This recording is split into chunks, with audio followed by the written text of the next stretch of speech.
Good morning, everybody. Normally, you're tuning into Bucky and BK. This is a special edition of Bucky and BK. I am Jeff Howe. You hear me on It's Only an Hour. Jordan Scruggs, also my work at Horns 24/7. Joining me today, my co-host, riding with me for the next 2 hours. I guess I can call him Austin radio veteran at this point. That's just generic tag, like I give my man Matt Butler.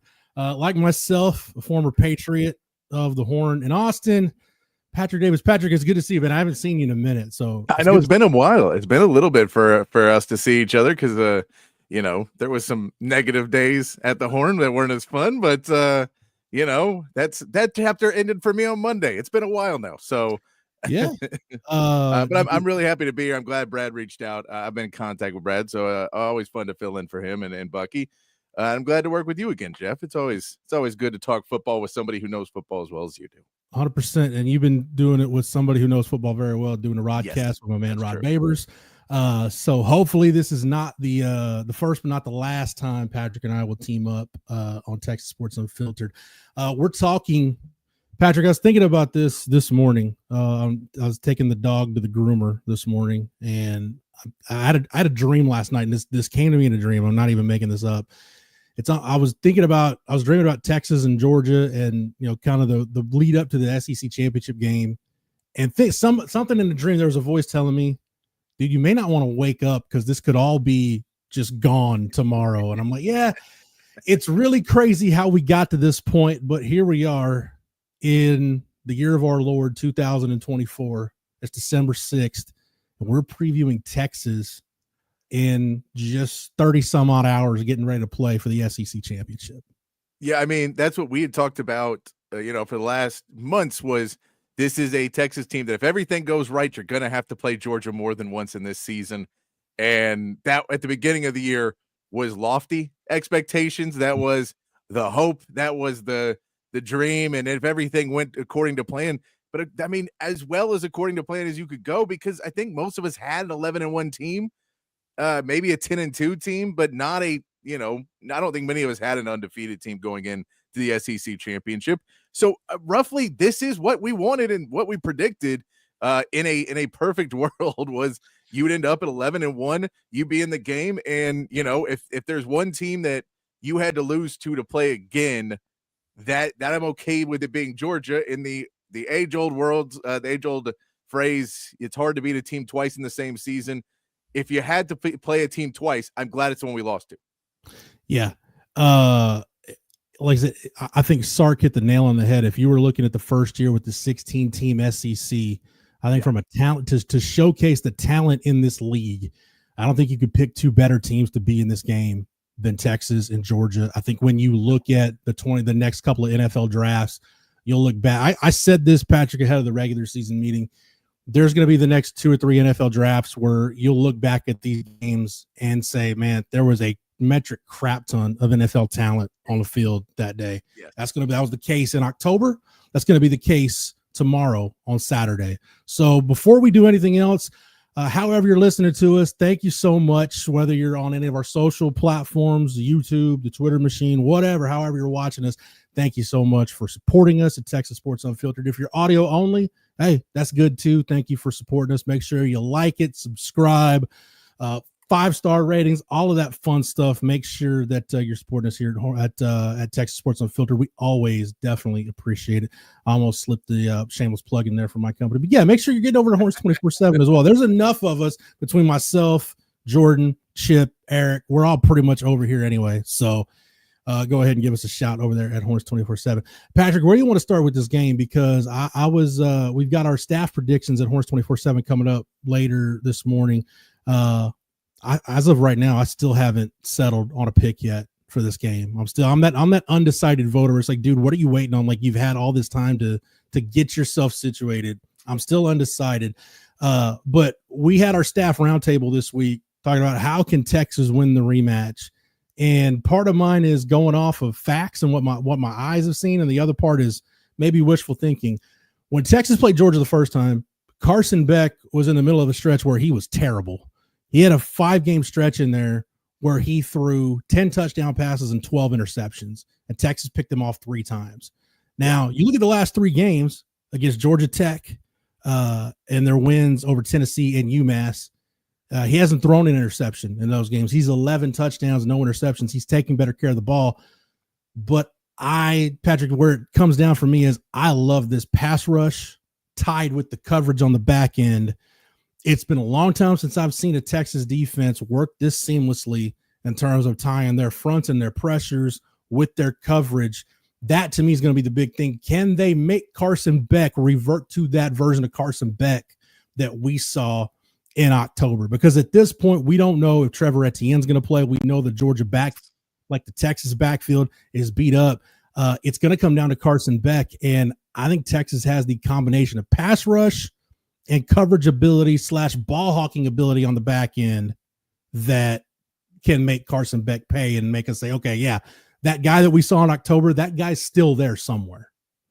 Yeah, I mean, that for me is, especially if Etienne is out, and then Branson Robinson and Chauncey Bowens are both on there too, they haven't got a lot of carries. That's 2 more guys.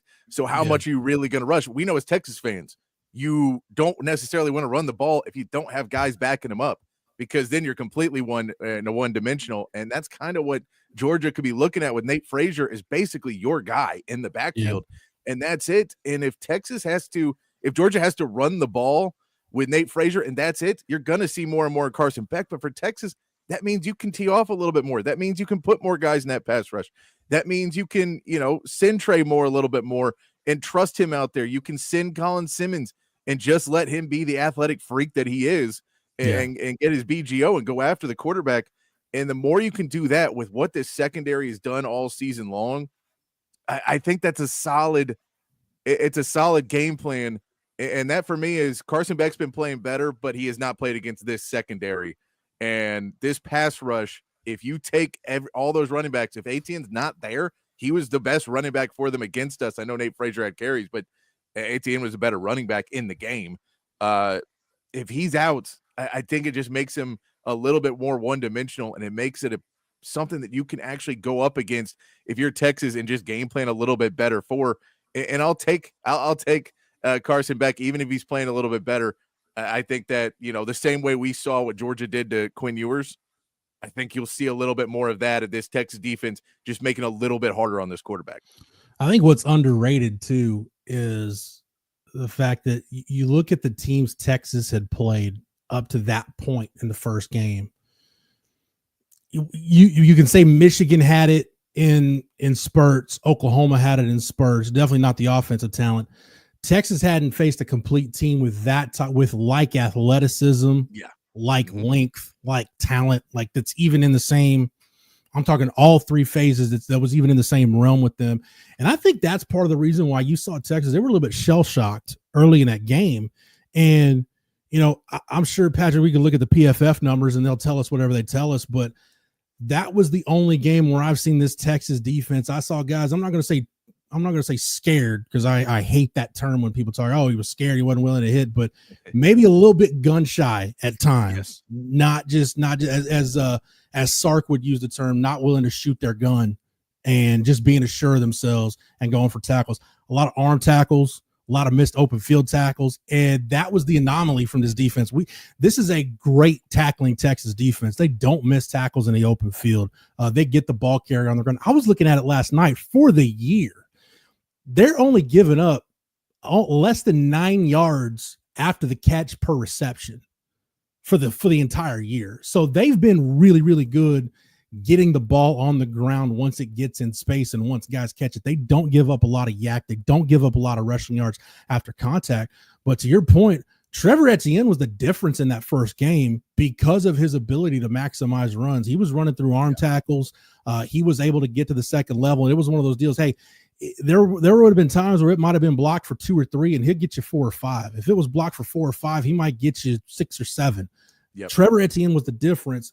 I don't know if Frazier can be the difference or if Georgia has enough without Etienne to take that burden off of Carson Beck. And let's not forget too, Patrick, this is a big part of it.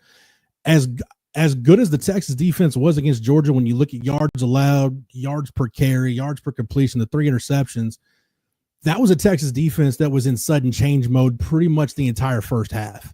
They were having to defend short fields. You would think that's not going to happen the second time around. Law of averages says they're not going to have to defend short fields. I mean, Georgia, you look at their 6 scoring drives, 4 of them were in Texas territory. That's probably not going to be the case again on Saturday. No, I mean, you would expect that the run game of Texas will be a little bit better. I know Trey Wisner had 51 yards, but overall, you would expect them to be a little bit more active in just being able to get the ball downfield, running it a little bit more, being able to get a little bit more yardage and not going 3 and out, that being much more in the game plan, where I think Sark, early on, his game plan just didn't work. It threw Quinn off. And then from that point on, that offense was bad the entire first half. And then you get those really short fields. You also, I believe Kern was hurt in that game. So you didn't have the punting was a big issue in that game as well. So I'm with you. I think that in this world, if you give them a little bit more leeway and a little bit more running room to be able to stop, especially if ATN's not in and it's Nate Frazier and they're having to try and find big plays, that doesn't scare me as much on the other side. This Carson Beck led offense doesn't necessarily scare me in a way of they're going to put up 35 on this Texas defense. So in that sense, I think this Texas defense should be able to stop a Carson Beck led offense, which is funny because that's not what we would have said at the beginning of the season at all. No. We would have said, watch out, Carson Beck's going to go crazy on you. But at the end of the day, right now, looking at, even though he's been playing better the last few weeks, I feel that they'll be able to get enough pressure, get him outside enough, get him off of his game enough, and just get enough coverage. We know, you've talked all season, Manny Muhammad is a guy people just don't throw at. You don't see his name called. His name's on the stat sheet as much because they don't throw his way. And the only time we did was Kentucky when they put in a true freshman who didn't know not to throw at him. That was basically the one time you saw Manny got thrown at a couple times. Yeah. Was it true? We just said, screw it. I'm throwing it. I picked where I'm throwing it. I'm going there. And so we saw him go up and try and get some PIs on Muhammad. So if you take him out of the equation and now you start throwing over some other guys who are going to be more looking for the ball, and that's where you start to get those picks on Carson Beck because Jahdae Barron is going to be a ball hawk. We know Taft's going to be a ball hawk on that side of the field. Makuba's going to be looking on that. So if we know Manny Muhammad is going to lock down pretty well and probably not going to get too many throws his way, it makes it a little bit easier to play over and try and get on those. I think you have to worry a little bit about if they just try and go tight end game, if they just try and go Lawson Lucky a little bit and maybe some tight ends have got some yardage against Texas if you have some talented wide receivers. We know that early in the season against Michigan that didn't matter, but there's no one else there for Michigan on the offensive side. So that's a little bit of a difference. I think for Georgia, they have enough talented wide receivers that maybe, if they go to Lawson Lucky, he could have a good game and, try and pick up 8 yards at a time, put Texas a little bit behind where they can't rush the ball, give Carson Beck a little bit more time. Because at that point, just picking up 2, it's Georgia. I won't disrespect their offensive line play that they can't pick up 2 yards. I know our D line's playing great, but still, it's 2 yards for Georgia.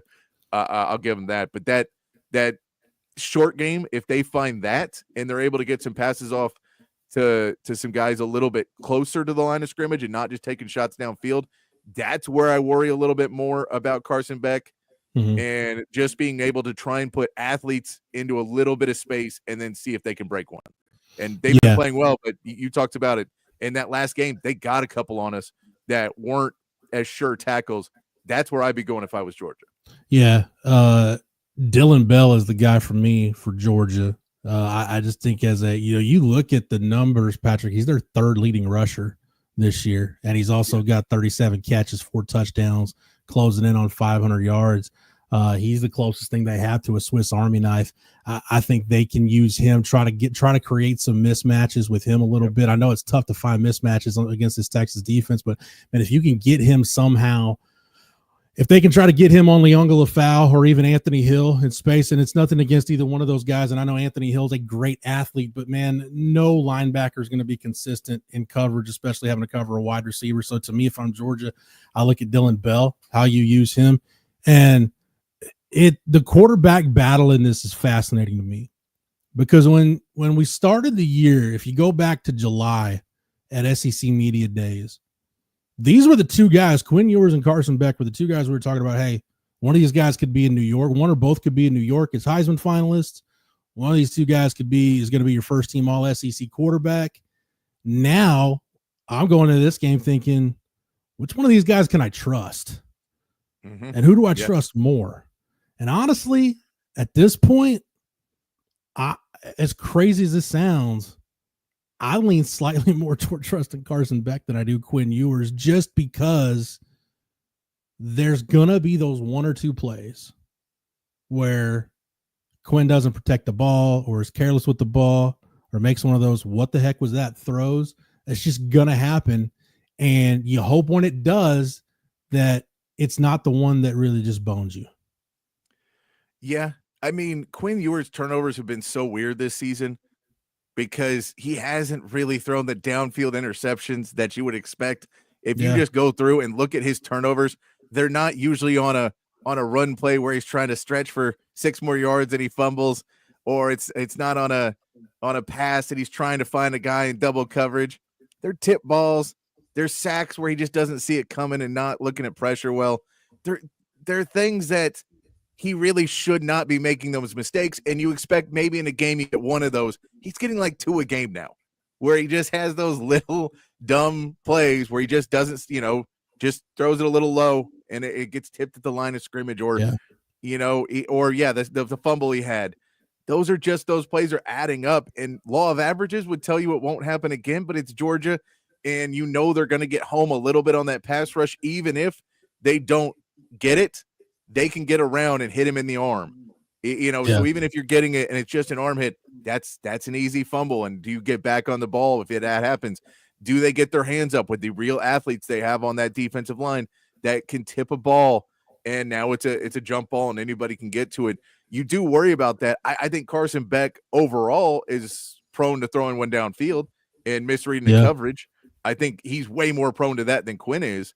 But in reality, in this game, I want to see Quinn a little bit more gunslinger Quinn, not fully on, but if he's going to have those turnovers, and we know that that's a possibility anyway, give me a little bit more the Quinn who threw the pass to Gunnar Helm last week.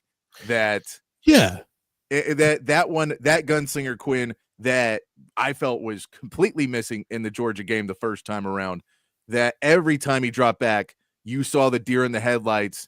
I don't think I can make that pass. Yeah. And I don't want to see Quinn who doesn't think he can make the pass, because, as much as that was his fault for a couple of years here at Texas, was I think I can make any throw and I'm gonna, and we'll see how the ball lands. I think that this is something for Quinn that, you need to have a little bit more of that gunslinger. Realize that the first half you had in the last 2 weeks, you played pretty well. Before the ankle injury, you were playing pretty well. You were playing well, throwing the ball well in the first half of the A&M game as well. Get back to that Quinn having that little bit of confidence, and then I'll trust that Quinn more. But at the same part, if you just want to say, do I think Quinn will have a turnover? If you want me to take the over-under on that bet, I would probably say I would take the over on that. Yeah. Here's my thing with Quinn.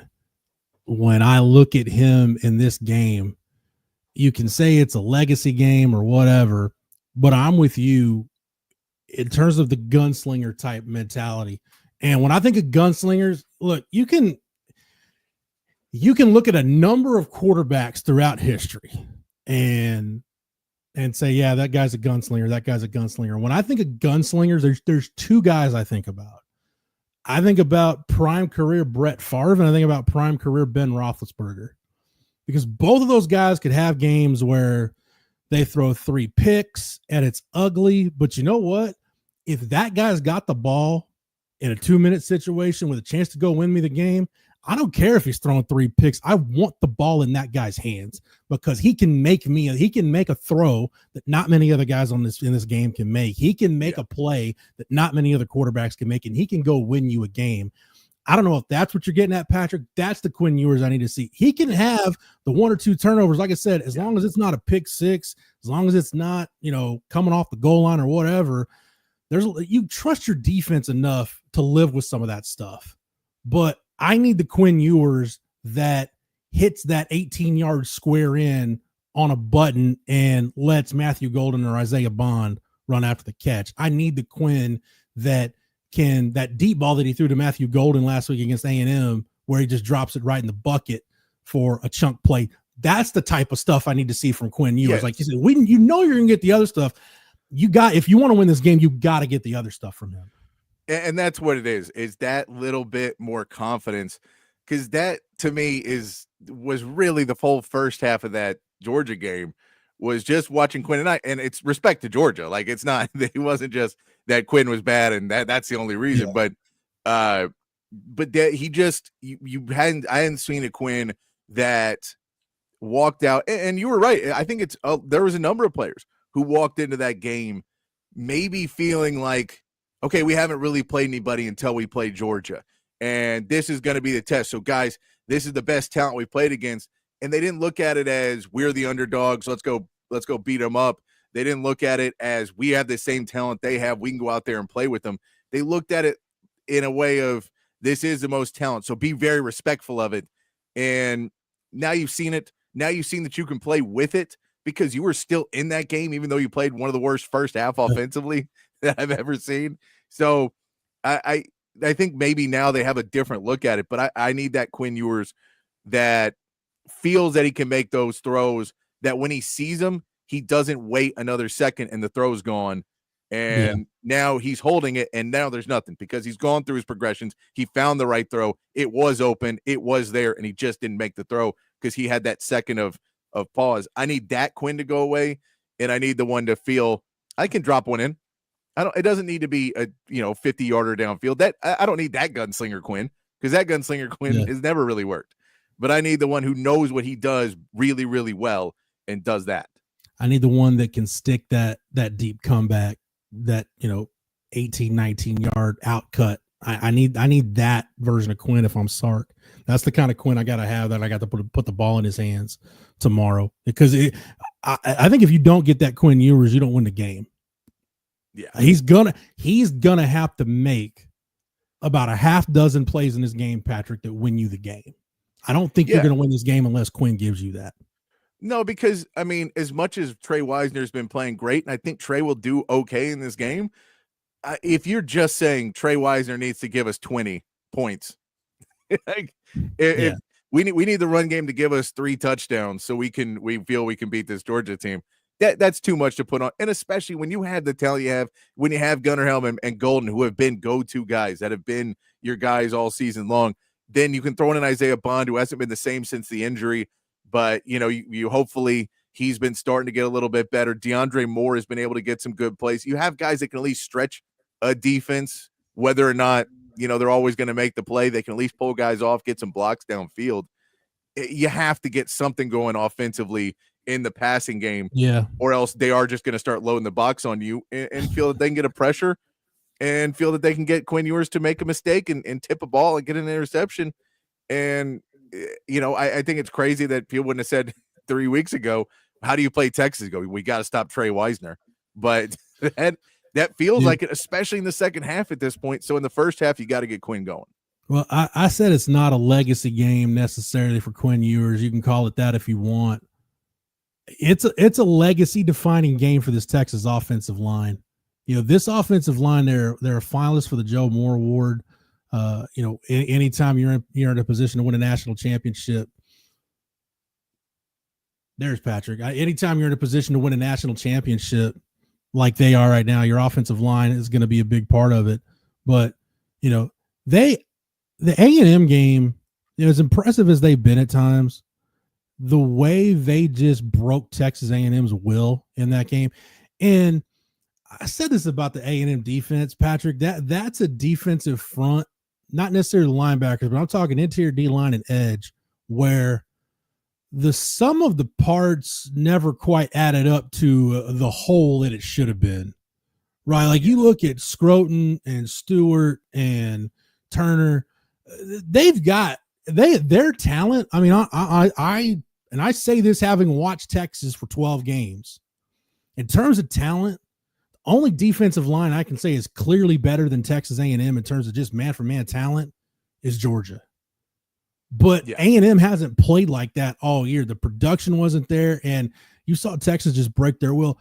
That gave me more confidence about where this offensive line is headed than anything else. And it's the best I've seen the Texas zone run game look in a very, very long time. I mean, and I think one underrated, and Sark touched on it a little bit this week. I wish he would have gotten into it a little bit more, but he talked about the outside zone being a really big part of what they do. And it is. Your play action series, your RPO series, a lot of that's going to come off your outside zone.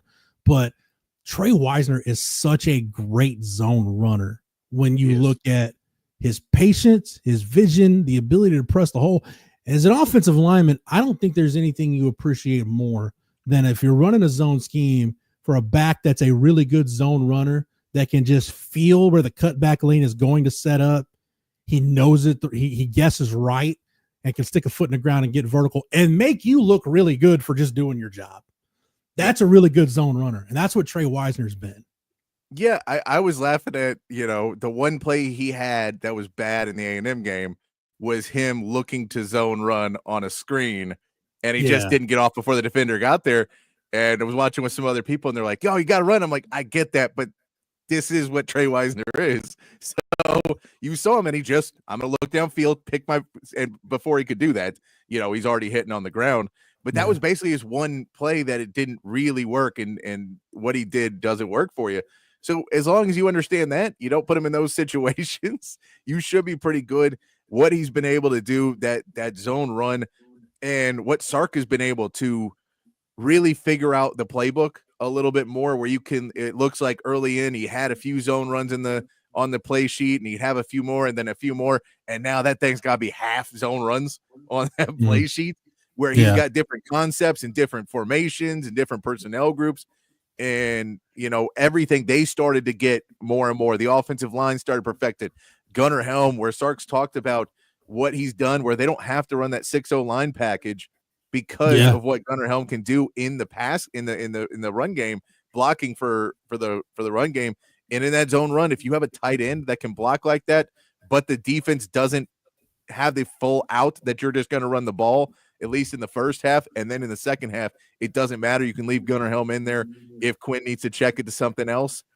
I just think there's so many pieces that Texas has right now, that veteran group. Now, you'd love to see if Kelvin Banks, he's questionable. You'd love to see if he could come back and be in this game. But Gooseby looked really good in the game as well. Dude, yeah.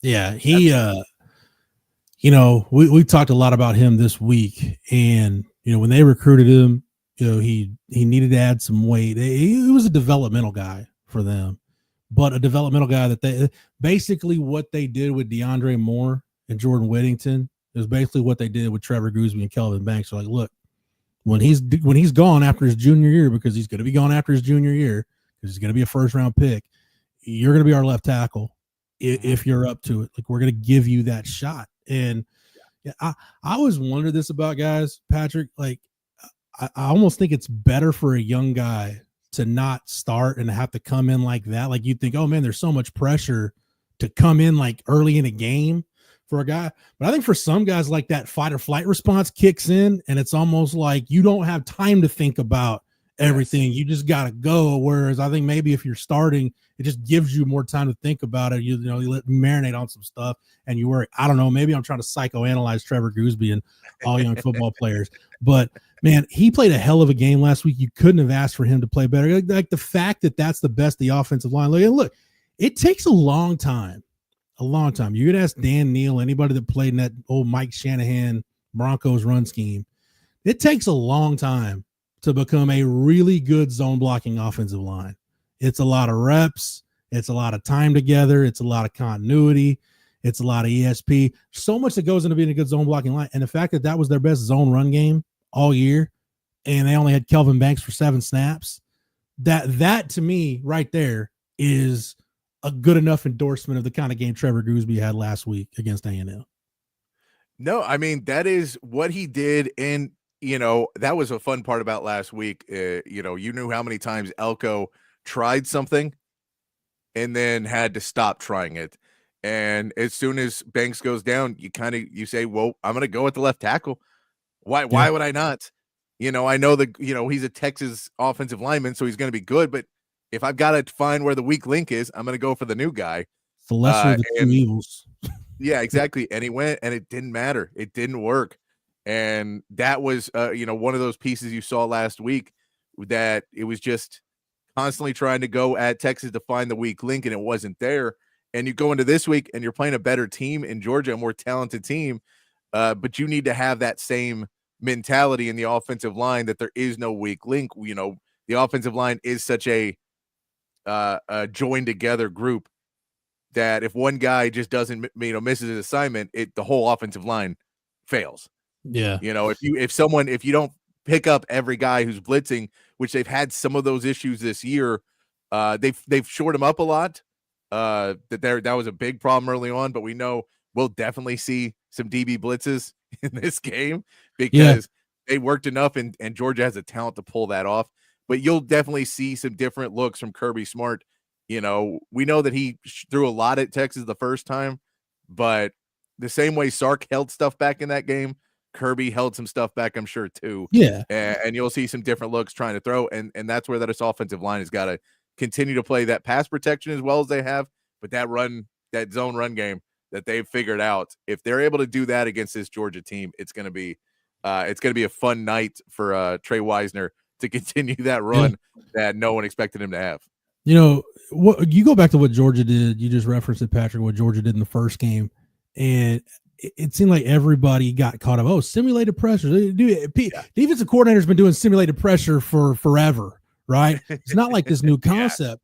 But I think the thing that Georgia did neither is, double A gap pressure. Georgia ran a lot of Pete Kwiatkowski runs a lot of double A gap blitz, or at least not so much this year, but last year, the last couple of years. I mean, I can think of like a handful of sacks DeMarvion Overshown had in his career with Texas running double A gap blitzes. So it's not like these are outside the box concepts. I think the thing that Georgia did brilliantly was the timing of their pre-snap movement on defense. And that's the chess match between Sark and Kirby Smart / Glenn Schumann, because you've got the helmet comm, but that thing goes off when the play clock hits 15 seconds. So if you want to stem and move around after 15 seconds and make Texas change if they've got a tag somewhere and you'll go with the tag, or maybe they don't have a play that's tagged. I don't know. I'm not in the headset with Sark to know what's getting called, but that's the chess match where, hey, sometimes if you're gonna roll the dice and do some pre-snap movement late in the play clock, sometimes you'll guess right, sometimes you'll guess wrong. It's just a lot of times in that first game, Glenn Schumann and Kirby Smart didn't guess wrong. But the reason why, Patrick, is because Texas never established the run game, and there was a point where they're living in like 3rd and 6 plus the entire first half. And when the thing about down and distance, like you're like, oh yeah, it's a lot harder to convert 3rd and 9 than it is 3rd and 2. Well, that's because on 3rd and 9 your playbook shrinks, and there only becomes so many things you can do, and it's a lot easier for any defensive coordinator worth their salt to dial up pressure when I can play this coverage on the back end because there's only so many routes they can run. There's only so many things they can do on a 3rd and 7 or a 3rd and 9 or a 3rd and 11. I can just run my pressures however I want. You never dictated the terms of the game. There's an old Bill Parcells. Bill Parcells one time talked about controlling the game, and I heard him say this. It was an in-house documentary the Cowboys did. Patrick, I love Bill Parcells. Like there's like a Mount Rushmore of like wise men that I worship when it comes to football. It's like Bill Parcells, Jimmy Johnson's up there, Bill Walsh is up there, and Will Muschamp is up there. Like those are my football spirit animals. Yes, I put Will Muschamp on my Mount Rushmore. That one seemed like the elephant in the room on that one. That was a little bit. Which one of these is not like the other? And Kirby got asked yesterday, is Coach Muschamp gonna be with you guys on Saturday? And Kirby's like, I'll be honest, I don't even know if he's with us right now, because typically he gets done on Thursday and just leaves whatever he's done. So I don't even know if he's in the building right now. I'm like, dude, that's how much of a boss Will Muschamp is, that he can tell his old friend Kirby Smart, like, I don't even have to tell you when I'm leaving. I'm just gonna, when the work is done, I'm out of here so I can go hang out with my kids. Clock out. But no, Georgia was able to dictate the terms of the game, but that old Bill Parcellsism, he was talking about controlling the clock, and he said some people think you want to take time off the clock, you want to run the ball. He said controlling the game is by however means you can control it. Georgia dictated the terms of that game and controlled that game with their pass rush by taking advantage of Texas being in unmanageable down and distances. That's when they dialed up the pressure, and it was a lot for that Texas offensive line to handle. You alluded to it, though, Patrick. Hey, you've seen it. All right. There's no reason for you to be owned by. If there's a word I could tag that first game with for Texas, it'd be overwhelmed. Like Texas just looked overwhelmed in that first half. And by the time they kind of gathered their bearings, they're already down 23-0. And you're really pushing the boulder back up the hill at that point. Yeah. And again, you're pushing the boulder up against the hill against Georgia, that we know, as much as you can talk about what this team can do well, this is still what the standard of college football has been for years. And I know this isn't the same team that we've seen. So, they have to come back in that game. And I think if you went back and asked Sark what he would have done different, he probably would have run the ball a little bit more in the second half when he was trying to spark something to get him back in the game, but was worried about time. And there was too many times that they just couldn't get anything going throwing the ball, and maybe they would have run it a little bit more, get back in the game, realize it was a one-possession game, and not be so adamant of getting back in the lead. So I think there's parts of it that, you could change. But, I'm with you 100%. Overwhelmed was 100% the word of that first game. Yeah. And seeing what they want to do now with that pass rush, you have to you have to be on schedule. This is a team that we've seen the first two drives for Texas every game is the perfect example about being on schedule. And what's funny is the last couple of weeks, they've been a little bit off and then figured it out in that first couple series. Yeah. But this is, for the most part, if they're on schedule, we're going to win by 90. And then if you get one play that's off, all of a sudden, all of you, your stomach drops and you go, crap, we're off schedule. Yeah. I don't know how we're going to pull back out of this. It's 3rd and 8 now. It was, it was first, you get a 4-yard run. We're on schedule. Second, Quinn takes a 2-yard sack. Crap. All right. I don't know. I don't think we have a 3rd and 8 play 3 plays into the game. So I mean, that's what you have to do. But I'm with you too on what Georgia did. Those shifts, when you go back to that, what those shifts were where they knew, and Texas was running the clock down a little bit at points because they were trying to get the calls in. And I know it's going to be loud in Atlanta too, but it was loud even for Texas offense out there to get everything, trying to make sure you're set in the right place. And then all of a sudden it would shift. And even if that wasn't a big deal and you still would be okay, there was issues that they would shift. And it just made it. You just saw everyone's eyes on Texas eyes get real big. Yeah. Go, what are they about to do? And you go, you know what it is. But because it was this night game, because all the hype around it, everything felt so much bigger than it needed to be.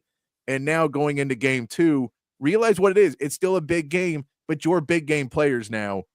You have to understand, okay, it's not too big for you. Don't be overwhelmed. When they do a move like that, you've seen it. You know how to react. But yeah, I'm with you. That was watching that. And then that was one that watching live, you saw the impact. And then on the watch back, when the game wasn't as bad on the rewatch as it was the first time, it was still, that was one of those pieces that was still really bad for Texas when they would do the defensive line shifts. Yeah, Texas just couldn't handle it. I'm with you. I'll get to that in a sec. I want to get to this question by Richard Rodriguez, which I think is really interesting. It says, Jeff, is Georgia fatigued from the Tech game? Tech should have won, or is the extra day of rest a wash? I think at this point in the season, I'd like to say it's a wash, but man, any opportunity you've got at this point in the season to get off your feet, even if it's an extra day, that can help. But I don't think it gives Georgia this overwhelming advantage. It's going to be beneficial just to be able to heal your wounds for an extra day, playing on Friday instead of Saturday. But yeah, I think too, along with which quarterback shows up, Patrick, another, I love this. I heard Greg Popovich talk about this. Whatever year it was, I think it was a 2013 Game 6 Spurs Heat where Ray Allen hits the 3 and the Heat ended up winning it in overtime, where the Spurs were like 15 seconds away from winning a championship and Ray Allen hit that insane 3. I remember Pop talking the day after the game, was right before Game 7, talking about the challenge to refill the cup. And hey, we got to get our cup full. And that's, to me, that's what this game is about. It's about which one of these teams from last week. Because, man, you look at everything that went into Texas with that A&M game. And, Michael Taft talked about it after, they saw the Jake Ellinger stuff floating around that morning, and they were plenty pissed off about it. And there was a lot of emotion that went into it. It was physically, mentally, emotionally taxing. The same thing with Georgia Tech. It's whichever one of these teams can fill that cup back up. Who's got their cup refilled the most is going to have the better chance to win this game. No, and I think that there's something when you talk about the fatigue, it's mental fatigue. Their bodies are beat up. It's the end of the season. I physically, I wouldn't say it's too much either one way or the other. You could say running back wise, it's probably a problem for Georgia, but at this, I'd say mental fatigue, and that's filling your cup back up. The positive for Texas in this one is going back to basketball. You want to see who's seen their shot go in last, and Texas saw their shot go in number of times last week. They saw their shot go in, and Georgia didn't. And I know you won, but Georgia did not see their shot go in where they should have beat this Georgia Tech team in regular. They were missing a lot of wide open shots on that one. So when you look at Anaya Smith, then I'm thinking of Patrick. I can think of Anaya Smith. There were 2 touchdowns he dropped. Yeah, that's what I'm saying. So they haven't seen the ball go through the hoop like Texas did last week. So mentally, it's way easier to get back out on the practice field when you're feeling, you go, okay, things are working. Let's go work on these things. Let's go. And now there was plenty on that game film you could watch. There was plenty on that A&M game film you could watch that coach is going to get on you, and they're going to have those moments. But at the same part, you want to go out there and play. You're ready to go play. And the mental fatigue for Georgia and at that game, you don't walk away from that game feeling, man, I can't wait for next week. You just go, God, when's this season? 4 more games? We're supposed to win 5 more games to get through this? I think there's that mental fatigue. And if you're Texas, you have to know that going in. Don't let them see the ball go in the first 2 series. If you can slow them down to start the game, then that will continue to wear on them. And the mental fatigue, man, I haven't had that easy catch now in a while. I've dropped too many passes. I've been hit too many. That mental fatigue will wear on them throughout the game. But you let them kind of get some catches, get it going downfield. Sark is real big on getting Quinn some easy passes when he's not playing well. That's all it is. It's mentally, look, you're 7 for 7. I don't care if that's 7 for 7 for 9 yards. You're 7 for 7. So you see that you can throw a football, go out and play football. I think we see that with Georgia. I think you maybe see them try and get Carson back in a little bit more of a rhythm early and try and hit some of those short routes just to get him feeling like, okay, this offense can start rolling, and now we can go take some shots downfield. Now we can go try and push it, as opposed to maybe trying to go deep early, and if you miss it, you don't get a first. You go 3 and out in that first series. Man, it's going to be another close one. So both teams are going to try and get it in. But yeah, if you talk about fatigue, it's mental fatigue because everyone's beat up. I don't know if there's a team out there that isn't fatigued right now. Yeah, especially you mentioned running backs. To me, running backs and box defenders, offensive linemen, like basically your skill guys. The pretty guys out on the perimeter. I know they're beat up too, but. Especially running backs, I compare them at this point in the season, Patrick. It's almost like how you treat relief pitchers or pitchers in general towards the end of a baseball season. It's like, dude, there's nothing you can be told other than just do your normal ice, rest, and just, hey, in another 6 days when we call your number, just be ready to go. Like that's you just gotta tough it out. There's nothing else you can do. We just saw it with the Dodgers. There's no magic pill. Well, I mean, there is a magic pill you can take, but you probably shouldn't if they're Pete's testing you the right way. But no, this to your point, if I'm PK trying to think about, all right, where's Mike Bobo going to try to attack me early? I may try to get not just some easy throws for Carson Beck, but I may try to get Anaya Smith some easy, just some easy routes, just like a slant here, maybe a screen, just so his hands can touch the football and he can feel like, all right, I got it. Cause he's their guy. I mean, if they're going to make big plays in the passing game, they're not going to be able to do it unless Anaya Smith is a big part of that. Exactly. And that's, I think you'll see that early on if you're Georgia. I said Anais. It's Arian Smith. Yeah. I think the more, if you see them go early and keep it, just keep it simple, just pick up again for them, stay on schedule and just get it down, play the field position game, try and get yourself into a game where last time you did play a lot of short fields. If we can get, if Georgia can pick up some yardage and move a little bit down the field and put the ball back on Texas, just to feel that your special teams is going to beat Texas. That's an area you don't talk about a lot, but Texas special teams hasn't been great this season. Dude, and if we're being honest, if we're being 100% honest, the MVP of that first game was Brett Thorson, the Georgia punter. Yeah. Like, his ability to flip the field helped change the complete complexion of that game the first time around. So if you say, hey, let's play field position, we don't need to score on this, but we need to see the ball go through the hoop a few times, get the ball to Smith, get the ball out of Carson Beck's hands. Don't let him get real pressure.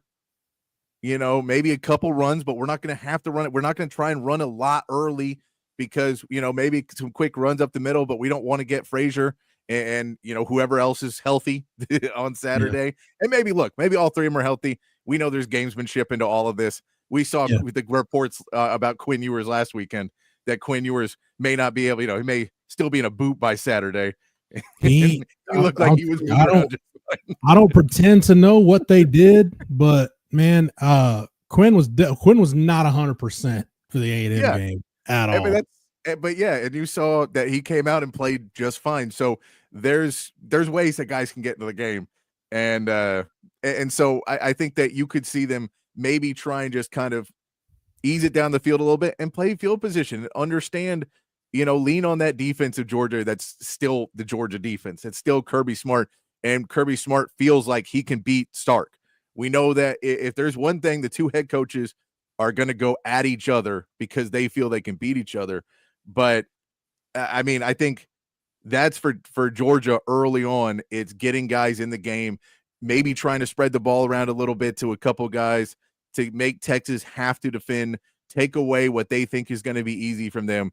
If you can do those pieces, I think you could see some actual change for Texas in this game.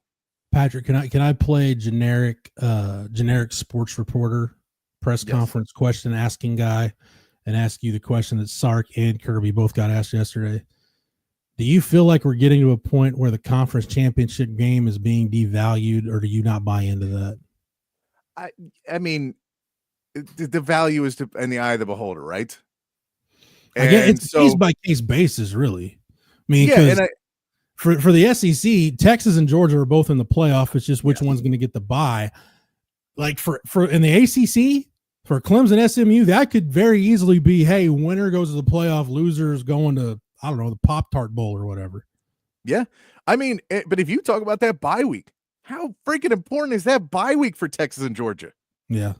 I mean, you're playing for something there, because I get you could have the theory, well, we're just not going to play any of our players in the SEC champion, and we'll take our bye week this week, and then we'll go walk in and we'll play playoff games, because we'd rather play the Big Ten and we'd rather play the ACC and Big 12. We'd rather play them than play Texas again. I get, and Texas could say the same thing. I don't think there's a boosters and donors group in the country that would be okay with that. I don't think there's, I think coaches understand you have to try and make the moves when you have to try and make them. And you can't wait and say, well, we just won't win the conference and that'll be fine because we're going to win a natty, when there's 12 teams going out for it. Yeah. So I think there is still value in these conference championship games. They're way different. Everything is way different in college football. We can hear Lane Kiffin complaining still that Ole Miss is undervalued with 3 losses. And you go, 2 years ago, 3 losses, and you're discussing which bowl game you're going to get. Yeah. Are you in the Outback Bowl or the Citrus Bowl? Yeah. Yeah. You're not talking about, you're saying maybe we can get a New Year's Eve bowl, but that's the discussion, not a playoff. You're not talking about a national championship with 3 losses. And now we know Alabama's in with 3 losses right now. So the entire world has changed. The fact that you could play Georgia 3 times in a season, that's not something you would normally expect to see. All those pieces, the entire landscape has changed. So I think the value of it has changed. but I wouldn't say it's necessarily worse. It's just you have to look at what the difference is. That now a bye week is a thing that you're playing for in this SEC championship. Yeah. And when you see these guys are going to be beat up at the end of this game, and you get to walk away, and whoever loses plays next week, like plays sooner. They don't get that bye. They that is a difference in the game. Pull up my handy calendar. So I think that's going to be in 2 weeks. You basically get a week off, and then you're in game week mode for that first round, because that first round is that weekend of the 20th. I mean, you think about how, Texas running back field has been. You talk about Kelvin Banks, what it could mean for him to be able to come back and get that offensive line back for Texas. Isaiah Bond to get a couple weeks off. Quinn Ewers even get him to feel 100% again. There's a lot of players for this Texas team that another week where you don't have to really practice and be in full, this is, playoff football mode, I think would be huge. So the value there for me is still 100% there. But at the same part, I get where people can look at it and say, well, it doesn't, this doesn't carry this. It hasn't though for a while. I don't think the conference championship has been, everybody wants a natty because the world grew. The conference championship was really at its prime when you only really talked to people that lived in your area, and all the conferences were teams in your area. That's when they were real king, because that's who you knew. Now we all talk to everybody. We know Michigan fans. We talk to people in the Big Ten and the the ACC. So the national championships had that value for the last 20 years now. It's still, I don't know that I'll ever, it was so weird for me being a kid growing up in the state of Texas that started watching college football and college sports at a pretty young age, when everything around the 40 acres, when the signage changed from that Southwest Conference logo going away to the Big 12. I'm like, the Big 12, I got to get used to that. That was back when the Big 12 had 12 teams, Patrick. I tell you. Back when the numbers made sense. Yeah. And now it's like, knowing that, like, I'm like, oh man, that's a big non-conference game. Michigan USC. I'm like, oh no, wait, that's a conference game now. Now that USC is in the Big Ten, going to the Big House to play Michigan. So it's just weird to wrap my head around. It's weird that SMU could win the ACC, Texas could win the SEC, and Oregon could win the Big Ten. Those are all real things that could happen. And Arizona State can win the Big 12. Everyone could have a new champion that wasn't in the cup. Man, and by the way, man, I want to shout out Arizona State, because Kenny Dillingham and that staff haven't gotten enough credit. Nobody picked them to do anything of substance this year. And I ran into Brian Carrington, that Arizona State staff. They sent some coaches to the Texas High School Coaches Convention over the summer.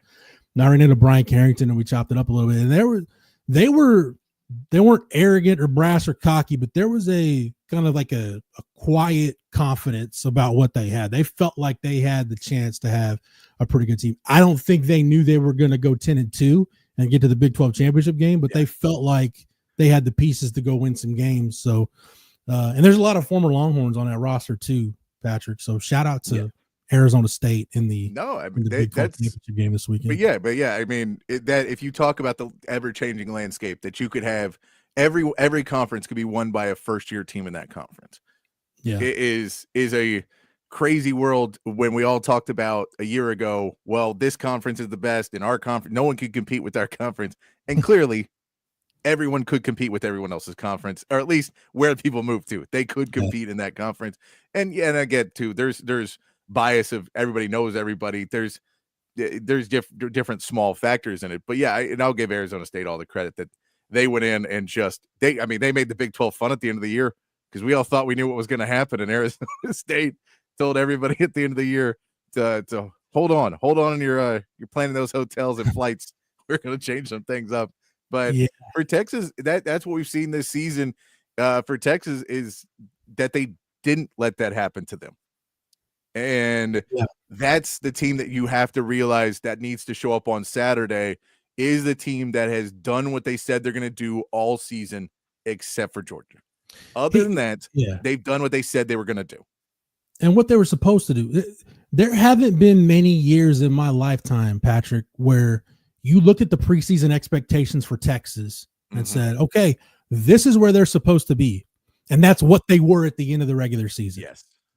Like when you're voted to finish second in the SEC and be in Atlanta for the conference championship game and you're there, it's like, okay, you lived up to everybody's the vast majority of us, you lived up to their expectations by just getting to Atlanta. Now, how you got there, people can nitpick the schedule. Like the schedule, yeah. Did Texas end up getting a favorable schedule from the SEC? Yeah, that's not their fault. This is one of those years. This is one of those years where it happened. I think you can't knock Texas though for they scheduled Michigan. They tried. Hey, Michigan beat Ohio State. They're world beaters. We know they are. Like Michigan at the same simultaneously is a good win for Indiana, a wash for Texas, and a bad loss for Ohio State. All at the same time. Yeah. No, it's no. That's what. Yeah, when you saw when they did that whole key game thing, and everyone got up in arms because they go key games. You're like, but that's a bad loss for me. How's that a key game for them? Yeah. It's Texas, silly. Like, yeah, you beat Michigan. Who cares? But yeah, for Texas, they did what they need to do at points. And that's the mindset you have to have. You can't be scared and walk in. You go, we've taken every challenge and we've done what we could do. We've beaten everybody other than the Vanderbilt game that did kind of get away from you at a point. And that one took a little bit more, more than you wanted. That one was a closer game than you wanted to be. Everybody else you've handled easily enough. You walked into Kyle Field and you handled your business there. And now it's going into the field and looking at Georgia and say, this is a really good Georgia team. They have a lot of talent, but we've done what we've done all season. We can go in and beat this team. It's not going to be easy, but it as much as everybody wants to make it seem like, well, when Texas played all these other teams, that was easy. When we played them, there was other issues and it was harder when we played. That's why we lost to Vanderbilt. Yeah. That's why we lost we dropped up, but that was because they were harder when we played them. You go, no, it's Texas has been out there and played their game and it works. And they didn't play their game against Georgia. They got completely thrown off in that first half. If you come out and don't get, overwhelmed, I think you can play in that game. And it's there's a lot you can look at. I get if you want to listen to everybody who says that the SEC clearly wanted to throw the league to Texas by giving them the most patty cake schedule you could possibly give them. I don't think that was the case. I think they thought some of these games were going to be a little bit harder than they were. Some of these teams would be a little bit better than they were. It ended up, I mean, you didn't look at South Carolina this year and think South Carolina was going to be one of the better teams in the SEC, and they ended up being one of the better teams. So, I mean, Kentucky with Mark Stoops, Kentucky's been a consistent 7-8 win team. Yeah. They had a terrible year. Texas, Florida by the end of the year, I said at the beginning of the year, man, if Florida just had a winning record against that schedule they played, then it'd be good.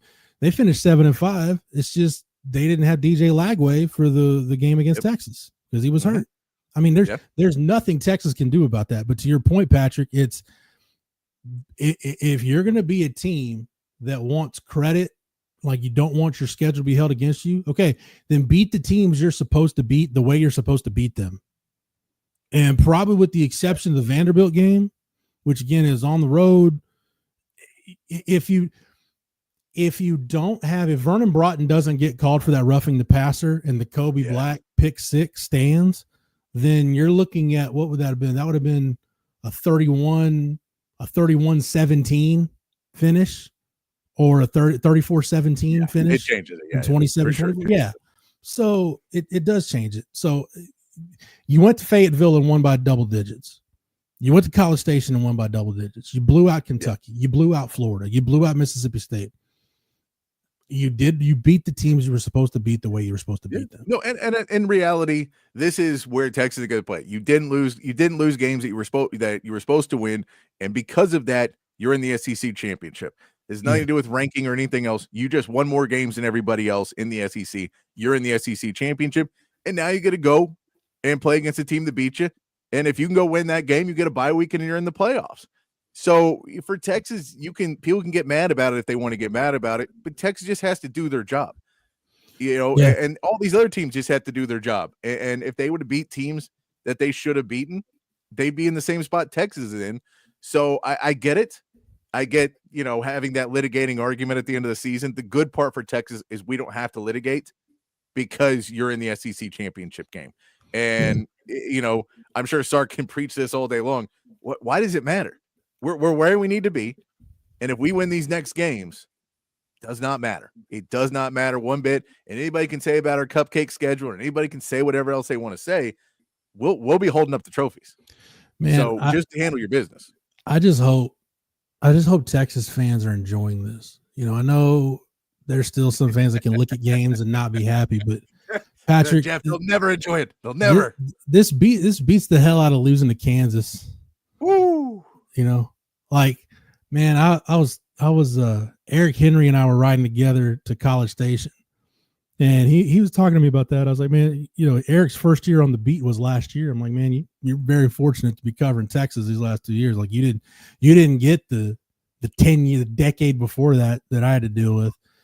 And I started thinking about it. I was like, if you go back to Sark's first year, and like within 10 days, within like a 10-day stretch, you had the loss to Kansas, you had the Jeff Banks monkey incident, you had the loss to Iowa State, got blown out names, and the Bo Davis bus tape leaked. Like all of that happened in about 10 days. And I remember thinking at the time, like, I don't know when Texas hits rock bottom, but good Lord, I hope this is it. Like it couldn't have gotten worse than that. Right. Like, and it turns out that probably was rock bottom. You probably hit rock bottom at that point. No. And we saw, the last decade covering, from basically post Colt McCoy, there was a slide. Dude, that started. You were at Moncrief for enough of those Tom Herman press conferences to know what we're dealing with. I was at press conferences during COVID when no one else was in the room but me and 3 other people. I've been to plenty of press conferences in Moncrief. And you could back me up on this too. Eric and I talked about this. Like Tom would have the Zoom press conferences where I don't know if he thought like we couldn't see him, but like his facial expressions would be like, oh, that was a stupid question. Like you could just see his face contours. Like, did you know we can see your facial expressions and how you're reacting, right? Like we can see you. Yeah. No, that makes, there was those, Tom Herman. And I did coach's show with Tom Herman too. And Greg Craig Way. I did coach's show with them too. And so I spent a lot of time around that kind of program. And from that to get to where it is now. I'll tell you the one that I did tell people, but I remember when Sark was doing his first ones and we were still not having everybody in person yet. Yeah. But I was running the radio stuff. So I was in there and I remember he wore crimson shoes. We're like old Alabama. There's old Alabama shoes to one of the pressers and no one's in there, but I see it. And I just want to, you're just like, hey, you can't do that. Yeah. And it was one of those things of like, does he not get that you can't do that here? And it was that was probably the first piece where I wasn't sure if he understood what he was in. That you're like, I get that it may be something stupid that you just grab the shoes that you're used to wearing. And those are the ones you're wearing in Alabama and you haven't got your new ones broken in yet. And I get that. But you can't show up to DKR, go up to Moncrief and be wearing the other shoe. And from that, where that was your big worry probably of Sark early for me was, I don't know if he fully understands what he's walked into to picking it up pretty quickly. And the next week, burn orange shoes. We're ready to go. We're in the game. And it kind of moved from that point on. But it was those little things when you saw where the Texas program, they added up on every other coach. Every other coach, there was just those little things. And for Sark, it felt like he corrected those as opposed to letting them build and build to where everyone started to lose faith. And once people start to lose faith, then you start to lose a couple more recruits. And then once the recruiting goes, you're done as a coach. I think when you look at, because the end of Mac Brown, there's not enough time left in this show or in the broadcast day or the rest of the broadcast year to get into the last 4 years of the Mac Brown era. But like you look at Charlie, and we used the term overwhelmed earlier. I just think the Texas job was too much for Charlie Strong. I just think it was too big. And I don't, he was way too reactive to things that I just don't think he knew how to handle some of that stuff. And I do think to an extent, I think he probably had to overthink it. And I don't blame him for this. when you're the first black head football coach at Texas, and he talked about this, there's a lot of pressure on you. Yeah. Not just for you, but for the next guy who's a candidate for that job. So I think he felt like he had to be very measured in everything that he did at some point. And I don't know if he just overthought things or what, but Charlie never really got comfortable in the job. And I think, quite frankly, Tom Herman got too comfortable in the job to where it's like, dude, you won 10 games and you beat a Georgia team that half-ass cared to be in New Orleans in a Sugar Bowl, but a dynasty that does not make is winning a New Year's Six bowl. And to see Sark just approach it with after dealing with the stuff that we've dealt with, Patrick, over the last decade, like you said, that post Colt McCoy era, I appreciate Sark's humility more than any other quality he has as a coach. Just the fact that he's willing to stand up and be like, I'm a flawed guy. I'm not perfect. I'm just here trying to do the best job I can every day. And I like that. The honesty is very much, and the humility is very much appreciated. At least I appreciate it. And that's what I'll say. Like, I don't know, maybe you could go back and maybe I'm completely off on this and maybe it just feels like this being in the room, but it feels like, and especially in the first 3 years for Sark, when he had a good game, his press conferences will be a little bit shorter. And when he had a bad game, his press conference would be longer. He would talk to you. He would answer all the questions. He wouldn't try and dodge things and get out of the room as quickly as he could. And other coaches were not that way. They had a bad game. They didn't want to answer all those questions. They didn't want to be told that they screwed up. They knew they screwed up, but they didn't want to sit there and answer the questions of, you guys are idiots. I know what I did wrong. I'll fix it. And they wouldn't necessarily, because they wouldn't sit there and have that humility. And I think Sark, you see where he, after a loss or after, and we luckily haven't had to have that many this year, but in years past, you'd have a 40-minute press conference after a loss that he would just come out and be real with you and talk to everybody and try and go, guys, it's going to be okay. I get your concern, but Quinn Ewers is going to not throw 6 interceptions next week. Don't worry. We'll figure it out. And that, accountability for it and that humbleness to be able to come out every week has gotten Texas a lot further, and the players respond to it. When you talk to the players, they'll pretty much tell you the fact that they look at Sark as a human and not this deified position in the new college football landscape where Nick Saban a lot of times kind of gets put into this realm of that he is, above man, and what he's accomplished. I think Sark doesn't want to be put in that air, at least with his players and with the people around him. Let's go, no, I'm just a guy going out coaching, and you're just a guy doing your job. If we all get too big for our britches, it's going to end up poorly. Yeah, he's a football coach, and I think that at Sark's core, he's in that Kyle Shanahan, Mike McDaniel, Sean McVay of he's a film junkie. Like I said this, we talked on our Longhorn Blitz podcast in the off season. And I brought this up before Sark did. So I get one right. It's blind squirrels and nuts, Patrick. I get one right every now and then. But I was like, I don't think, I said at the time, I don't think Sark has a lot of hobbies and stuff. Like he's not a big golfer. Like he's not a big, fisher hunter.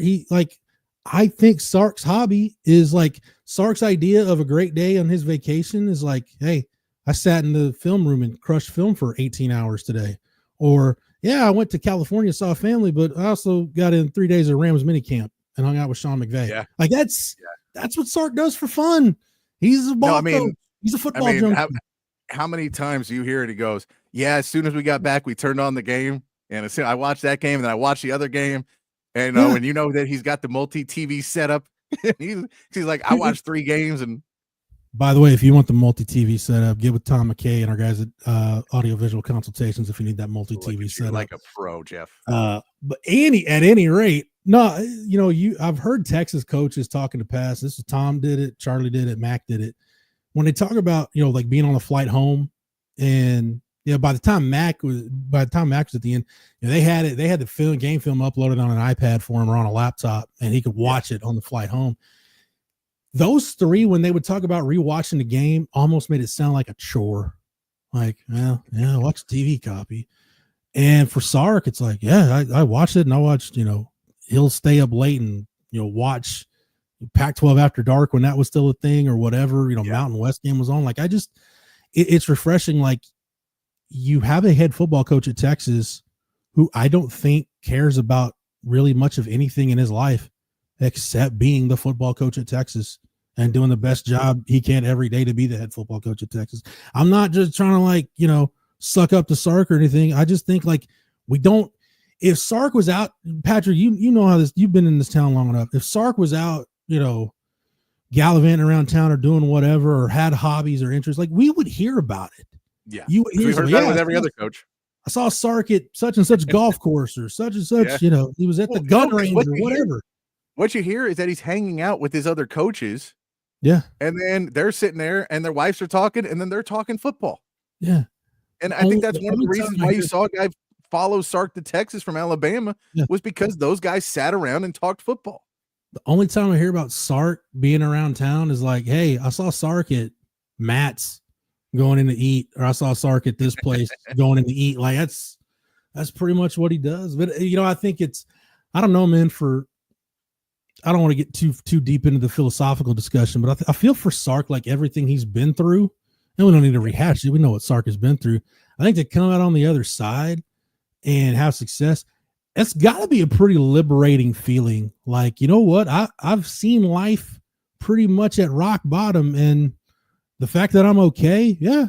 I love my job. I'm going to love going to work every day. I'm going to love, calling my kids or whatever it is, just being grateful, being thankful. And like I said, a little bit of humility with me, a little bit of humility goes a long way. It does. Now, I'll say on the flip of that, I don't think he wants to have any humility this week. No, I don't think he wants to have any humility Saturday because, as much we know, him and Kirby know each other, and him and Kirby hang out, and him and Kirby talk.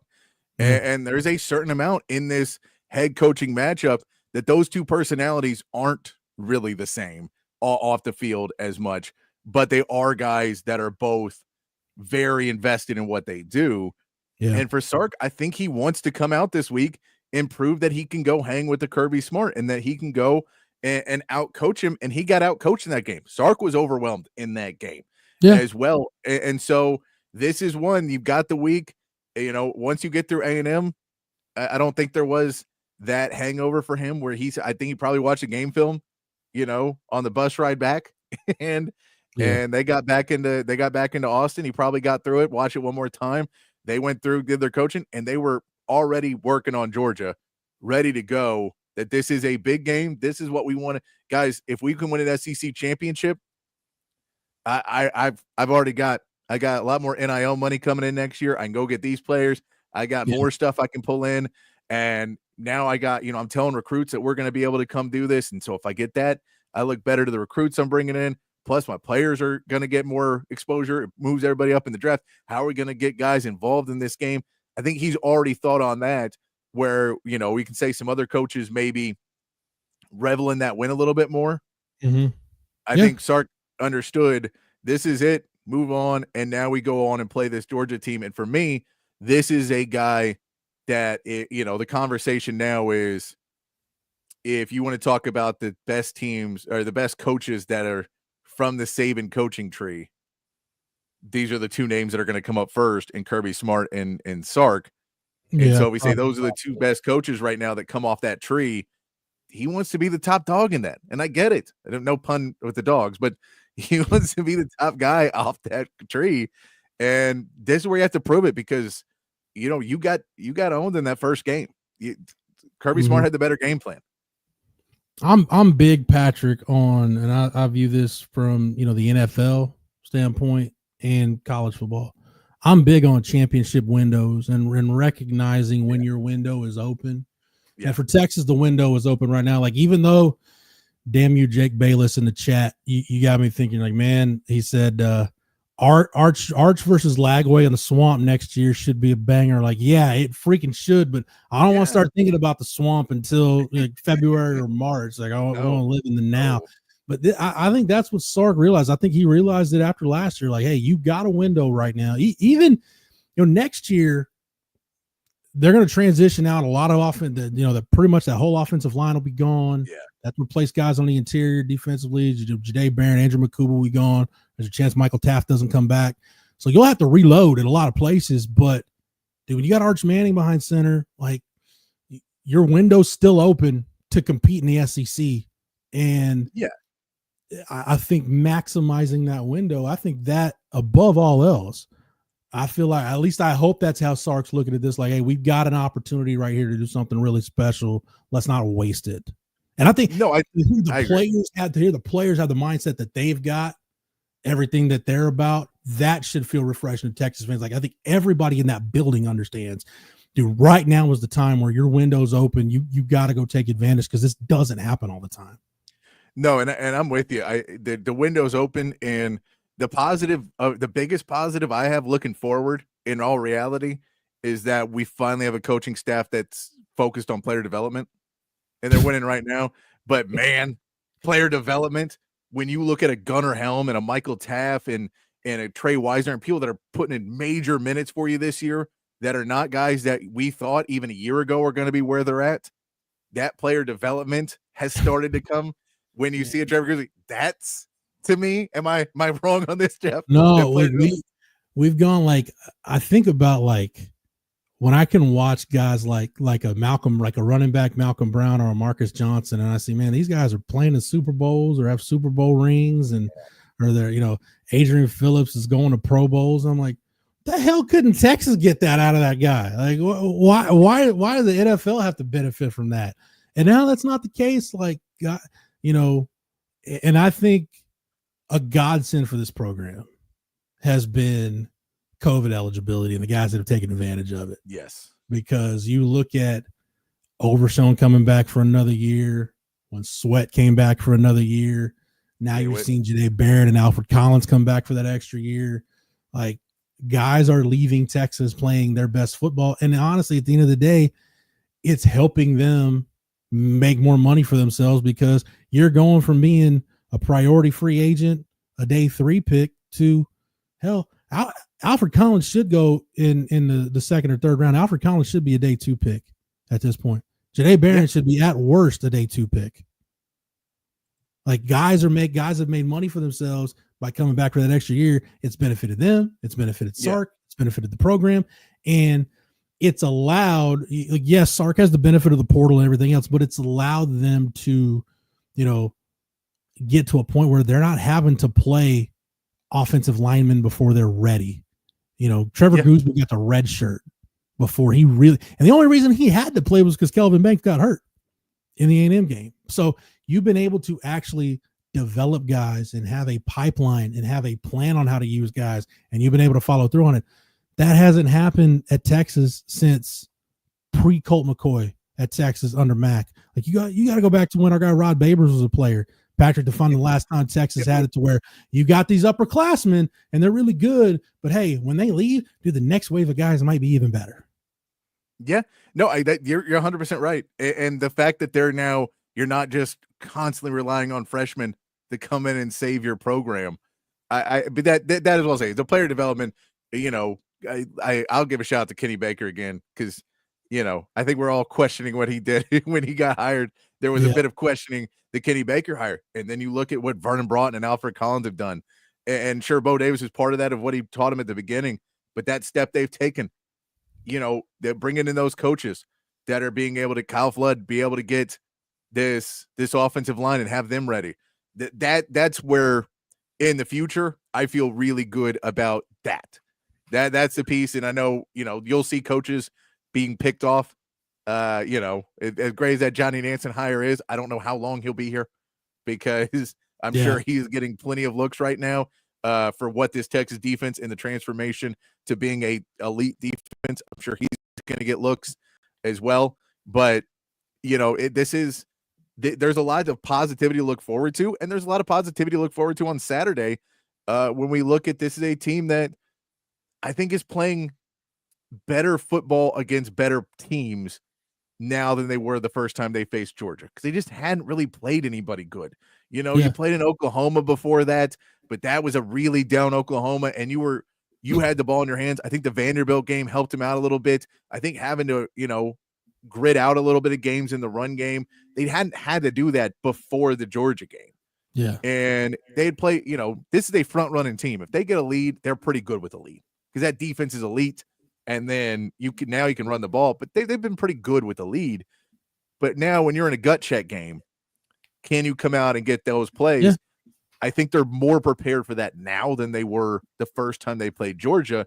And I mean, Georgia, their offense looks better, but I mean, the stat that blew out that was the most concerning for me, or the most for Georgia, but for Texas, is looking what the rushing yards against Georgia have been in the last few weeks. I know, like Georgia Tech, man. How much of that Georgia game did you watch last Friday, Patrick? Not a ton, but I watched all the overtimes. Man, so a solid hour. I watched that game and I had flashbacks to like early 90s Texas A&M football. I'm like, dude, yeah, they're turning Haynes King into Bucky Richardson. Like, I ain't even messing around. It's just straight up like just quarterback run right and left. But yes, Georgia Tech. I've got let me look at okay, I got it pulled up, Patrick. Yeah, Georgia Tech ran for 260 last Friday. UMass ran for 226. Yeah, Tennessee 146. Yeah, but that's what I'm saying is, but if you look at the numbers, so when they played Texas, they held Texas to 29. That's a somewhat false stat because a lot of that sacks and Quinn Ewers losing yards. But then you go 115 to Florida, then 134 to Ole Miss, then 146 to Tennessee, then 226, then 260. It's gone up every single week. Yeah. And so that's where you look at it, and teams are starting to get, and yes, I get Georgia Tech. There was a lot of quarterback runs. Quinn's not going to have those yards.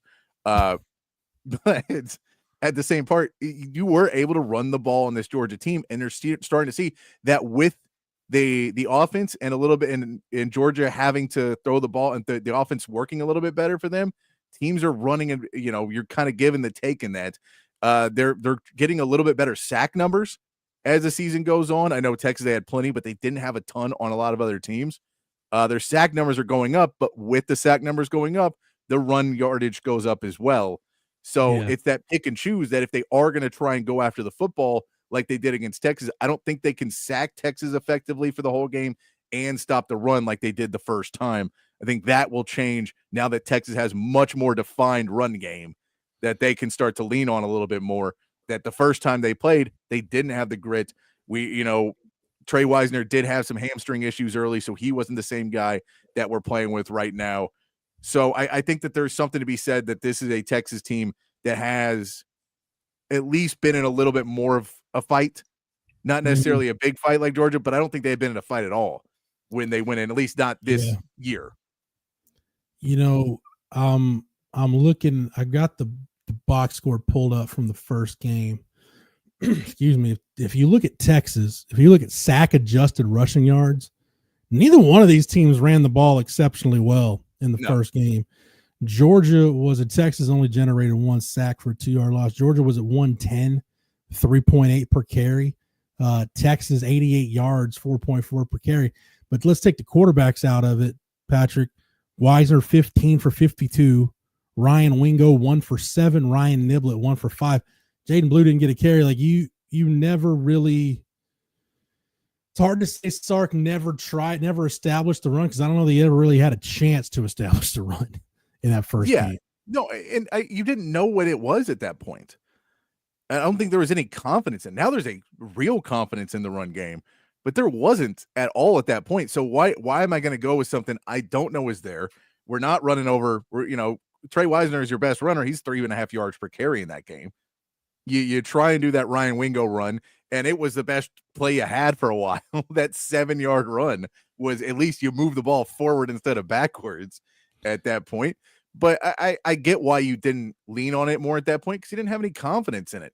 And now the confidence in that run game is astronomically higher than it was the first time around. And so if they do, it just adds another piece in that arsenal. We always talk about how many weapons Texas has and how many ways they can beat you.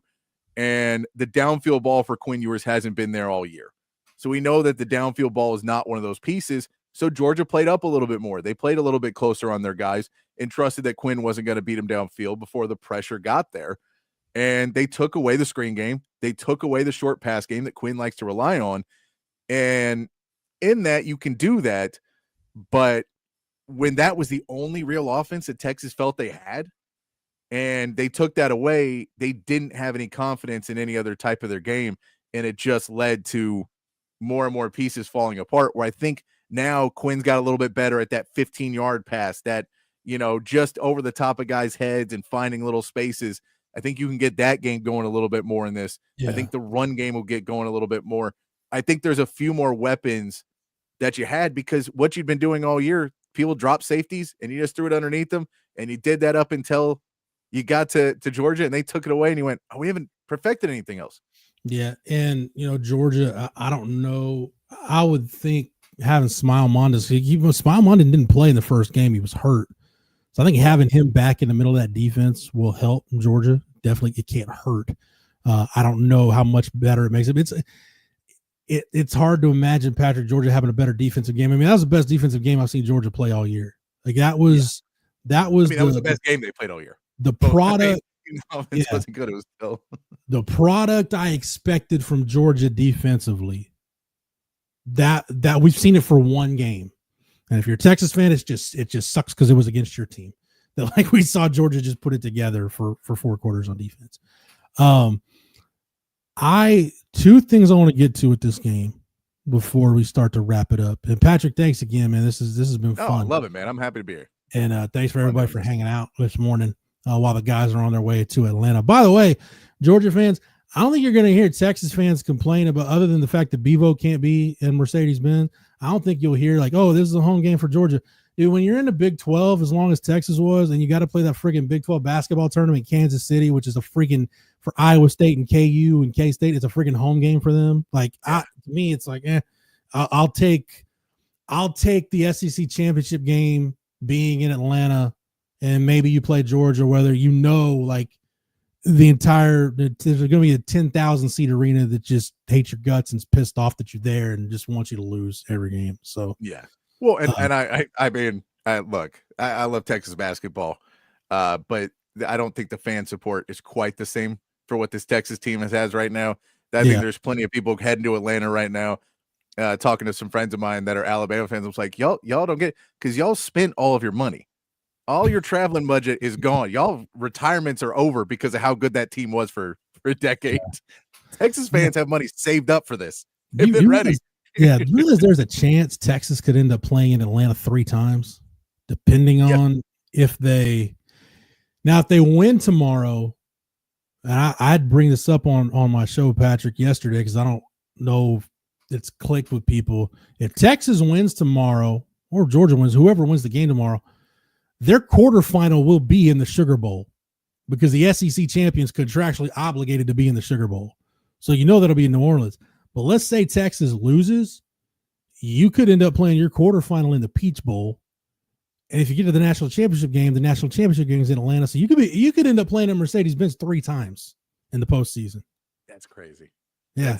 That's a crazy thing to think about. But but that's it. Like, try to explain, man, telling people Texas, man, our bowl games are drivable for the last few years. We've been able to drive to these bowl games, not spend a lot of money. I don't want to go to the Alamo Bowl anymore. I don't either. So let's go to these fly games. Let's go to Atlanta, party it up, man. Get an Airbnb, just stay there for a month. Yeah, I thought about going to Atlanta this weekend, and just didn't, because I know if Texas wins, I know I'm gonna have to be in New Orleans for the Sugar Bowl, and I know, trust me, I know what that trip costs because I've done it a couple of times. Yeah. And then your semifinal, it selfishly, this is just kind of where I'm at 41 with a 6-year-old at home. Kind of hoping if Texas gets to the semifinals that they played at the Cotton Bowl, because I'm like, look, if I can drive to the game, then drive back and be home 4 hours after it's over, then I'm happy with that. And I complain about South Beach, but the Cotton Bowl wouldn't be terrible. But like I said earlier, I hope Texas fans are enjoying this. But a couple things I want to mention before we wrap it up. One,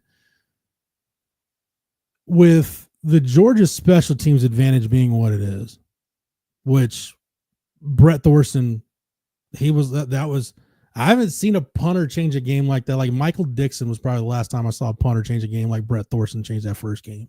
That was, trust me, with my time covering Baylor and covering Texas, I've covered 2 Ray Guy Award winners. So, by the way, Patrick, did you know I'm a voter for the Ray Guy Award?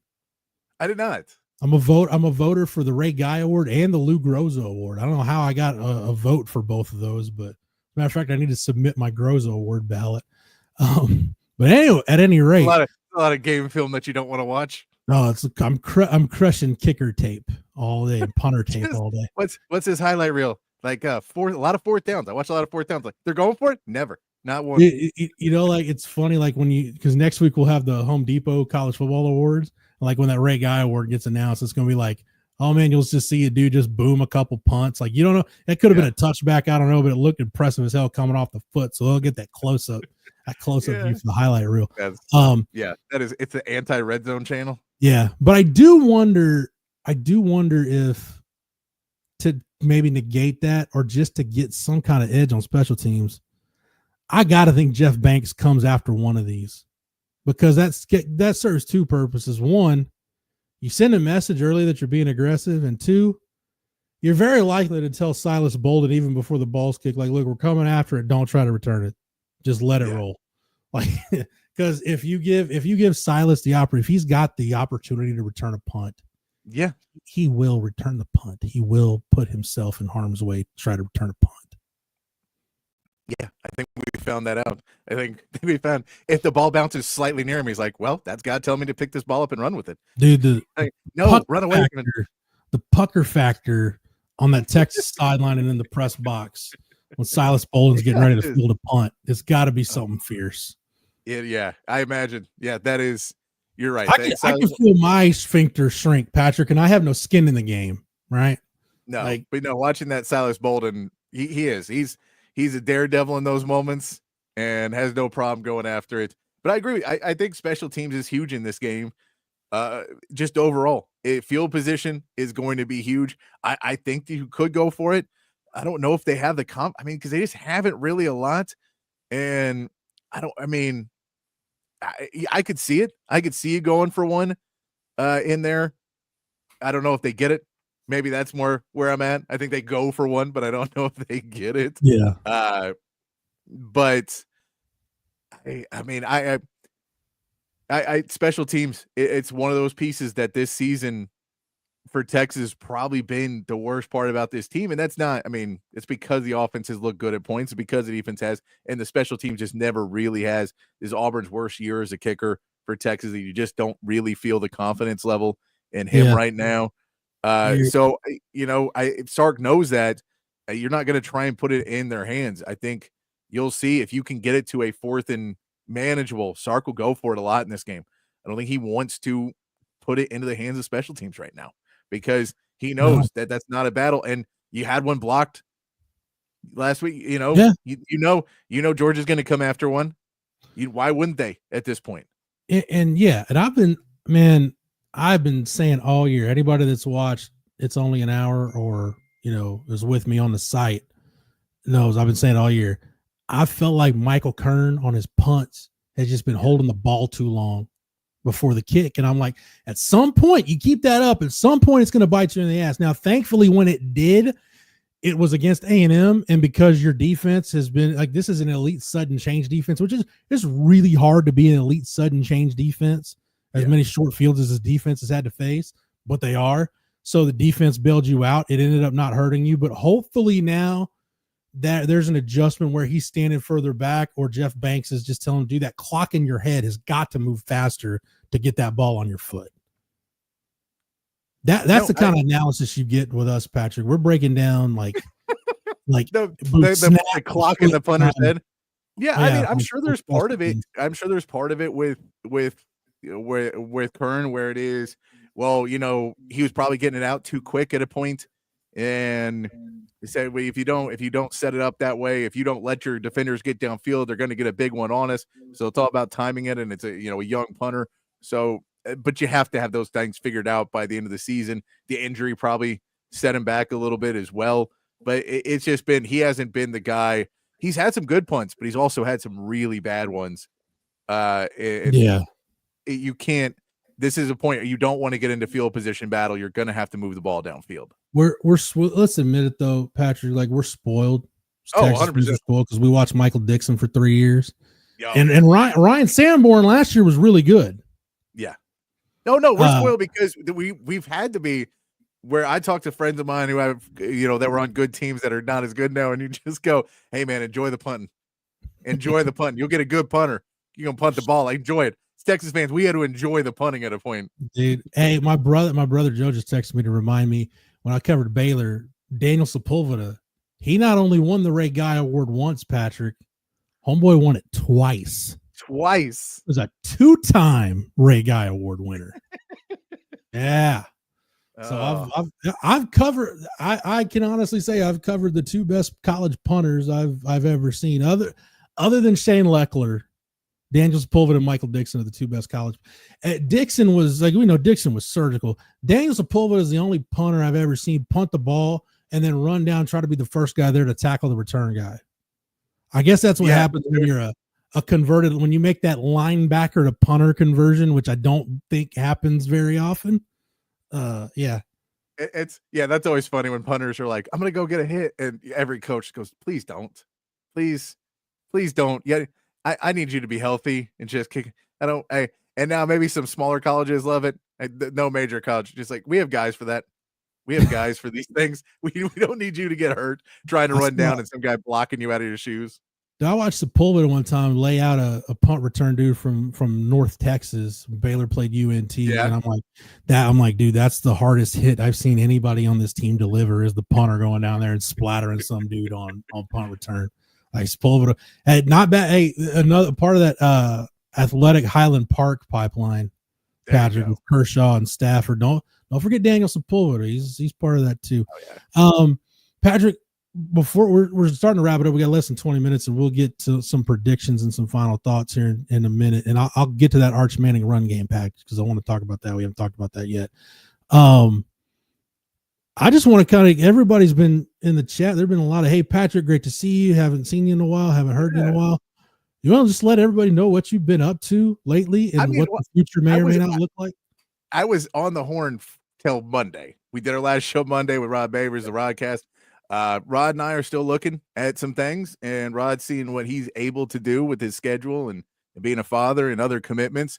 Mm-hmm. So we're seeing if we'll be able to continue to do a show. We really enjoy working together. So we're seeing if that'll be able to continue in one place or another, maybe here, maybe somewhere else, depending on what Rod is able to do. That's where we're at with that. And then depending on where I'll be, we're figuring out just piece by piece. I'm happy to be here today. I love talking to Brad. So you might see me pop up here more and more. You might not. I don't know. We don't know.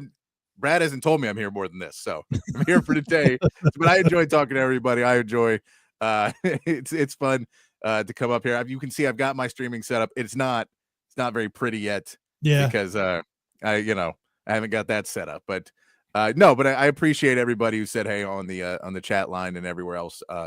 I'm happy to be here. I'd have to set my alarm back up. I was getting pretty comfortable not waking up. I would wake up at 4 a.m. for the last 9 months or whatever it's been. Yeah. Right. That is a brutal wake up. So Insane. I was getting used to not having to set my alarm at all. But that's also, it's not a good for me because I'll stay up till 4 a.m. Grew up working in clubs. I'll stay up till 4 a.m. It changed my waking up at 4 a.m. changed me from the guy who was like, no, start games at midnight. I'm cool with that. To like, what's it? An 8:30 game? How am I going to watch this game? So at least I'm getting to watch some more games now at night. When were the old Horn Studio? When were the premises vacated there? Has that been a while? No, I mean, so we just moved to a different part of the building. Okay, we were still in that building, but we just moved to a different part in that building. But we were still there up until Monday. I mean, I'm sure that there's still stuff in that building. Okay, yeah, because that the studio we were in. Not your dog, Patrick. You knew how to, your dog. Oh, my dog's right here. He's right. Patrick's dog is awesome, by the way. I don't know if you can move the camera onto your dog. Patrick's dog is awesome. Patrick's dog behaved himself and was a really good dog. Now, not that I dislike the other dogs that were up at the Horn Studios, but man, if you open, like if you were in the studio doing a show and you open the door to like go to the bathroom, like just the smell of dog pee just hits you right in the face. Like after a while, it's like, man, there was dogs who peed and pooped in the, not what you wanted to have in a studio. Oh man, I still remind CB brings it up. Like we had Deuce Gate where there was a deuce left in the studio. Well, that was also when we had weekend shows. And the weekends were unregulated. Let us not forget. Let us not forget the weekends were, as someone who worked on multiple different facets of that company, and that was the weekend shows were ones where you come back and everybody go, man, where'd all our headphones go? And I'm like, are they just taking stuff? They roll in with no headphones and then walk out with headphones. Who does that? I lost one of my Yeti cups, Patrick, that I left in there. Who takes a Yeti cup from there? Yeah. That was mine. That wasn't communal. Like that was mine. That's what I'm saying. I don't get it. I get if it was like open to the public, but if you're like, no, I'm here every Saturday, so I'm just going to take some stuff out every Saturday. Never got that concept, but that's just who I am. Dude, so Coach 420 and CB are talking about it. Deuce Gate there was a dog that pooped in the studio, like the main studio where we broadcasted. Yes. Bucky and Aaron did a whole show in there, and neither one of them smelled it. And Bucky was like 2 feet from it for 4+ hours, didn't smell it. I go in the studio with Craig when we're making the transition to start Light the Tower. And I'm like, dude, what does that smell? And nobody's saying anything. I'm like, did somebody throw up in the trash can? What does that smell? I can't find anything. And Trey and/or BK found the rancid turd, the infamous turd that was in the corner of the room. Yeah, that's first of all, when your dog does it because it smells really bad when they do it. Yeah, and to have that and then just be like, nah, not going to touch that. That's crazy. Dude, that's brutal, man. So Deuce Gate was a thing. We were told to stop. We were told to stop talking about Deuce Gate though after a while on the air. But I didn't. There was after a while, Patrick, over there where I just didn't care a whole lot about following the rules or being a good soldier. Not many people did. No, not many people did. No, I mean the rules were pretty loose to begin with, so I don't know how much it was. I enjoyed my time, but that was also because I really enjoyed the people I got to work with. Let's put it that way, dude. And so the people I got to work with was a lot of fun, and so that's how I get to know Jeff and worked with Craig Way, which was an awesome experience, and then of course working with Rod is great, and then I knew BK from before then. I think I'd worked with BK at the Zone. Yeah. So I'd worked with a couple of these guys before, but the Horn it's a lot of guys that I met. They're awesome. I said this about my time with the Horn, man. The good stuff, the positives, so far outweigh the negatives. Now, some of the negatives were pretty freaking negative, but like if anybody wanted to be there the day Snoop's last day, that was I could write a book on that. But I don't think I got there later that day. Yeah, dude. I think I got there and I walked in and was like, hey, why is everybody acting so weird? Well, Patrick, what had happened was, because you came in like right around noon, right? It was usually when you got there. Normally, because I was there till 7, 8, 9 and night sometimes. So Patrick and I would cross paths. I'm leaving while Patrick is coming in, and Patrick came in that Friday, Snoop's last day, and had no idea that like Hiroshima had just been detonated like about an hour before he got there that day. So that was fun. But Patrick, I want to talk about the one thing we haven't talked about with this game that maybe it's an X factor. Maybe it's the difference. Maybe Sark just gave Kirby something to think about this week while he was trying to game plan. Oh, okay. The Golden Arch, whatever we're going to call it, the Arch Manning run game package. I like this because it's funny. Sark wasn't a wildcat. Like you look at Sark's past, like he wasn't a big wildcat guy until he had to have it with Roshan. Like what do we say? Necessity is the mother of all invention, right? You go back to that K-State game, the 2021 season finale. Texas wasn't going to a bowl game. That was their bowl game, was the home game against K-State. Like that was a Friday game. As of Tuesday, Sark didn't have a quarterback who could actually throw a forward pass. So they were prepared to go wildcat the whole game if they had to. And Roshan goes for $179. And I think at that point, Sark's like, you know what? Roshan's so good at it. Let's just keep this as part of the offense. Now, they tried it last year with Savion Red, and it didn't really work. And this year, they really didn't have anybody that could do it. But basically, Arch is kind of your change of pace package. And the good thing about it, though, Patrick, we know Arch Manning can throw the football. Oh, so yeah. Now the things you can do with that, the options are pretty much limitless. They are. I will say, I don't think you put Arch in this game to break the tendency and throw. I think if you put Arch in, it's in a short yardage, it's in a red zone package, it's something, or a fourth down to pick it up. But we saw, I mean, Elko, it took him one play to figure it out. You know, he got that big run for the touchdown, and then immediately Arch came in and go put a spy on him. He's going to run. Just tell linebacker. Okay. Yeah, it's okay. We get it. And so I think that there's limitations to it. I wouldn't go up against Georgia because we saw Arch come in against Georgia, and he had the same look in his eyes as Quinn did, which is this is different than I saw all season long. I mean, you remember he hasn't played against SEC competition really. I mean, like that was a deal. Is Arch wasn't playing against really good teams. He hasn't really played against that top level of player yet. So as good as he's going to be, there is the learning curve. Just playing against more and more NFL talent. So, I think that that's something that you'll see in the playoffs. It would not surprise me to see them run it and have Arch take a couple steps to the outside and then chunk it downfield because we know he's got that deep on. That one would not surprise me. I don't think we'll see it against Georgia. We could. I mean, we saw what was the big Georgia offensive play in the game last year. It was a flea flicker. Yeah. Yeah. I like the fact that it's there. I love that Sark found a way to use him in a game that worked, that wasn't an undermining thing.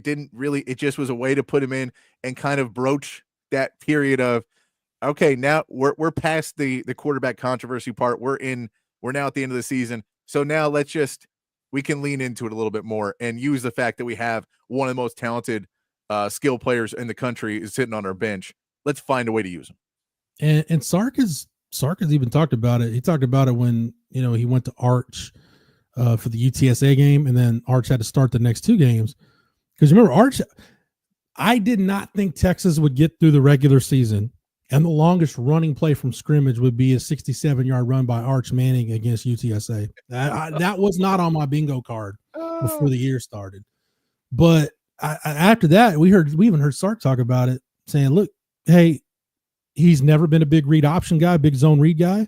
But, hey, with Arch, it's part of the playbook because you're taking away a big part of his skill set if you don't have it.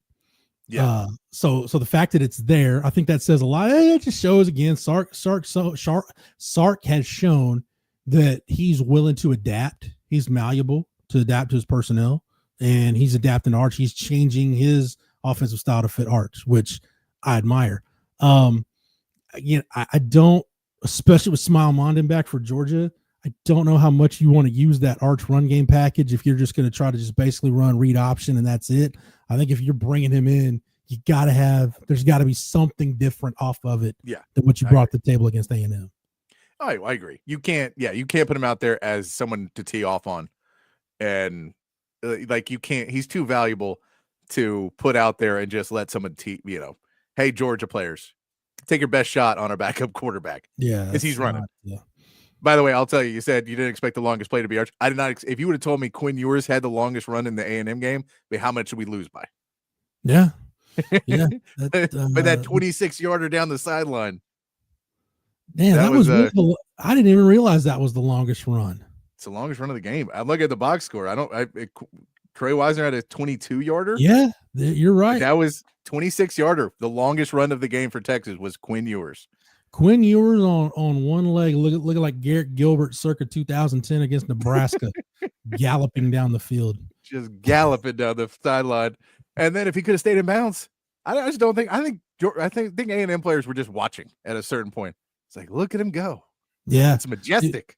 See, we were talking about in the press box. Chip asked me, he's like, why did Quinn step out of bounds? It's like he lost his balance. And the only explanation I could come up with, because I was like, I'm going to give Quinn the benefit of the doubt that he's a little more graceful athlete than that.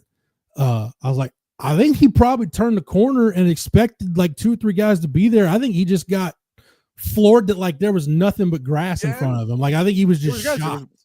Yeah, I would be shocked too. if I just looked up and went, this worked well better than I thought it would. Yeah. And I was going to take it for as long as I could. But yeah, no, it's just funny what you said. So the longest run of the season is Arch. The longest run of the A&M game was Quinn. Yeah, that's dude, dual threat quarterbacks all over our roster. Richard, by the way, I don't have an NDA on that. Here's my thing. I've said this before. That's Snoop's story to tell. If he wants to tell it, he can do it. It's not my full story to tell, but I just like hinting at it because I had the unfortunate responsibility that day to be the guy who was there for all of it. So whenever everybody else on the on-air staff, everybody else in the building, HR, whoever needed to talk to somebody about what happened, I was the guy they had to go to. It was like, yeah, I was there. Yeah, I saw it. All right. Yeah, I'll give you my statement, whatever. Yeah. But at any rate, I love Snoop. Snoop was the first person who put me on air like 2008, maybe, when we were together at Talk 1370 together. That's how long. It was a while ago.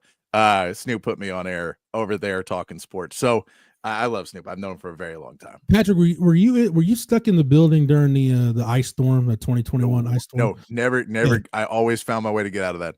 I was always just important enough to get myself out of that. So CB, I don't know who all was there. I know it was Snoop. I think Cameron Parker was up there. All the bathrooms were destroyed because the plumbing in the building didn't work. So basically, y'all thought I made it up. Like Snoop told me, like dudes had to like pancake stack it in one stall and then go to the next because what else were you gonna do? You couldn't flush the toilet. There was no running water. So yeah, it was. I did not envy the maintenance staff that had to clean up the building. No, I don't. Now, I'll say this. I won't throw this person under the bus, but there was someone in the building on day one of Snowpocalypse who allegedly ate some bad brisket, took off towards the facilities, and allegedly nobody saw this person until after the storm had passed and everything was normal again. So I don't know where this person went, but apparently they were ashamed of what they had to do in the restroom. So that's just that's hearsay though. I wasn't there. I don't know. Hearsay. I was not. No, I got out of it every time. I was just important enough that I had enough. They didn't want to pay me extra to be there. It's like, I think most of the time I was full time because I was doing other jobs. So I think for the most part, it was always guys that were like, no, I'll show up and make some extra money to be here. Dude, I'm like, I've got the furthest drive out of other than Craig. I had the furthest drive out of anybody. So no, Craig was living in Cedar Park at the time, so I think I did have the furthest drive out of anybody. So no, I wasn't. I'd also have the one to be like, well, I live by my I can't take care of my dog. I can't leave him by himself. I have a kid. Like I can't. I gotta make sure I'm alive when this is over. Well, yeah, Jake, that's a choice. Thankfully I've never been in that situation where I've had to make that call. And Magic Man ATX, it may have been Chad Hastings. I don't know who it was that defiled the bathroom during the ice storm, but I will not disparage the good name of Chad Hastings. I love Chad. Was there, so at the very least, he could tell you who the culprit was that was most responsible for blowing it up in the bathroom. Patrick, back to the game. Yes. You got a prediction for this? I mean, look, I'm going to have Texas winning. I'll go like 21-18. I think it's going to be not very high scoring. I think it's not going to, I don't, quite frankly, I think Texas could kick a field goal and maybe it'll be less but I'll get Texas on the board a couple times. I think they go for it on a lot of fourth downs. I think they push it, but I'll put Texas that they actually get the ball moving a little bit. And I think Texas defense will get them in good field position for at least one series. So I'll go 21-18. And I think Georgia just gets field position enough that they get some points on the board as well. My gut is telling me Georgia, something along the lines of like 23-17. Yeah. I don't think it's going to be, I don't think I'll be surprised. I won't be shocked. I'll be surprised if either one of these teams gets to 30 tomorrow. Oh yeah. No, if either team gets to 30, something went wrong. Yeah. It'll be like the first game. If somebody gets to 30, I think somebody got blown out. Well, now, if we could get to 30, if we get to 8 overtimes. I hope that's not the case because I loathe the overtime setup in college football. I'm not a huge fan of it either. It sucks that the Aggies had to ruin that for us by having that whatever game they had against LSU. And I remember that the funniest part about that game is I remember that game happening when I had a friend playing a show and there was TVs on and he kept thinking people were cheering for him and I'm like, dude, there's a crazy game happening and that's what they're cheering. You know what's even crazier is not long after that game, A&M started making cups and T-shirts to celebrate the win, and I'm thinking they do have to go to Baton Rouge next year.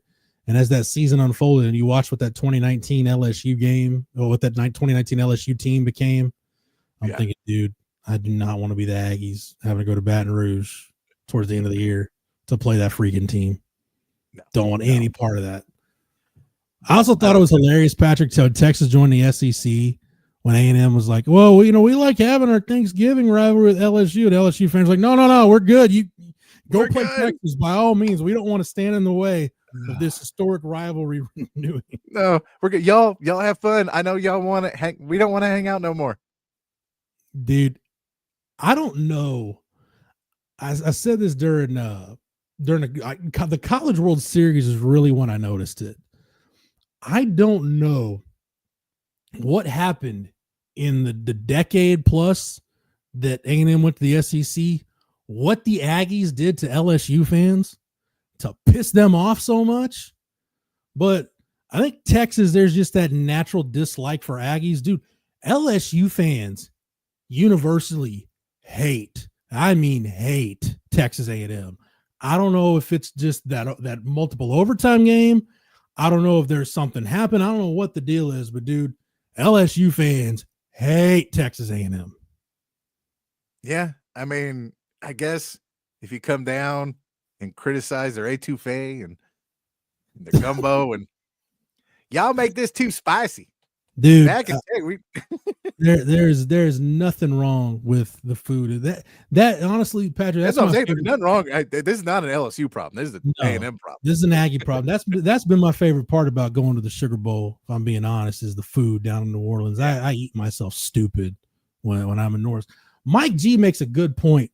Houston kind of seems to be the hub now. Rod and I talked about this a lot. Like when I was growing up, when I was a kid, Houston seemed to be more of an Aggie town.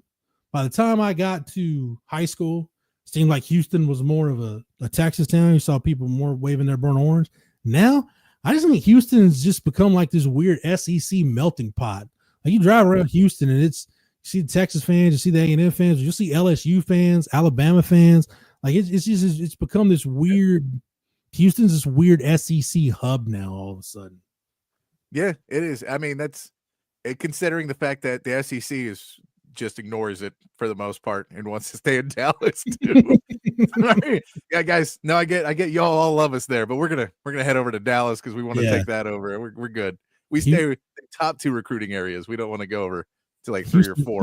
Houston's just the battleground. But you know what, Mike? I think Mike G's onto something. I think Houston is where the battles get fought between Bayou Bengals and Aggies. Patrick, this was fun, man. For 2 hours, yeah, a lot of fun, man. Here talking ball. Before we go to the next program and switch it up, any other of these conference championship games grab you?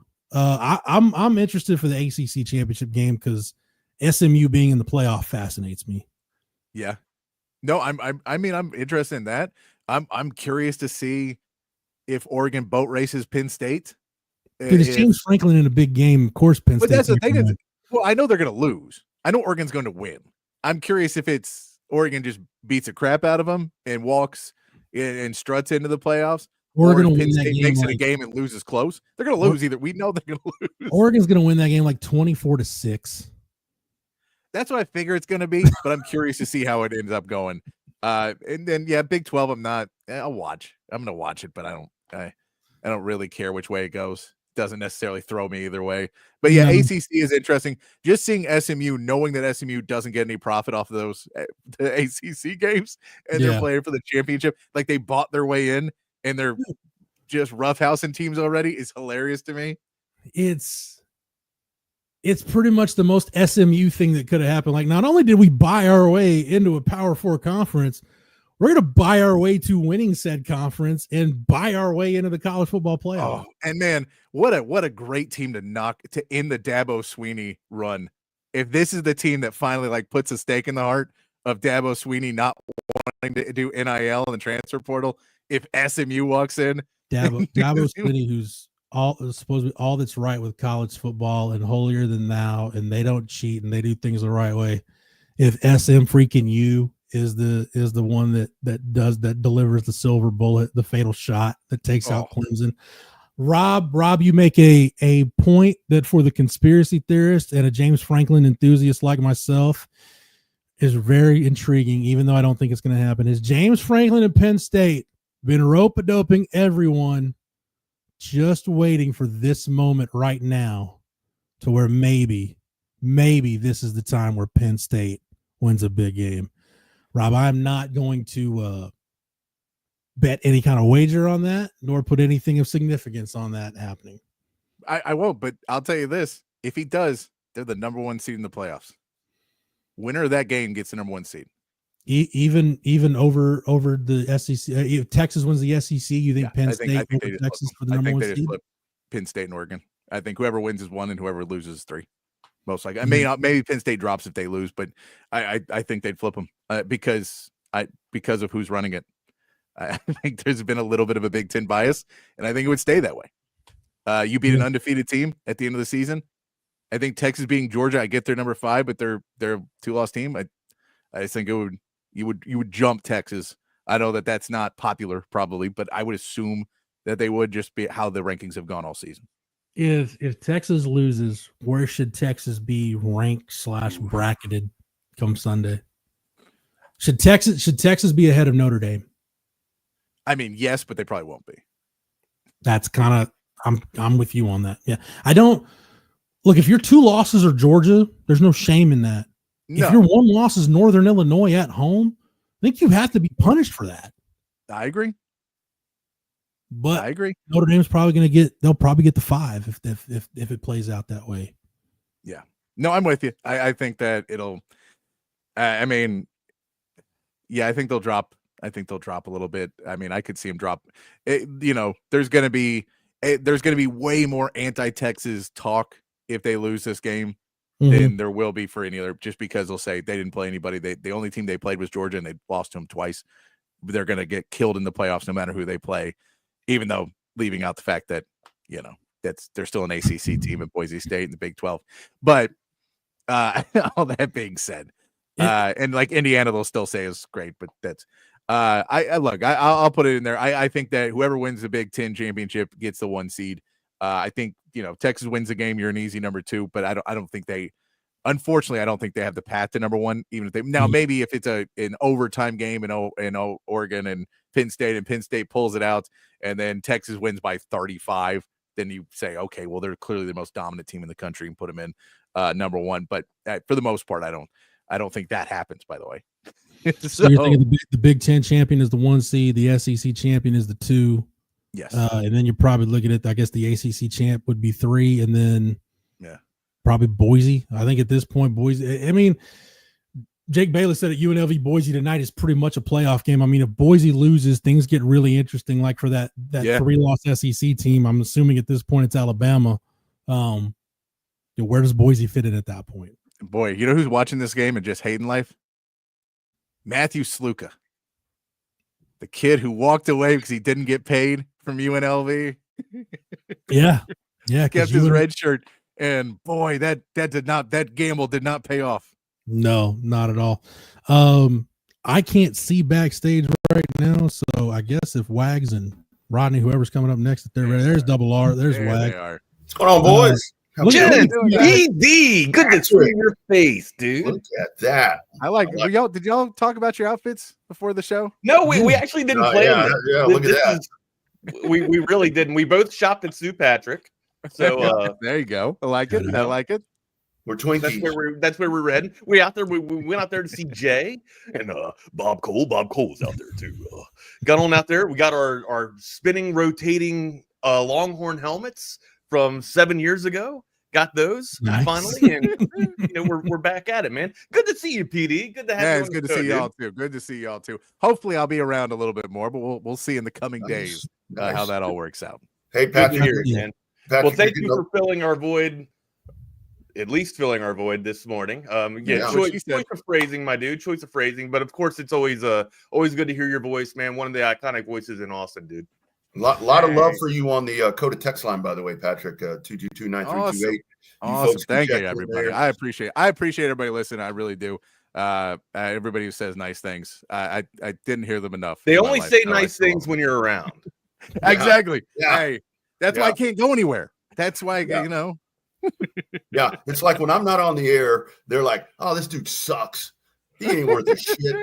And then when I come back, it's like, "Oh, there he is. He's back." Yeah. Come on. I'm old school enough. I come from the world hey, you know my name? You know who I am? All right, I did something right. Yeah, that's right. Hey, I worked long enough in this industry. Yeah, I worked long enough in this industry of people, and they go, "You know who I hate? That guy with the goatee." You're like, I think they mean me. I think they made it. You made it. Yeah. But no, Jeff and PD, thank you guys so much for holding it down. Yeah. Man. We appreciate you guys. Patrick, thanks, man. With Bucky and BK on the road, man. Pleasure, Jeff. All right. Well, it's Chaos Theory. I've got to go pick up my dog from the groomer after his bath. Boy. Yeah, so pick him up. But stay tuned for Chaos Theory. Everybody, however you're enjoying the game tomorrow, enjoy it responsibly. And in Texas fans, enjoy it. And we'll be back on Monday. Maybe we're talking about an SEC championship, but we'll definitely be talking about Texas in the playoff. And I'll see you guys then. Wags, Rodney, have a great show. Patrick, great to see you. There, guys. Blue. You bet. All right. There they go, Wags. Good to see Patrick. Oh, shoot. Sorry, Wags. Wags. A little trigger happy there, my friend. Good to see Patrick back on there, man. Absolutely, dude. That's a good dude. Patrick is one of those guys where I've always said, there he is. He's a fucking savant, dude. It's like Patrick and Stu Myrick are two guys where it's like you could put them out in the Arizona desert and hand them a laptop, a mixer, and whatever. Don't even give them Wi-Fi, and they'll figure out a way to get that shit on the metal, and they'll find a way. Oh, they will find a way. No, really good stuff right there. Really good stuff. What's up with you? So, hey, are you going through my wardrobe? I'm serious, man. You're creeping me out. Like PD and Jeff are kind of on to something here. This is the only non-work show. Well, of course, I brought one of my Dirty Air shirts. Got to advertise. But other than that, this is all that I brought, and that's why, like, when I've been going out in the evenings, here in St. Louis. So I'm getting all the hook 'em horns and all that. And it's like, I have not got a horns down thrown at me. So it's like, I think the entire nation is wanting Georgia to get their ass beat. So you know what? Bevo Lance Jason, he does kind of have a Big Show type of vibe. He's kind of a cross between the Big Show and Diesel, because he's got a little bit of that sexiness to him. You know what I mean? Like you can't throw the Big Show out there and not throw a little bit of Diesel in when you're talking PD too, because PD's got that voice, man. Yeah. Anyways, man, welcome to Chaos Theory. It is Wags and my co-host Double R, my partner in crime. He is out of detainment. We broke him out, or at least for now until they catch his ass again. Give me pardon. Give me pardon. You know how it is, man. They're up and at him around here, man, trying to get all these. La migra. Is that what they say, Rodney? Yeah, that's what it is. I come rolling up, and it's like, I'm the most Mexican looking dude that you're gonna find, and so it's like you're actually whiter than I am, aren't you? Probably. I think you are, as a matter of fact. I remember in like primary school and intermediate school and all that. My last name is whatever it was, and it's like at least you got an education. I did not. Barely, but I had the to go other to the military for my education. Yeah. Oh my God. The other Hispanic kids would tell me, "You're not a Mexican." I'm like, okay, is that good or bad? I don't know what you mean by that. I don't know how to take that, amigo. Yeah, they were like, are you going to CCD? Like Bucky talks about the Catholic school thing. I'm like, I don't know what that is. You're not a Mexican. Oh, okay, sorry. Jake, I'm waving you in, buddy. Misery loves company. You watching the Wizards? Watch them with me, man. You know what's that? And that's another reason why you got to have audiovisual consultations.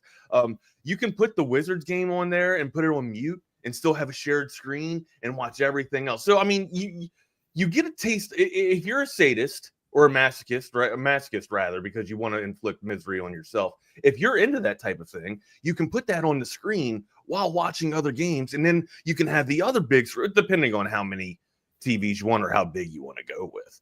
Rodney's got the trifecta effect. I'm going with the two, the sisters, the combined sisters here, 1 and 2 right there. But look, man, regardless, it's all deadly. You put the ice on there, you put the basketball on there as well, and then maybe you don't have to watch, too much of the Wizards. But when Dallas comes on, when your Mavericks come on, then you can turn the sound back up and hear everything, man. Because it is misery loves company, though, Jake. Keep on coming with me, man. Watch those Wizards with me, baby. Alex Sarr, it's the future. It is the future. My dude, man, are you a gringo, Rod? Is CB asking me that or you that? I don't even know. See, that's the thing. What was the question there? Are you a gringo? So I'm 50% gringo. My mother is a gringa, and my dad is not. So that's how kind of the combination comes in with the Rodney, very white name, and then Rodriguez is not white. Well, I guess it kind of is, So it's so wait, hold on, time out. 20. Your mom's more Latina than your father? No, my mom is straight up Caucasian. Okay. So yeah, she's as white as I look in this picture, and it's because the reason I look like this, is because I've got all these windows opened up because trying to get some light in here. This place doesn't have a lot of natural light, so I'm like, I've got windows open, but then there's buildings everywhere. I'm looking down at Washington Street over here, downtown. Where are you? You're in Missouri? Yeah, I'm in downtown St. Louis. I'm right next door to the Dome of the Americas. So like right there, I'm looking at the dome right there. They put you in a house, huh? I see you got a house back.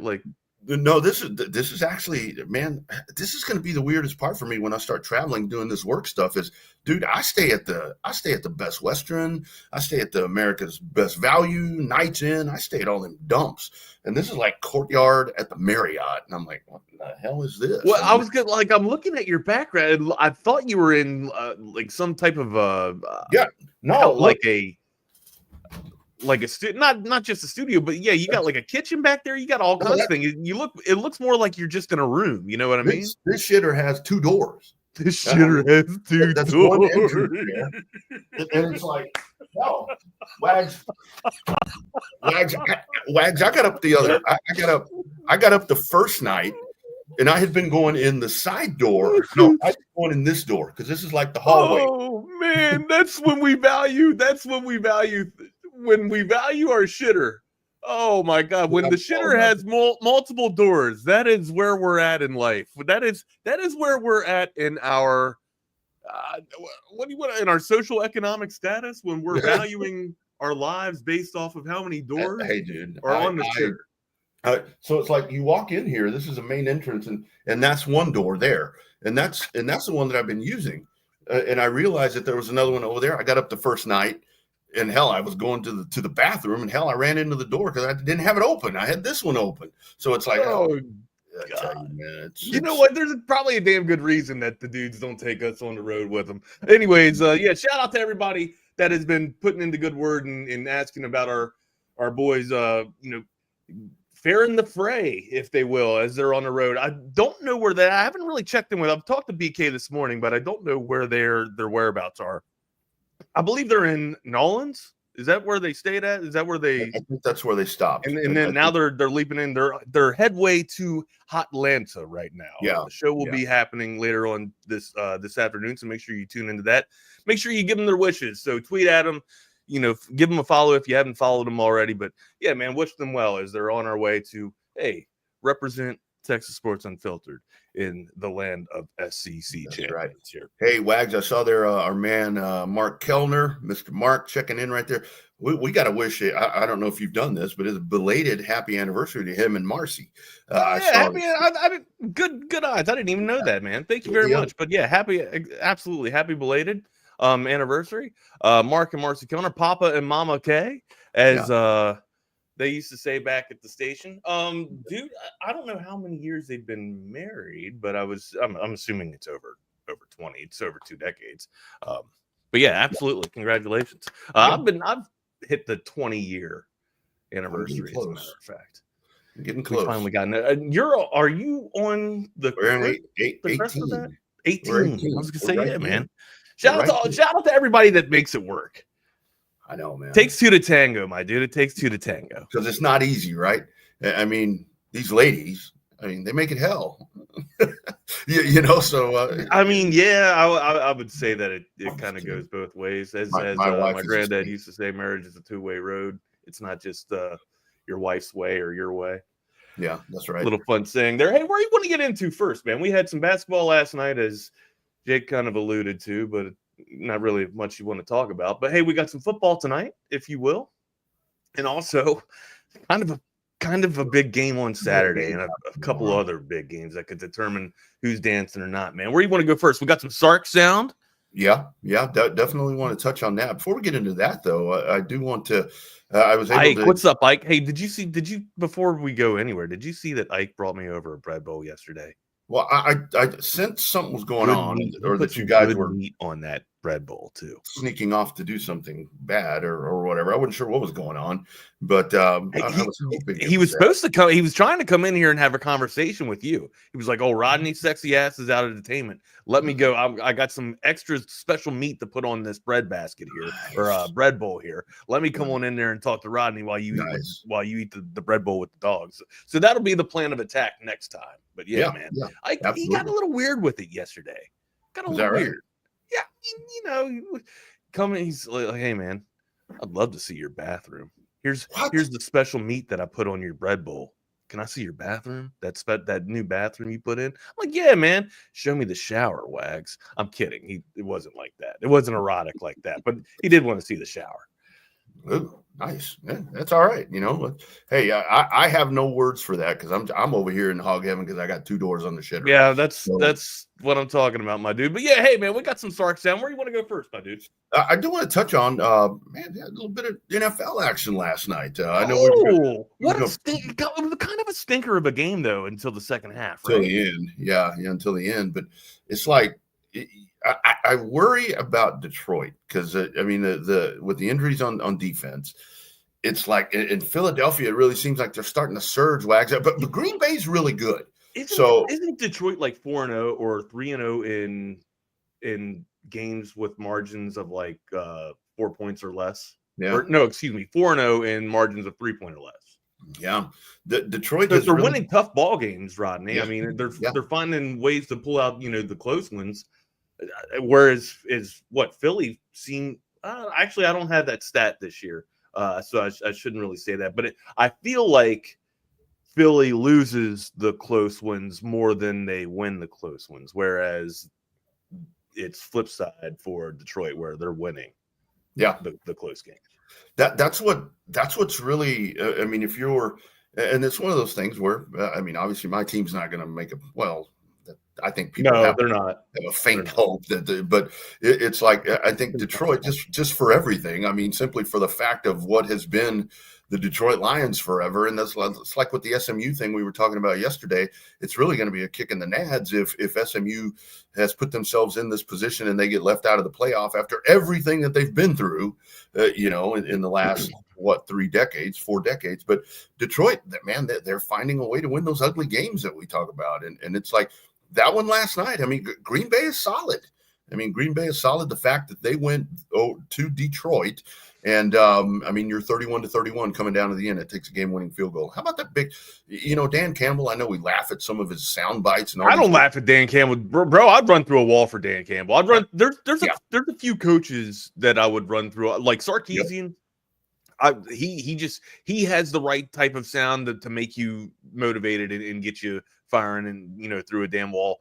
Dan Campbell is the same way. It's a different delivery that Dan Campbell has than Sarkeesian's more of an elaborate and articulate type of delivery.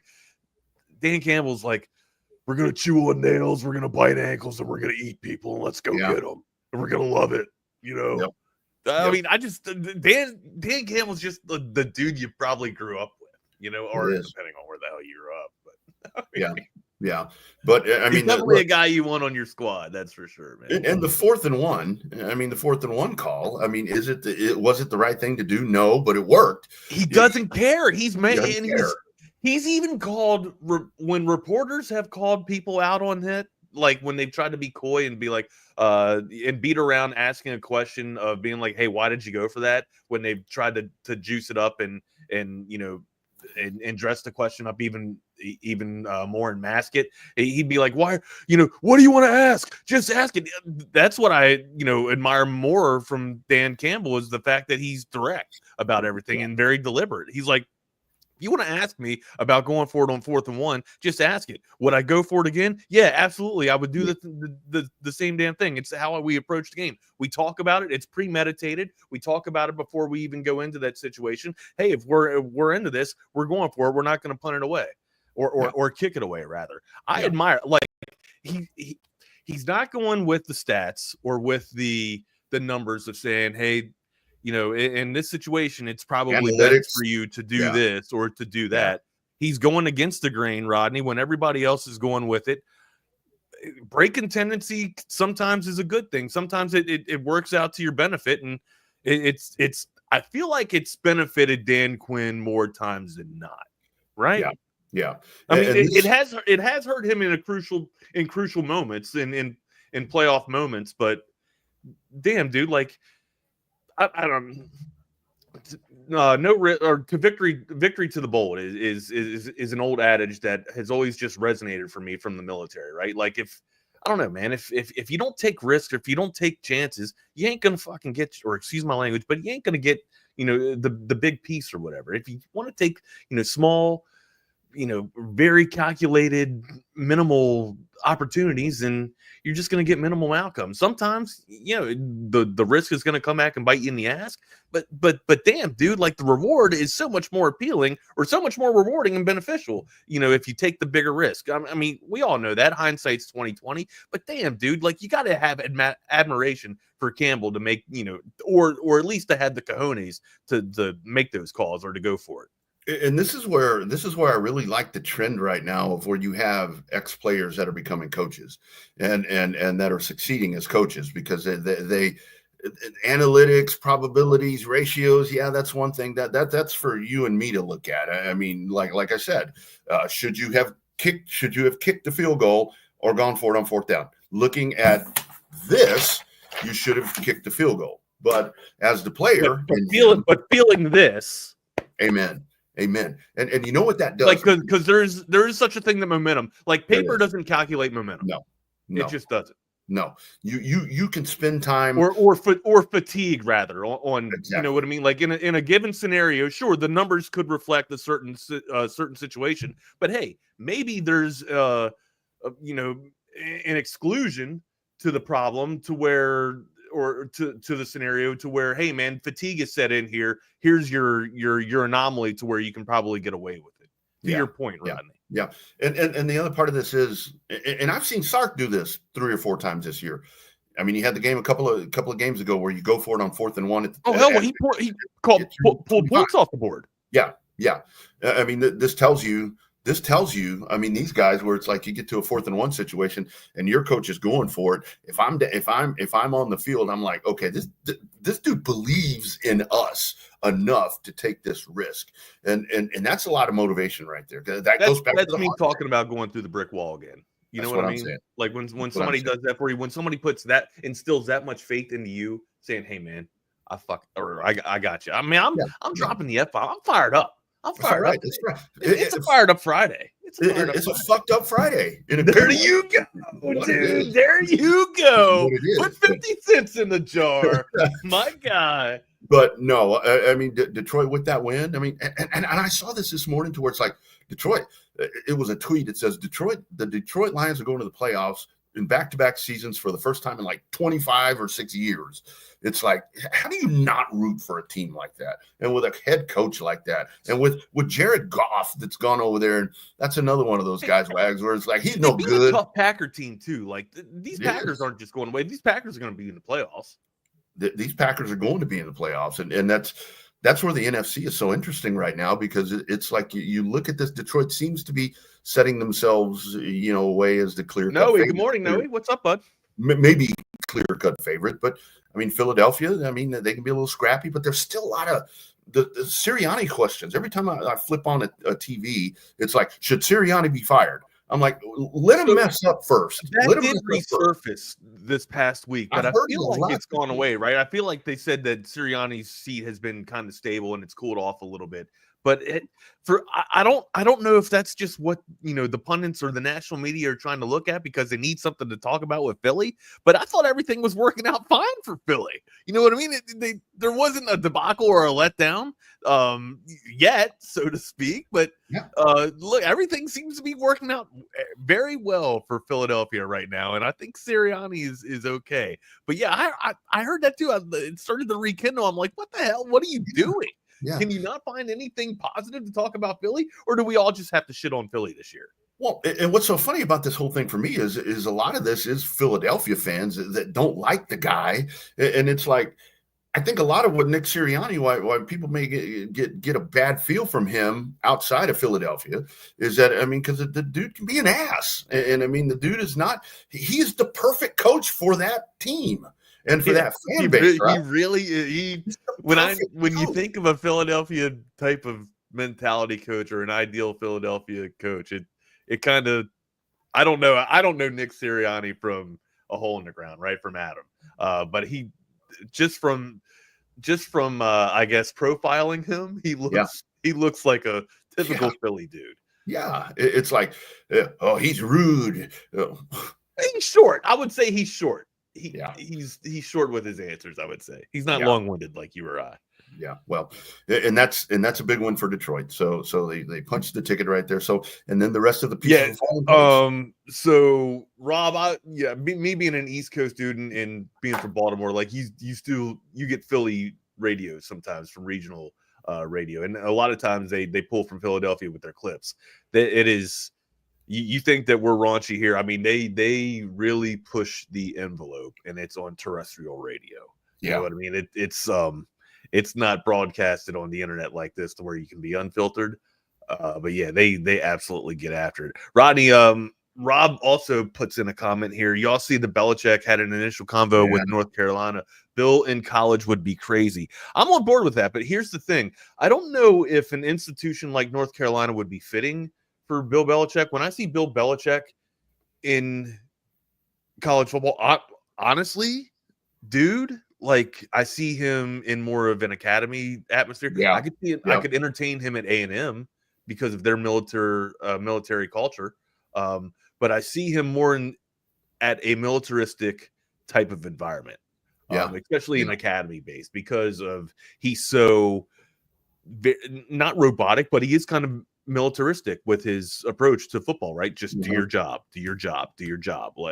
We worry about job first. It's mission accomplishment first, troop welfare second, and that doesn't. I don't know how well that would be welcomed in other institutions, right? Where it feels like troop welfare is first and then mission accomplishment second. Yeah. Or is that a fair synopsis, or I guess fair? I think so. Okay. I think so. What I wonder about with Belichick is how would Bill Belichick function in an environment right now where the 18 to 20 some 7-year-old kids, they control everything, where they can I'm going to the portal. That's kind of what I was alluding to, right? The loyalty factor is none. I don't see Bill Belichick, and here's the other part of this for me. This dude is 15 wins away from being the all-time winning coach in the history of the National Football League. In pros, yeah. Do you think he gives a shit about that though? Honestly, us knowing Bill, it is kind of like Bill's forte to be right there at something and be like, oh well. Really cool. I think that in that brilliant mind of Bill Belichick somewhere, that whole who needed who worse, Tom or Bill? You still think that's playing on the back of his mind? Yeah, and I think that I know he's got that nice looking 24-year-old girlfriend, whatever he's got going on right there. That should be consuming all of your time, by the way. Right. That should absolutely be occupying every ounce of energy. Maybe that's why he wants to go to college football, for crying out loud. Get the hell out of here, Rodney. Can't do that. Can't do that, He's got Bobby. a good taste of something, so he's trying to get more of a. You think he's going scouting? You think that's what he's doing? Man, I hope not. It seems like he's been with this girl for a while, so he's a commitment thing. I just don't see how he would. I will tell you one thing: if he was going to take a college football job with the tradition and everything, that would be a great place for him. North Carolina would be great if he wanted to get into that environment. But I just don't see that he would function well in the current college foot. Maybe in the 80s, yeah. No, I mean, I think it works. I do, like, especially with some of the roar that Army has kind of put on this year, right? Showing that they can kind of be. I mean, let's be real. They're. God, I can't believe I'm about to say this. Their schedule isn't exactly the toughest. Where have I heard that? Where have I heard that before?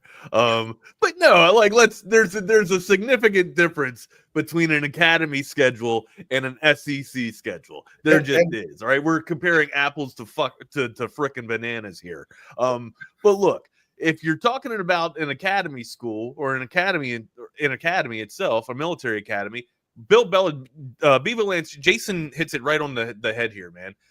Bill Belichick would be a perfect fit for a coach at a military school. He talks about Navy. He's got a lot of ties with Navy, the Naval Academy a lot.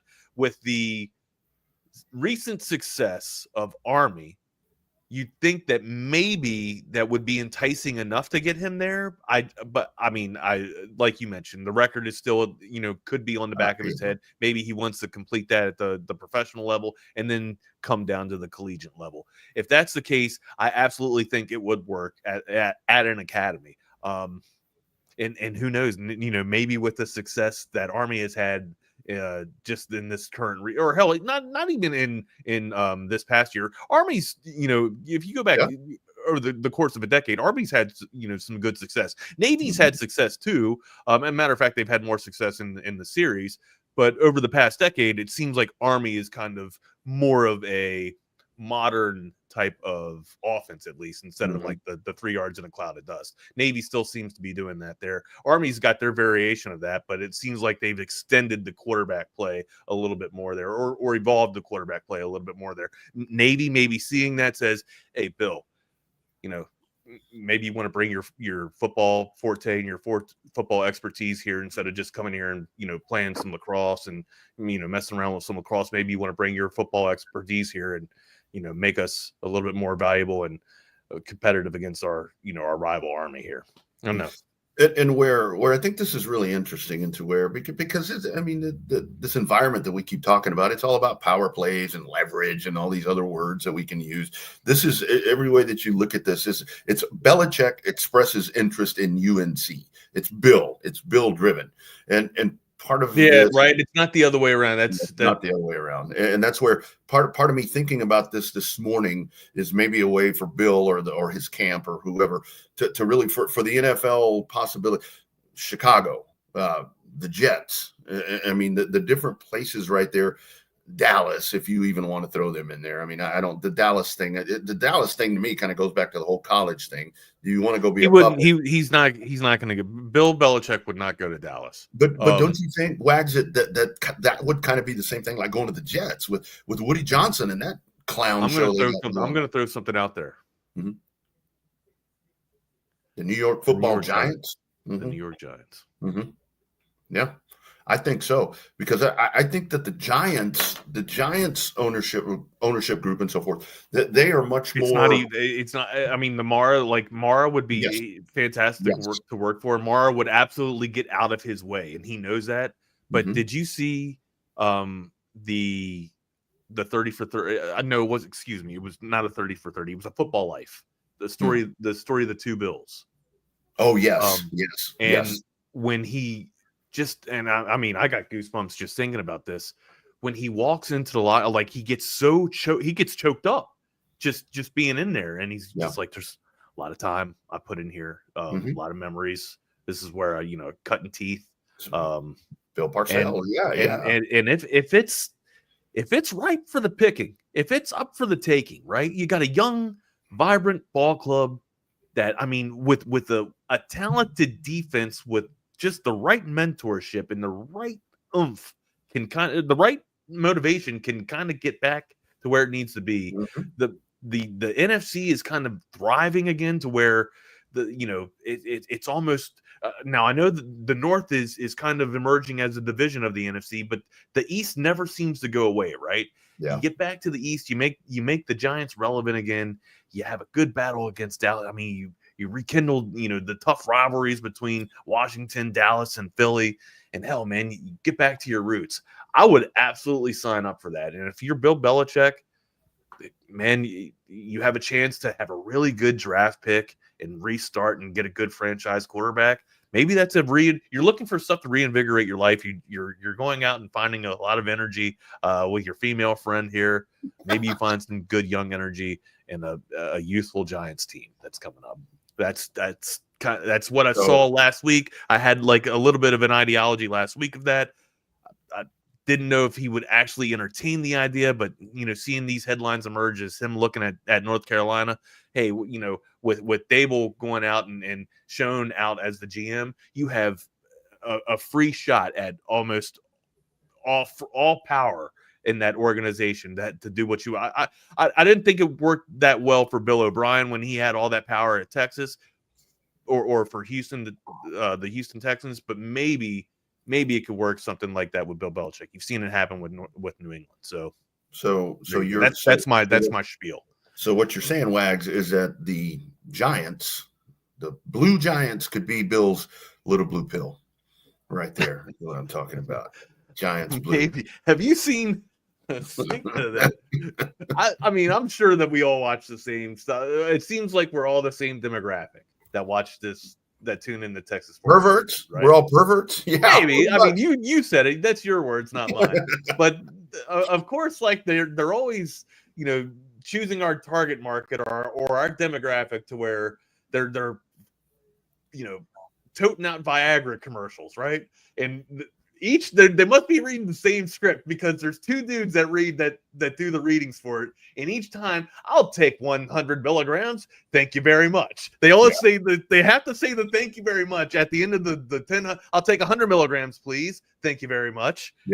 Regardless of which guy is doing the reading, they say the same damn thing. So I don't know. Just the way that you talked about the little blue pill just got me.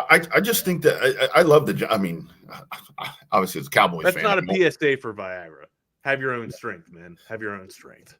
And this is where, I mean, would it be with Bill Belichick? Because I think the Mara family is just so much more in tune than the Jets camp, to where they would give him the power that he needs.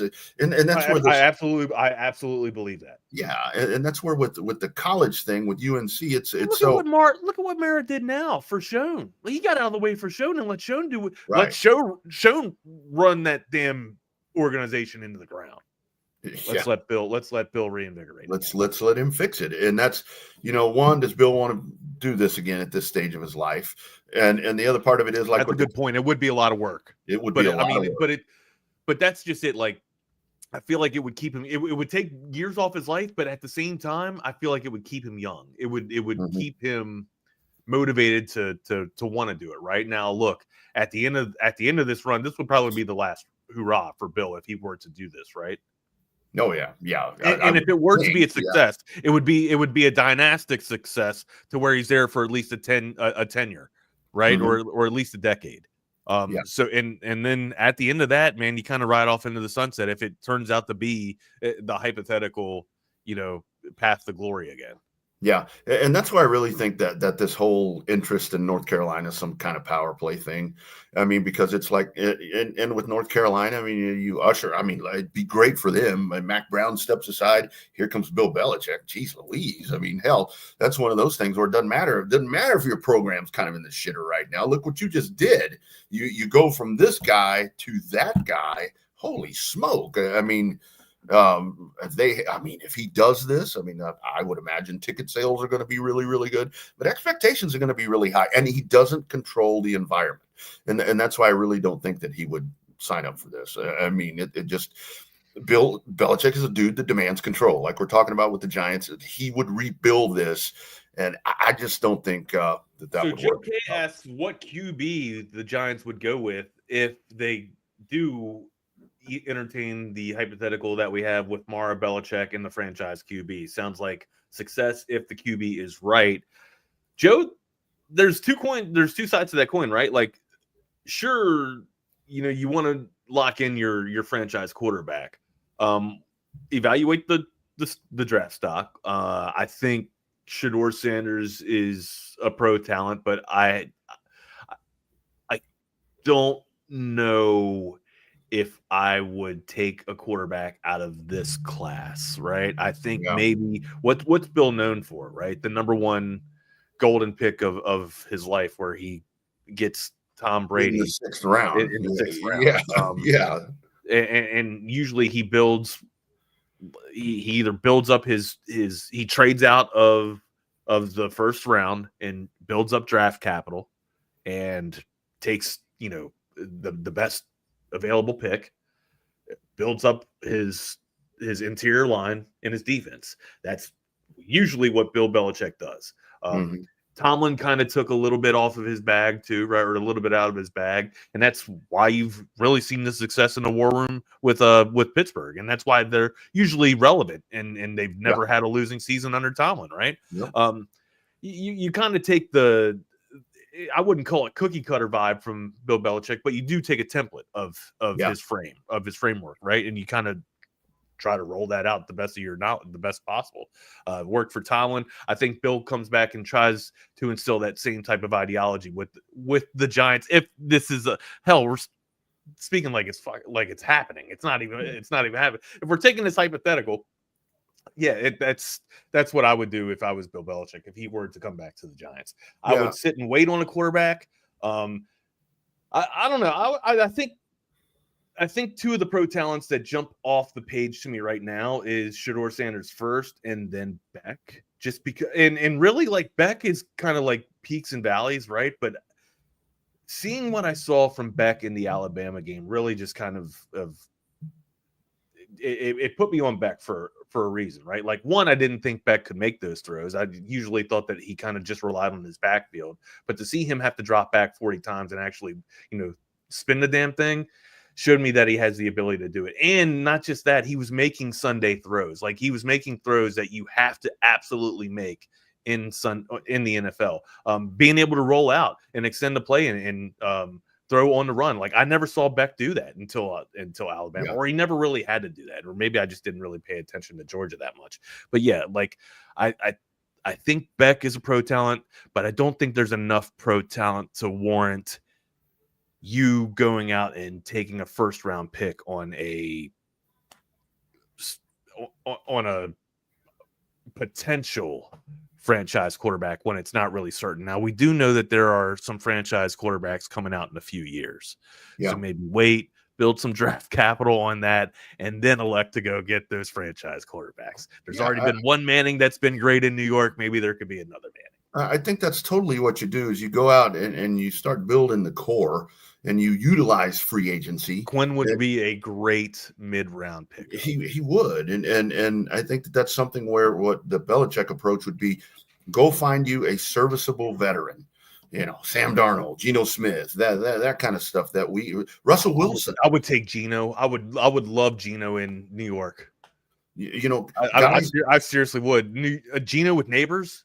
You know what I mean? Just for a couple of just to bridge it. You know what I mean? Just to bridge it. I would take that.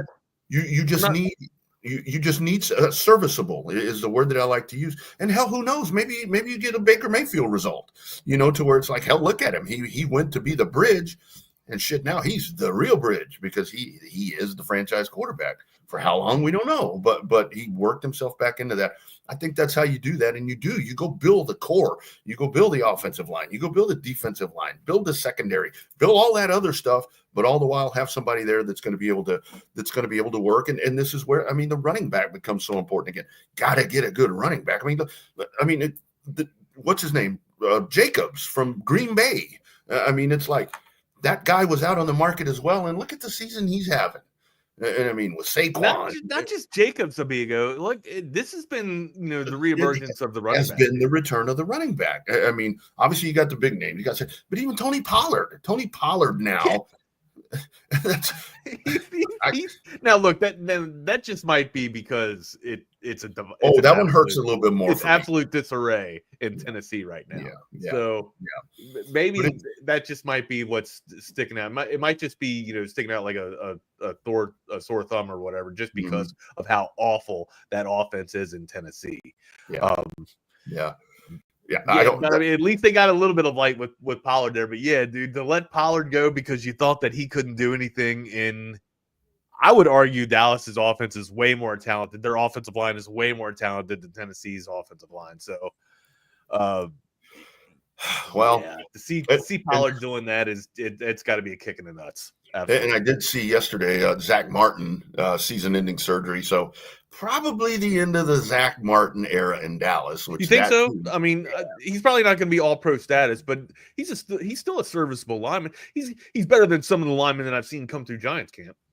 Honestly, Wags, I would take Zach Martin, use him and trade him and get some. How much value? How much stock do you think you get on the return? From Zach Martin coming off of that was my thought. Yeah, that was my thought a month ago. Where it's like, trade him. But I mean, now, hell yeah, you're going to be all, injured. I mean, coming off that stock's kind of come down just a little bit there. Going to go straight down. Guys, don't forget it's Cyber Week right now at Real Truck. Oh, Martin got extended. They're saying I got to look into that. I didn't see that news, but I'll check into that. They're saying Zach Martin got extended. I'll have to follow up on that. Cyber Week at realtruck.com offering savings up to 50%. They say it's another great contract. I got to see what he inked him up for. Select go steps. Go ahead. Running boards, truck covers, accessories now through Sunday. That's December 8th, this Sunday. Check out realtruck.com/specials to learn more about incredible gift-giving deals to bring your truck or your family and friends to life. And don't forget to use that promo code TSU. They're going to drop a Real Truck hat in there for you as well with a purchase of over $100. Now's the time to save big this holiday season. Visit realtruck.com/specials and get up to 50% off of your purchase right now through Sunday, December 8th, the day after the SEC championship game. Be sure and check them out today. That's speaking of Quinn Ewers and Carson Beck. This is one thing that looking at this. So you had the October 19th game, Wags, at DKR right there, where it was like you had Ewers and Beck coming in, and they're like probable Heisman Trophy candidates. And here we are. They're going to play again December 12th for the SEC championship. And you look at these guys, and they're projected second, third round draft picks. How those two, their paths have changed so much. But still, this is where it goes back to where you talk about the integrity and the way that you build the team. Yeah, maybe those two haven't been what we thought they're going to be, but they're arguably two of the best teams in the country. Yeah. So that's where everything is around you. I went back. I couldn't sleep last night. I've been struggling with my sleep, as a matter of fact. But I went back and rewatched this game, and they blitzed off the edge, quite a damn bit. Kirby Smart got after it there. And then also they not just only blitzed, but they also fired A gap, quite frequently, and really made Quinn uncomfortable and tried to make him use. Took us right out of our game plan. And actually, I say that because I think that we wanted to establish a ground and pound game against Georgia to keep their offense off the field. That's what it looked like Sarkeesian was trying to do, and then had to basically try to go with playing from behind the sticks the entire damn game to try and come back from behind and try and take over that. But my point is, they were blitzing off the edge. They were also blitzing double A gap as well. What did you see this past Saturday? Yeah, a lot of the same, right?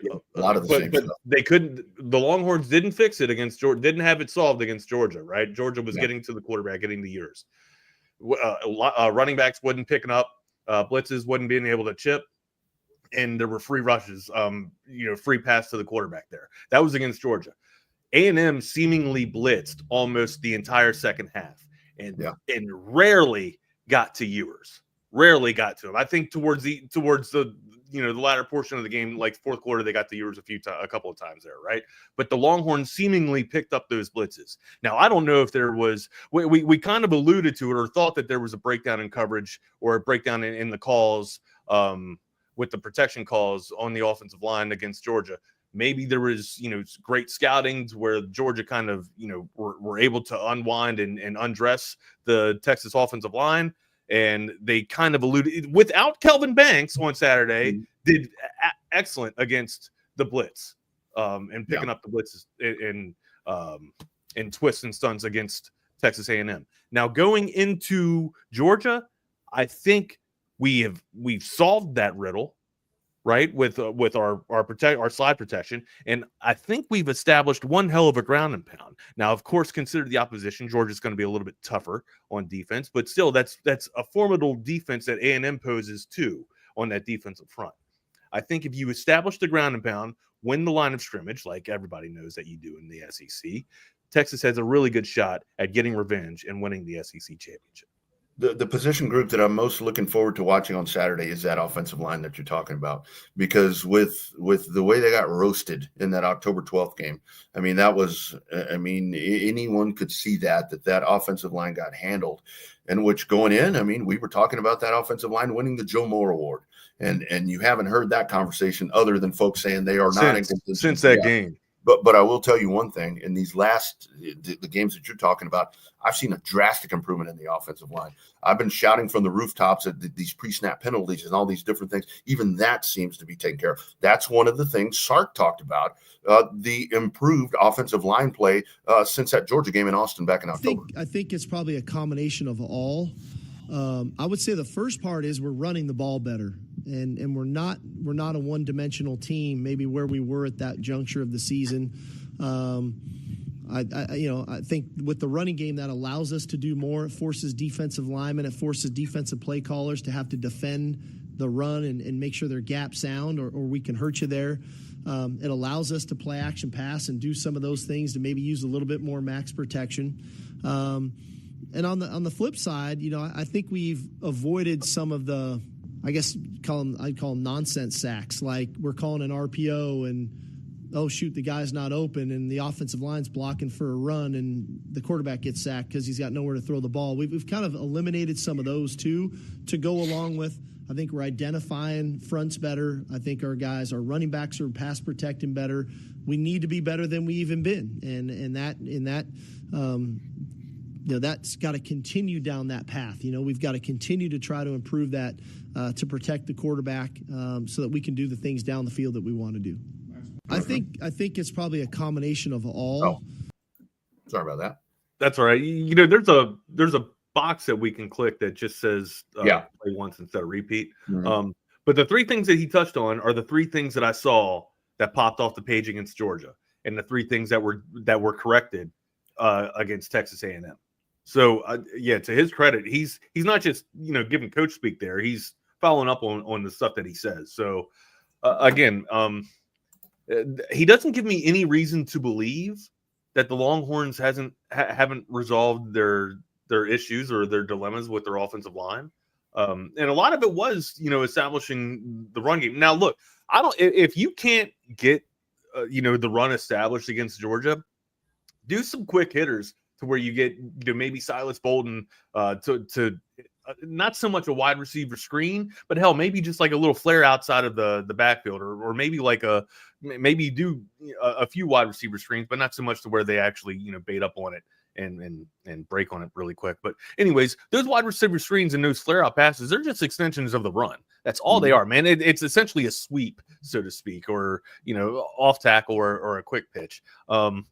But yeah, that's another way to get outside of the tackles and kind of get to the boundary just a little bit and get to the edge if you aren't able to do so, or if you aren't able to establish a good sound ground attack. So again, you don't have to throw the ball downfield all the time, in your passing attack to make it so much of a success or so much beneficial to your run game. And this is where I think it's going to be another game. I mean, it's just kind of become like a part of the resume, a part of the script right now of this team, to where it's going to be, whether it's Gunnar Helm or Niblack or whichever one of those tight ends that's going to come in and make a play for you. Maybe if the run game isn't there, or if Quinn tries to go mid range and that's not working out, you go back. Probably going to have to be Superman, honestly. And it really seems like to me, it's like I can count on it right now. It's like I write it down before every game, and then I put a check mark by it to where it's like the offense is a little slow. Then you get a big play on the defense, and it's like, boom, the light comes on, and then the offense is just churning. The running game opens up. I mean, I hope that doesn't happen. I think I really would like to see Texas start fast. I mean, because I think if you can get to Georgia, I just don't know if it's in their DNA, though. I think they have to get hit first. Yep.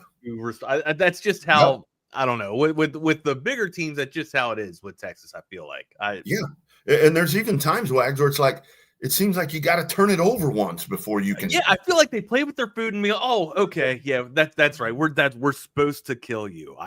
I forgot. My fault. Yeah. And it at times it even feels like the when you see the repetition, it's like okay, they're just Texas is just messing with you. Doing that. It's like, what are you doing? Are you just playing? You playing with your kill here? And it's like, I made that. I think. Yeah. I don't know if you were here for. I think it might have been Cole Thompson from SEC Unfiltered when I made the analogy of like Game of Thrones, to where it's like Oberyn Martell playing with the food, playing with the playing with the mountain, instead of actually killing. He had 3 or 4 opportunities to actually kill him, and then he allowed him to stay alive long enough to where the mountain crushes the skull. It's kind of like what you get sometimes if you're Texas and you play with your kill too much. It might come back and bite. It's only happened one time, but it might come back and bite you in the ass. Anyways, what are your 3 keys to victory going into Saturday for the Longhorns to come out victorious and be the SEC champions? Pretty simple for me is what we're talking about, because you want to talk about chips on the shoulder, the offensive line. It sounds stupid. Control the line of scrimmage, come out and assert your dominance in the trenches. That is the number one thing that you have to do, because it's going to open up. It's got and right now that running game has so much momentum. I mean, there's just everything that you're seeing with that right now. You give them the opportunity. Boom! Look at these gaping holes. Just run through them. I mean, I think that is first and foremost the number one thing. I think on the kind of my second one with that is over on the defensive side, to where it's like I'm curious to see the secondary tested, because I think Georgia's going to go right at this secondary, and the secondary is ready for that. So, I mean, I think we're going to get a good ground and pound attack. I think they're going to run the ball down our throats, or try to at least. I totally think so too. And I think number 3, especially so I'm essentially hitting all 3 phases of the game, I think are special teams. You need to make a field goal or 2. You need to not have punts blocked. You need to have great punt and kickoff coverage and not allow a short field for Georgia. So, I mean, that's kind of my thought right there. And I guess if we could say 3A with an asterisk would be Quinn Ewers. Don't make mistakes. I mean, don't make mistakes. And I didn't see him on the injury report, unless I'm wrong. So hopefully this means that you can. No, he's playing. Oh, yeah. I know he's playing, but at full speed. It's not. We're not going to do like that. Stumbling, bumbling. I don't think anybody's full speed at this point in the season. Yeah, but I understand what you mean. No, great points. For me, our first wins are the same. You got to establish the line of scrimmage. You got to be able to win. The war of the trenches here, right? Secondly, don't turn the ball over. Keep a clean game. I'll give you 3A and 3B too. I need at least 4. Hopefully 5, at least 4 chunk plays. And when I say chunk plays, 4 plays of over 10 yards or more. I'd love to see 20 yards or more. Okay. And then clean game, man. Clean game on the offense, clearly. But we've already mentioned that. I would like to see at least 1 takeaway. You had 4 on Beck last time you saw him. Why can't you get at least 2? But I'd like to see 1. At least give me 1 turnover, 1 takeaway. Get the offense at least 1 extra opportunity to score. Take care of business up front with the trenches, and usually that goes hand in hand with chunk plays and getting 4 or 5 plays of 10 yards or more, and then usually that bodes well for you to have a good outcome and get the win. And somebody asked Sark, we won't play the sound, but somebody asked Sark about the revenge factor and all that. And I mean, when you get to this point, with what's on the line right now, because I keep hearing that we want revenge. Forget revenge. What I want hardware. I want an SEC championship. Yeah. I don't give a shit about revenge. I mean, yeah, there's a little part of that, but take that as secondary. Take that as your dessert when you're hoisting that SEC championship. Be like, okay, well, I guess we got our revenge for that loss. But the other part of that, where I go to that, is don't enjoy that ice cream too much, because you may play them again. That's the crazy thing about how this all works out, is that you could get Texas Georgia 3. So I don't know, man. It's going to be fun to watch. I think that both of these teams are different, substantially different than what they were in October, to be honest with you. I agree too. I think what we saw in October it's a shell of itself. All right. You throw that game away. It was kind of an anomaly. I mean, hell, you had three interceptions from Ewers and 4 interceptions from Beck. Right. Yeah.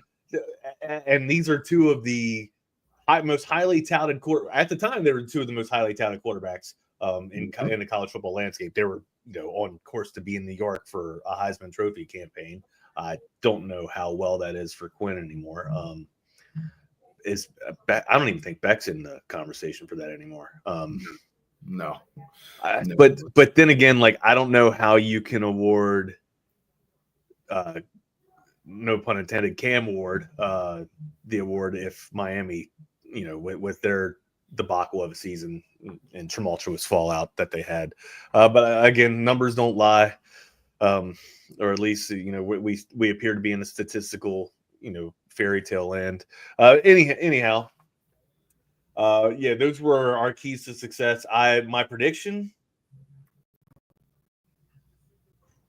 30-24, Longhorns victorious.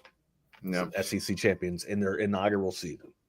I've got it as a pretty good little slugfest that's going to be going on right here. I mean, I think that the momentum is going to shift around a lot, but I think that at some point in the second half, we do see Texas assert themselves with one of those 6 to 8 minute long drives that's going to be characterized with the running game.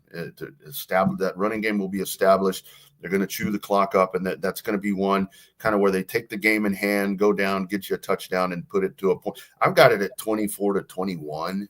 I think it's going to be a little bit lower scoring. I think if you get to 30, that's and part of me thinks, but I thought this in October, that Texas could come out and just blow their doors off. But I just don't think that'll happen.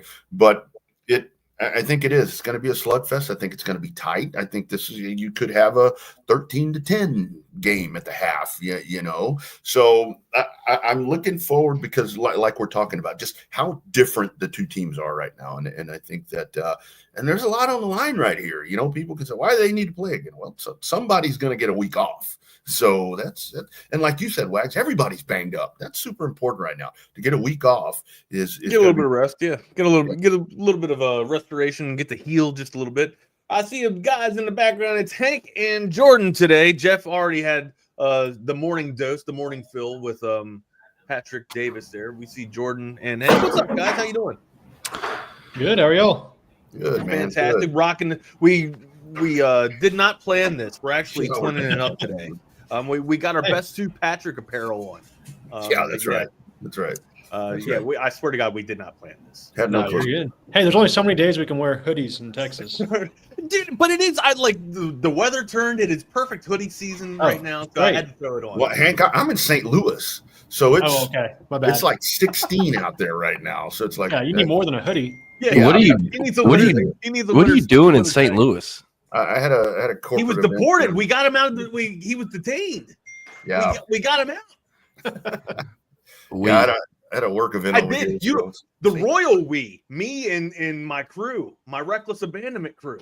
SEAL Team 6. Sorry, SEAL we're Team both tuned in on 19. Justice Terry's announcement. We're seeing just to make sure it's Georgia. Oh, that's right. I got to pull up. Pulling out the hat right now, so let's see what he does. All right, guys, I got to check out. I got to head to the convention center. So I'll see y'all. Look, they're coming after him. He's got to get out. He can't stay in one spot at the same time. They're beating on the door. They're beating on the door. I got to go, guys. Later, Rodney. There he goes. Hey, I'm out of here too. Y'all be good. Man. Have a great conversation. Thanks. He's trolling Texas. I'm watching. I'm a little behind you, I guess. I'm pulled out a Texas shirt, but I think he's trolling. Yeah. He's signing something. It's a red and black Texas shirt. Interesting. They're going to bring out a bulldog puppy. That looked like a burnt orange letter of intent. We'll see. So everyone's like, what are they doing? I'm going to share the screen with y'all. I can't have audio. Okay, good job. Yeah, but I'll share the screen. Okay, he committed to Texas. Look at that. Live breaking news. I'm behind, but wow. Well, Hank, go post that story. Jordan, take it away. Yeah, you're good. All right. Are you going to stay in the studio for it? Yeah, okay. I'll provide. I'm sorry. Hey, I'll be honest. We were not expecting this. That is why we are reacting like this. We knew Texas felt like they had a shot, but we thought it was going to be Georgia.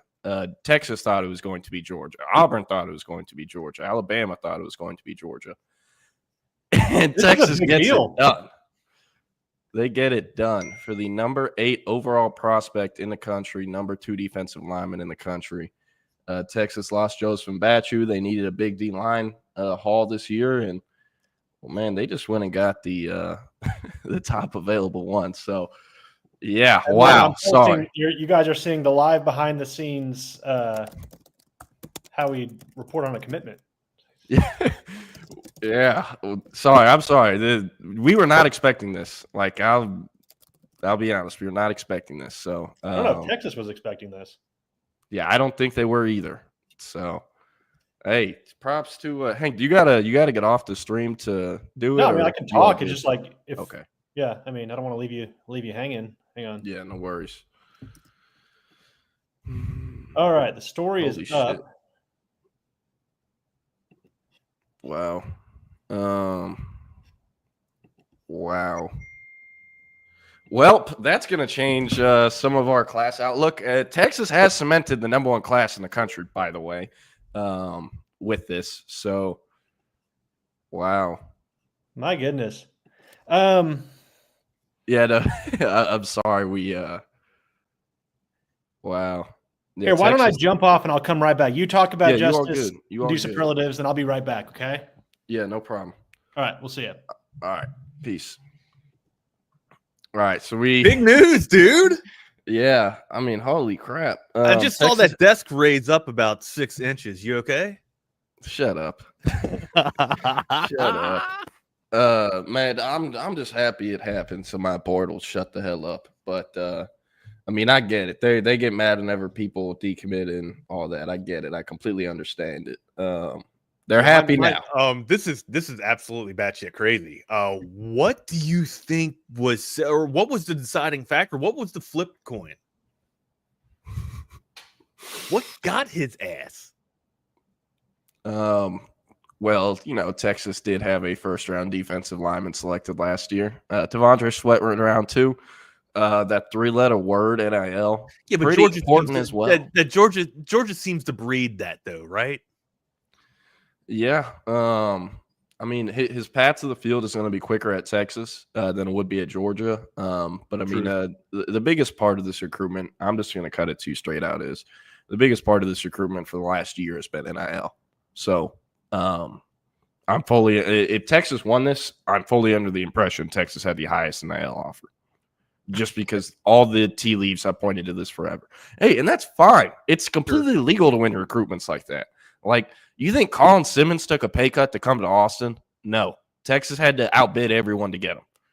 So I know it might not be, the most, I don't know, I guess politically correct way to win. Who gives a shit about politically correct anymore? Like, we're beyond. Legal. Pandora's box has been open, Jordan. We are beyond politically correctness in college football.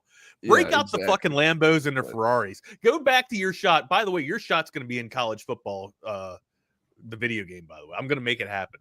That's we're gonna have a cinematic view of when recruits come to Texas, where they just have the Lambo row, where it's just that one Twitter shot, that one Twitter feed of your ass, just getting the damn rows of Lambos there. Yeah, man, you should absolutely flaunt it there. I don't NIL, whatever you want to say. you can be against it, you can be for it. I'm all about it, man. If you have the toys, flaunt the toys. If you have the money, play with the money. Of course, me being an Orioles fan, I always get pissed off when the Yankees do that. But hell, man, when you're a part of the elite system, be a part of the embrace it, I guess, right? Yeah. Hey, do you This want is a good get. This is that. I don't think anybody was expecting this. So Justice Terry is very well known now. He's the number 8 overall player in the country. He's the number 2 defensive He's lineman. second defensive lineman, though, isn't he? Yeah. Do you want to see when he first went viral, though? Some of y'all might remember this. He went viral as an 8th grader, started picking up offers as an 8th grader. This is Justice Terry, if y'all remember this photo. This is him going into his freshman year of high school. Texas, his newest commit. This was him 4 years ago. Yeah. And he is 18 years old. He's a high schooler. And he will play day one. He will play day one. So, yeah, humongous get for Texas. I can't even talk to you kind of how shocked I am. I started covering Texas June 1st, 2023. This is by far and away the biggest surprise I've ever had for recruiting. It's not close. Like, yes, there's been other guys that have committed to Texas, flipped to Texas when we weren't aware it was coming. But in terms of actual, like, the chances we thought Texas had. Where's Dr. Gonzo? Where's Dr. Gonzo at today, buddy? Oh, my God. Are you familiar with Dr. Gonzo?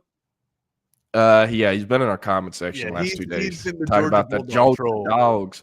Hey, I'll tell you what, amazing get for Sark in Texas, but I don't think there's a thing that could have pissed off Kirby Smart more with the SEC championship game coming tomorrow. So, Jake, Jesus. But, man, I'm sorry. Like, I did not prepare anything for the show because, again, no one thought it was going to be Texas. Been a crazy, wild ride to the Texas 2025 recruiting class. Man, if you could have... Yeah, if they weren't number one before, they're number one now. Could you imagine if you went back to July when Josiah Sharma went to Oregon, when Myron Charles went to Florida State, Pettijohn went to Ohio State, all these guys happened. If I would have told you that Texas was getting Justice Terry in July... Yeah, you were kind of down after that, man. You know, like your best dog died or something after there, man. Yeah, I mean, we were just getting screwed. And I mean, Texas was getting screwed. Like, Myron Charles committed to the staff. It was a done deal. What did he do the next day? Out of nowhere, he popped to Florida State. Josiah Sharma committed to Texas, committed to the staff. He literally gave our website quotes about his Texas commitment. And then he's supposed to commit the next day at 2 o'clock. At 12, we hear it's going to be Oregon. The bag was dropped. It was done. It was Oregon. And then Texas got him back. But, I mean, for a long time in July there, late June, I get why Texas fans were so pissed and upset. But, I mean, man, imagine if I would have told you then Justice Terry is coming to Austin. Yeah, there's no way he leaves Georgia. There's no way that he gets out of the state. But, yeah. Holy hell, man. Unreal. Holy crap. With Terry now in the fold, per 24/7 Sports, they're now 4 or 5 stars, but per the composite, there are 5. And the 5 per the composite: Justice Terry, Jonah Williams, Khalil Lockett, Lance Jackson, Jamie French, all top 32. French was the first one, right? The first 5-star to yeah. It was Lance Jackson, actually, but he didn't become a 5-star till later in the cycle. But he committed in January. Shout out to Lance Jackson. Committed to Texas at the junior day, spur of the moment. Did not have an NIL package in place. Texas had not talked NIL with him yet. And this is a premium edge rusher. Those guys usually start getting paid. Negotiations will start for about a 5-star edge rusher, around $400K. And Lance Jackson showed up to the junior day being like, hey, I want to commit. And they were like, shit, okay, bet. And he did. And he went public the next day. But Lance Jackson committed to Texas without an NIL package in place. He was a top 100 prospect then, wasn't quite 5-star level, but was still top 100. So I'm a fan of Lance Jackson, fan of the kids that have straightforward recruitments because it makes my job much easier. But, yeah, a great class for Texas. And I'm still hung up on $400K. Yeah, like bro, wags. That's like the starting negotiating level for year one. That's outrageous money. Like, I mean, we're giving 17-year-olds $400K. Wags, Bryce Underwood is getting 12 mil across. I 4 know. years. It's brother. I am with you. I'm still hung up on the 4K though, or 400K. It's just outrageous. Yeah. And So I mean, let's dress it up, man. Let's dress up this what this defensive line will look like next year. well, the news came out yesterday. We do need to get to that at some point. Dre Bledsoe. He hasn't officially entered the portal yet because he can't do that until it opens December 9th. But did announce, or his agency put the word out that he is intending to enter the portal on December 9th. So since he's not officially in the portal yet, there is still a chance, I guess, Texas could get him to come back. I've not checked in if that's something that, Texas is hoping to accomplish. But, yeah, and, Bill Norton's out of eligibility. Alfred Collins is going to leave for the NFL. Vernon Broughton could come back, but I fully expect him to leave for the NFL. Jermaine Lolay's out of eligibility. Sadir Mitchell was looked at as a lock for the transfer portal as of about a month ago, but it seems like he's redeemed himself. I know he's put in work and practice too. So as of right now, I'm expecting Sadir Mitchell to come back. Dre Bledsoe, kind of expecting him to leave. I think the writing is just kind of on the wall there. Even if he comes back next year, I don't really see him being able to gain more playing time. Alex January will be back. Melvin Hills will be back. Aaron Bryant will be back. I think he has another year or two.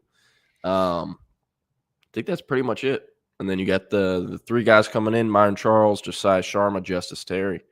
But I mean, the Justice Terry thing is absolutely nuts. Like, the only time he has ever visited Texas was when he officially visited the weekend they hosted Georgia, and Georgia beat their ass. And still came home to the Longhorns. Yeah, that's you would absolutely think that with those results, that would be the. I don't know. Maybe some people like the level of competition, or maybe you can see past year one. Some people just have that ability to see into the future a little bit more than just the initial future. But yeah, dude, it looks maybe people are just seeing that the Longhorns are about to take over instead of the Dogs reigning supreme in the SEC. They're eating the dogs. The Dogs. Do you remember that? I gotta pull that video up. Okay. By the way, these are Justice Terry's measurements. I just pulled this up. These are his verified measurements from February 18th at Under Armour Atlanta. I was actually at this camp. 6'5.1", 263, 80.6 wing. So that's, +3, I guess, +3.5 wing, not shabby. 189 10-yard split, 5'2", 40, 4'6'4". What is this? Is this a shuttle? Hold up. Yeah, 4'6'4" shuttle. Does not have an L drill.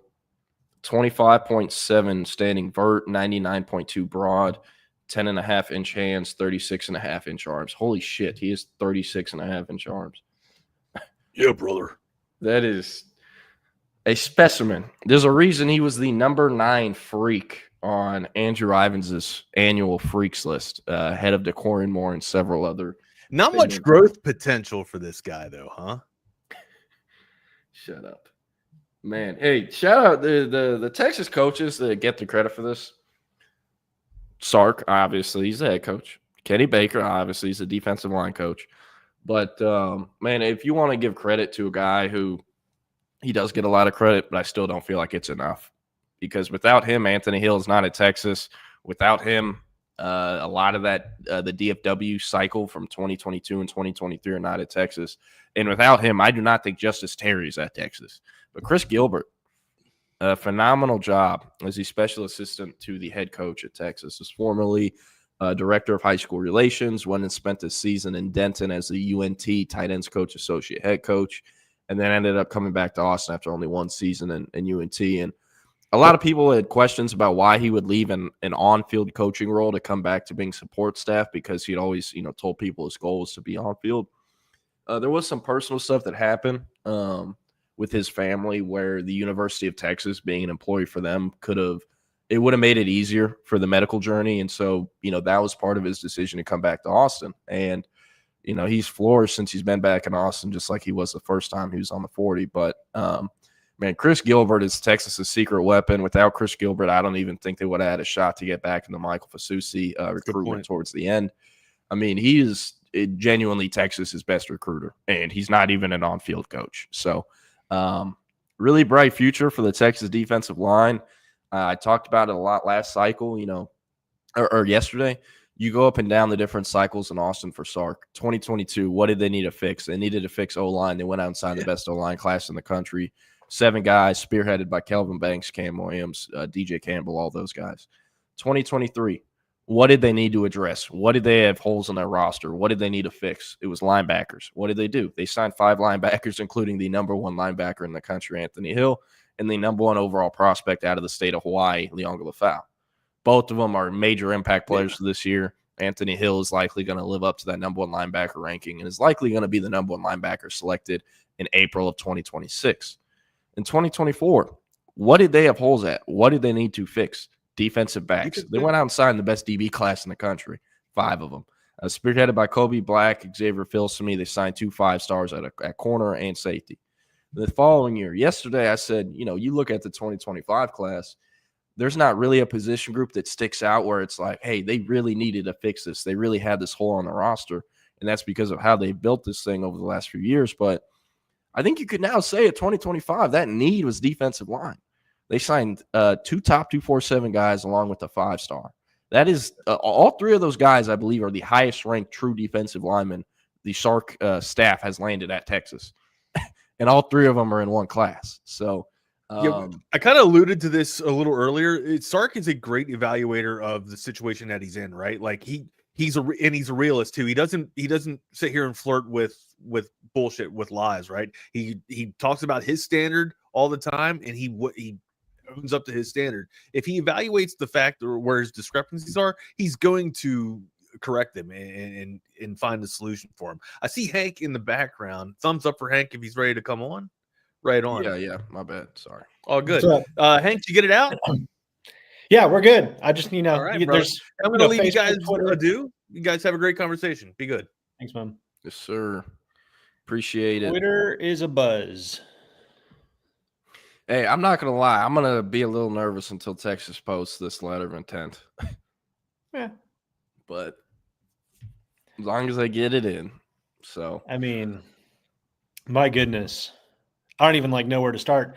The fact that you just got a kid in Georgia's backyard. I've been talking to people in Georgia. They're like, Manchester, Georgia is like Bulldog Nation. I mean, I think most of Georgia is. But, you get them on one visit, and it's for the game Georgia beats Texas and honestly, beats up Texas for half the game. And you get him in the end. That is – Yep. I know it's I don't. You can say what you want, but Kirby will probably use those, to piss off the team even more. So, Texas is already going back into this game a 1.5 point favorite. It's not a smart thing to, no, give Kirby Smart motivational fuel for the team. But and by the way, y'all, I don't think enough people. Sorry to cut you off, Hank. I don't think enough people realize yes, Justice Terry's from Georgia, but he's from small town Georgia. There are 3,600 people that live in Manchester, Georgia. There are more people that went to my high school than live in Manchester, Georgia. Small town, essentially, I was talking to Hudson Standish about this the other day. It's something that's kind of fascinating about Georgia high school football. Some of those small school teams, so basically what would equate to the 3A or 4As, 2As in Texas, have more Division I talent and they're better teams than the bigger ones.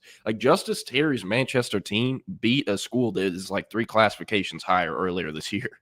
Yeah, that would never happen in Texas. A 2A in Texas can't compete with the 5A in Texas unless it's probably Terry Bussey at Timpson with 2A Timpson and the worst 5A team in the country. So, or in the state. But notable people, according to the Wikipedia for Manchester, Georgia, Bill Mathis, who apparently played at Clemson, was a Super Bowl winning New York Jets football player, and Stuart Woods, a novelist who I've never heard of. So I don't even know where Manchester, Georgia is. I know where Georgia is on the map. It's south. Atlanta Metro? It's south and west of Atlanta. It's like in west central Georgia. Okay. That's the best way to describe West it. Central. That's kind of like to beat out Auburn too. Obviously you and I weren't confident. I think in our reporting we said, don't make assumptions. Texas, is in this thing. This is Manchester, Georgia, for those curious. Okay. Oh, it's that looks like some Auburn red territory too. I know Columbus, Georgia is kind of an Auburn hold. It's that little red deal. If y'all can see it. But anywho, I think all fall, at least since the official visit, not all fall, since like early October, it was, Justice Terry kept getting brought up when we would, check in with sources on, where they were with the defensive line. Obviously, they were trying to hang on to Myron Charles. Go ahead. Not only does Texas has cemented the number 1 class in the country, Justice Terry is the 10th highest rated all-time prospect to choose the Longhorns. Jonah Williams is number 8. So in the last 3 cycles, they've landed 3 of the top 10 players in program history: Arch Manning, Jonah Williams, and Justice Terry. Pretty impressive. Yeah. But like I was saying, it was like, Justice Terry. And then 2 weeks ago, the weekend before, Friday before they're playing Kentucky, Chris Gilbert's out there seeing Justice Terry. They're not just going to go out to the state of Georgia, the home game weekend. And obviously, you're going to go see kids you're going to miss on. But like, it kind of started to feel like, okay, Texas is like in this thing. And again, we never got word that it was Texas, I think, had people we talked to known it was Texas, I don't think that I wouldn't have told me. It's like, let's not mess this up. Let's told anybody. I would have just been like, let's let him announce and see where he's at. So, yeah, massive one. I've got like 7 million text messages. Everyone's like, oh my God. Yeah. No, hey, is Justice Terry an All-American Bowl kid, or is he doing Under Armour? Look at his 24/7 page. It should be on there. Let me see. I don't see it on here. Don't see it on here. I hope he's not Under Armour. That'd be lame. Because I'm not going to Orlando. But yeah, Kenny Baker. My goodness. Justice Terry, Myron Charles. You lose it, like losing Mbachu at this point. It's just like, oh well. I think this will probably change the trajectory of the portal too. I think probably still obviously need to get a portal guy or two. They're going to hit the portal. One thing, I broke down Justice Terry's verified numbers from the Under Armour Atlanta camp earlier this February I was at. I ended up finding that 3-cone drill that was missing on the data sheet. It's 717, which according to Andrew Ivins, the 7.17 second 3-cone drill would have been the 3rd best amongst the interior pass rushers at the most recent NFL scouting combine. These kids are getting freakier and freakier from an athletic standpoint. Yeah, so that's how special Justice Terry is. I kind of have a lack of words. The number 1 class yet. I think 24/7 is going to call it later, just because, I guess obviously Georgia still has time, but they'd have to go. I don't know who they could get that could overtake Texas, and they'll probably just go portal now, or wait until obviously you want to wait until his letter of intent's in. But it's funny. Like when we were on the show at the beginning, I thought he was trolling. Like he pulled out the Texas shirt. And I'm just like, okay, when's he gonna throw it to the side? And he sets it down and starts signing something. It was red and black. I'm wearing a red and black shirt too. Yeah, and I saw the Texas, the burnt orange letter of intent. And I was like, wait, is he going to troll with that? Right. And then I was like, oh snap.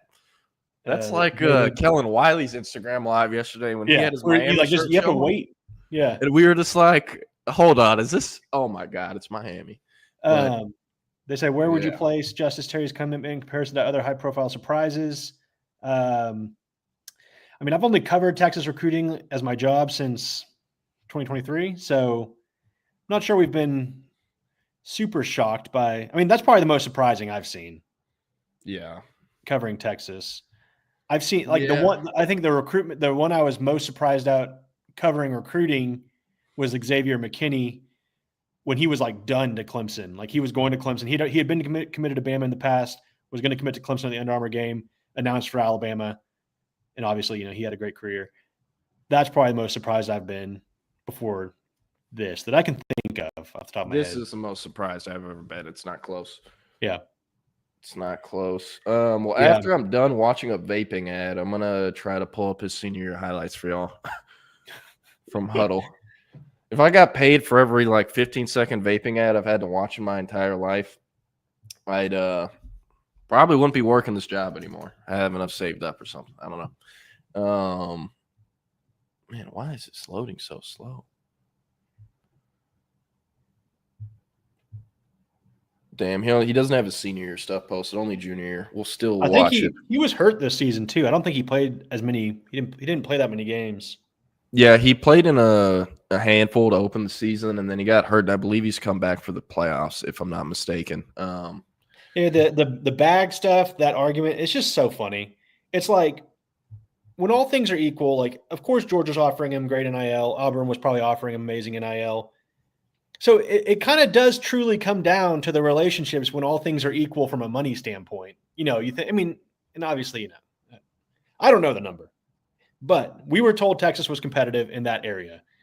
And so at that point, recruiting still matters. You just mentioned Chris Gilbert a minute ago, Kenny Baker, Steve Sarkeesian, what Texas is doing on the field this year, the number one score, if they're still number one scoring defense, and, their defensive line, really kind of starting to flex later in the season.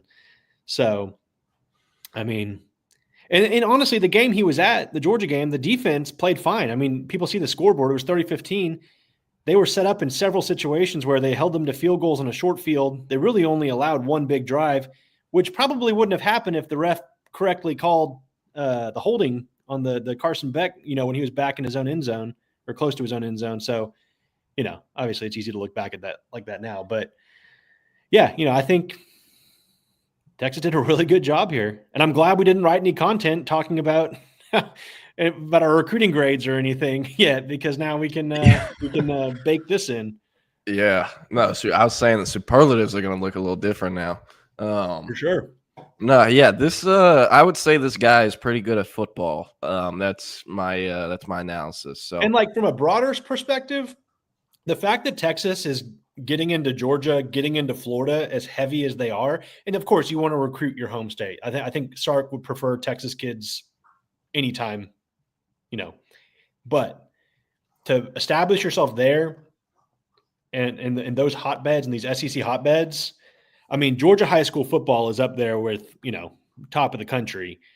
And these kids, it's similar to Texas. These kids are more college ready more and more these days. And you just talked about his numbers and his verified athleticism. He's going to be a kid that can play quickly. And, his comp on Andrew Ivins comps him to Jalen Carter. It's okay, that's really good. Jalen Carter. Yeah. I hope he doesn't race and hurt someone, but no, hopefully, yeah.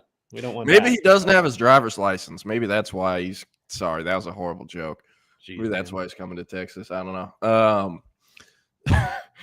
But man, I'm kind of at a loss of words. This is, like we said, completely unexpected from our side. We knew there was a chance, but I don't think anyone felt great about Texas's chances, including Texas. But hey, here we are, and they got their guy. And I've been messing up earlier. He used to be the number 8 player. He's now our number 9 player. So you get the point. He's the number 9 projected pick in the NFL draft for 2028 or 2029, whatever it is. I think Texas fans will take that.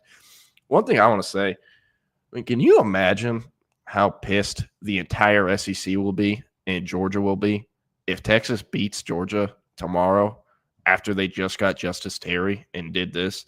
Because this is going to help Texas going forward. Justice Terry, not only on the field but in recruiting. Yes, they have Imari Winston. He is a 3-star tight end from Calhoun. His name doesn't hold a ton of weight in Georgia, or at least compared to a Justice Terry. Nick Brooks, he didn't move to Georgia until his senior year. I think he lived there as a sophomore and moved back and forth. But he's originally from Iowa. He's not even a Georgia kid. So then you have Justice Terry, who I believe is the number 1 or 2 player in Georgia. His name holds a ton of weight. if he goes to Texas, plays well as a freshman, I'm not saying he has to be freshman All-American, but if he goes to Texas, plays well, and around this time next year, it is very clear he's going to be on the Texas team in 2026, if you get what I'm saying. That's going to help Texas so much in Georgia recruiting because they can say, hey, like, I know you want to stay home, but you can get on the field quicker. Think about this next year or in the 2026 cycle looking forward in the state of Georgia. Tyler Atkinson, and, I'd imagine linebacker is going to be, depending on what they do in the portal, like that's going to be another important spot. Tyler Atkinson might be the best linebacker in the country, regardless of class. Like, that kid's a stud. He's teammates with Nick Brooks, at Grayson, which is a powerhouse in the state of Georgia. He was on campus for the Georgia game as well with Justice Terry. I mean, he was on an official visit, but that's a guy Texas, maybe he's looking at Texas a little bit more seriously now. I think he was anyway, but see Justice Terry go. Tyler Atkinson. I'm just going down, and in terms of like running back targets, there's a kid we've been talking about for forever in Amari Latimer out of the state of Georgia. I actually still have a crystal ball on him to Texas. Like, that's a kid Tashard Choice really, really likes. And as we've seen, there's Justice Terry's phone number. Yep. I thought the same. Everyone can text him a congrats. Yeah. Or email him. That's probably not his phone number anymore. Or it's turned off at least. But again, Bryce Perry Wright, top 100 defensive lineman that's visited Texas. He's visited Texas twice now, I think, once for a game and once for that Longhorn City Limits last year. He's at Buford, which obviously Isaiah Bond. We've seen Texas dip into Buford a little bit.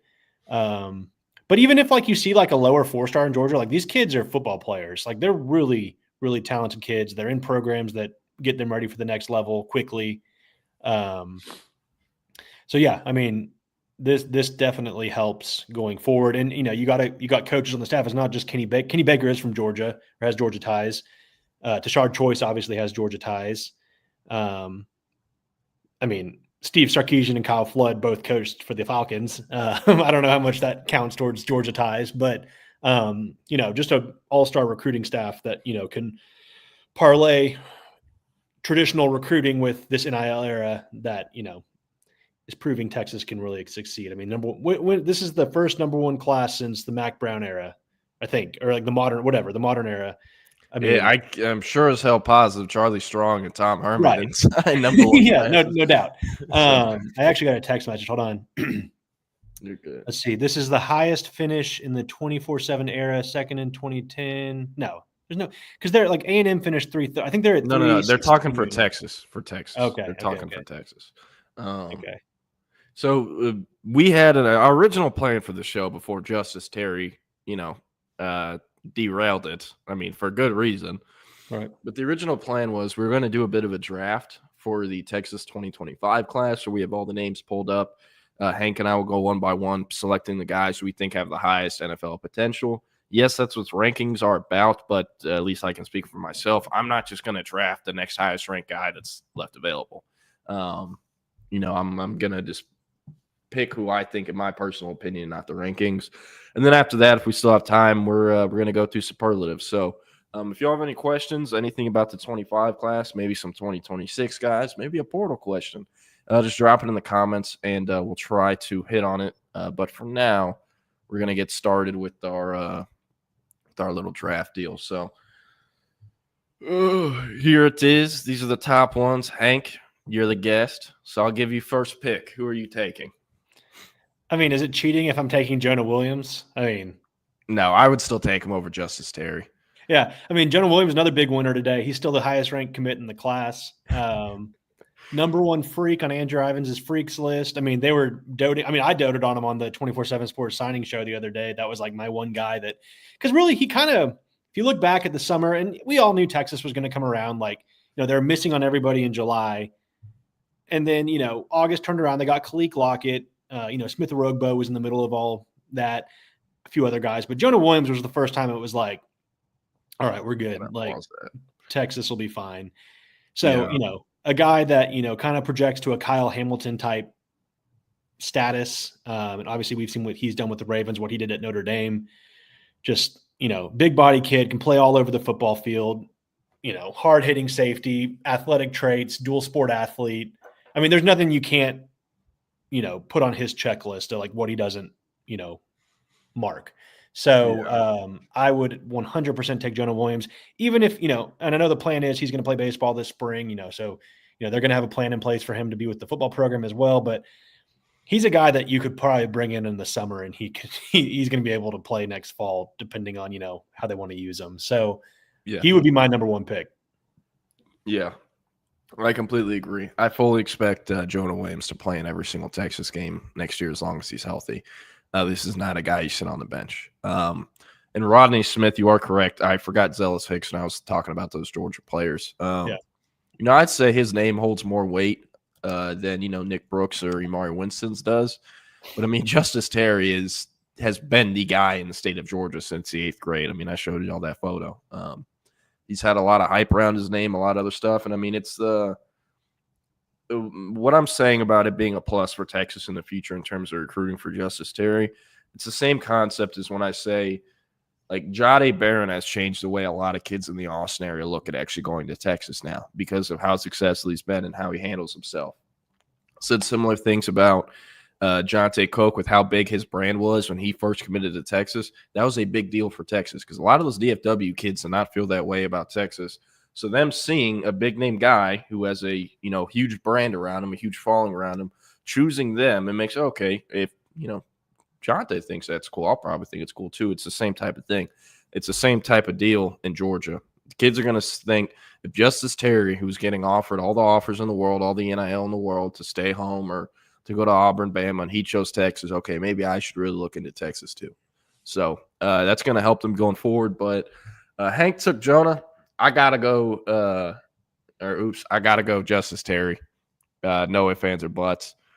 Yes, he's the next highest rated after Jonah. But in terms of interior D-line, like if I'm drafting this team out for positions of need, I think I have the better draft so far. Yeah. But who are you going next? Oh, I mean, the next best after Justice in terms of need, like Lance Jackson. I know he's not like projected as interior, but like a guy that, is just disruptive. I was just watching this film today just to kind of go back and make sure I wasn't missing any senior tape that's not out or that's come out. And I mean that he sent me his stats. He has his final season stats up, and it's like, and again, like he's probably more of like a Baron Sorrell type, I guess, as opposed to like Alfred Collins or Vernon Broughton, but like 63 total tackles, 28.5 tackles for a loss, 9 sacks, 11 pressures. I guess he tipped 2 passes that turned into interceptions, a forced fumble. I mean, all over the football field. And obviously, we've seen what his older brother did at Arkansas. He's going to be a high draft pick. I think Lance Jackson, when we look back at this class, it's going to be like, man, that kid was a huge get. And it was very not dramatic. It was not he gave you word after junior day in January. What's that? That's what I was talking about earlier. He committed without an NIL package in place. And I know he talked to you about he got to know PK during his brother's recruitment process. So I think that helped, the connection to Texas. But just a guy that, I think he could, and Texas isn't hurting on the edge of its defense. They've got a lot of depth there and, but I think he's a guy that, he comes in early. He could probably fit into the rotation at some point next season as well. Yeah, perhaps. The thing about him, he has a lot of versatility. So, while he might not be as quite ready to play day one as like Colin Simmons showed up in Austin ready to play, he will have other positions he could get on the field early still, if that makes sense, because he can do things from a versatility perspective that Colin Simmons can't. And it just comes down to the body type and different types of athletes they are. But Lance Jackson is a good pick. And just want to reaffirm, I'm selecting off who I think has the highest NFL potential. So I know, there's Khalil Lockett, Jamie French. Khalil Lockett, the type of 5-star he is, he's a 5-star that has tools for days, but it's tools that need to be developed, right? Jamie French, on the other hand, he is more of a ready day one type of guy than Khalil is. But I think Jamie French's ceiling is lower than Khalil's is because he is much more refined and less raw than Khalil is, if any of this makes sense. So I'm not going with the receiver. I'm going with my guy, Cade Phillips. I love the multi-sport profile, the track profile. Like if you're eclipsing, I think it was 24 feet in the long jump. If you do that 7 times in one track season as a guy who's verified 6'1.5", 175 pounds, like a +6, +7 wing, you're gonna get a spot on my list. So I like Cade Phillips a lot. I also like the fact, yes, he prefers corner, but I would have no problem sticking him at any position in the secondary. Love the kid, love the mental eval. And love the projection. So he will play early at Texas. He will play often at Texas. And about 2-3 years from now, I would not be surprised if he is the Jahdae Barron of the Texas Longhorns. So I'm going with Cade Phillips for my pick. I like it. I am going to switch because you got to still score points to win football games, not just defense. Defense. I don't know why I emphasized it like that. I'm going Nick Townsend.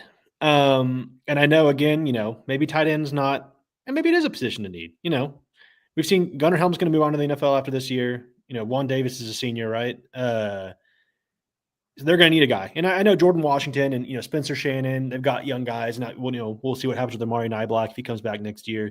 He's been playing a little bit more as of late. But Nick Townsend, another guy that's just a freak athlete. Sorry, I'm getting text messages still. I know you have all his, measurables and like stats and everything probably at the top of your head. But, you can't say enough about him. 6'3", 235, a guy that, he's ranked as a tight end now. He was originally ranked as an athlete. Texas signed 2 linebackers. Does Nick Townsend, could he be a third linebacker? He could if he wanted to, but I think he offers too much upside on the offensive side of the ball to, not give him a crack there. And, in that sense, could Nick Townsend kind of be like a bigger Travis Hunter type? And I'm not saying he's a Travis Hunter type talent, but in terms of being able to be on offense and defense and play at a really high level, maybe he could be that guy. You're not going to see a lot of two-way guys like Travis Hunter ever. If ever again. Doing it in college would be hard, but Nick Townsend might have spent like 5 to 10 snaps on the sideline per game this year, and that's it. He was their Mike backer I went to multiple Dekaney games over the years. He's their Mike backer. He calls out the entire defense. He's also their tight end. Oh, but what happens when they can't complete a forward pass because their starting QB, who wasn't amazing, gets hurt and their backup can't complete a forward pass? They stick Nick Townsend at QB, and he's a Wildcat QB. And what does he do? He scores more points as a Wildcat QB in every game than the actual starter did at the beginning of the year. Remember, that's what his coach told me. Yeah, he was like – And on special teams, he's not coming off the field. He is the long snapper for Dekaney. He's the long snapper. He's also on kickoff, kick return, punt return. He does everything. So really like the eval. And Hank was bringing up he could potentially play linebacker at Texas. Yes, he's listed as a tight end, but it has always been the understanding that if he shows up in Austin and he wants to play linebacker, they're going to let him play linebacker. If he shows up in Austin – and Johnny Nansen says, hey, no, I want to coach him. He's going to come play linebacker. And they have Sarko tell him, hey, Nick, we need you to play linebacker. He will say, yes, sir, I got you. Like, this is a kid who will do anything that's asked of him. Incredibly coachable, great kid, checks the boxes for mental eval. And the fact that he is this caliber of athlete and is that coachable, cool being on either side of the ball says a lot because, I'm not trying to take anything away from Michael Terry III, but this entire time he has strongly said, I know I play defense in high school, but I'm not doing it in college. And that's how most guys are. And it's okay to have that thought process. You want to play one position, but if you're down for your team like Townsend is, and you'll do anything for your team, anything that's asked of you, those are guys you win championships with. So I like the selection. Kind of pissed because if you didn't take him, that would have been my pick. And like nowadays, you look at the tight end position and it's like a cheat code for so many teams. Last night with Laporta for the Lions, you can George Kittle for the 49, your guy. Like the tight end position is just such like a more prevalent, and it always has been, but we're seeing like that kind of be the way offenses are run through now. And we've seen a lot more tight end usage for Texas, last couple of weeks. I know Sark loves to play 2 tight ends, but against A&M we saw it more. And then, I was going to say maybe like a good comp for maybe this isn't a good comp, but maybe like a Sergio Kindle in terms of just like freak athletes that could play both sides of the ball. Sergio Kindle came to Texas, obviously insanely good linebacker, edge rusher. He played running back a little bit in their first bowl game. And that when they played Iowa in the Alamo Bowl in 2006, I was there. Mac Brown put Sergio Kindle in at running back, and it was pretty awesome. And he was really good at it too. So, he could That's like I don't think Nick Townsend's going to be running back, but he could if he put his mind to it. yeah, that's also like the have y'all ever seen those clips? I forgot who Pitt was playing, but Pitt was playing someone in a bowl game, and it's when they had Aaron Donald, and he's obviously on the D-line. But they also had another NFLer on that team, James Conner. And in the bowl game, they stuck James Conner in at edge rusher, and he finished with like a sack and a half, and he also ran for like 150-plus yards. So I always think of that. Instinctual. Yeah. But no, so for my pick, I'm going to go with Khalid Lockett. I think you go with MT3 or some other guys here, but in terms of ceiling, it's got to be Khalid. +6 wing, +7 wing, somewhere in there.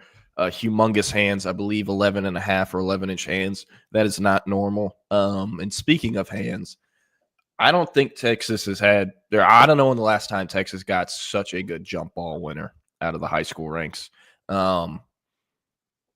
Maybe little Jordan Humphrey.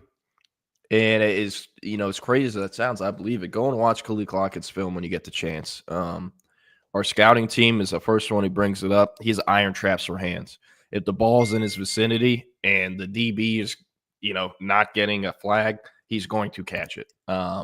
Special kid, might not be the fastest, but he's going to get to that spot and he's going to catch the ball, the catch radius he has, in the ball skills he has, everything else. Also, again, might not be the fastest, but is pretty creative after the catch with the ball in his hands. Uses that long wingspan to keep guys off him with stiff arms, and also understands. The thing I like about Khalid, not every single high school or not every single college football prospect at receiver understands deceleration as well as he does. How to really get on top of the DB, how to separate from him using deceleration, different things like that. Khalid Lockett, I don't know if he has quite the football IQ, if he's quite as advanced as like Jamie French is, because again, I think Jamie French's ceiling or floor is incredibly high, but the ceiling is a little lower than some might think. Where with Khalid, he's just starting to tap into that potential. So as soon as he gets into a college football Division I strengthening conditioning program at Texas, he's going to take off. The sky's the limit for him. And again, I think French is currently the better player. I think French would play or will play earlier than Khalid will. But I think Khalid is going to end up getting drafted higher and will end up as a better overall player. So going with Khalid for my pick. Yep. I like it. Give me one sec. Someone's asking me who the primary for Justice Terry was. Oh, we got Kenny Baker on there. I would probably, Chris Gilbert can't be listed as a recruiter, although he should be. Benjamin Franklin. No, we should change that. Like, why aren't we letting – if he's out on the road and you take another assistant off, essentially you become an assistant. So maybe we should have that discussion. I would probably say choice is the secondary, maybe PK for Justice. Tom Loy's asking me. No, you're good. I'm secondary. But just since it's my turn, then I'll let you start talking again. I'll probably, you didn't take him, so I'll take him. Jamie French, he is, 5-star wide receiver, really fluid route runner.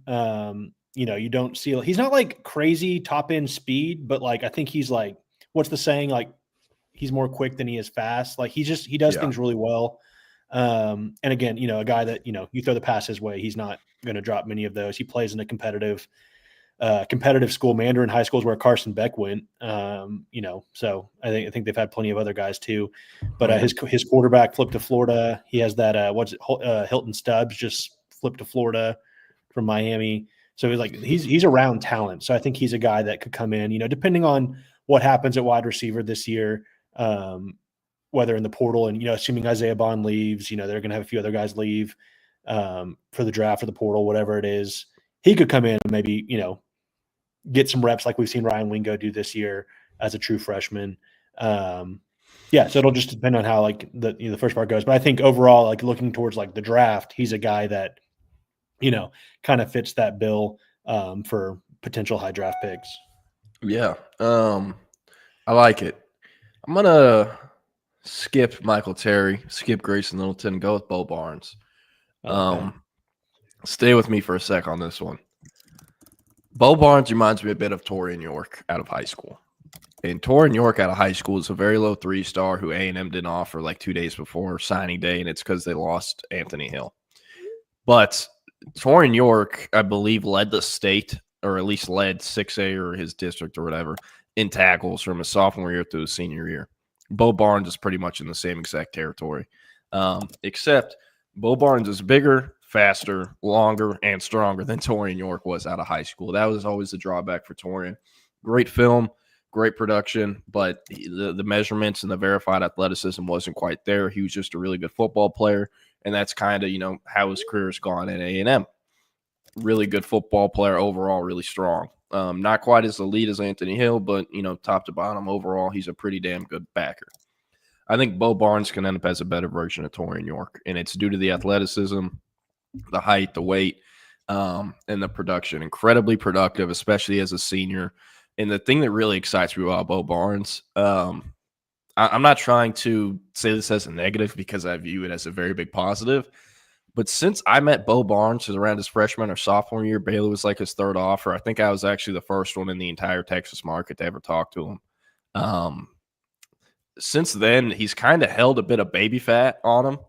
He's not fat by any means, but there is some weight he could cut. And when he gets to Texas, that weight is going to fly off him. So I love the physical, jump he's about to make here in the next year. Will he play a ton as a freshman? I'm not sure. I don't think he redshirts by any means. But in terms of actual linebacker snaps as a true freshman, I'd probably assume he'll end up with less than Anthony Smith did this year. And a lot of it just comes from physically he needs to shape up his body a little bit better. But in terms of the physical tools that are currently there right now, the football player, the IQ, the production, really, really great get.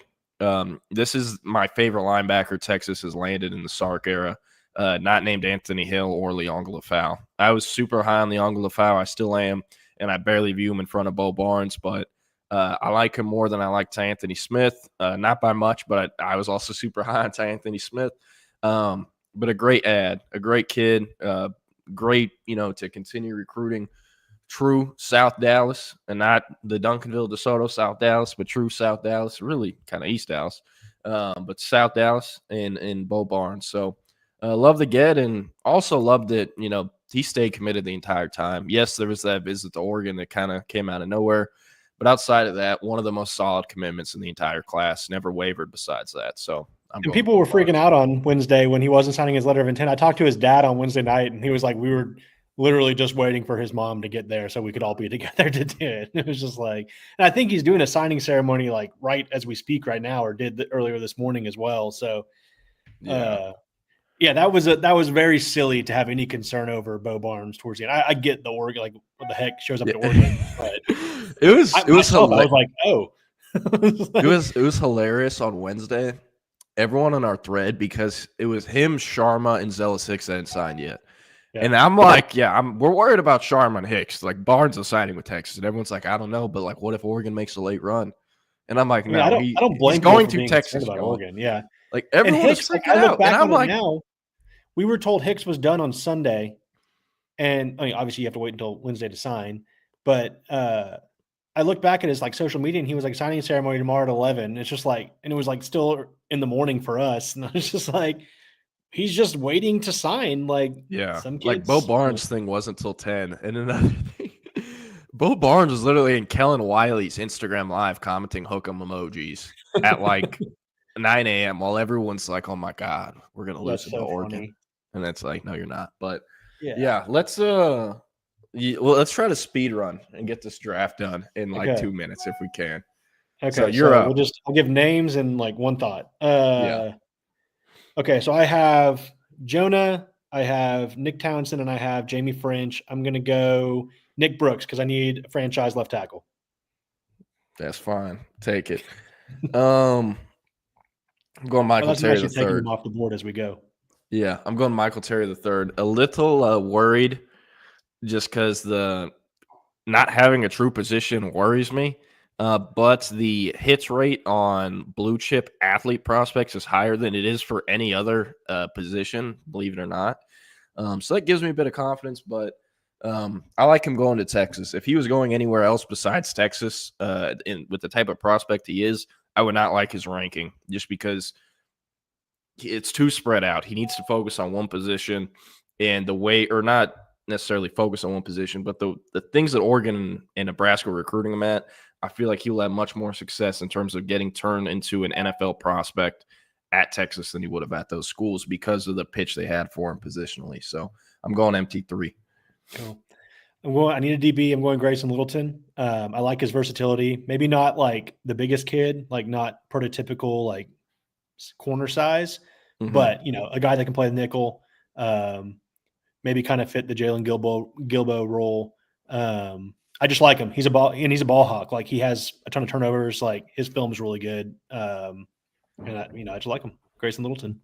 Yep, I'm going Myron Charles from Butthole, Florida, to quote Eric Henry. Eric Henry called Port Charlotte Butthole, Florida yesterday or on Wednesday. But I'm going Myron Charles. Well, he's from somewhere around there, so that's why you're saying it. But I'm going with Myron Charles. Him and Justice Terry, good effing luck. Nick Brooks isn't blocking that at tackle. So, yeah. I need somebody to guide the offense. Maybe some people will doubt this pick, but I'm going KJ Lacey. The kid's a gamer. Maybe not. He's not going to wow you at a combine. He's not going to like blow you away with arm strength. But when the pads come on, I'm just being like super like lame and cliche here. Kid just wins. He's the Alabama all-time leading passer or touchdown passer. He's playing for the third state championship game in a row he's been in tonight against Naeem Offord. So that'll be interesting. Nice little test for him. But yeah, KJ Lacey. Awesome. I'm going Smith-Rugbo. A little nervous just because the injury he suffered, it did require surgery. But I like him. I've talked about it a lot yesterday. I think he is a souped-up Zena Umeozulu. Incredibly similar, but I think he's a little more explosive. So I like that one, going with him. Really good edge rusher. I think a lot more people would be talking about him if he wasn't overshadowed by Lance Jackson, who's a 5-star. So, but I like him a lot. I'm going to go Josiah Sharma. I need an interior guy, a kid that has ceiling galore. It's going to take a little bit of what he needs to find. Texas just officially posted Justice Terry. Okay. So now I know it was pretty much official, but now it's officially official. Yeah. So, congrats, Texas, for number one class. Sharma's my guy, 6'4.5", 325, huge kid. Going to take a year or two, but he's a guy that has played offensive line. He's like a versatile kid. He like knows he's still learning the position. So give him some time to marinate, learn from Kenny Baker. I think he could turn into something pretty special. Just with just in the early sample size we've seen of him, at Folsom. Yeah, I'm going Jonathan Cunningham. I think he's really underappreciated for his commitment. Yes, everyone was bitching and moaning about wanting more linebackers. Jonathan Cunningham is going to be able to play in the SEC and at a high level. I really, truly believe that. Seeing him play multiple times this year, I don't know. I think he's better in coverage than Ty Anthony Smith was out of high school. And I really liked Ty Anthony Smith as a pass coverage linebacker. I mean, I don't know why I'm thinking about this, but on CFB 25, the type of linebacker he's listed as is literally pass coverage. The only pass coverage linebacker who I think is better than Cunningham that the staff has signed has been Leonga Lafau. And I mean, that's kind of his role on this year's team too. But really like Cunningham, he played this jumbo nickel position versus Lancaster, and North Crowley assigned him to follow Emmanuel Choice, who's a 6'4", 200-something pound Oklahoma commit at receiver. And, he didn't shut him down. He gave up a catch or two, but he held his own and performed much better than I thought he would as a linebacker, having to line up in press coverage against a 6'4" Oklahoma receiver commit. So a really impressive kid, probably not going to play early or as early as Ty Anthony Smith did. But I really think what he brings is a pass coverage linebacker, as a versatile linebacker who could even maybe be a jumbo nickel in college in some instances. Really love the get. And yes, he's a 3-star. 3 stars can be really good players too. So. Yep. What do we got? I'm going to go Ricky Stewart. Love the production. He's almost 3,000 yard rusher the last 2 years. Average over 10.5 carries. I know you like the Ricky Stewart pick. I think Ricky. Yep. I think he's going to be really, he's going to be good. Texas is loaded in the backfield. Like assuming, everyone comes back next year, which, you can't assume anything in this day and age. But healthy CJ Baxter, got Jaden Blue, you got RB1 Trey Wisner now. You got Jarek and Christian Clark back. You bring in Ricky Stewart and James Simon.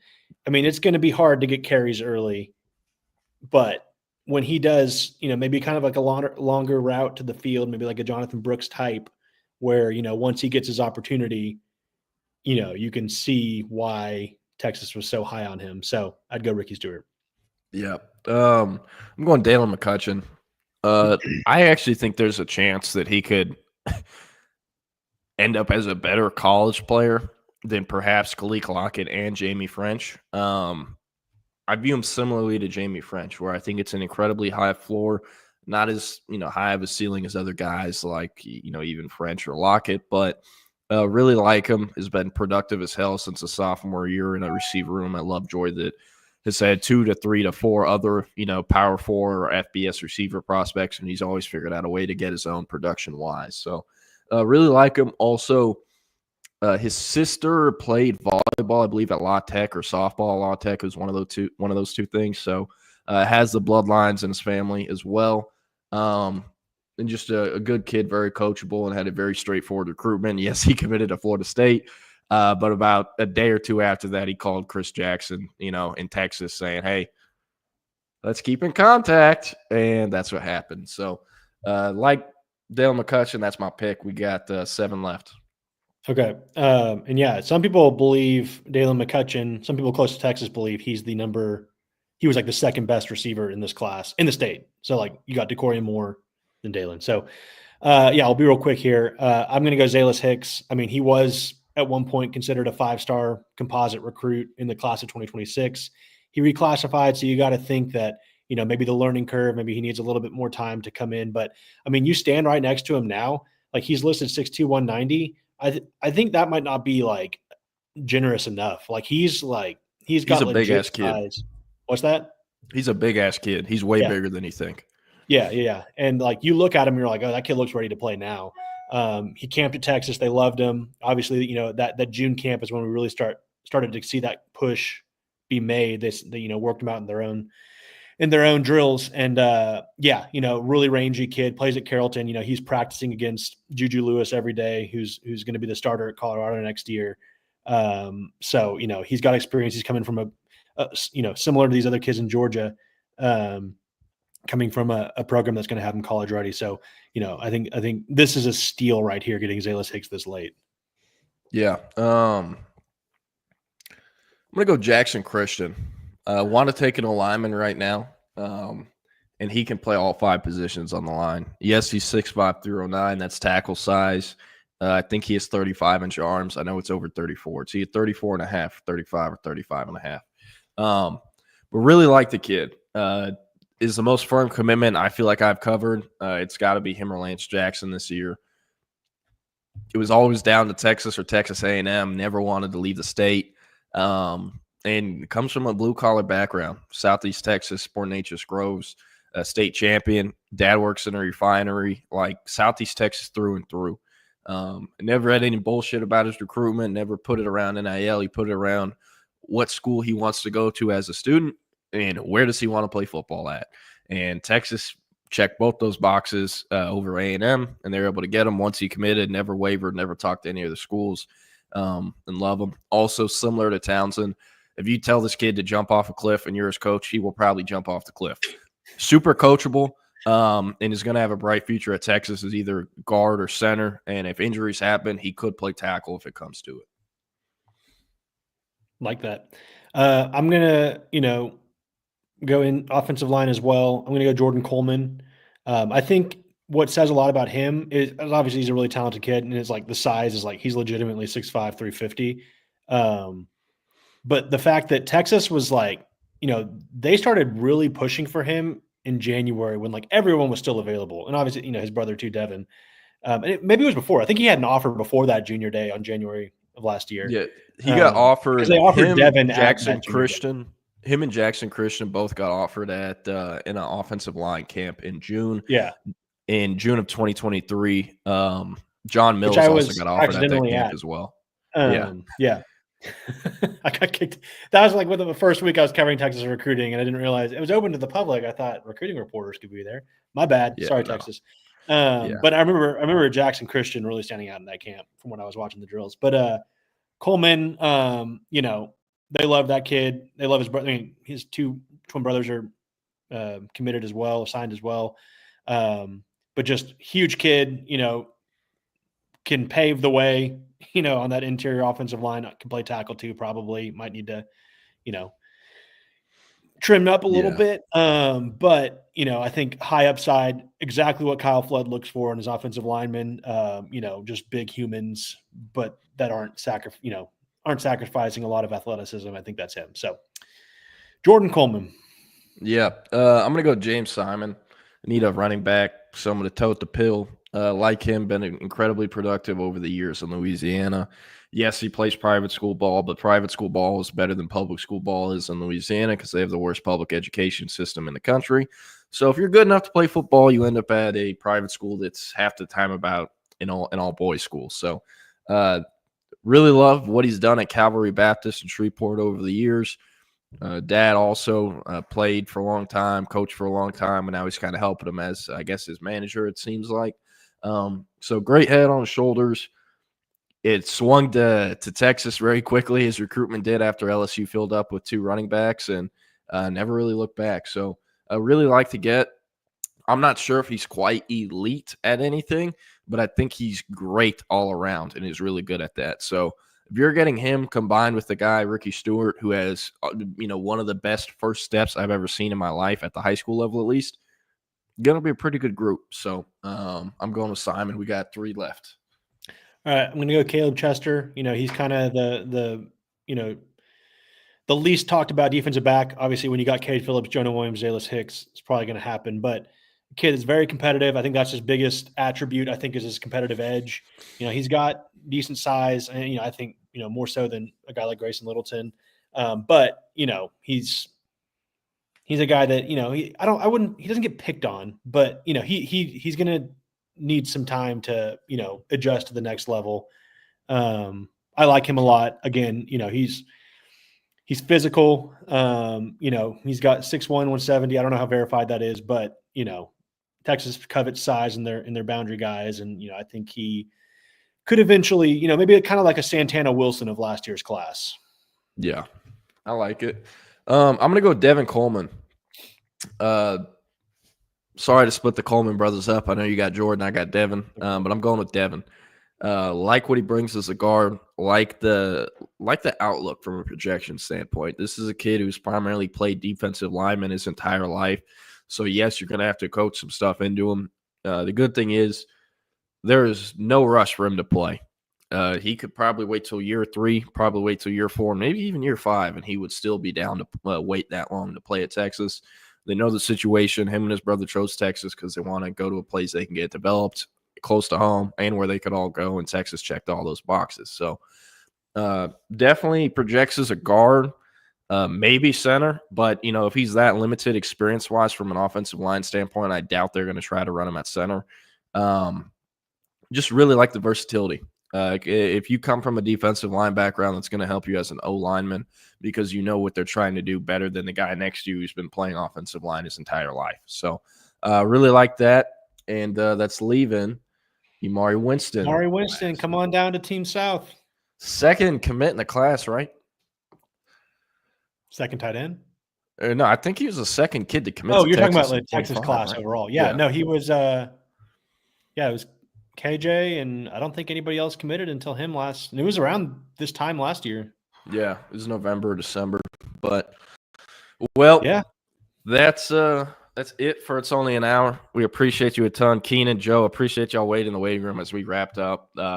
Justice Terry committing to Texas completely derailed our plans. We knew it was possible, but by no means were expecting it. So a pleasant Friday morning surprise. Looks like Texas is one of the first of 2 battles versus Kirby Smart in 48 hours. We'll see if they can get it done with the second battle. But how are we doing today on Friday? We are good, especially that Justice Terry news. I was not expecting that, truly. Neither were we. Joe, how about you? You Boise State, UNLV, you getting excited, huh? It's like Christmas morning for the G5. Yeah, that's going to be a great game tonight. Got that one. Got AAC championship as well, and got CUSA championship. So going to be a busy night. Good thing I don't make plans on Fridays anymore. Neither do I. I'm G5 football night, baby. Yeah, hey, I was talking about Jackson Christian earlier. I'm actually going to go see him play tonight. South Oak Cliff and Port Neches Groves, they playing in Nacogdoches tonight at SFA Stadium at 7. It is a rematch of the state title game for 582 from the 2023 and 2022 seasons. 2022, SOC won it. It was their second ring in a row. Last year, P&G won it. First ring, I think, since the 70s. And it's kind of developed into a rivalry. So really excited to see it. If P&G wins, I will talk to Jackson Christian. If South Oak Cliff wins, I will talk to Brian Thomas. He's a 2027 offensive tackle prospect, ranked about number 70 overall. Or Brian Swanson, not Brian Thomas, but ranked about number 70 overall in the 2027 class. Texas doesn't have a concrete board by any means because they are sophomores, but I would say he is towards the top on the offensive tackle board as of right now. So excited for it, but I don't want to take up any more of y'all's time, and I'll leave y'all to it. But happy Friday. Happy Justice Terry Friday. And I'll see y'all. Hank, appreciate it a ton. Thanks. Later. Yep. See y'all. What is up? It is National Signing Day post game, but they kind of covered that. So we're going to get into some championship games that are coming up this weekend. It is false start. It is your host, Keenan Womack, with my man, Joe Londrigan, as our friend Eric is dealing with a Rodney Terry press conference, I believe. Yep, Texas basketball, full swing. Mm-hmm. Yeah, that's how it's going, right? They play UConn on Monday, so that'll be a hell of a game to get into at some point today. Championship weekend. What are you looking forward to, Joe? Yeah, big ones tonight. UNLV, Boise State for the playoff spot. I think, I figured both of those would be in the mix at the start of this season. The fact that it's coming down to the championship game is fun, Ashton Jeanty needs, I think, 340 over the next 2 games to break Barry Sanders' record. So very doable, depending on, how well they block and how many UNLV puts in the box, that sort of thing. Yeah.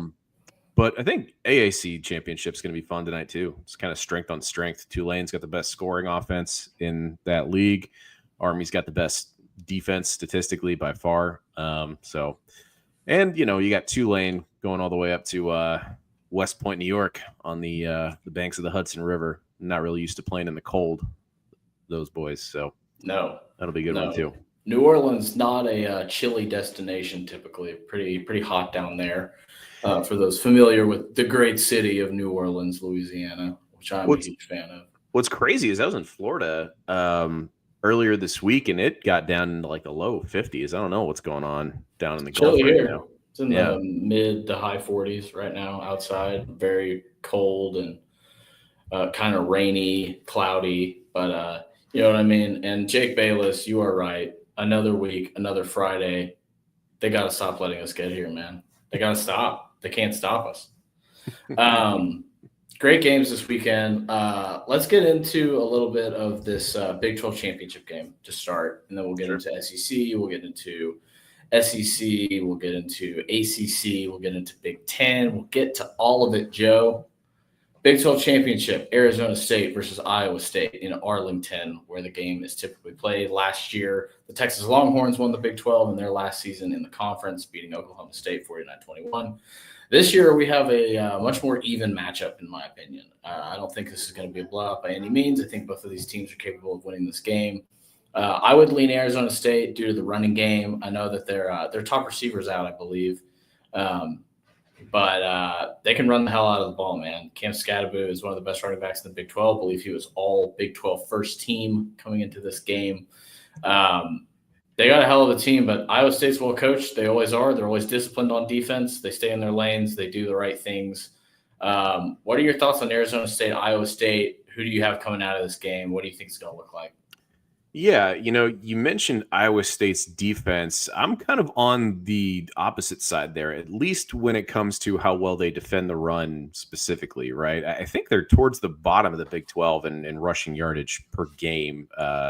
173.7 yards per game. And then you have the Sun Devils averaging 195. So that battle, I think, should be an interesting matchup. I think Arizona State's a little bit stronger, but to your point, it's been a long season. I'm curious to see how many of their guys are banged up and are ready to go for that one. But I think specifically the Sun Devils has just been such a fun story all season, all the ups and downs. Kenny Dillingham's doing a great job there, figuring it out as he goes.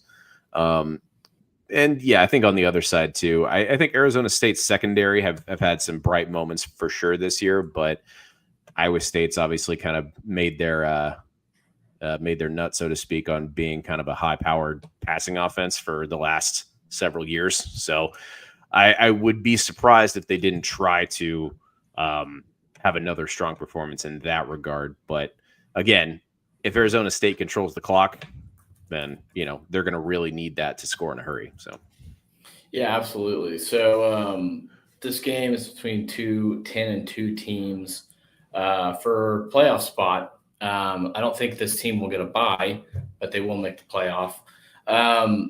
It is let's see what the line is. I believe it was 4 last I checked. Maybe it's shrunk since then. Let me look. But either way, what do you think is the ceiling for a Big 12 team in the playoff this year? I mean, it depends on the matchup. The draw, yeah. Yeah. Based on who they would kind of have to face, it would be one of the teams kind of in the middle, right? If they sneak in as probably the 12th seed, right? So that would give them the 5th seed as far as the matchup. Not great. Yeah. So I mean, if we're being honest, that means they're going to have to go up against either Texas or Georgia, depending on who wins that game. So I don't feel good about how either of these Big 12 team matches up against either of those. So. No, I think you're right. It's by the way, it's Arizona State -2 over under 49.5. Yeah, I mean, if you're going up against the SEC runner-up, you're probably going to lose. I think that's fair to say, regardless of who comes out of this game. You know what I mean? I mean, Arizona State can run the ball, but this Texas defense is so good that, say, Texas does lose to Georgia, which I'm very split on. I don't really have an opinion at this point of who's going to win that game. I really, truly think it could go either way. I don't think it's going to look like the game in Austin, but we'll get to that game in a minute. But, like you said, Iowa State has a great pass defense and not a good rush defense is sort of what you were saying, right? Like they give up 160 yards through the air per game, but they give up, 100 and however many on the ground. Matthew Melvin. And Rocco Beck's been good this year, not great. 20 touchdowns, 8 interceptions. He's been sacked 14 times. 58% completion rate, I believe, is what I saw. So, he's a decent quarterback. He's not a star quarterback. But on the other side, Arizona State, again, they're like you said, they're more of an explosive passing offense for the last few years, but they've ran the ball so well this year that I think having a good mix on offense is going to be crucial to their winning this game. I do think Arizona State wins, and I do think they cover the 2 points. I think they're just a better team than Iowa State is this year. Overall, I know that Iowa State's offense is consistent, but it's not necessarily explosive. So I think, if Arizona State can limit the big play, I like their odds in this game. But, it really could go. I think it's going to go Arizona State's way. I just think Arizona State is kind of the team of destiny from the Big 12 this year. They've been the best team this year. Sam Leavitt's been great. So, yeah, I don't know. What are your thoughts on the Arizona State passing attack versus a pretty good passing defense? Yeah, I don't think that's been the strongest part of their offense, but they're going to need it for sure. I mean, especially if they can kind of lull Iowa State into a false sense of security at any point with, getting, good solid yardage on first and second down. And then that could set you up to maybe open up something deep down the field on third down. That's the big thing. If you can control the clock and just kind of lure them into thinking that all they really have to contend with is, pounding up the middle and controlling the pace, then that's where you can get hurt as a defense, because they're going to try and sneak somebody behind you. But I think Iowa State's going to also try to make those vertical plays down the field as well. But it doesn't seem like they really have the running game to kind of fall back on and do that other piece, which is control the clock. I mean, that's really all like good football is keep your defense off the field, control the clock, and finish drives too. That's the big thing that both these teams have to do if they want to win.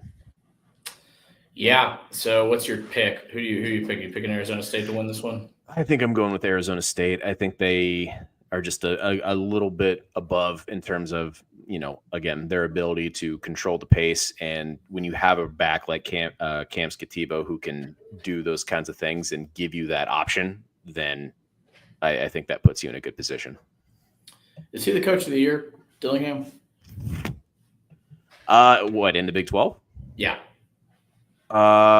Did they already release those awards? I would think so. I was just thinking your thoughts on it, but maybe they did. I would say he has a good case when you look at how they started the year. Yeah, he did win. How they finished. You're right. Okay. He did. Perfect. Good call. Yeah, I think that makes sense. I think when you kind of start a year the way that they did, kind of fall. They kind of had to grow into themselves, if that makes sense. 10-2, some of those earlier games didn't necessarily look like they would be in this position. You go back to only beating Mississippi State by 1 score, and they were terrible. You only beat Texas State by 3 points, and then you lose to Texas Tech. I think right around in there, it was kind of iffy on what the ceiling of this Arizona State team actually was, but they've played much better football since then. They've found ways to close those close games against Kansas, UCF, BYU, obviously. So, it's a matter of, can you just maintain that at the end of the year when,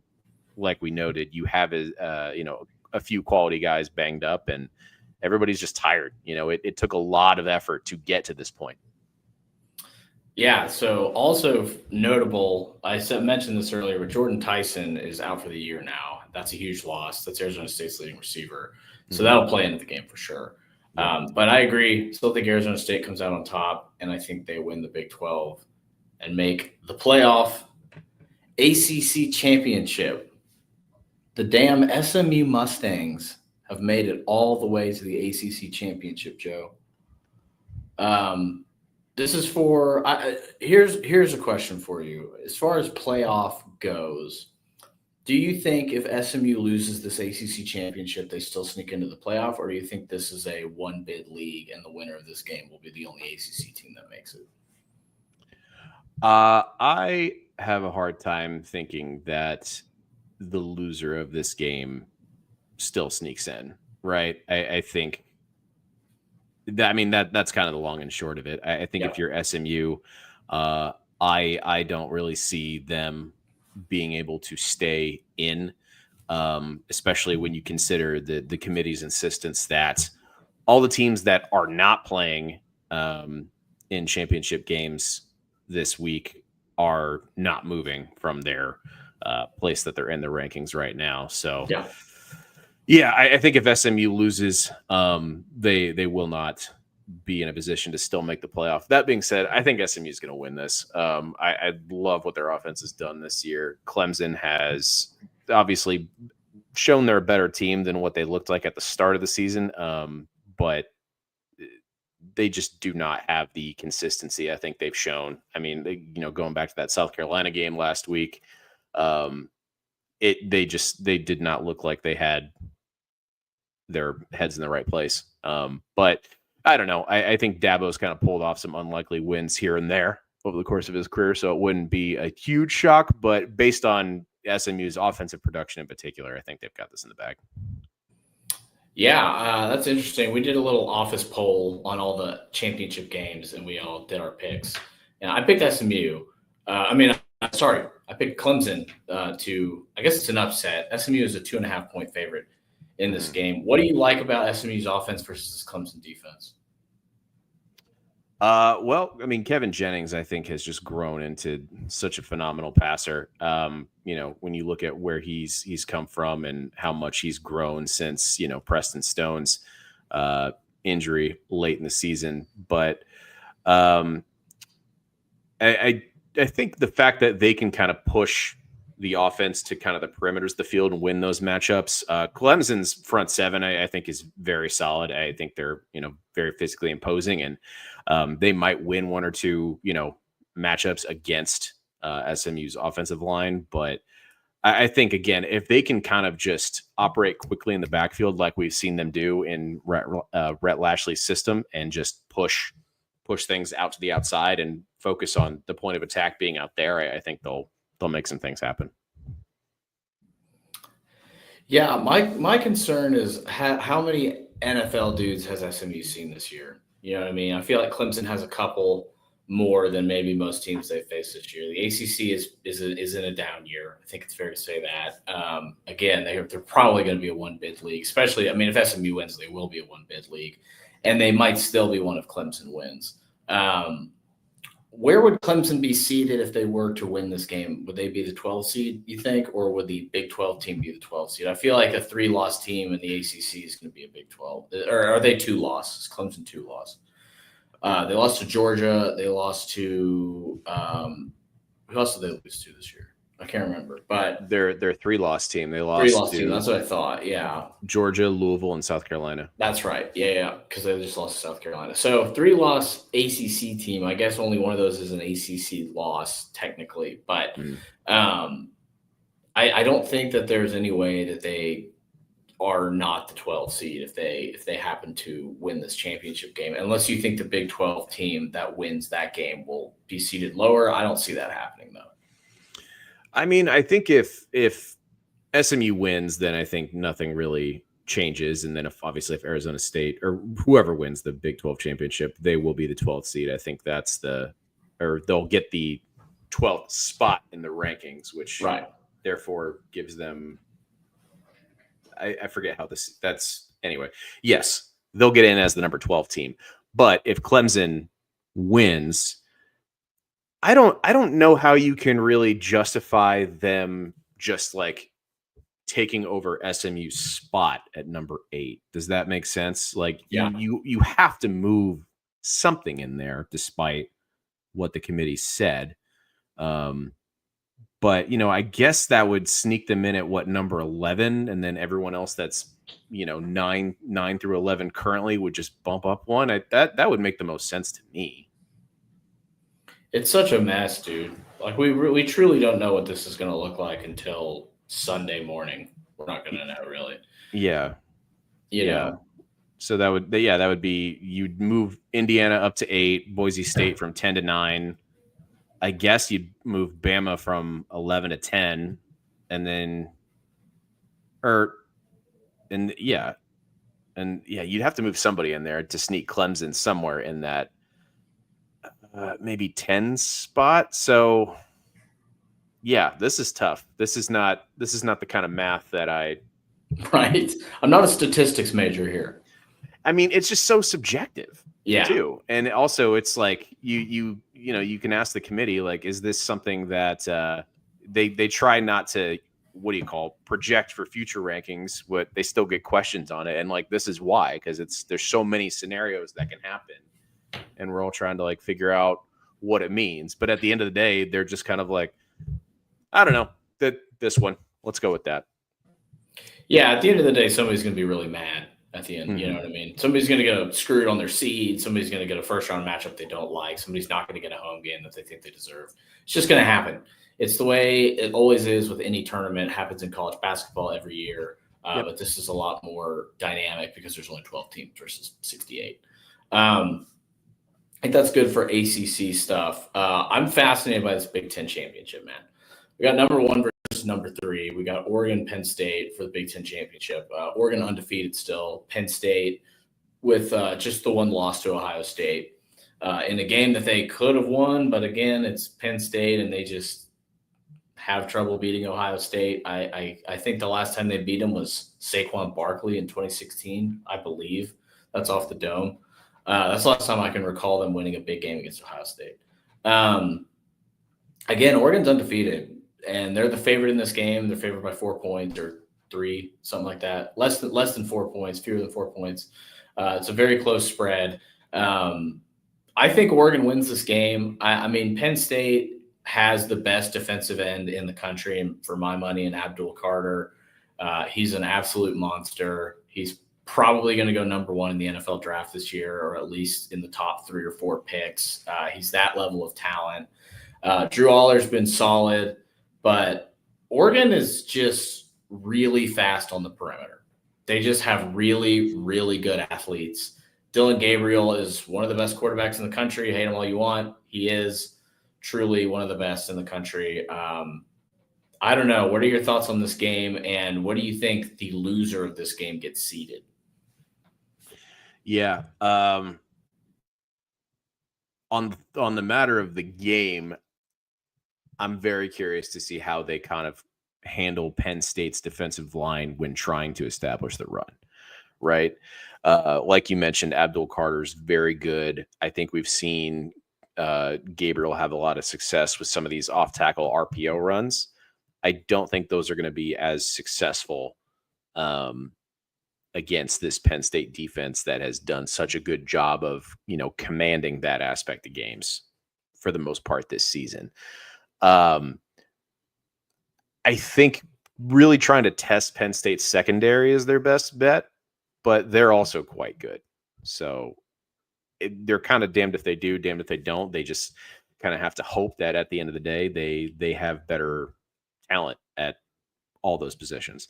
As far as where they go from here, if they win or lose, I think it kind of depends on what happens in that SEC championship game, because that's kind of where there's just going to be a big jumble if results, if there's upset in both games, basically.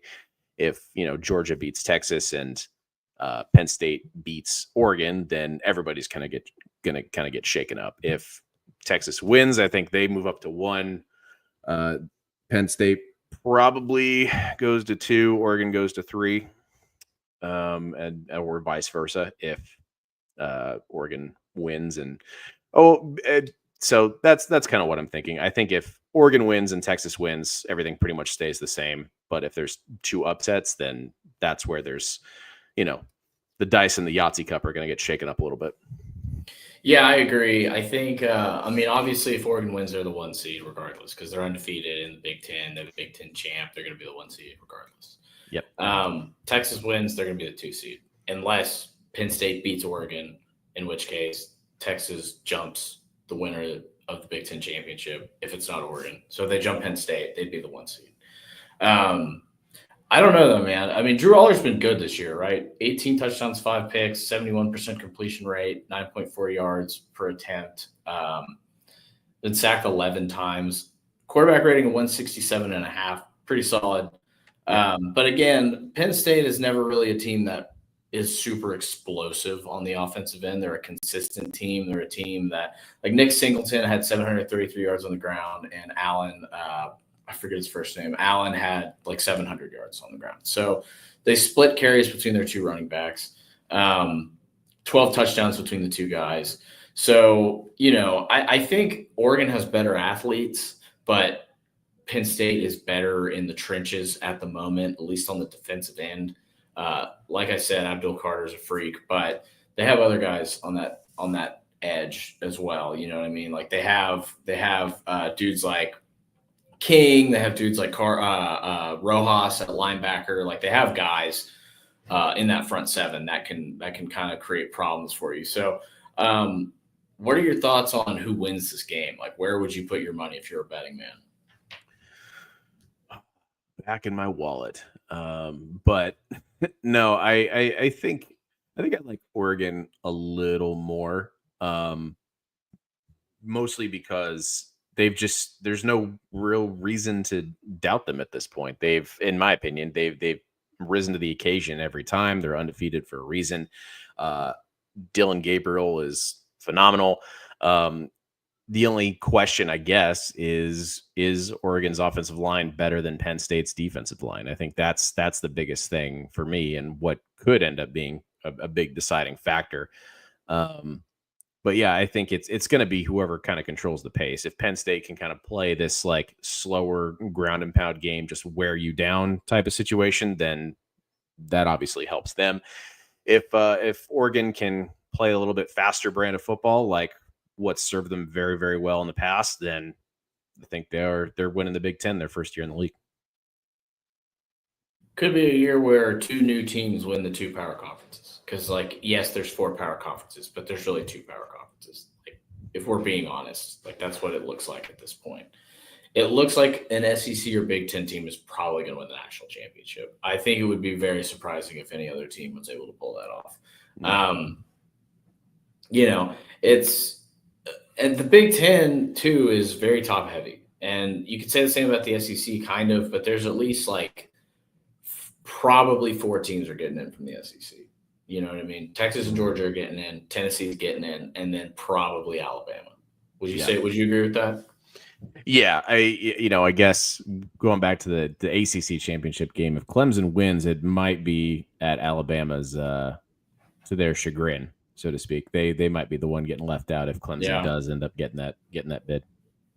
Yeah, that's a good point. I mean, do you let in it would be 2-loss SMU versus 3-loss Alabama? But Alabama's last loss was so bad to a bad team, getting just run out of the building by a really bad Oklahoma team. And an Oklahoma team that I think won 6 games this year. An Oklahoma team that Texas destroyed, that South Carolina destroyed, that got their ass kicked by Tennessee. I mean, the score wasn't as bad against Tennessee, but that was not – like, they could not move the ball against Tennessee either. And to score 3 points, I get OU has a good defense. Like, they definitely do. They got players all over that defense. Bowman and Stutzman and Gentry Williams are all really good players. And they had a couple of freshman All-Americans too. But you really can't – I don't know. I don't think Alabama deserves a spot in the playoff. That's just me. I'm not even an Alabama hater. I don't think they – I mean, yes, they beat Georgia, but so did Ole Miss. And it's like – I don't know. Yeah, I agree. You know what I mean? It's really they're gonna get in, but I don't know if they deserve it. I don't think they get in over a 2-loss SMU. I think they're really pulling for SMU to win that game, knock Clemson out of contention completely. But would not surprise me at all to see them sneak Alabama in there regardless. It wouldn't surprise me either.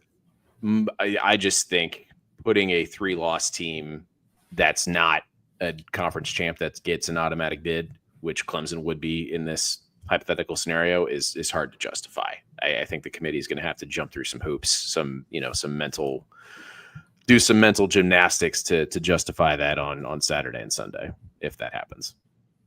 Yeah, but it's Alabama. It is Alabama. Speaking of the mighty SEC, the Texas Longhorns have made it to the SEC championship in their first season.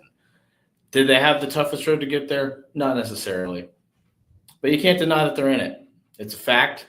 They made it. They have 1 loss on the entire season. They went to A&M, won that game. It was ugly, but they did it.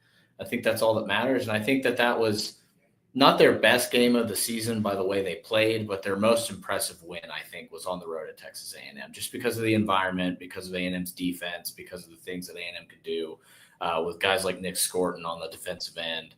I think Texas is defensively, they're clearly playing their best ball of the season. I don't think there's any question about that.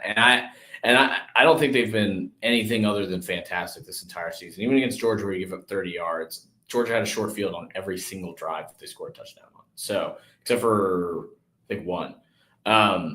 But most of those drives, they had short fields because Texas was turning the ball over. They were fumbling the ball. Quinn threw a terrible interception in the second quarter.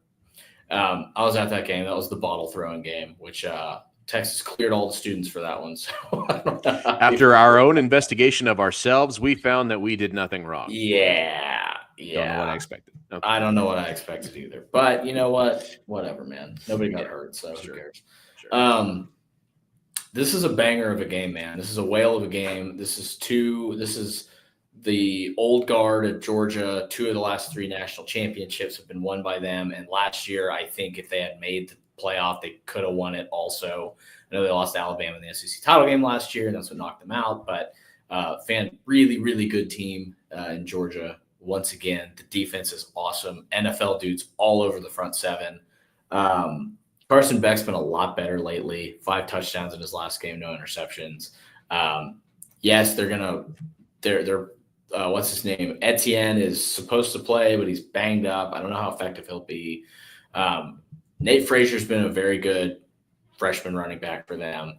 I think the problem with Georgia is their receiving core is very inconsistent. They don't have a bell cow wide receiver to go. Dylan Bell is probably their best receiver at this point.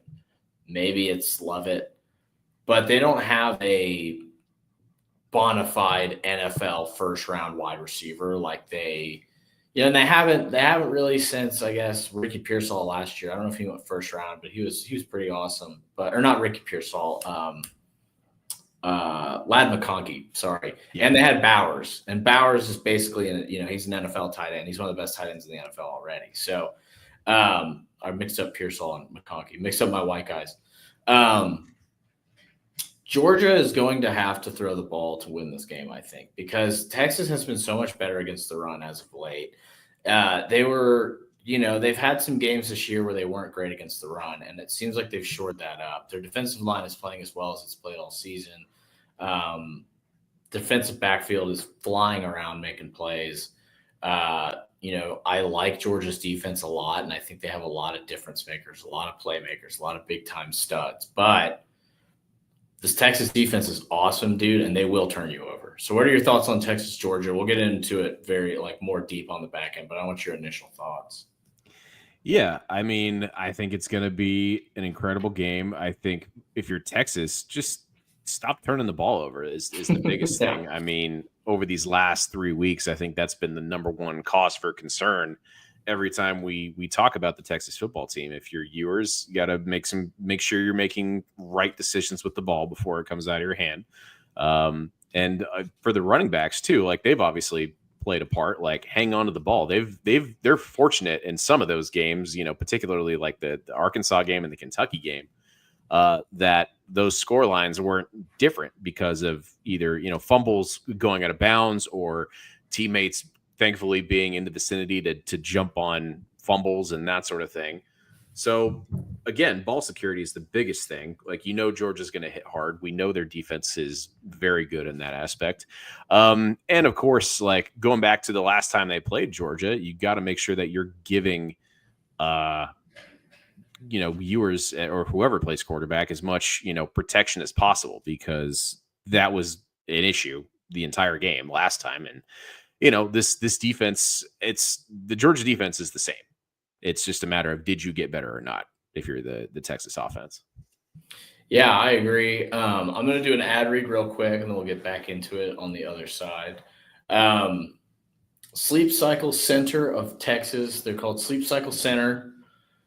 I'm a client. They saved my life from a horrible diagnosis of sleep apnea, which was really giving me hell. They're the only medical sleep office in Central Texas that provides the most technologically advanced care and screening, at-home testing, evaluation of airways, and treatment options related to sleep and breathing issues such as sleep apnea. Their focus is to educate on what is going on in the patient's body and to provide all possible treatment options related to their specific issue. Screening, testing, and treatment can be completed virtually or in person. We can eliminate snoring to sleep apnea. You no longer have to sleep in separate bedrooms from your significant other. That's no fun. Individuals and families are welcome. 2 convenient locations, one in the Arboretum, the other in Lakeway. They see patients of all ages, 6 to 106, so every age. Family owned and operated. CPAP alternatives can be provided in most cases, but they do offer treatments that include CPAPs as well as oral devices, epigenetic devices. They can help with weight loss. They use lasers. They use radio frequency. They're a network with most medical insurances. So give my man, Dr. Denman, a call at 254-284-6812 or visit sleepcyclecenters.com. Joe, who do you think is going to win this game? You know, I'm going to pick Georgia because I picked against Texas last time and I was wrong. So I know better than to trust my gut. Against A&M?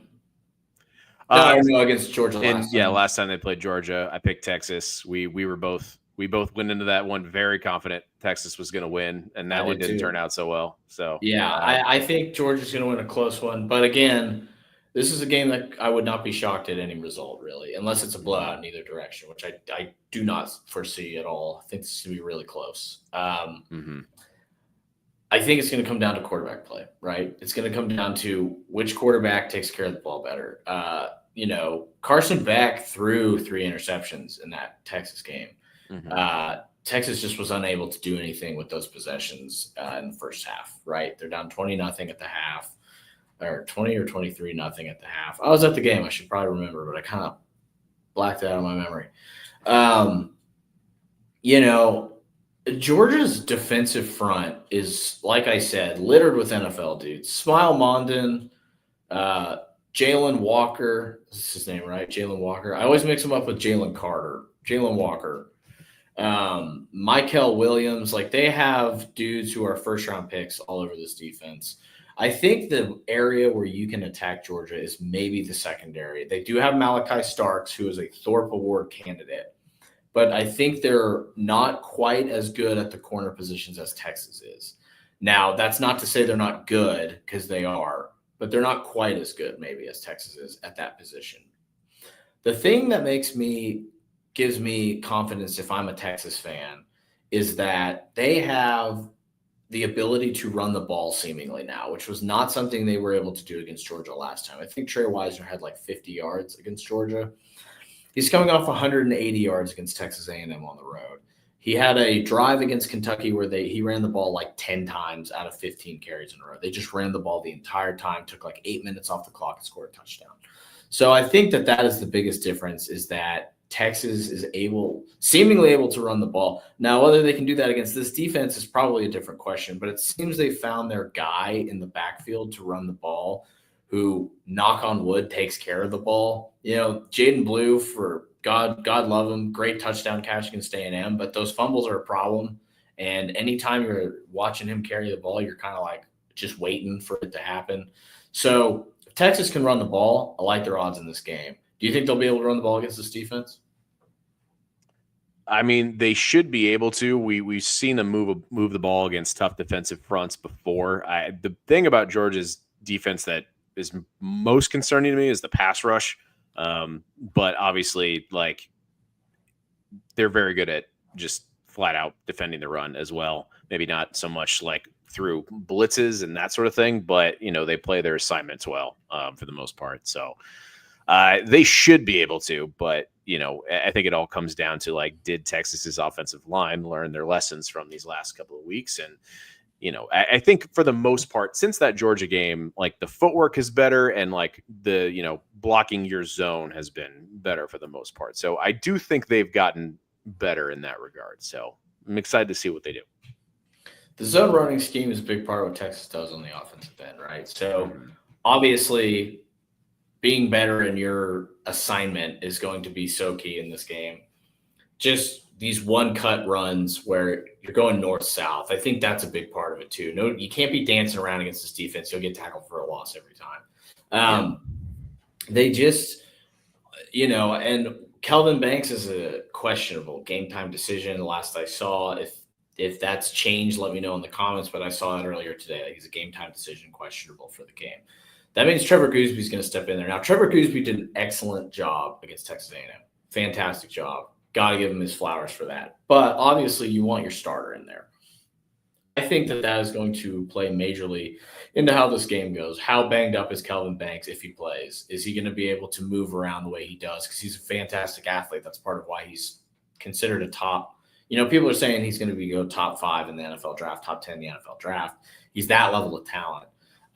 Just big, athletic, just solid, really, honestly, one of the best linemen Texas has ever produced at the offensive line, at the offensive tackle position. Truly one of the best they've ever had for his career, an all-time career at Texas. So obviously replacing that is not easy. As good as Gooseby was and is, that's still a concern. I think that if he is to play, I wonder if Georgia will attack that side of the line, assuming he's a little bit banged up. What do you think about their strategy as far as that goes?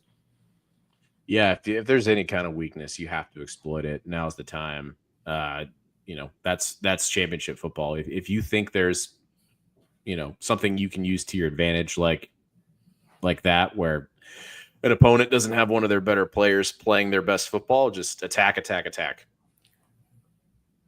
Yeah, no, I think that it's concerning, right? Like, you hope that Banks is okay, but he left that A&M game, right? Mm-hmm. Gooseby finished the game out. Now, again, did a great job, but this is a different kind of defensive front. As good as A&M's defensive front is, because it is good, Shamar Stewart and Torian York and Nick Scorton, like, they have dudes. Georgia has a different level of dudes than A&M does. They have produced how many NFL draft picks over the last 4 or 5 years at the defensive line and linebacker and edge positions. They are truly a powerhouse when it comes to setting the edge on defense. And the area that I think is an X factor for Texas is, if you look at that Georgia Tech game that Georgia played, Haynes King went nuts on the ground. So I'm wondering if you think Arch Manning will get in there in some of these sets and run the ball, like run zone reads, run simple stuff, basically run an Arch package. I'm truly wondering if they're going to do that in this game. You would think they probably would at some point put him in there just to see what he can do with his legs and throwing the ball. Assuming they put him in there on these sets where Georgia's going to assume he's running the ball, then you throw out of that set. There's a lot of fun things you can do with that. Sort of treat it like the Chris Leak Tebow packages, I guess, but that's the closest thing I can really think of to compare it to, because you have this like bona fide, borderline, possibly generational talent backing up a really good quarterback. That's sort of what you had in Florida with Chris Leak and Tim Tebow. Do you think we'll see Arch Manning in these packages against Georgia? And do you think that's a good idea?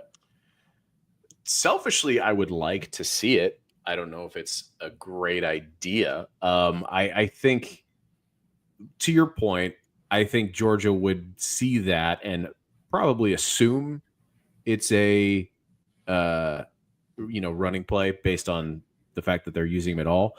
But he can obviously throw the ball as well. He's a quarterback.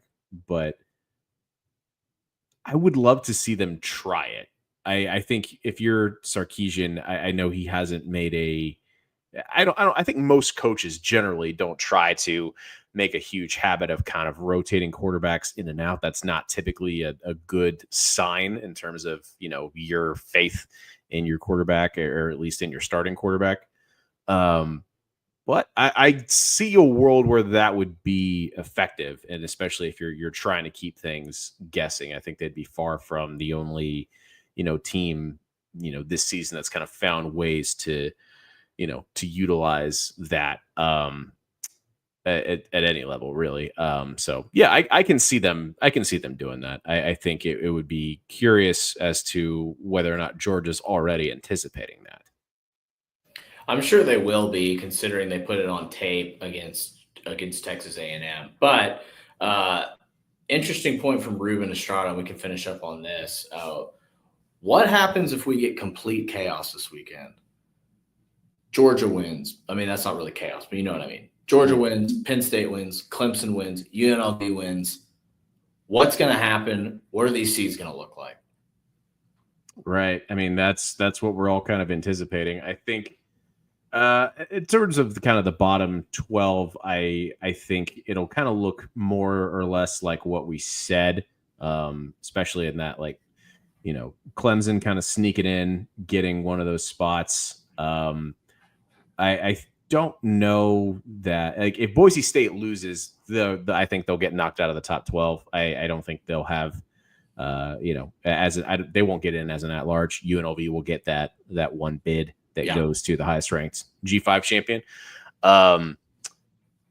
So that would put UNLV at the 12 seed, and I believe if the winner of the Big 12 would get that first round bye, though Boise's, if Boise wins, they'll get the first round bye based on how things are projected. But if UNLV wins, they got to play that first round game. I don't think Army's getting in regardless of what happens at this point. I think they're too far back.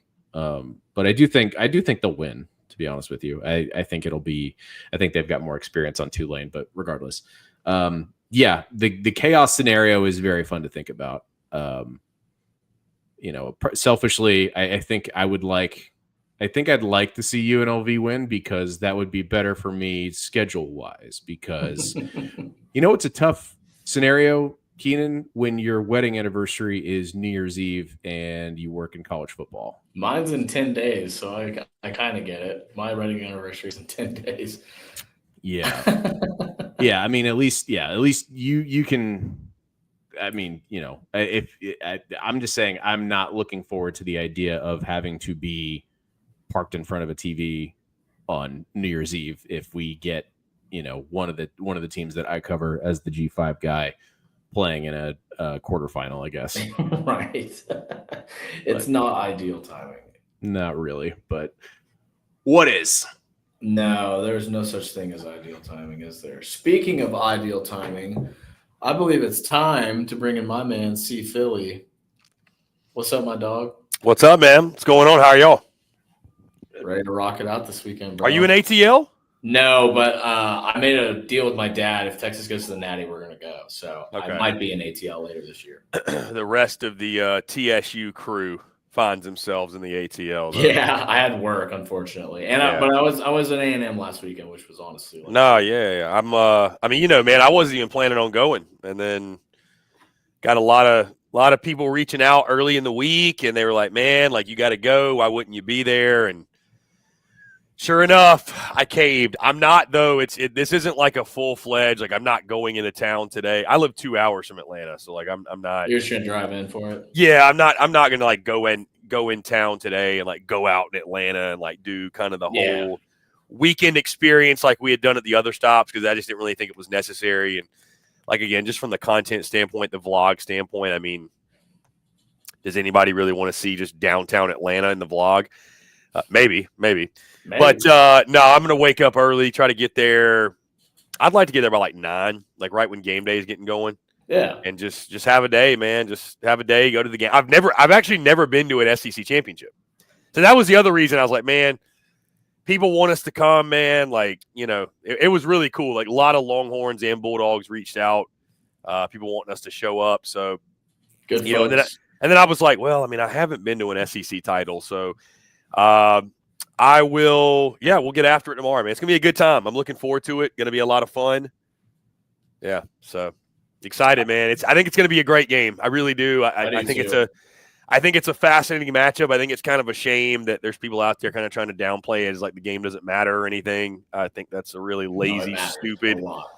Yeah, I think it's just a lazy, stupid take. So, if you're a fan of the SEC or obviously these two teams, but if you know anything about the SEC, you know how big this game is. So I'm pumped, man. Like I said, I've never experienced one of these in person. So it'll be awesome. Do you have your co-host in there? Yeah. Lucas. Yeah, Lucas is waiting in the back. All right, guys.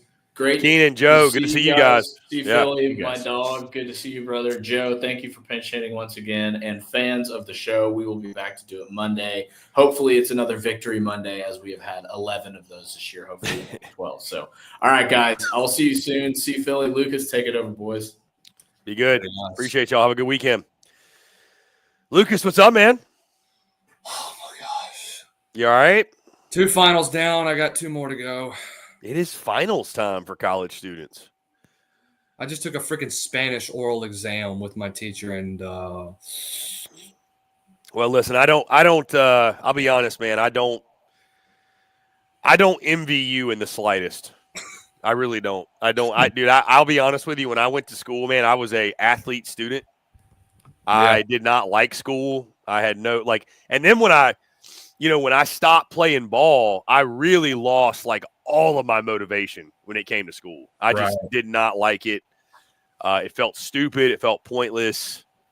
So no, I know exactly how you feel, because once football ended for me, it was just like, well, I'm just going to school. So what's kind of the point of doing so? So yeah. Yeah, for fun fact for those that obviously don't know, on that note, I didn't even graduate, Lucas. I don't have I don't even have a degree. Oh, so, wow. Yeah, I went to college I sure went long enough. I went for 5 years and started out as a biology major, did that for like 2 years, changed majors, I transferred. And that's transferring and changing majors simultaneously is a great way to be in college forever. So, yeah, I started in 2009, and it was 2015 because I took a year off too. Took a year off to like work, and I mean, dude, just crazy.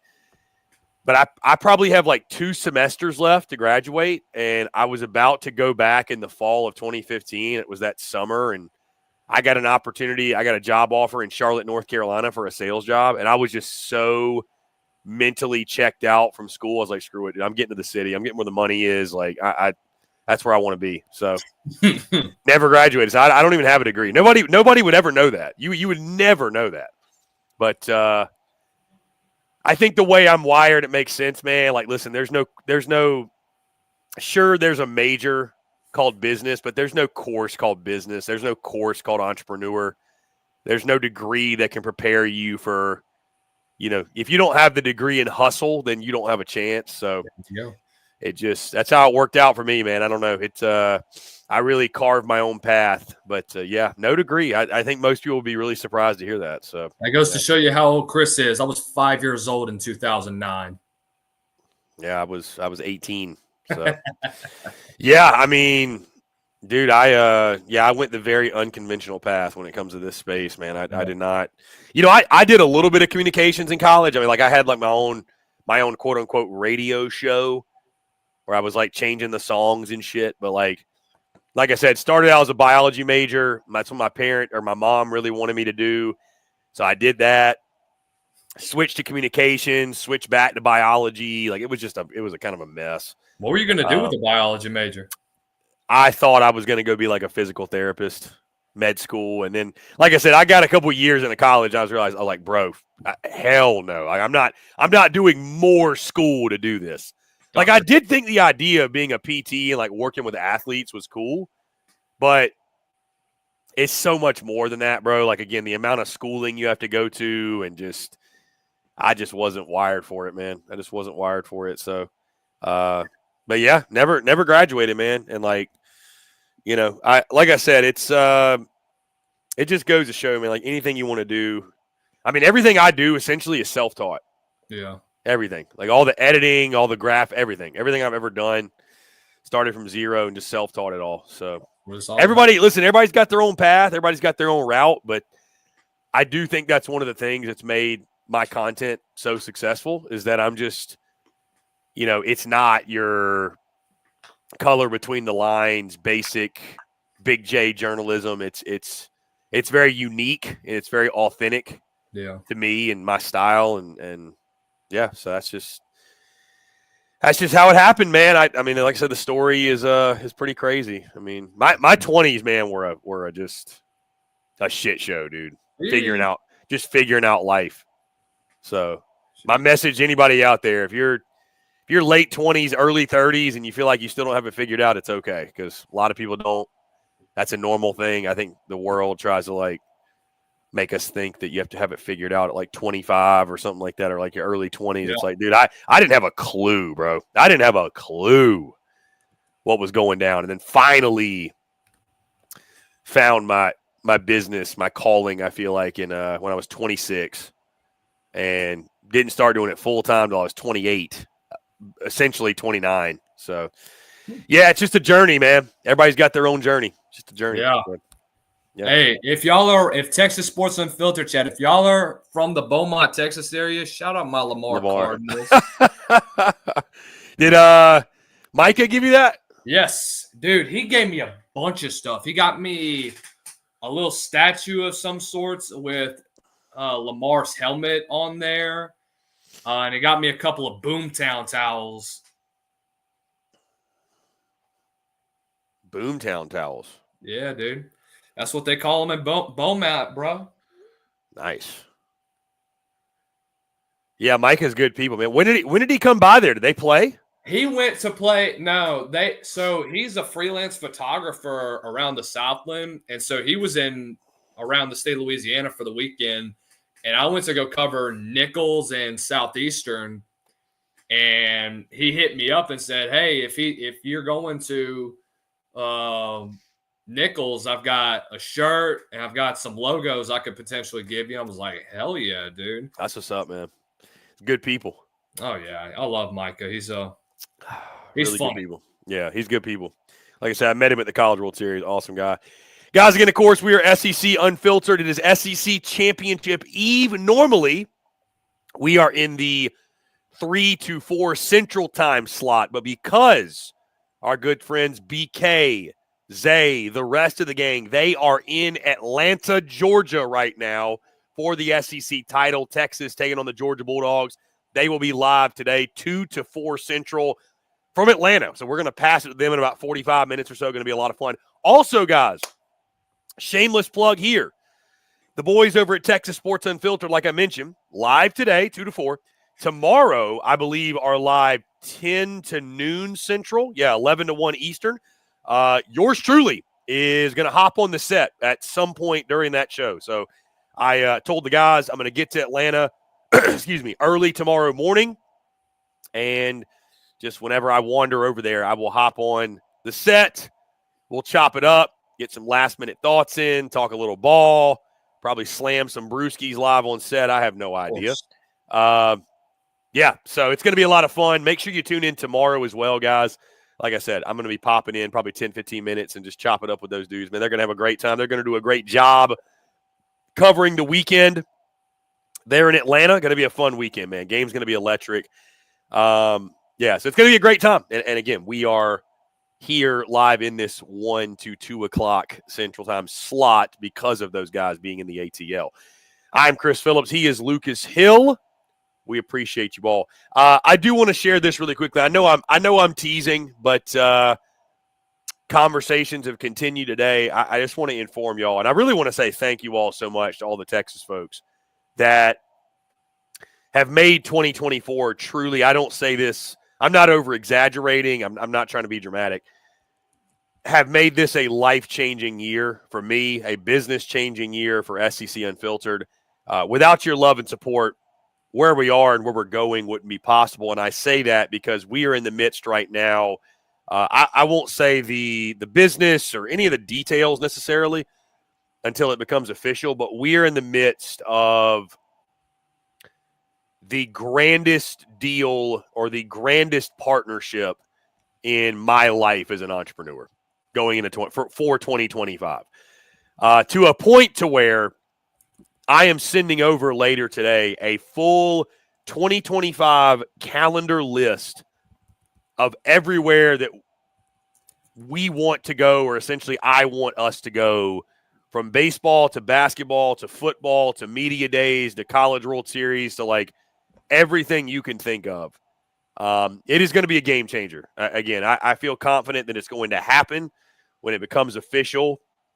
You guys will know and we'll roll this out. But, listen, we'll have time in a few weeks. Obviously, we get closer to New Year's Eve and get closer to the new year to kind of look back and reflect and, all that good stuff. But, man, 2024 was a great year for SEC Unfiltered. It was the first, obviously, year. We're not even a year old yet. That'll happen on Friday, December the 27th. We'll have to pop a bottle or something of the sort. But 2025 is going to be times 100. I mean, really, truly, it's going to be like times 100. I mean, it is going to be, especially with this partnership that's about to come through. I'm telling you, we're getting closer and closer to getting to a place to a lot of our guys hiring people full time. Like, we're really getting close to that. So dude, I'm just so happy and excited and really grateful for everybody that tunes in every single day here and then essentially is going over to SECU and showing us love over there, man. It's,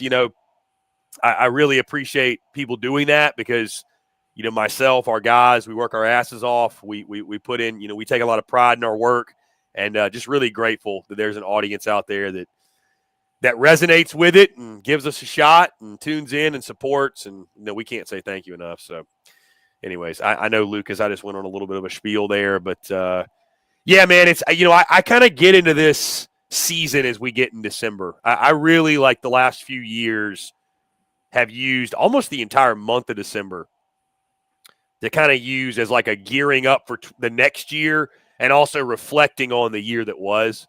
And again, when we get closer to New Year's Eve, it's going to be really cool to look back on the strides we made in 2024. Because we doubled in size essentially across the board. Doubled. Yeah, I remember when we got into it really once we got into the summer, I think we just hit 10,000 subscribers on YouTube. And now we're sitting at close to 20K at the end of the year. We're looking at 18,500 or so.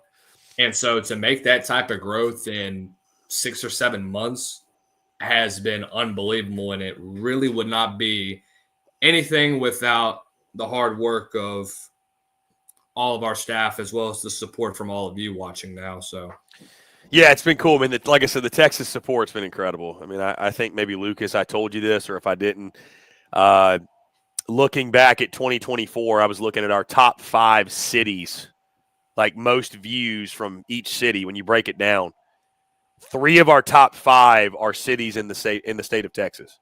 Number 1 is Dallas. Yeah. And then Austin's in the top 5 and Houston's in the top 5. And then the other 2 cities are Atlanta and Nashville. So, I mean, it's crazy, man. I mean, it makes a lot of sense because there's a lot of SEC fans in Texas. It's not just Longhorns. You got LSU, you got Arkansas, you got some Bama alum, you got Ole Miss alum. So, you got A&M, obviously. So it's a lot of Texas, like a lot of SEC folks in the state of Texas. But, yeah, so anyways. Dude, we got a big game tomorrow. Yep. We got a really big – dude, the tickets are plummeting, by the way. I don't know if you've seen that or not. The tickets – here, I'm going to check right now. Earlier today, I saw you could get in for like $85. Oh, my God. What the hell? And, dude, here's the thing. Lower levels are dropping big time, too. Yeah, so right now you can get in row 5 of the upper deck for $89, and that's after fees. That's after fees, and that's like you buy it for $89. And then the extra fees just add another $30 to it. No. I'm saying that's with the fees. That's with the fees? That's with the fees. That is all in pricing. Wow.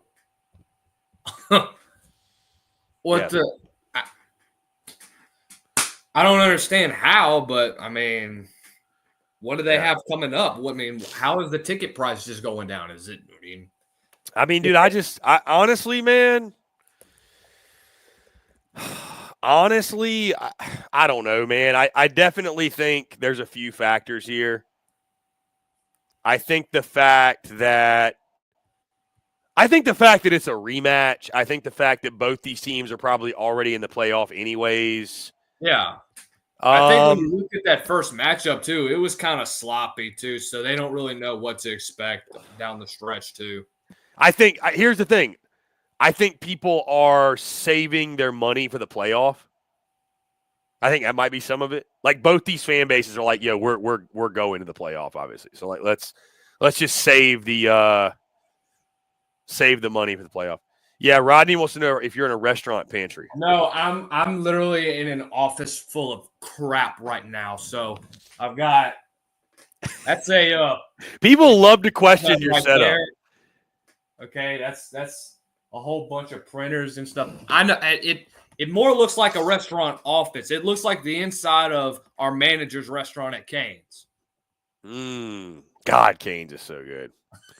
Cane's is fantastic. Dude, I had this conversation with Cole God knows how long ago. it's good only unless you work there. If you work there, it's not good. If you work there for so long, it makes you miserable. You don't even get free food. That sucks. Yes. So, and they literally just implemented that over the summer. That sucks. So CP, if you were looking for a part-time job, I would not recommend. I'm not. I can assure you, I'm not. I would not recommend Kane. I can assure you, I am not, my good friend. If you're a 20-something-year-old college student, that's one thing. But if you're in the middle of your 30s, that's a whole different thing, brother. Just go to the plant at this point. Just go to the what? Just go to the plant. Oh yeah. It's funny, man. Where I grew up, where I grew up, that's like a good job, like working at the plant. That's a really good job. I would say like the top 5 jobs where I grew up are like pretty much all like working at some plant, working shift work. Yeah. I don't know, man. I was just wired so like I was like, bro, fuck that, dude. Yeah. I was just like, I cannot, man. I cannot. So yeah. Oh, great. Now a lot of people in the comments are asking me about what it's like there. No discount. No. We get a 50% discount, Rodney. Jake, I'm not saying it. You can forget it. Richard says the synergy between TSU and SECU works. Plus, with y'all, we are both new to the SEC. Found your audience with us, not having to convert old guard fans from other SEC shows and podcasts. Yeah, dude, it's been awesome, man. It's been awesome. Yeah. It's been I really appreciate, and I've told him this before plenty of times, but I'll continue to do it. I do really appreciate BK for reaching out to us back in the spring and giving us the opportunity. It's crazy to think we've been doing this since like late April. I mean, it's been.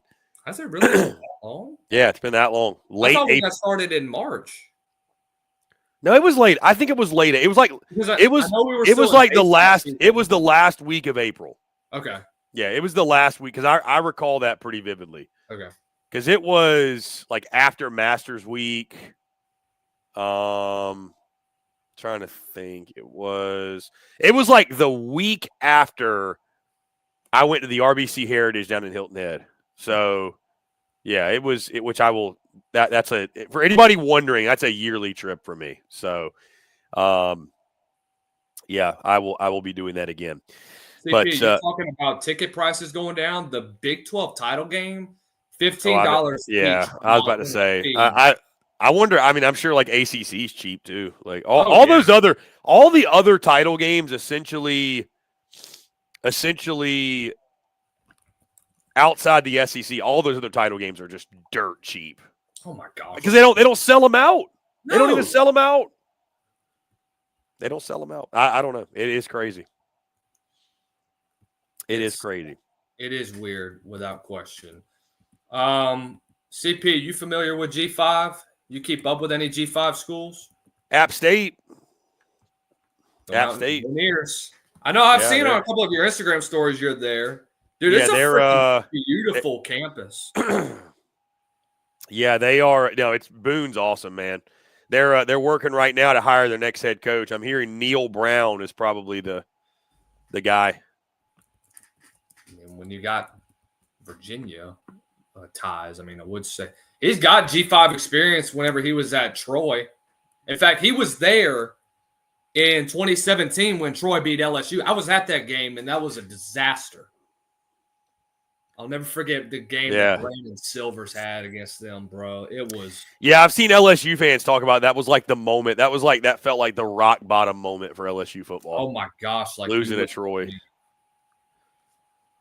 Yeah. Oh my gosh, like you wouldn't believe, brother. There was a lot of people already calling for Ed's head right after that one. And I can remember very vividly whenever we were in the car leaving, because it was like 24-14 with like 4 minutes left. And then LSU scores, they get the football right back. And that's when Danny Etlin threw that pick near the sidelines. And I can remember the whole car just erupted in laughter with how bad this was. And that was during a stretch when LSU didn't lose a non-conference home game in like 50-plus games that they played at Tiger Stadium. Yeah, it's one of the weirder results ever. It's Yeah. one of the stranger results ever. Lucas, you looking ahead to next week, you down to get some reps in on TSU next week? I ask you that because for those that don't know, I am going to be in the mountains Monday through Friday. So I'm taking some time. I'm taking some time. Sure. So you'll see me once or twice, but no more. You'll see me Monday for sure. You're going to see me Monday. I don't know outside of that when you're going to see me. Maybe Thursday. I don't know. I have to figure out the schedule, but dude, I'm going to be on the ski slope all week next week. There you go. And I can't wait for it. I've been like literally this trip coming up. I've been like daydreaming about this trip. You going to Colorado? No, Western North Carolina. Oh, okay. Yeah, not too far. Like three and a half hours from where I live. Up by Boone, ironically enough. Okay. Yeah, about 45 minutes from Boone. I might stop by Boone while I'm up there. That'll be perfect because Yeah. it's going to be beautiful at that time. Boone is beautiful in the wintertime with all the snow that comes down on the mountains. Yeah, it's going to be gorgeous, man. They've gotten plenty of snow. So I'll tell you where I'm going. Where I am going right now. I'll tell you this. Right now I'm going to Beach Mountain, Sugar Mountain. It is 25 degrees right now. Oh, wow. Yeah. Next week it won't be as cold, which is actually kind of unfortunate. Because like if I'm gonna ski, bro, like I want it to be cold, personally. I will say Thursday when I'm there skiing, the high is gonna be 29, and the low is gonna be 18. So I'm gonna be bundled up like a SOB on that hill. Yeah. With wind, your boy's gonna be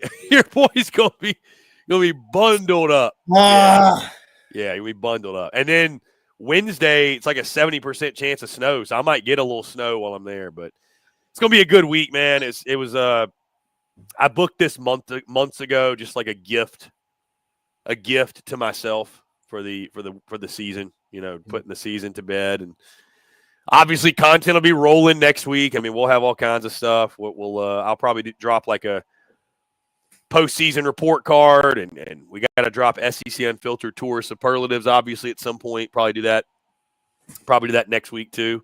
Yeah. And shit, man, probably next week we'll probably start previewing playoff games, honestly. Best field rush. You've got 4 candidates, so I know. What was the best field rush? That's such a good question. Because you rushed the field with at. Well, I tell you this. There's only one field that I rushed that I smoked a cigar on. I know which one you're talking about. Tennessee. Yeah. So LSU was sick, though, because where I was sitting. I mean, Arkansas was so I rushed Arkansas, Tennessee, and Fayetteville, LSU, Ole Miss, and Baton Rouge, Tennessee, Bama, and Knoxville, and then Ole Miss, Georgia, and Oxford. Yeah. So, yeah, I mean, Arkansas was really cool, too, though. And then they played Rocky Top over the speakers while I was on the field. That was hilarious. Yeah, Fayetteville was really cool. Conway LSU is something else. What you say? Conway is something else. It's like an hour and a half away from Fayetteville. Oh, Conway, Arkansas? Yes, dude. Oh, my gosh. They got beautiful hiking trails. Yeah. Yeah, Arkansas was cool. Not a lot out there, but it's cool. David says, gift yourself with that gas in the mouth. So funny enough, man, David, I'll just say this because I could be if I wanted to. I'm an entrepreneur, do whatever. I'm really not a weed guy. I'm really not. It doesn't really do a lot for me. I don't know. I love smoking a cigar and I'll have some whiskey, but I'm not a weed guy, believe it or not. So I thought weed isn't legal in North Carolina either, is it? No. I didn't think so. I mean, Lucas, you think people don't smoke weed? Like, yeah, it ain't legal in South Carolina either. I understand. But I'm just saying if it's legal. I will tell you to your point, if it was legal, I may do it.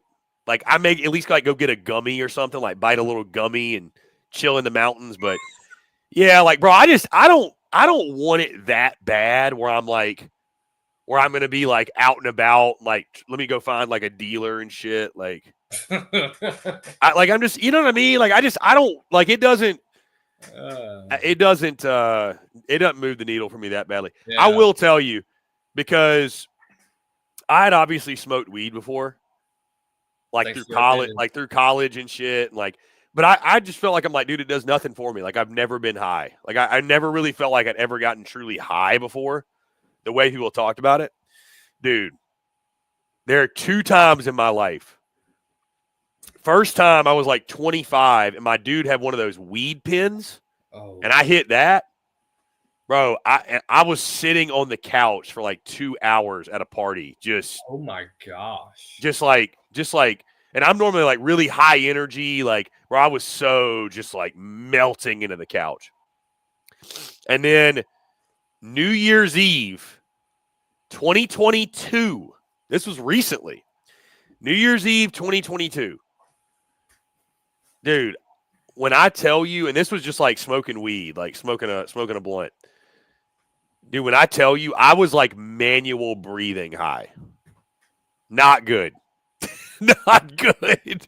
Like, it just, yeah, it was not good, bro. And then I'll tell you this too. You know those THC drinks they have now, or Delta drinks, the Delta drinks they have now. They have like Delta 8, Delta 9. Y'all know what I'm talking about. If you're from Austin, baby, if you're Keep Austin Weird, you know what I'm talking about.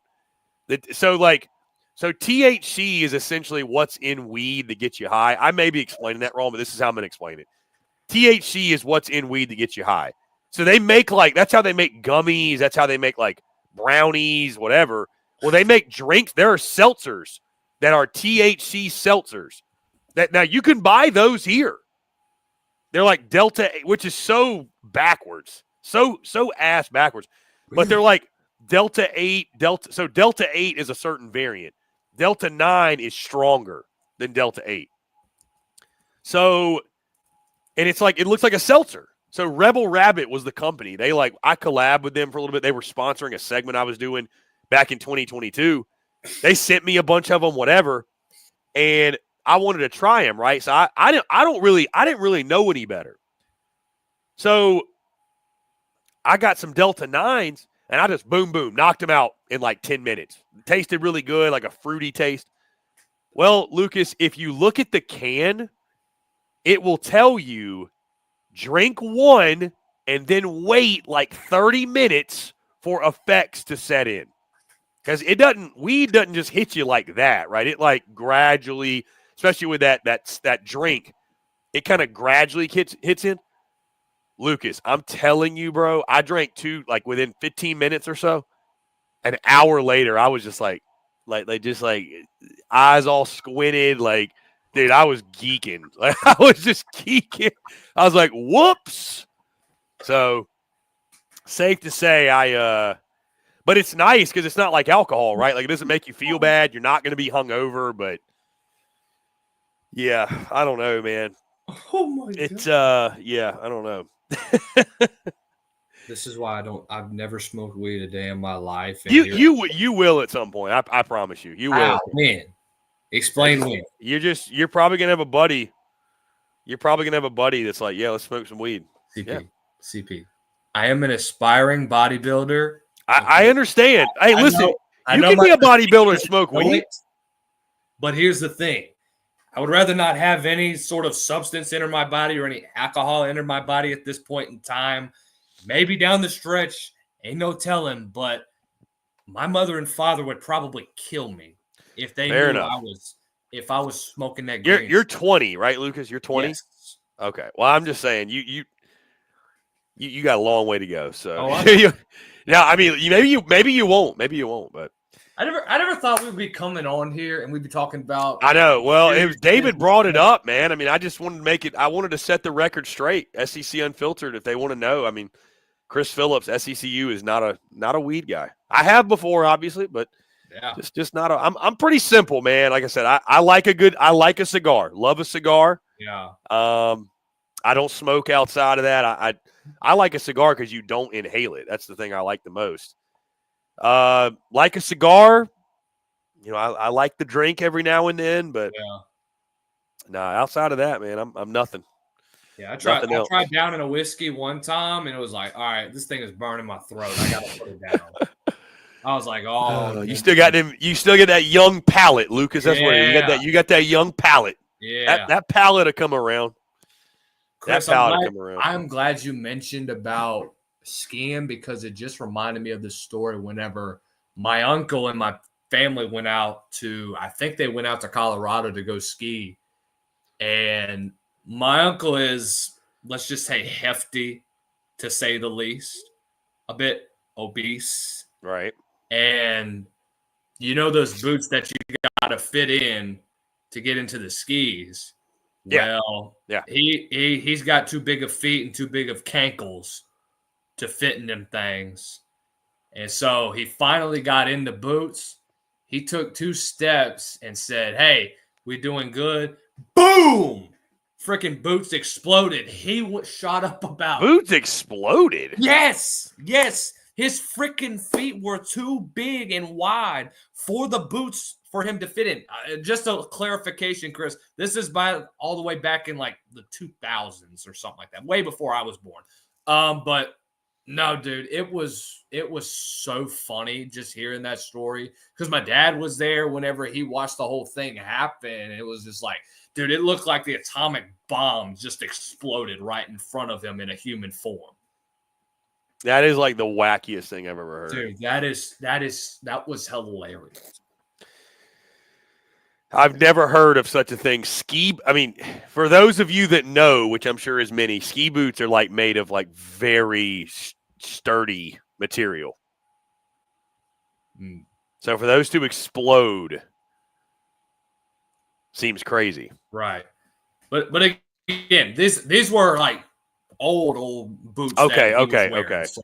Okay, fair enough. So like I mentioned already, this happened all the way back before I was even born. So we're talking like late 90s, early 2000s when they not the same material we have then. Oh hell no. Not the same materials we have. Absolutely not.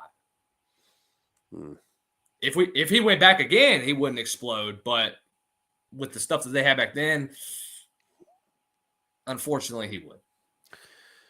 Yeah, on the note of ski. So yeah, I don't know if you knew this, Lucas. I actually bought my own stuff like 2 months ago. Boots, skis, poles. Already had the helmet. Like I got all the gear, everything. All I got to get's the lift ticket.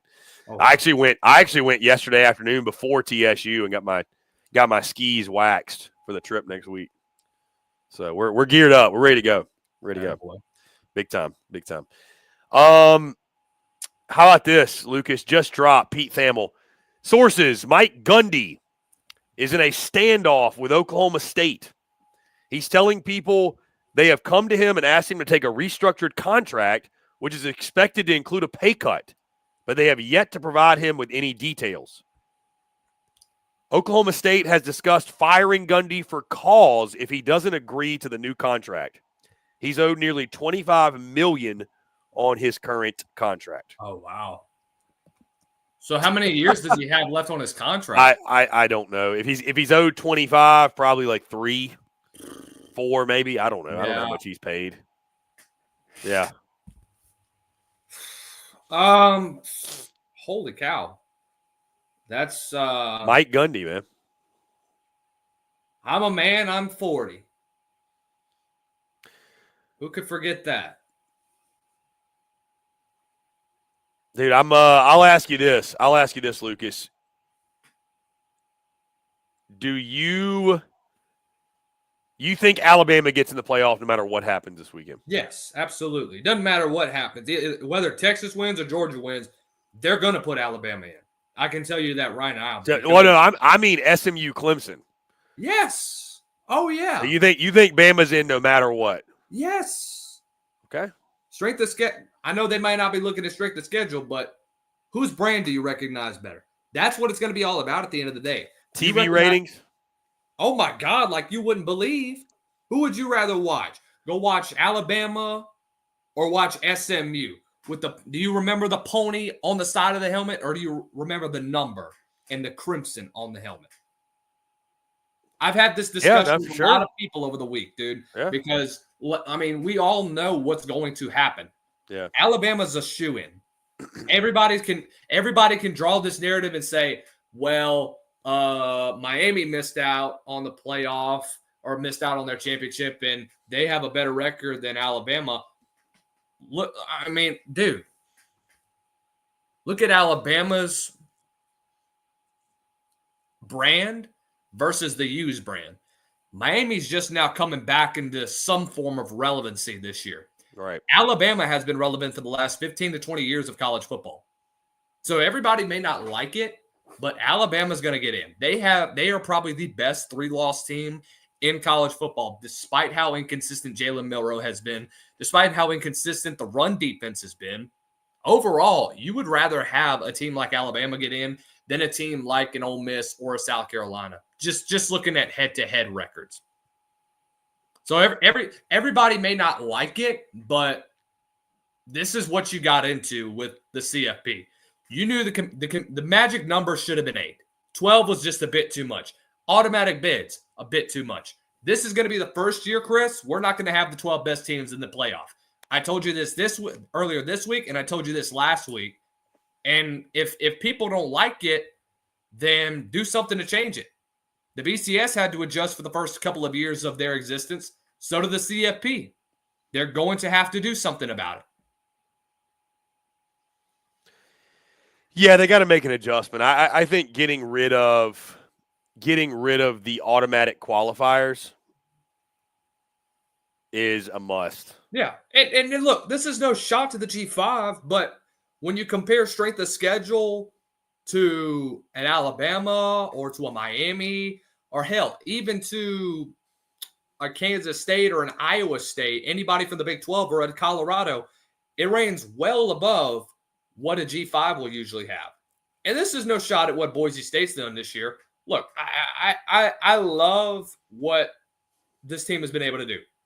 I love what their team has been able to do this year with a brand new head coach coming in after all the controversy that surrounded them the last 2 years ago of their season. They come back from a 10-win season. And they come back even stronger. Potentially could be winning the Mountain West. Depends on what UNLV's run defense does. Yeah, we got some big games tonight, man. Dude, I mean, everybody's not paying attention to the Mountain West title about how big of a game that is. That's the automatic bid for the CFP. Yeah, and I mean, I think if UNLV wins, right, it would obviously knock Boise out of the top 4, right? Yeah, they wouldn't be the Big 12 would get the buyback. Yeah, and UNLV would get that 12. Yeah. Because I think Tulane has their 3rd loss of the season. Yeah, Tulane is cooked. Yeah, Tulane's done. If they blew it last week against Memphis. Dude, that was a big game in New Orleans. I know a couple of people that went there. Dude, Yeoman got packed for that football game, but Memphis came out and shut the freaking door on them.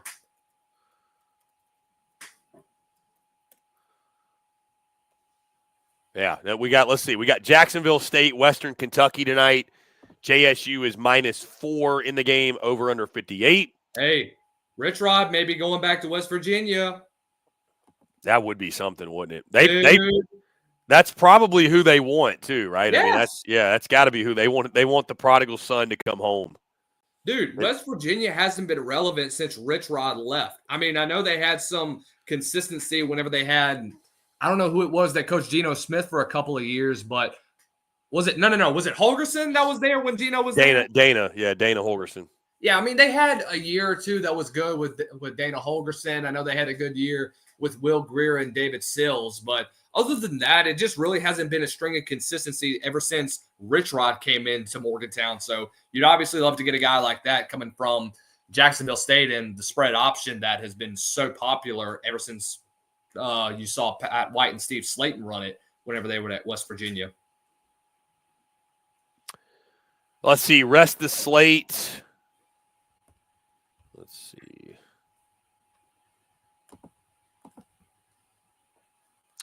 Rest the slate. We got Army +4.5 against Tulane. That is in the AAC championship. Lucas, I'll tell you, I am riding Army +4.5 because a bet on Army is a bet on America. So there you go. Give me Army +4.5 against the Green Wave. UNLV Boise State. Boise State minus 4.5, over under 57.5. That game, the Mountain West Championship.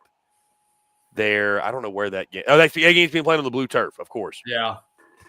And that's all the games. So we've got 2 games at 7 Central, 1 at 6 Central. So it's gonna be a fun night. I kind of contemplated. So, by the way, Lucas, I didn't even mention that. And for those of you tuned in, you may not know this. This, believe it or not, Lucas, this is the first Friday. Now, granted, I've had some weeks like Baton Rouge. I left on Thursday, not Friday. When I went to Tuscaloosa, I left on Thursday. Went to Austin and left on Thursday. But you get the gist of what I'm about to say. And here's even an even better way to say it, Lucas. This is the first Friday I will have spent at home since August the 23rd. I'm like, I don't know what to do with my hands. I have not had a Friday where I have not been out and about in an SEC city or was there for an SEC game. Obviously, I have not had a Friday at home since week 0. So I'm kind of I thought about it. I was like, maybe I want to step out in the city, get dressed up, go get dinner, do something nice. There's another part of me that I'm like, dude, I just want to get a pizza and just watch football. That's it. Just get a pizza and just chill. Clean up the house a little bit, have a low-key night. I don't know, man. Crazy, though, bro. It's crazy. Dude, this will be the first Friday night I actually work. For Canes? Yes. Oh, man. And the thing about it is, I'm sorry to hear that. Our high school football team is in 4 hours, going to be 4 hours away in Neville. So we will beat the rush that they get back here. Right. So we don't have to deal with them coming to Canes and getting food, but we're still going to be absolutely slammed. But hey, that's just life. Yeah, it'll be fun. What round are they in? They're in semis. I know that Alabama just finished up their state championships. I think they're in the beginning of it, actually, over this weekend. Texas doesn't start theirs until next week, too, I think.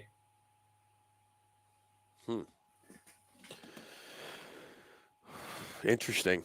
Yeah. I don't know. I'm sure South Carolina high school football playoffs are going on right now. Probably. I have no idea. Let's see. Let's see. I'll tell you what, Sun Belt Championship, I'll take UL's money line. 10-2 this year, going up against Marshall. What is that game? That's going to be tomorrow. Yeah, that's tomorrow's game. Gotcha. But, dude, that's going to be a hell of a game. It's going to be a defensive ball game for sure. But Marshall's offense has been absolutely cooking recently. And I think their head coach is actually in Charles Huff, I think is in talks of being the new head coach at either an American or a Big 12 school. Actually, he might be heading out to Southern Miss, but he's a former running backs coach with Nick Saban, so he's got some SEC pedigrees, but he'll be a future SEC head coach in the making. He's 41 years old, and his dollars are going to continue to go up from here. Right. And shout out Blaine Gabbert's younger brother, Brett, over at Miami of Ohio, playing in the MAC title tomorrow. Brett Gabbert? Yep. Nice. 21 touchdowns, 10 interceptions on a 2,600 yards passing. Accuracy could be better, but dude, how does this happen? No, literally nobody. Wow, I might have to hit the road, man. Literally nobody told me, dude. My high school is playing tonight at their home field in the semifinals. Oh wow, of the playoffs. Yeah, how did nobody tell me? Dude, this is the first time our high school has been to semis since 2008. Bro, I might have to go. I got a right mind. Hey, yeah. Shoot, man. I got a right mind to hightail it to North Augusta, man. Oh, yeah. What you mean? Go what, dude? It's gonna be so cold, though, bro. It's gonna be so. It's like, is it really worth it? What's the temperature there? Let's see. I'll tell you. I mean, here it's pretty chilly, bro. I got my UGG house slippers on right now. You want to know how I'm feeling? Oh, he's looking bougie today. If I'm vibing, here, I'll show you. Look at this. Got the UGG house slippers, dude, with like the looking bougie fur. today. Dude, yeah. I love it. Oh yeah, I'm like, all I need is like my robe and I'd be set. I don't own a robe, by the way. I should change that though. I should own a robe. CP, you need to get the robe with your initials on it. Oh yeah, dude. SEC Unfiltered logo on the side. Yeah, dude. Hey, listen, Etsy's a powerful place. Don't test me. Dude, don't tempt me. Do not tempt me with a good time. You got to tell your friends over at Prize Picks to go make one. Yeah, be cool. Just rock the robe to the SEC title. Oh. So it is 46 in North Augusta right now. Oh, geez. It's 50. It's 55 here in Baton Rouge. So at kickoff, it's supposed to be 38. And by 11, which will essentially be the end of the game, it's supposed to be 32. That's tough. That's tough, bro. What is it in Baton Rouge? It's 53 right now, but they'll be in Monroe playing tonight, and it's supposed to get into probably around the same temperature. It's going to be like 38 at kickoff, and then by the time the game ends, it'll be like 35, 34.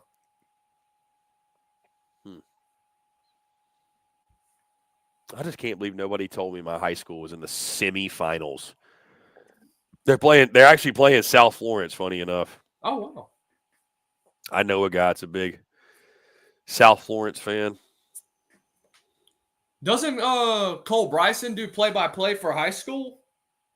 Yeah, he does. Is he going to be there, or is he do another South Carolina high school? He does it for, I believe, Burns. Okay. Gotcha. But no, shout out my Central Wildcats. Let's see, I could find out where he's going to be.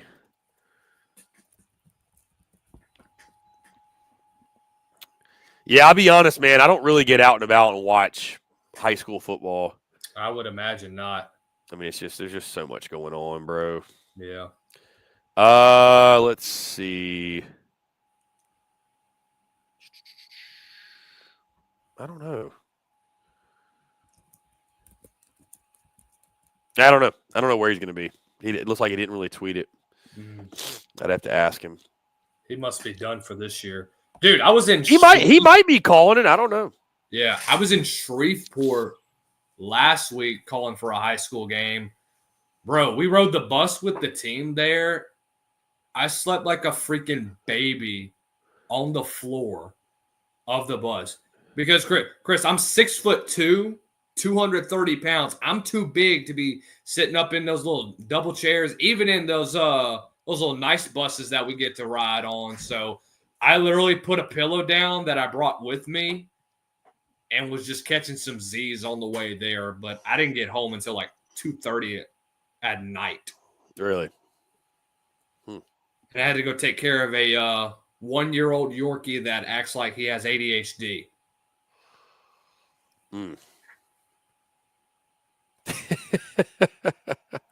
Attaboy. Doing the Lord's work while it comes to you. Yeah, so. doing the Lord's work. Always. Doing the Lord's work. Guys, again, appreciate each and every single one of you. We're about to kick it over here in a few minutes to our friends BK, Zay, the entire gang. They are I just saw it on Twitter. They are at an Irish pub, doing their show from an Irish pub. Let's see. Fado's Irish pub. They're actually just jumped in the back here. Fado's Irish pub in Atlanta. They'll be live with you 2 to 4 Central. What they got to eat there? Do what? What they got to eat there? I'm sure they got some fantastic food at that Irish pub. Oh, dude, Here, you want me to look up the menu for you, Lucas? I mean, I might go ahead and do it myself. What's it called again? It's in Atlanta. Fado's Irish Pub. I already got the menu pulled up. Buddy, what do they have? Probably like, it's in Buckhead. This place looks nice too. Wings, pretzels, quesadillas, beef rolls, goat cheese, Oh, dude, fish tacos. I mean, dude, what do they not have? Pub sliders. Dude, this place looks bomb. This place looks bomb. Dude, I would kill for a freaking chicken quesadilla. I mean, I would destroy that in about 5 seconds. I'd kill to be sitting. I'd kill to be sitting at the Irish pub drinking a Guinness. I really would, or some Irish whiskey. That'll warm the belly real quick. You want to warm the belly up? That'll warm it real quick. Lucas, last closing thoughts here. We're gonna kick it over to these guys here in a few minutes. Last closing thoughts. SEC championship. How you feeling? What's your pick? Has it changed over the week? Less confident, more confident? What you got? Give me the Dogs. They are finally healthy at this point in the season. The offensive line is playing their ass off. Last 3 games of the season, Carson Beck has been on a different level. I think he's had, 9 touchdowns to 0 interceptions over the course of those games.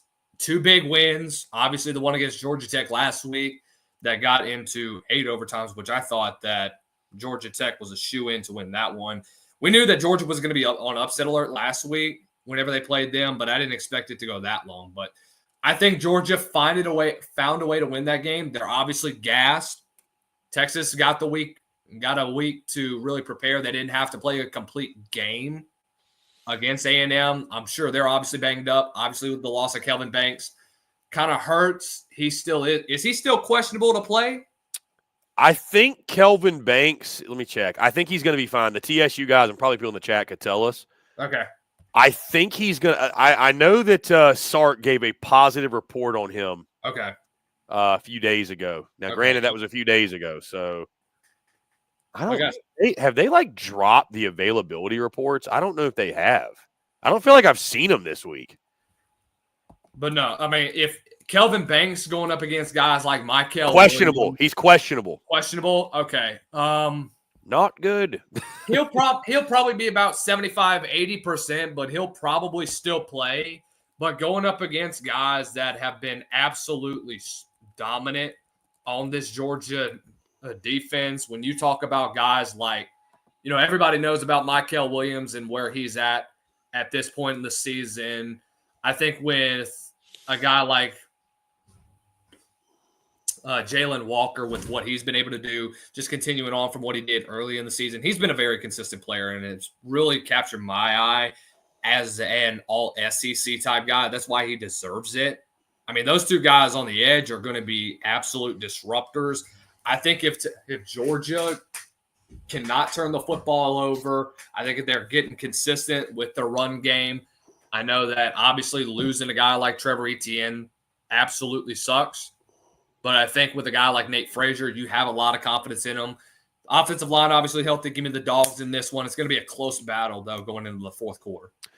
Has your confidence increased, decreased, or stayed the same with that pick throughout the week?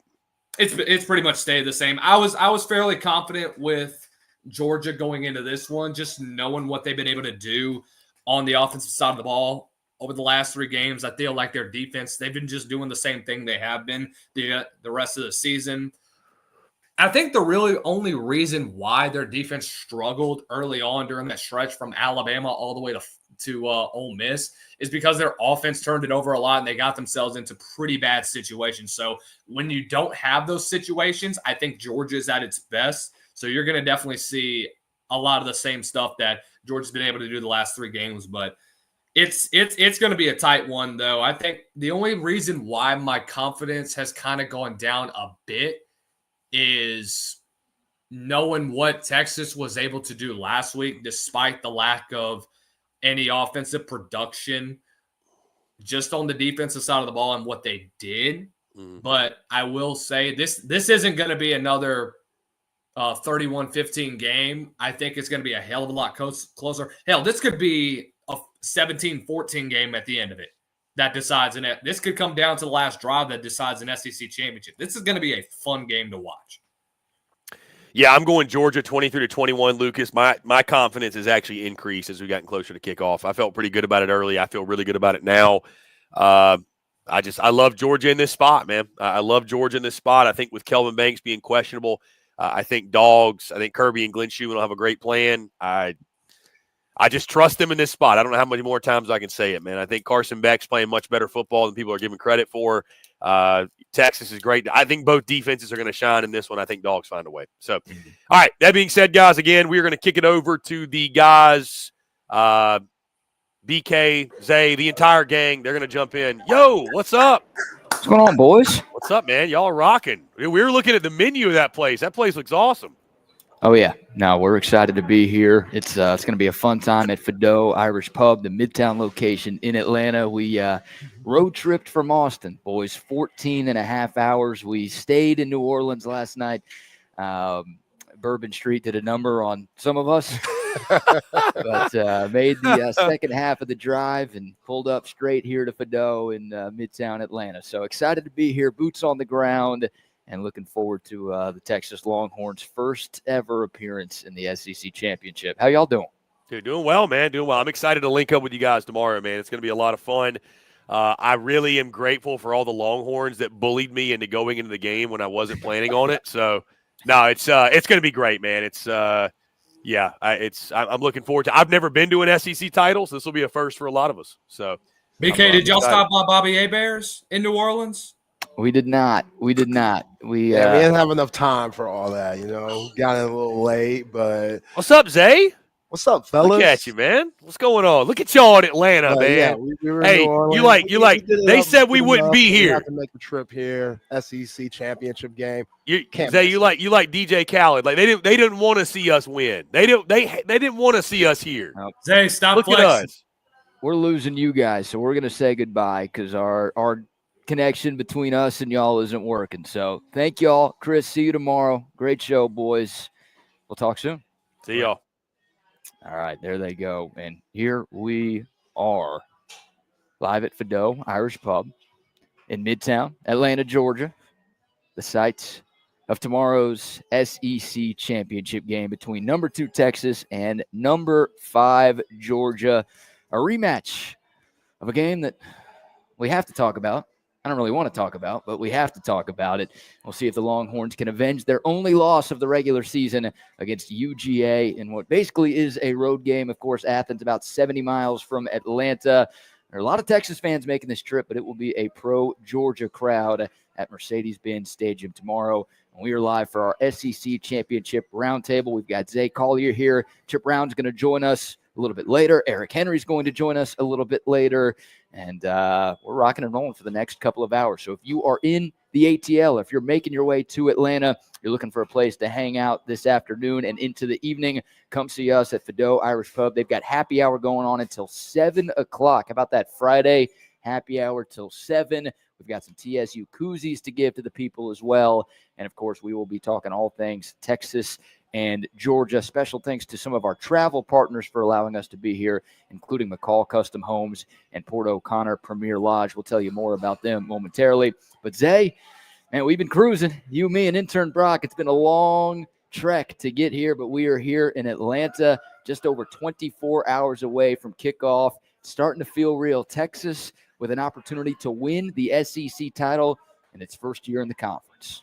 Yeah, man. By the way, it's cold as hell down here. It's very cold. I thought it was called Hot Atlanta for a reason. They lied about that. I know it's December, but I don't give a damn. But hey, you know what?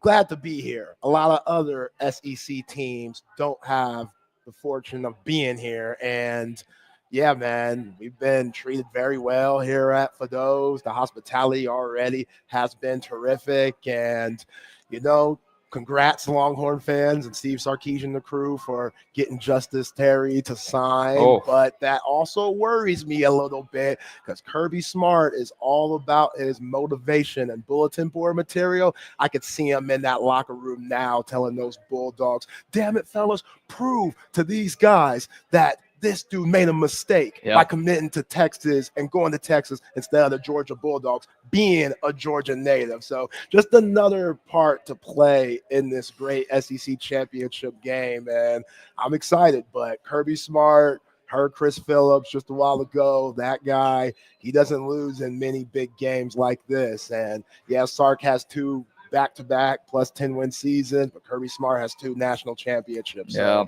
that always scares me a little bit, even though I like the Horns' chances. We all saw what Kirby Smart can do as an underdog, right? In that game back in Austin on October 19th. Texas was the number 1 team in the country going into that matchup. The Longhorns 5 to 6 point favorites against Georgia.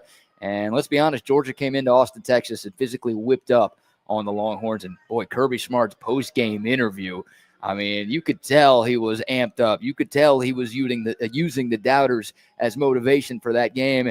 Here we are, Texas favored again. Now only a 2.5 point favorite for this game, so not as big of a line as what we saw in round 1. But, man, Kirby Smart's got that chip on his shoulder, and he's always able to find ways to get his guys motivated, especially in these big games. So, look, it goes without saying, anybody who watched that first matchup knows Texas has to do a lot of things different if they want to have a chance against a top 5 team and a team that's won 2 of the last 3 national championships in college football. But, you know, Kirby Smart, he's got that bulletin board material. He's going to be telling his guys, did they forget that we went in their house and kicked their ass? They're favored again. Are you guys going to take that? So Texas has to be buttoned up, got to be on their P's and Q's if they want to win a championship here tomorrow. Absolutely, and it's nuts because Georgia, they've been up and down all year long, but the only game where they were basically flawless was against the Texas Longhorns in that 30-15 victory. You're up 23-0 at halftime. The thing was basically done there. I don't see a 4-turnover, 10 tackle for loss, 7-sack game happening with this Texas team. Since then, has won 5 straight games, last 4 by double digits. So at 2 completely different teams at this time. I think Georgia, I think they're worn down, BK. I really do. I think the schedule, especially going into this game, I think when they have time to, you know, after the SEC championship game, win or lose, I think when they have time to get in the cold tub and get treatment and stuff, they could be a lot better in the college football playoff. But as far as right now, with the schedule that they've had, I mean, you had to go into 8 overtimes against Georgia Tech, which they shouldn't be doing that. No Georgia team should be playing that type of game against Georgia Tech. Be careful. We're in Atlanta, home of Georgia Tech. Okay, man. You see me stuff with my Texas stuff on, man. We're here. We're here. We're proud. We want to show these SEC folks and the state of Georgia that Texas is ready to ball. That's what it's about. So, yeah, man, just they struggle with Kentucky. They lose to Alabama. They lose to Ole Miss. The Tennessee game, they handled themselves very well there. But again, that's a lot. They played a lot of big-time games this year, and they looked worn down against Georgia Tech, but they always have the heart of a champion, which, again, credit to Kirby Smart. You can't count them out there, but this Georgia team headed into this game, that's why I really like where Texas is at, because I think they're hitting their stride, while Georgia, I think they're a little fatigued. Yeah, it's a great question, right? Like, how fresh will Georgia be tomorrow? Because that game against Georgia Tech happened last Friday, so they technically had an extra day of rest to get ready for this SEC title game. But, man, 8 overtimes, that takes a toll on you. Hell yeah. You're on the field for a long time. It's physically draining. It's mentally draining. It's emotionally draining. You're doing that on senior night against one of your biggest rivals. Like, that could take a lot out of this Georgia team. So I wonder if they're going to look a little sluggish out of the gate, or if it's going to be all systems go like what we saw in Austin a few months ago. Yeah, exactly. And, you know, yeah, they've lost so many different guys to the NFL. You would think just naturally it will catch up with them, which it has. But again, they've been the standard. You would think they would just completely regroup instead of rebuild. And that just hasn't been the case. Offensively, they haven't found that Brock Bowers or Lab McConkey type of player. And I think that's what's been a huge struggle with someone like Carson Beck, that everybody thought before the season had a lot of optimism on going to New York and possibly winning the Heisman. And now he's sitting with 12 interceptions, but these last 3 weeks, he's been money. He has been. And I told you in the car, I was joking with you a little bit. We know his woman, one of the Cavender twins, up there in Miami playing basketball. The time that when he was struggling, she was probably seeing them a lot, a little distracted. Before the college basketball season started, before right? the season started. Yep. Now she's busy, so you don't got to see her as much. You can focus on straight ball. It looks like he's done that, and he could win the Bulldogs the game tomorrow, and that's a scary thought if you're a Longhorns fan. Yeah, it's been a weird season for both of these quarterbacks, and that's obviously a huge part in determining who's going to win this game tomorrow. But both Carson Beck and Quinn Ewers were guys who were talked about as being potential Heisman finalists, and it hasn't quite been the year that either of them expected. Obviously, Quinn Ewers got hurt early on, missed a couple of games. He got benched in the first matchup against Georgia. And then you talked about Carson Beck. I mean, he had a 5-game stretch where I think he threw 11 interceptions in those 5 games. But the last 3 weeks, like you mentioned, 11 touchdowns, 0 interceptions. So he's figured something out down the stretch. He was really good against Georgia Tech. He was really good against Tennessee in that game Georgia absolutely had to have at the start of November. So we know both of these quarterbacks are capable of being really, really good for their respective teams. But both of these guys struggled in this first matchup, right? I mean, Quinn Ewers, once again, he got benched, 3 first-half turnovers. It was a disastrous performance for him. Carson Beck, 3 interceptions in that game. So I don't want to say these two teams are winning in spite of their quarterbacks because that sounds a little bit too harsh. But both of these quarterbacks have kind of been box of chocolates, right? You just don't know what you're going to get. Can either or both of these guys actually protect the football, unlike what we saw on October 19th?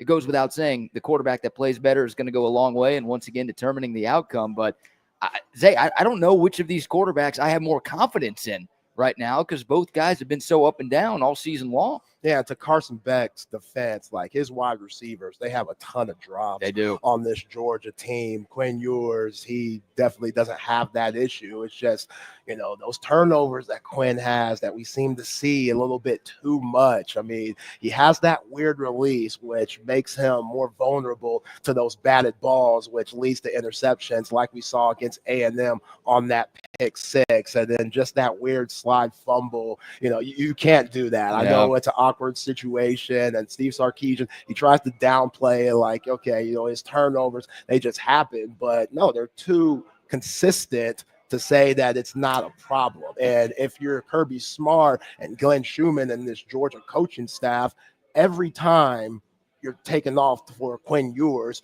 they're getting their hands up, especially when you know that quick game screen stuff is going to come. Like they know it's coming, so they're going to get to that outside on the edge, and they're going to get their hands up a lot like they did in the first matchup. So you got just studs like Jalen Walker and McCall Williams and Dan Jackson and McCall starts. They still have guys, but at times they just haven't been able to put it together. I mean, when UMass, who I didn't even know they had a football team, I'm going to be completely 100 with you. When I saw UMass, like, damn, they still got a ball club up there, but they rushed for over 200 and something yards. Like, that's not Georgia football. So they're vulnerable. They're not as scary as they've been in the past. And I don't know, you were saying in the car, I don't know if it was an intimidation factor just because that logo, that G is just so iconic. I don't know if Texas ran into that game. I'm not going to say that they're scared, but we know Steve Sarkeesian, he got out coaching that game, point blank, period. So I'm expecting to see a better coaching effort from his coaching staff and Sarkeesian.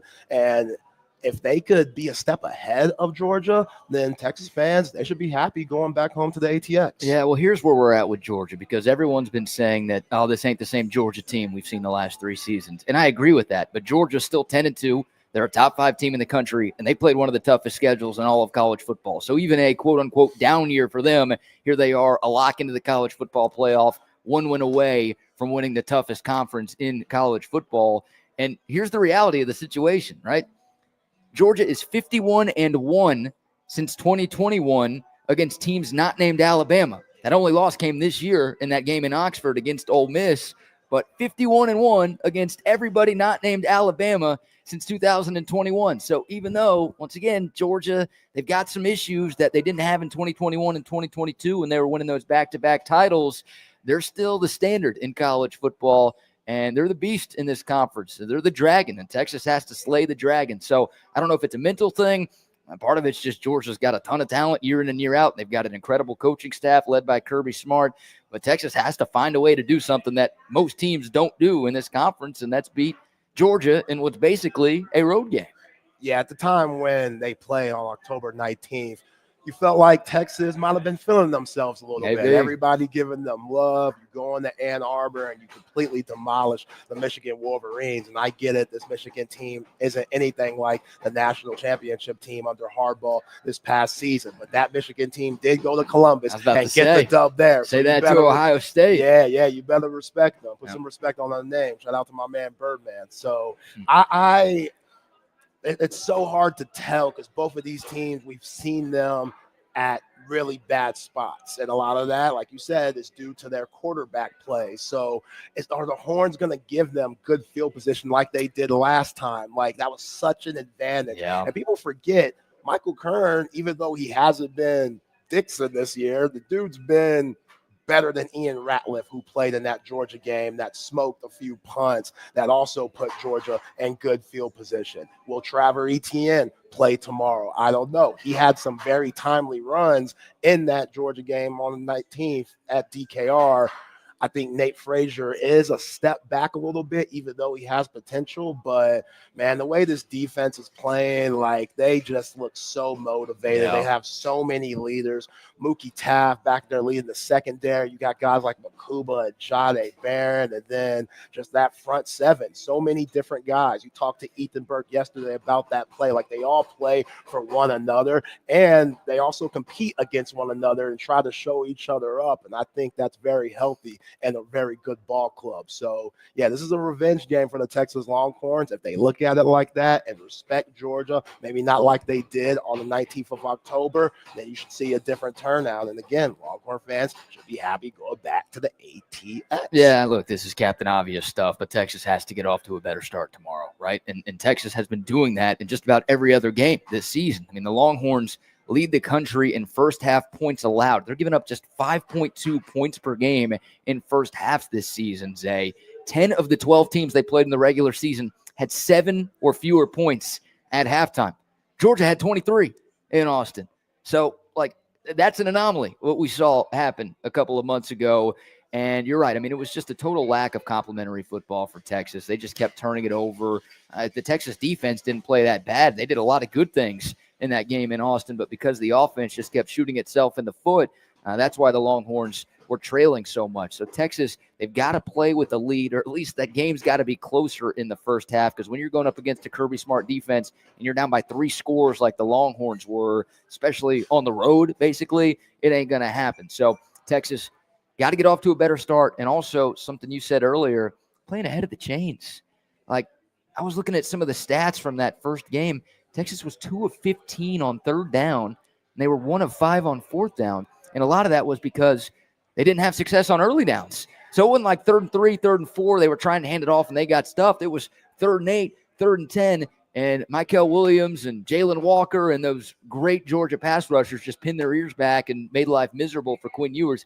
Texas has to win early in the game, but they also have to do a better job of winning on early downs to make sure this result's a little bit different. Yeah, and I really think that oblique injury was a serious problem for Quinn Ewers at the time. Yes, he played the week before against Oklahoma, but I still think, again, when you play against that Georgia team, you know they're coming for your head. And that first hit from Everett, that set the tone for Georgia, that forced the fumble and led to Georgia's first score of the game. Like, that really set the tone. And Quinn Ewers definitely didn't recover from that. Steve Sarkeesian saw it, which is why he got pulled for Arch Manning. So now go look at Georgia's losses. Ole Miss, Alabama, both of those guys have quarterbacks that are fleet of foot, that could run a little bit. Jackson Dart, Jalen Milroe.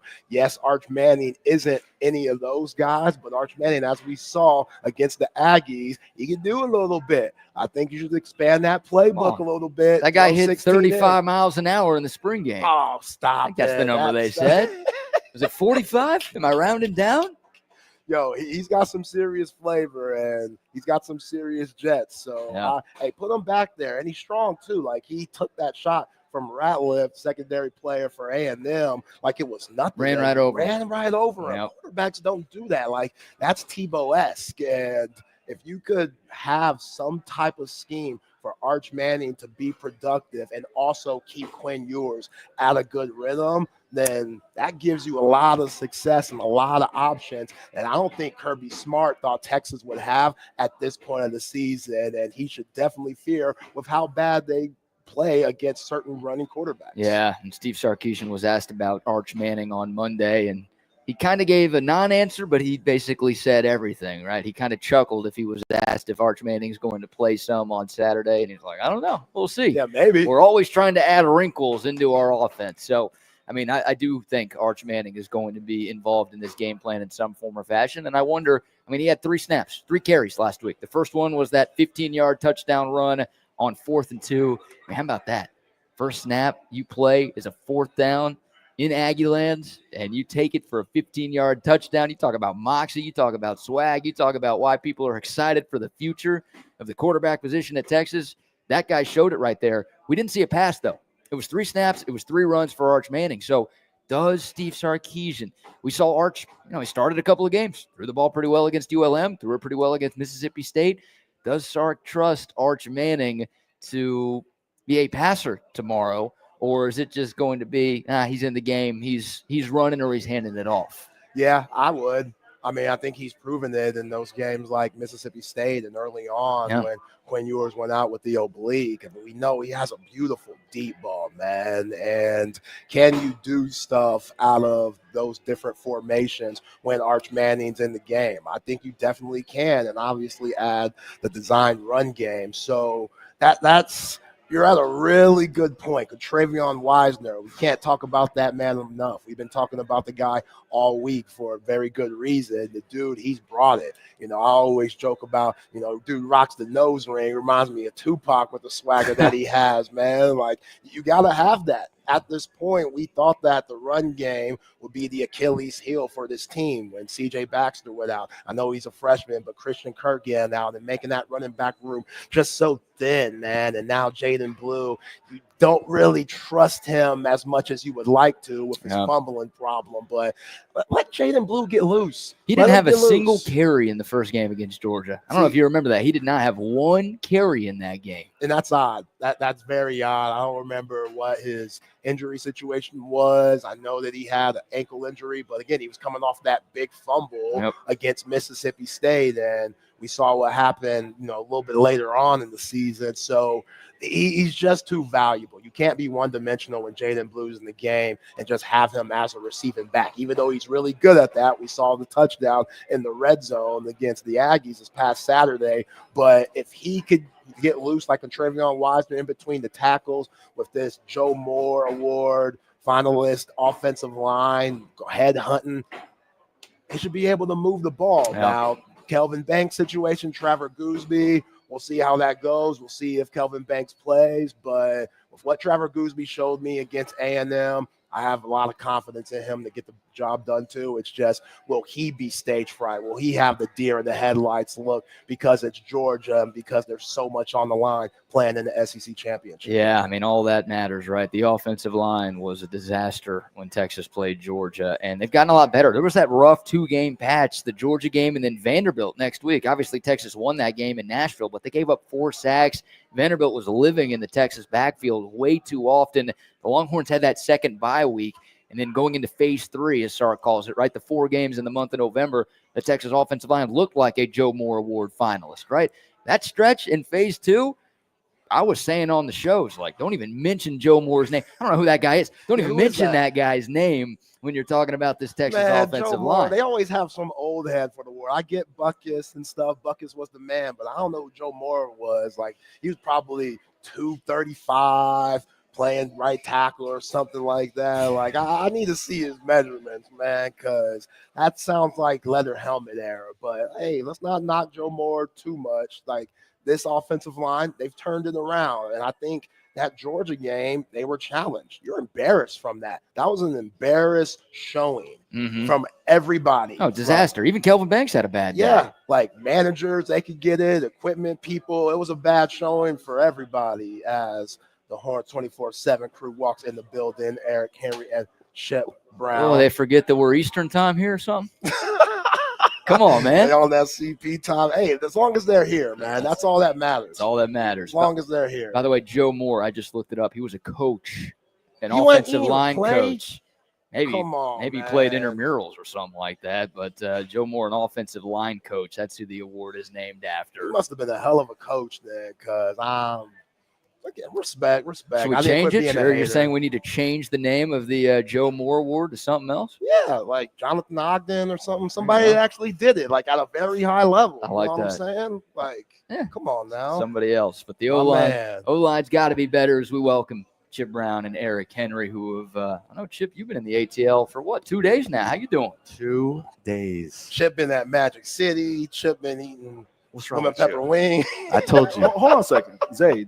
Did the Magic City run already happen? Appreciate that. No, it didn't. Okay, It all didn't. right. It didn't. Because- Unfortunately, but we just got here. Okay, because that's happening for me. As soon as I get off of this, we are going to get the Louisville lemon pepper, of course. Oh, you got to, man. Infamous. No COVID restrictions this time Yeah, around. yeah. No suspensions coming for going to Magic City to get some of those Louisville Listen, lemon pepper wings. BK, just the kitchen. Just the kitchen. Just the kitchen, exactly. That's Like, it. Eleanor might be listening to this. Just the kitchen. All right. So Be careful. Yeah, we're just getting food. We're taking out. Just We're not take- even we're taking going out. in We're there. not even going in. Might buy a shirt. That's about it. That's all we need. Yeah. That is all we need. So Chip Brown and Eric Henry are here. Guys, Zay and I have been talking, so we'll give you all the floor. Chip, I'll go to you first, man. 1 day away, Texas with a golden opportunity to win the SEC championship in year one.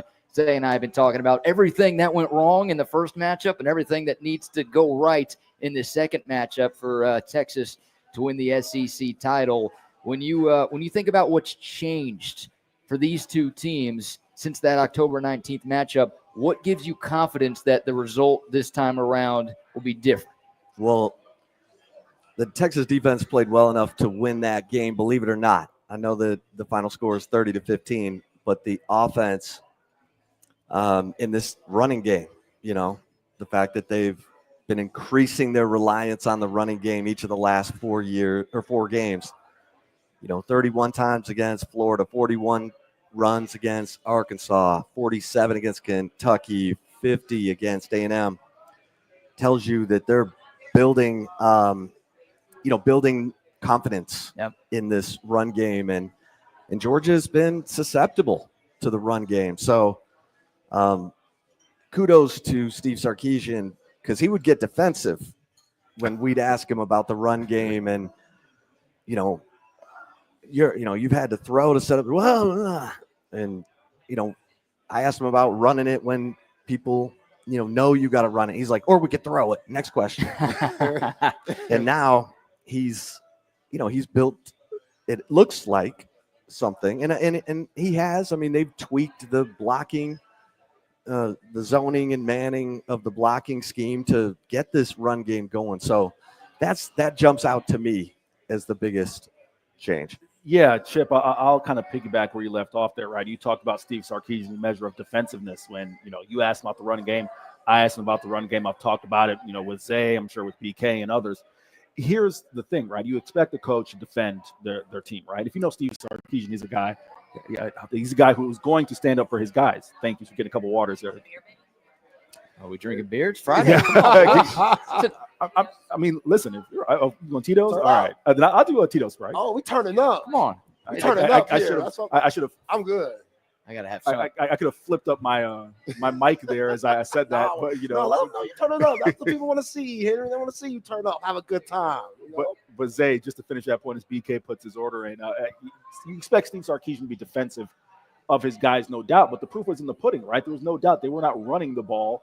They were running the ball for a lot of yardage, right? But again, I use this example when I did the show out at VIA with BK. If I have an 80-yard run and you get 5 carries for 80 yards, one of them is 80 yards, the other 4 go for 1 yard. Well, it may look like 84 yards on 5 carries, but we know the running efficiency wasn't there. That was something that Steve Sarkeesian clearly knew. We need to get more out of his run game.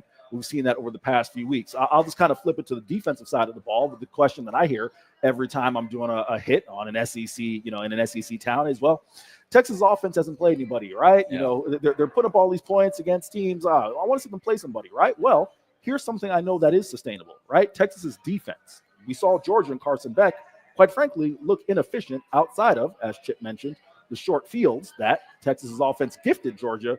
That allowed them to score 30 points. Those 3 touchdown runs by Travis Etienne, those were on short fields. I don't think any of those 5 fields were longer, BK and Zay, than something like 33 yards, right? You may have the list in front of you, but I do.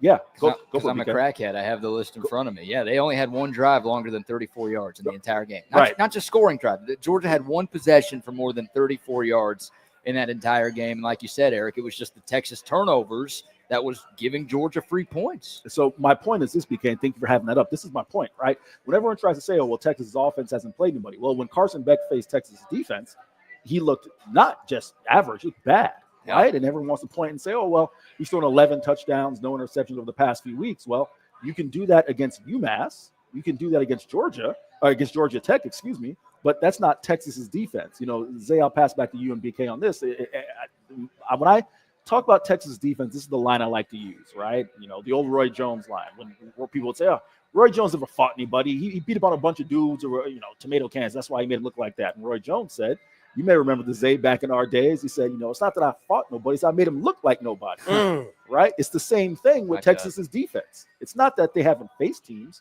right? They made him look like nobody. The reason why some of those teams that were ranked, that aren't ranked now, that Texas faced, they're not ranked because of Texas's defense. Yeah. So that is something that I think bodes well in Texas's favor as they head into Saturday's game. It's crazy. There's nothing, Zay, about this Texas defense that scares me. Like I feel like they could go up against any team in the country and have success. And I think the first matchup against Georgia, like Eric's talking about, that has me confident that the Longhorn defense is going to show up the way it has all season. Yeah, and I think what makes a good defense also is when you're confident in the offense. And I felt just as that game on the 19th of October was going on, they didn't. They could see Quinn Ewers rattled, and they could see how Georgia was making an impact and always starting in good field position. And you talk about that only drive that went over 34 yards. They needed that reverse flea flicker to get that. And Manny Muhammad, he got hit pretty nasty on that deep in route on that 3rd and 8. So if they get the stop there, then who knows how the game goes, especially when Texas was making a run in that second half. So, yeah, I'm right there with you, BK. Like, this defense, I think they're legit. I think they have something to prove still. And last week at A&M, when you're getting all these big-time stops on 4th down, I mean, that's tough to do. At Kyle Field, what they did, how they showed out, like, there's just no weaknesses. I mean, if you were to say a weakness, maybe Manny Muhammad, just because we had so much, you know, optimism on Manny Muhammad before the season, maybe Jalen Gilbo at times. But besides that, them dudes, they've been untouchable. So now just with the rotation, so many guys are healthy. You're adding guys in. You know, Leogo Fowl quietly was amazing last week against A&M. They just have so many different dudes that can make an impact. And I agree with Eric and Chip. Like, that's why Carson Beck struggled the last game. And I think they can make him struggle again, even though he's on the heater right now. Yeah. Speaking of defense, shoot. How about the upset today? Oh, man. Of Texas over Georgia for Justice Terry, the number 9 overall prospect. Did you send your Venmo to the Texas One Fund? They requested me. I made sure to pay it up. Go to passes.com/Texas One Fund. There you go. They know not to ask me. But wow. I mean, Eric and I were talking about it. Clancy, my man. Got some Texas fans in the house. Let's go. Eric and I were talking about it on the way over here about just the significance of it. Not only is Justice Terry, arguably the best player at his position in this recruiting cycle, it's everybody's position of need. Yeah. You can't win big without difference-making interior defensive linemen. But he's from Manchester, Georgia.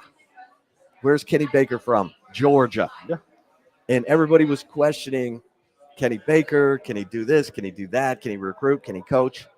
We know he can coach because the interior defensive line has turned into a strength. Yeah.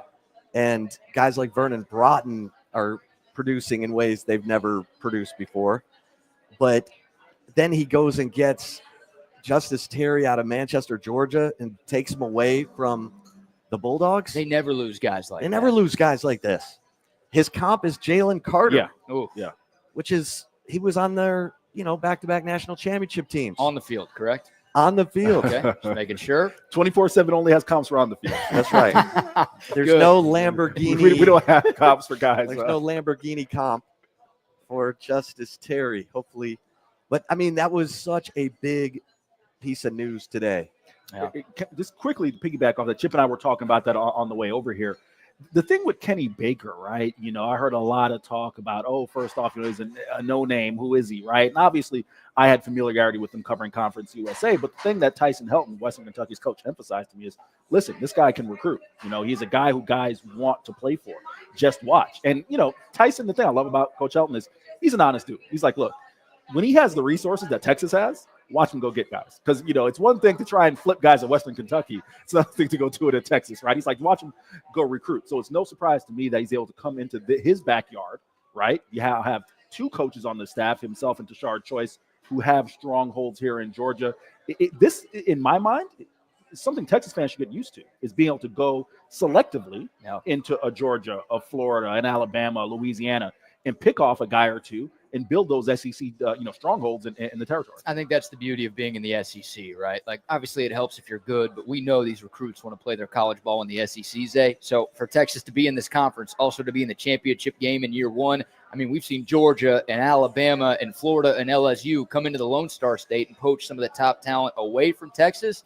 Now that Texas has everything going for it, I agree with E. Henry. It feels like this is something that we could see more often, where Texas is winning recruiting battles that they've never been able to win. Yeah, and just look at the history of the interior defensive linemen as of late. I mean, Javondre Sweat and Byron Murphy both go to the league very high. Now Kenny Baker comes in, and everybody was very nervous because Bo Davis, you know, what he did after the Iowa State loss, and we all love some Bo Davis. But Bo Davis, he wasn't trying to be out here recruiting and stuff. You know, once he got those guys, then you would show, you know, why he was so valuable. But Kenny Baker, he's giving you both, and he's such a young guy. And, you know, what Vernon Broughton's done, Alfred Collins, Jermaine Lole, Bill Norton, like that rotation right there. Everybody talks about the Ethan Burke stop on the 4th down against A&M, but before the play, Bill Norton, he stuffed that up to force the 4th down. So just the interior line, if you're Justice Terry, you want to play for that, and it makes it a lot easier going away from home, getting down to the 40 acres, because you know you're going to get developed and you have a shot like all these guys want to make it to the NFL. Yeah, it's sustainable, Larry. Go ahead. I was saying, BK, if you mind if I just piggyback off of Zay really quick. That's one of the things, right? When, again, I asked a ton of people about Kenny Baker. They said he has two really good strengths as a coach. One, being able to connect with his players, which we know Bo Davis did really well. And that, of course, was the fear, right? That, you know, Zay, when I talked with Alfred Collins at the Sugar Bowl last year, that man said I would give Bo Davis a shirt off my back, right? So when you have a player who feels that type of bond to a coach, that's hard to replace. That's step one. Step two, and I thought this was crucial, is Tyson Helton said, Kenny Baker has a unique ability to pick apart a guy, whether it's a true freshman he's brought in or a fifth-year senior, and look at them and say, all right, here's something added to your game, or here's something I can add to your game. It's this little technique piece here. And in today's college football, that's huge, because not only are you getting a 17, 18-year-old true freshman, you may get a Jermaine Lole, a Tia Savea, a Bill Norton, who's had 2, 3, 4 different coaches in how many years, and has to say, okay, I need to be able to process what this coach is telling me, and how can this coach and what he's trying to get across apply to my game. His ability to do that in today's college football is huge. It's well said. And look, this is not dunk on Bo Davis segment here. Not at all. But look at Alfred Collins, guys. I mean, Alfred Collins, the 5-star out of Bastrop, all that potential, and Bo Davis couldn't unlock it. Now, we saw flashes of great play from Alfred Collins, but we didn't see the consistency that we're seeing this year. So to your point, Eric, about it can be seniors, it can be freshmen, like anybody Kenny Baker has gotten his hands on has really improved this season. And Chip, that's a huge surprise, because I think the entire defensive coaching staff deserves a lot of credit. We knew what PK was going into this season, but we had questions about the secondary coaches, right? A lot of Texas fans wanted those guys fired after last season. You lose Bo Davis, who's been an NFL coach, who's been a part of national championship staffs in college football. He leaves. You lose Jeff Choate as well. We had no idea what to make of this defense this year. I did not see this coming. I did not see Texas having the number 2 total and number 2 scoring defense in all of college football this season. It's Kenny Baker, but really it's the entirety of that coaching staff on the defensive side of the ball that has exceeded, I think, anybody's expectation. No doubt. And you know, you can't say enough about Pete Kwiatkowski being ego-less, because the guy's seen a lot of football. He knows how to draw it up, but he's also open to ideas. Gary Patterson comes in, helps them with their quarters coverage. Then Johnny Nansen, comes in, and Johnny Nansen has worked with the defensive linemen some. He's worked with the edge rushers some, in addition to the linebackers. And he's played a key role in tying the front of the defense together with the back. Now, I'm going to say the guys in the back end of that defense, Jahdae Barron, Michael Taft, Andrew Makuba, and I'm going to say this too. Makuba was the single biggest transfer addition to this team. More than Bond and Matt Golden and Trey Moore, who's playing great football. But Andrew Makuba, because of his history with Barron and Taft, having trained with those guys during their time in high school, when they all went to separate high schools, they were training under Bam Blake. There's a bond there. And remember, Taft was training with them, and he had no scholarship offers. Yeah.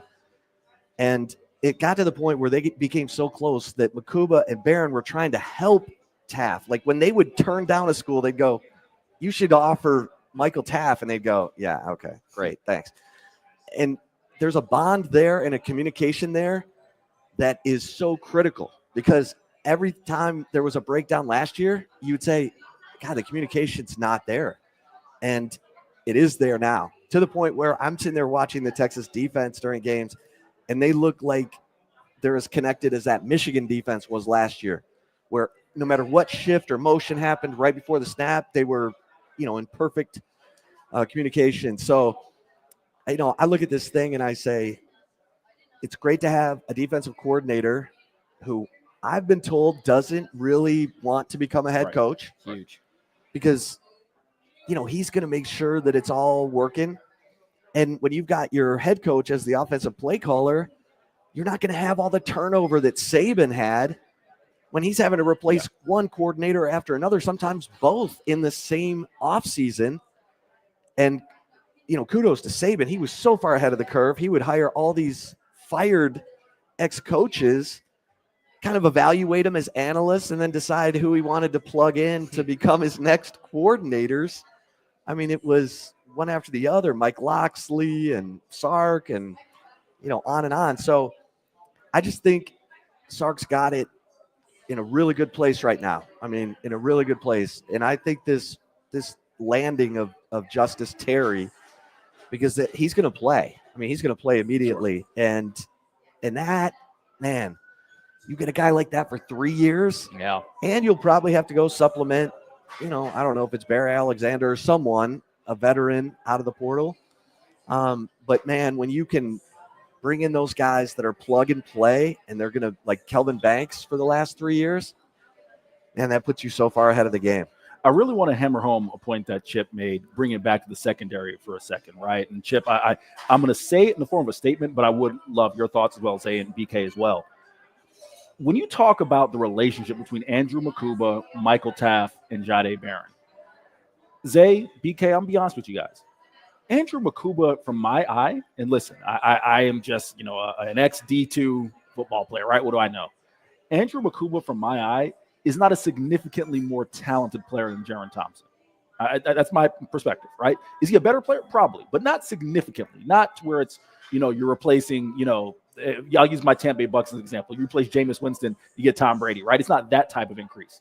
However, to amplify Chip's point, the relationship that those guys have, you're seeing that spill over onto the field with the communication, with how well they do things.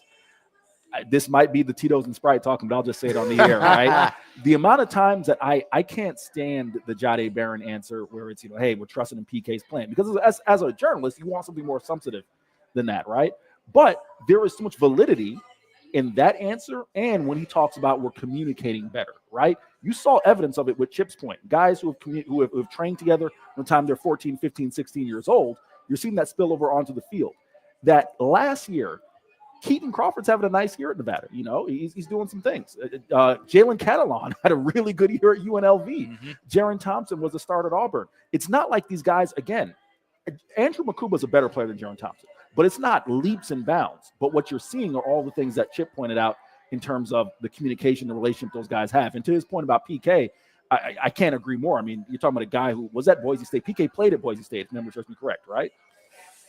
Not sure if he played there. We also know he coached here for a long time. I'll Yep. look it up really quick. But the point I'm getting at is Spencer Danielson was an intern last year, right? If you would think there was ever a time that PK would want that head coaching job, it would have been this last cycle because, you know, hey, that's the job. He's been at Boise for a million years. Says no. To Chip's point, is totally content being a coordinator. Yep. Chip can speak to this. The amount of times coaches, especially, you know, head coaches at this level, need to be the smartest guy in the room.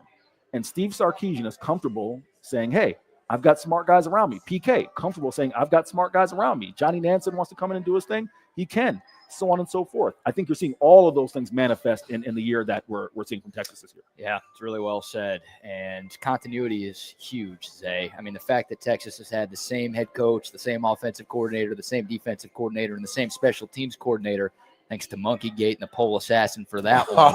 But the fact that Texas has been able, I mean, we all know this, right? Like, we've been Texas fans. We've been covering the team for a long time. It's hard to build something when you're changing coaching staffs every single year. And towards the end of Mac Brown and obviously throughout Charlie and Tom Herman's eras in Austin, that's what was happening. The fact that, yeah, Texas has been able to keep these same core guys together. It's why they won a conference championship last year. It's a big part of why they've got a chance to win another one tomorrow. Yeah, and I think Blake Gideon and Terry Joseph deserve a lot of credit too, because you mentioned BK. A lot of people wanted those guys canned, and I was kind of thinking the same way. If they didn't have a good showing with their position groups in 2024, then I don't know if those guys would be back in 2025. And they've thrived. And going back to the relationship that Jahdae Barron, Michael Taft, and Andrew Makuba have, like, there's a certain pride you have playing for your city, the city that you grew up in, being in the ATX. Like, you could see it in all those guys' faces. And, you know, hearing Jahdae Barron call Michael Taft Justin Bieber and stuff like that, like, they just have a good swagger and good friendship that's really healthy for championship teams. Like, talk about your brother. I know that's a cliche thing, like, oh, I'm playing for my brother and stuff, but you really see it with this 2024 Texas football team. Yeah. And, you know, you go back a few years ago, Sark's first year, there were a lot of guys that didn't buy in, that they had to let go. And it's just a completely different turnaround to now. And I'm very happy with what I see from this coaching staff. And that's why you get big time recruits like Justice Terry to not play for the Bulldogs and come to the 40 acres instead. Zay, this may be a conversation only between you and I, but you know what? Hey, we're all going to have some fun here. I'm listening. Mookie's the blackest nickname. It's the blackest. I've said it before. Every time I hear Mookie Taft, yeah. My mama, love you, mama. I'm sorry. She was gonna name me Mookie. Nah, and like my pops had to stop for your given name. Not a nickname. Yes, No way. because Mookie Blaylock. Mookie Blaylock. Yeah, Like, okay. she loved Mookie Blaylock. My dad was like, "Yo, you know, we live in Austin. This guy's a Sooner, Yeah, right? yeah, like yeah, this, yeah. and Mookie's just—it's a little wild. It's a little wild to give your son. I don't know if he'd get that respect. Naming me after Zeke Isaiah Thomas, way better look. I appreciate that from my mama listening. But yeah, Mookie Taft, he's got that swagger. Like, he doesn't play like a Westlake boy. You know what I'm saying? All those guys, I guess they do play like Westlake boys, but they got swagger and stuff. You know what I'm saying? Yeah. Ethan Burke and all of those guys. Like, it's just a great collection of players. And yeah, Mookie Taft, that guy, he has one of the best Pro Football Focus rankings when it comes to the safety position in the nation, which is nuts for a guy who used to be a walk-on. And, you know, as Chip would always talk about, you always get dragged every time you try to make a tackle. Not this year. year. Can't say that about Mookie this year, Chip. Not this year. That guy's bringing it, and he's giving up his body, and he's hammering people. Yeah. To go off that, guys, and Chip, I'll throw it back to you, but just to add this stat, think about how many NFL players are going to be playing at Mercedes tomorrow, right? Texas could have double-digit draft picks again. Georgia seemingly has double-digit draft picks every year. The highest-rated player in the game, according to Pro Football Focus, Mookie Taft. Wow. He is the best story, really, he's an every person listening to this show example and inspiration because he is the only one who believed that he was going to be in this position. And I just love, after the Michigan game, Johnny Barron got emotional talking about Michael Taft. And I'm like, well, what? You had the big play. You had the forced fumble, and Makuba had the interception. But Taft was everywhere, and he just said, I know how hard that guy's worked. And then every time we talked to Michael Taft, maybe at the beginning of the season, Eric, there were times where he would say, my defense, my secondary. And you'd kind of be like, okay, Michael. Yeah, let that's him know, nice. Mookie. Let him know. He's everywhere. Yeah. He's made huge plays. I mean, go back to he had an interception and a forced fumble against Vanderbilt. Yeah. He had he was right there, fumble recovery on the Alfred Collins strip against Arkansas to seal that game for the most part. It's over and over again. But what he said was, everyone keeps saying, why are you playing so much better? Why are you playing so much better? And he says, confidence.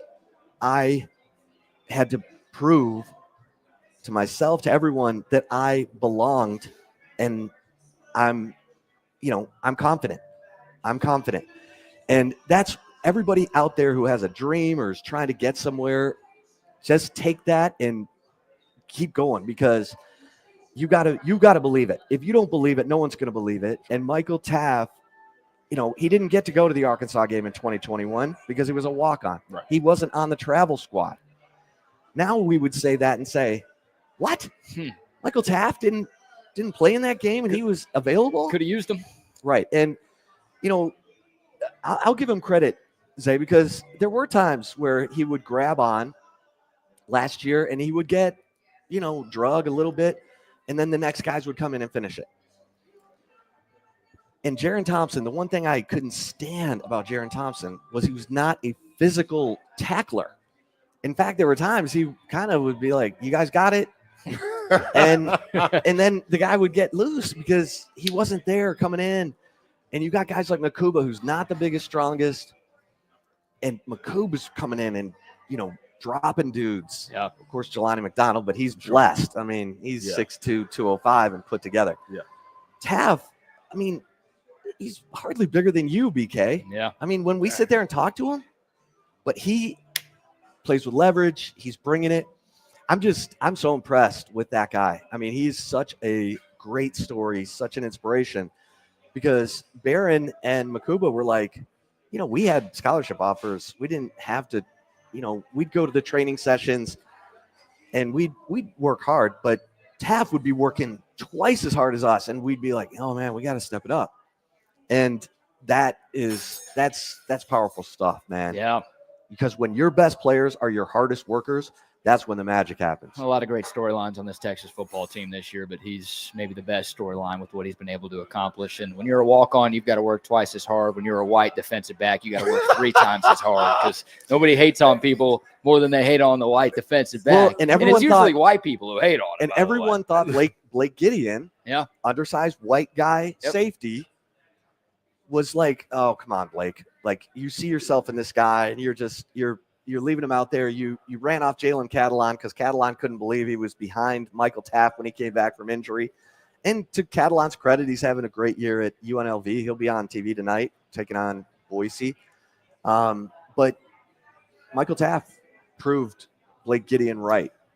He did. Really quick, and Chip made really great points, so allow me to just interject some humor into this. Here's the problem with the white defensive back and the white wide receiver, right? It's you notice guys like Cooper DeJean and Riley Moss, they're from places like Iowa and stuff like that, right? Where they don't have someone, who might look like us, say, to tell them, nah, go play tight end, right? go be a linebacker. Put on a few pounds. Yeah, right. Nah, there's no one around them to dissuade them to not live out their cornerback and wide receiver dreams, right? So that is what we need more of, is that Michael Taft just wasn't dissuaded by other people who probably said to him, why don't you go be a pitcher? Michael Taft's from a DB. Hey, have you heard of hockey, Michael? What about lacrosse? What about lacrosse? It's awesome. And the secondary, guys, I remember, I feel like an idiot now, but all off season long, talking to Bucky, I'm like, I hope Texas has a top 50 secondary in college football, because they were outside of the top 100 last year. And it's like, I don't want to ask for too much. I felt like maybe asking for top 50 was going to be too much. Hey, here we are, one day away from the SEC championship. The Longhorns have the best secondary, the best pass defense in college football. It's the personnel, it's the coaches, it's everything. But it's like it's just night and day. I mean, last year, every time a quarterback dropped back to pass, it's just like, hold on to your butts. You know, you're just worried, holding your breath. Like, please, not a huge play. We'll give up like 8 yards here, nothing huge down the field because you know how big of a deal that became last season. But there are a lot of big surprises and pleasant surprises with this 2024 Texas team. But I think for just about every Longhorn fan, the total night and day difference with this secondary tops them all. When Derek Williams went down for the season, I was scared. Yeah. I was a little nervous because that's a spot just going back from last year that they had trouble with. And Derek Williams, we know he's a headhunter too. For Jelani McDonald to come in and be that big-time player, Andrew Makuba missed that game versus Vanderbilt. Jelani McDonald said, hey, y'all, relax. I got this. I'm going to pick up what Derek Williams and Andrew Makuba left off, and we're not going to miss a beat. And they haven't. So now you got another guy that you didn't think would get much bump this year, and he's stepping up because of guys like Blake Gideon and Terry Joseph. So it's been so impressive. You know, like Kobe Black's been in games and gotten good minutes. Yep. Like just so many different guys have been contributing to the success for this defense. And there's not one weakness that you have. Again, maybe, Jalen Gilbo at times, maybe Manny Muhammad, but for the most part, those guys, they handle their business too. It's just everybody else is so strong. You got to point out somebody. I think that's why they're going to give Georgia problems just like they did the last time they played. And hey, winning with a defense, with an offensive-minded head coach, that's what leads to championships, and that's why the Horns are in the spot they're in. Absolutely. All right, guys, before we kind of flip the script and dive into the Texas offense going up against Georgia tomorrow, I want to give some shout-outs to some of our great travel partners, including our friends at McCall Custom Homes. Hey, if you're back in Central Texas and you're ready to upgrade your kitchen, remodel your bathroom, maybe add some new life to your outdoor space, it's actually comfortable outside this time of the year. It's time to call on our friends at McCall Custom Homes. They've been serving the Austin area for more than 40 years. Family-owned business. It's a father-son company, and they can turn your house into something truly, truly special. If you're traveling for the holidays, if you went somewhere for Thanksgiving, if you have to go somewhere for Christmas or Hanukkah or New Year's, and you're tired of traveling this time of the year, it sucks.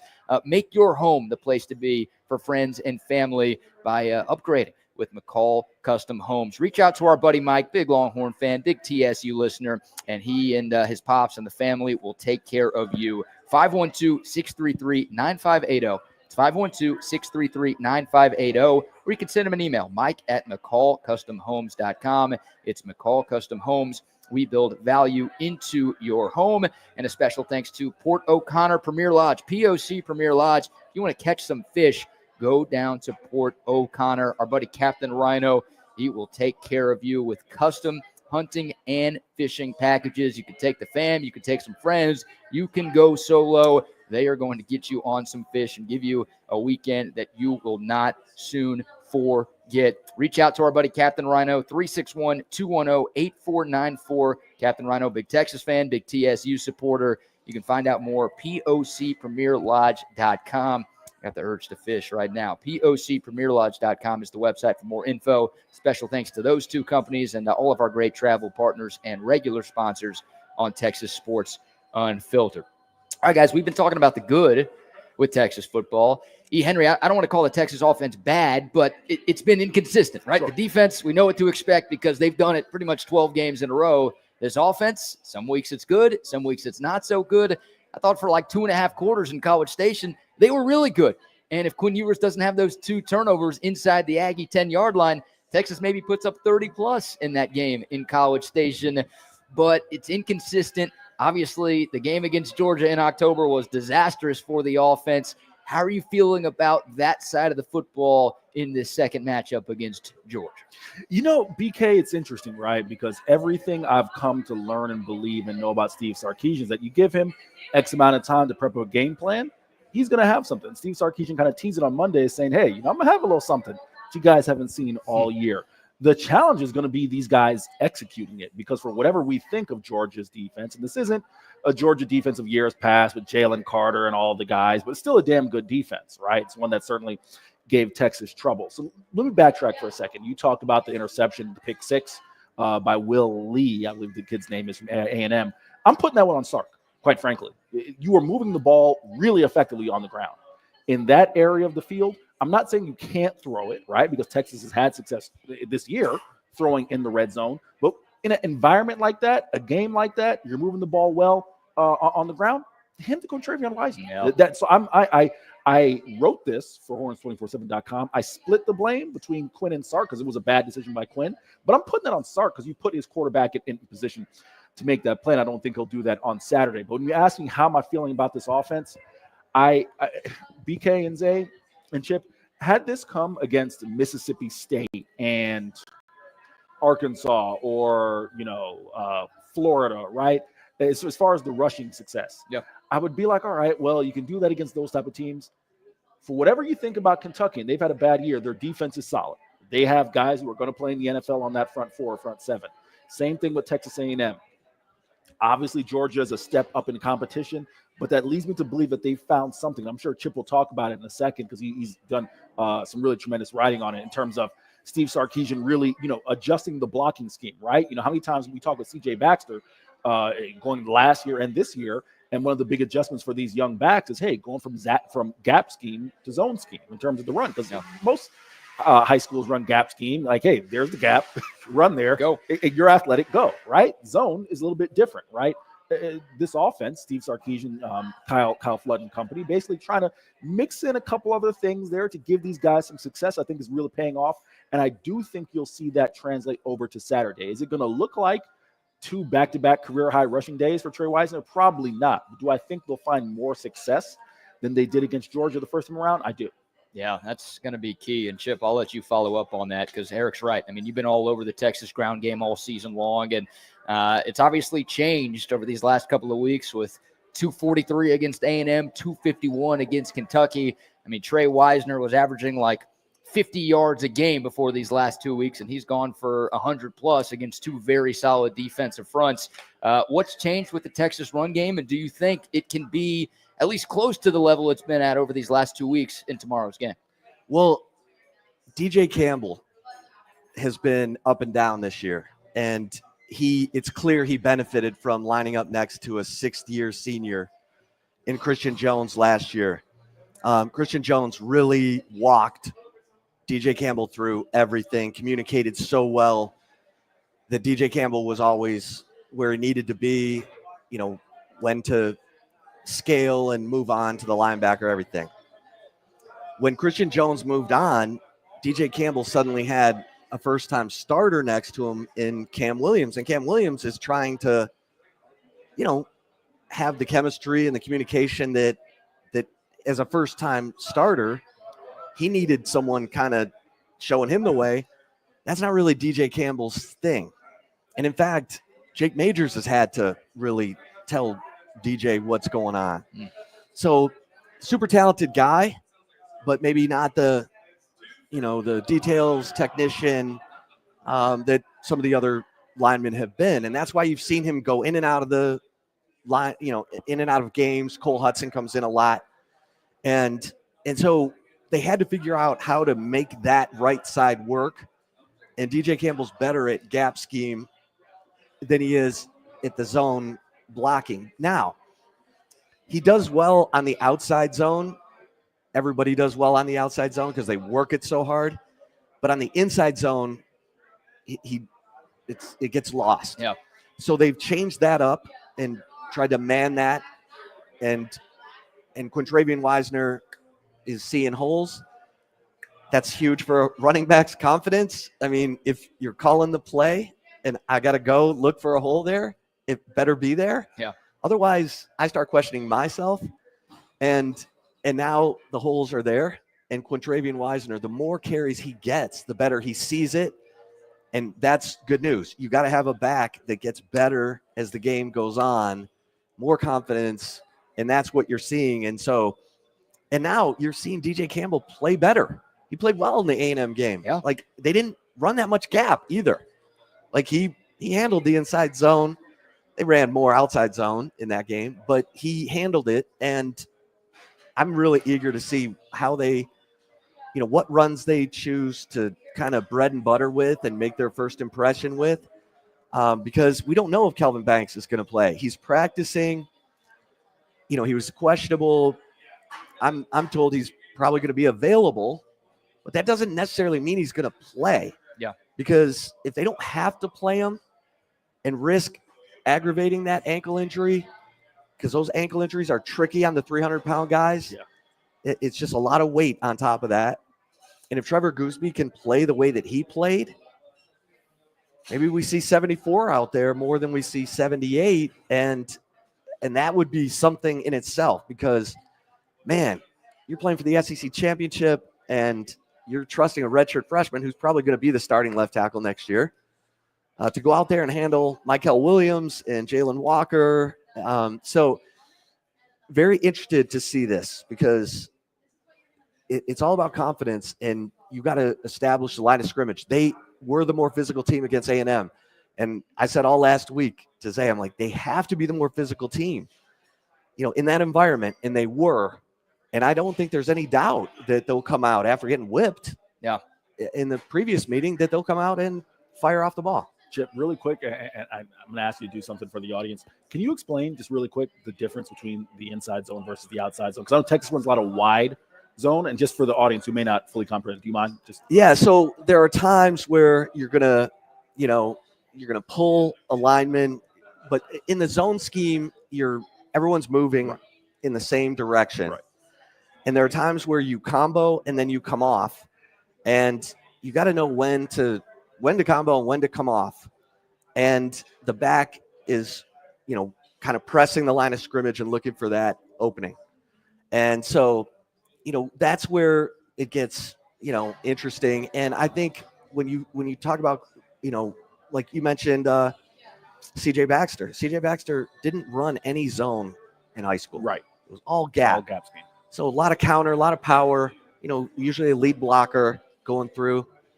And zone is it's an adjustment. And most high schools run gap because it's, hey, you pull, you're the kick out, you're the tight end, you follow through the hole, whatever.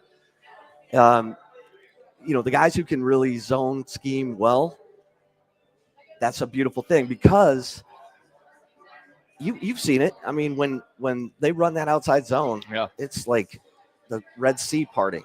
And Wisner's getting really good at it. That's been a huge difference, right? I mean, look, when Travion Wisner's deserves a lot of credit. He's running over people. I mean, he truck sticked some poor Aggie defensive back along the sideline in that game. Like, he's making guys pay for trying to tackle.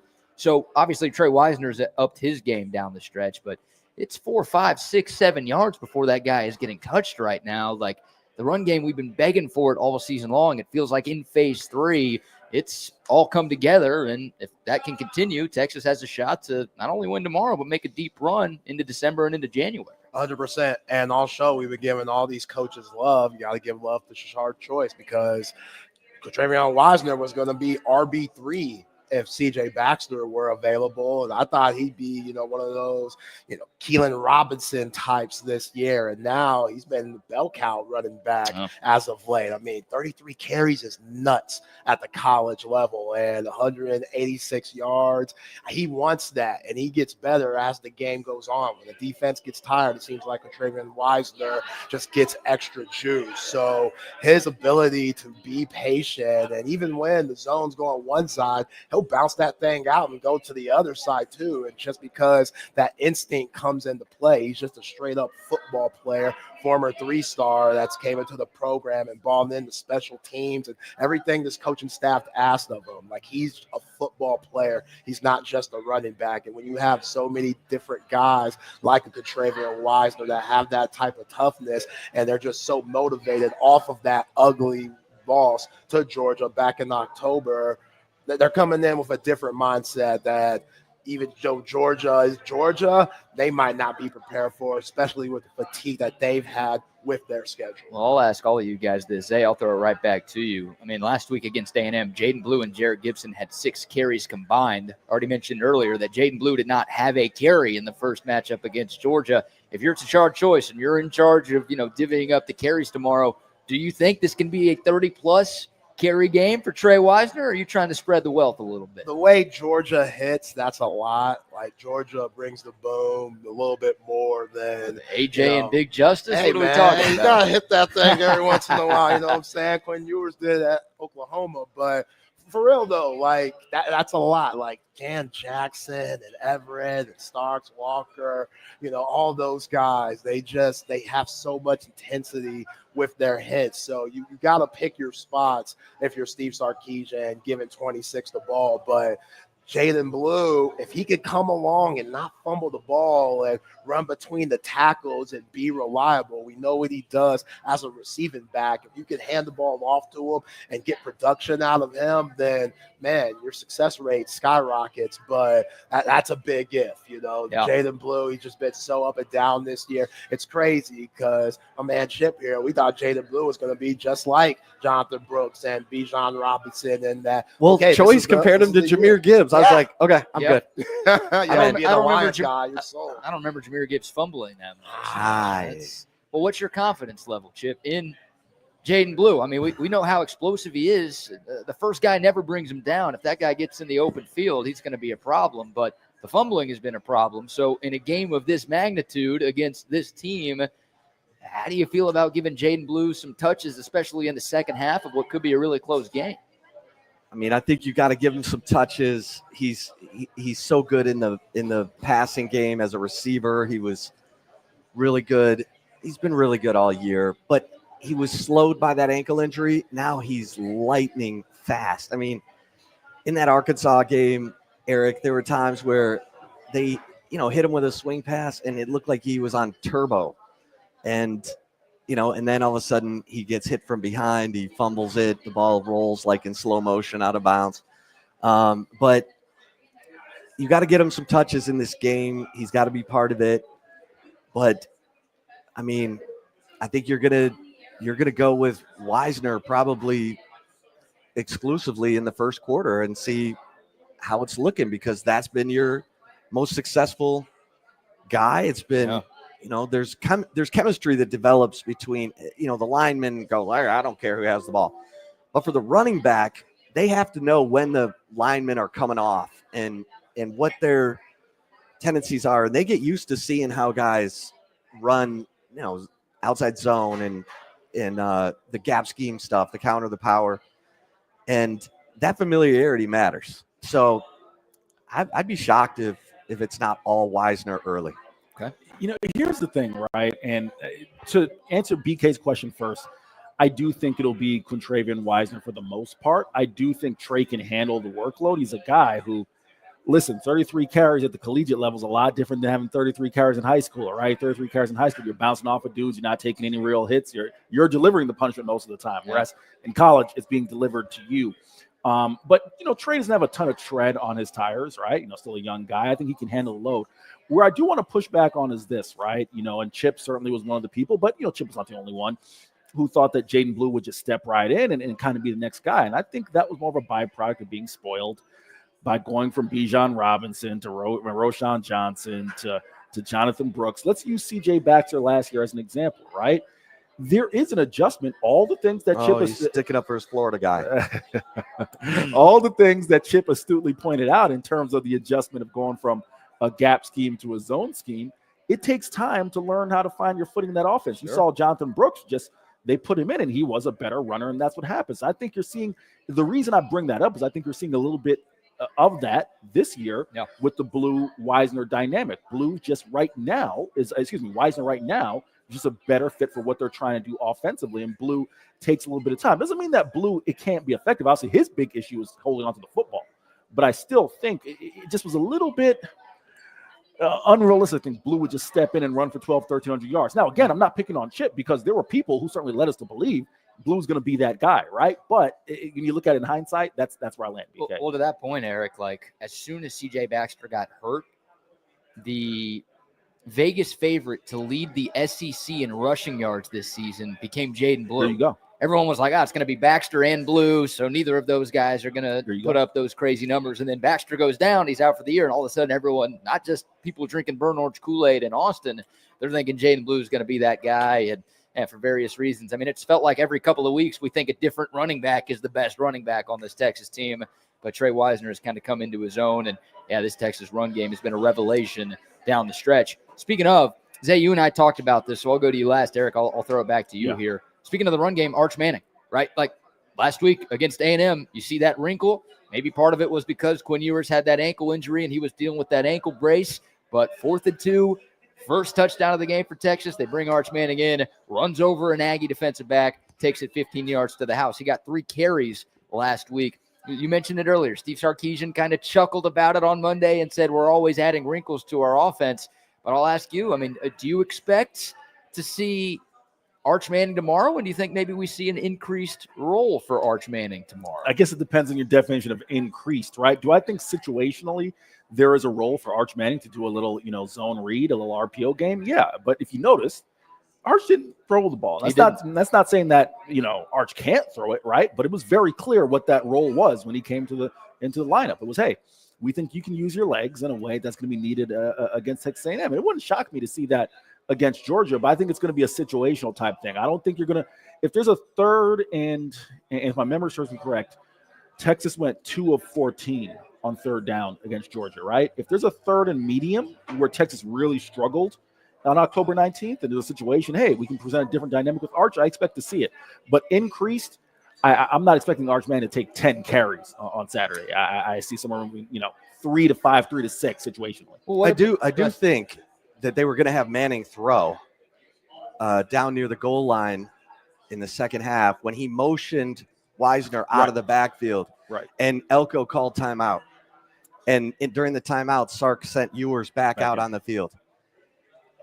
When he motioned him out like that, I think they were getting ready to have Arch throw, and that is the natural evolution. That they haven't shown that yet. And what the red zone offenses where the quarterback has that run pass option, man, that's such an advantage. And so I think we see Arch throw it.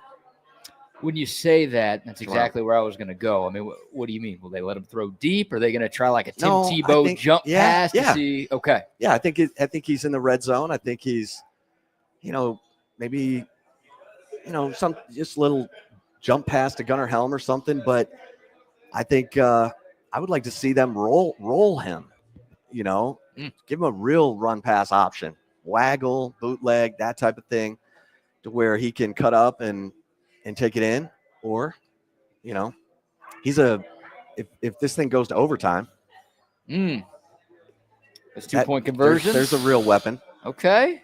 Absolutely. Okay. What was that? You like that or you don't like it? I'm talking to my man Zay here. I mean, I just don't like the 2-point conversion rules. I don't like the overtime rules. That's why I did the, sigh in a way. But I do think Arch Manning, you're right, he'd definitely be an option if you got in those situations.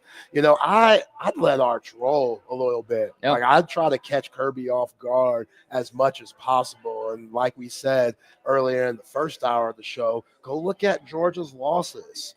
Ole Miss, Alabama, both of those quarterbacks, Jackson Dart, Jalen Miller, both of those guys utilize their legs really well. So I think putting Arch, even if you get, those low double digits, 10, 11, I don't see anything wrong with that, especially if you could spice it up. And we know he has a good deep ball. So you might have to bring that out. Like, this is the time to bring out the whole kitchen sink when you play against a team like Kirby Smart, Glenn Schumann, all those guys had your number last time, Steve Sarkeesian. You know they're going to blitz in that A gap. You know they're going to disguise things and have guys like Everett who are playing the star coming for those corner blitzes and stuff like that to get to Quinn Ewers. You got to mix it up to be a step ahead. If that means giving Arch Manning multiple snaps and having them air it out a little bit more than some RPO stuff, then so be it. I think Arch has proven that he's capable with the starts and reps that he's had early on. And again, that dude just throws such a beautiful deep ball. Let him air it out a little bit. Expand that playbook if you can, if you're Sarkeesian, because when you play against a two-time champ like Kirby Smart, I think it's worth it.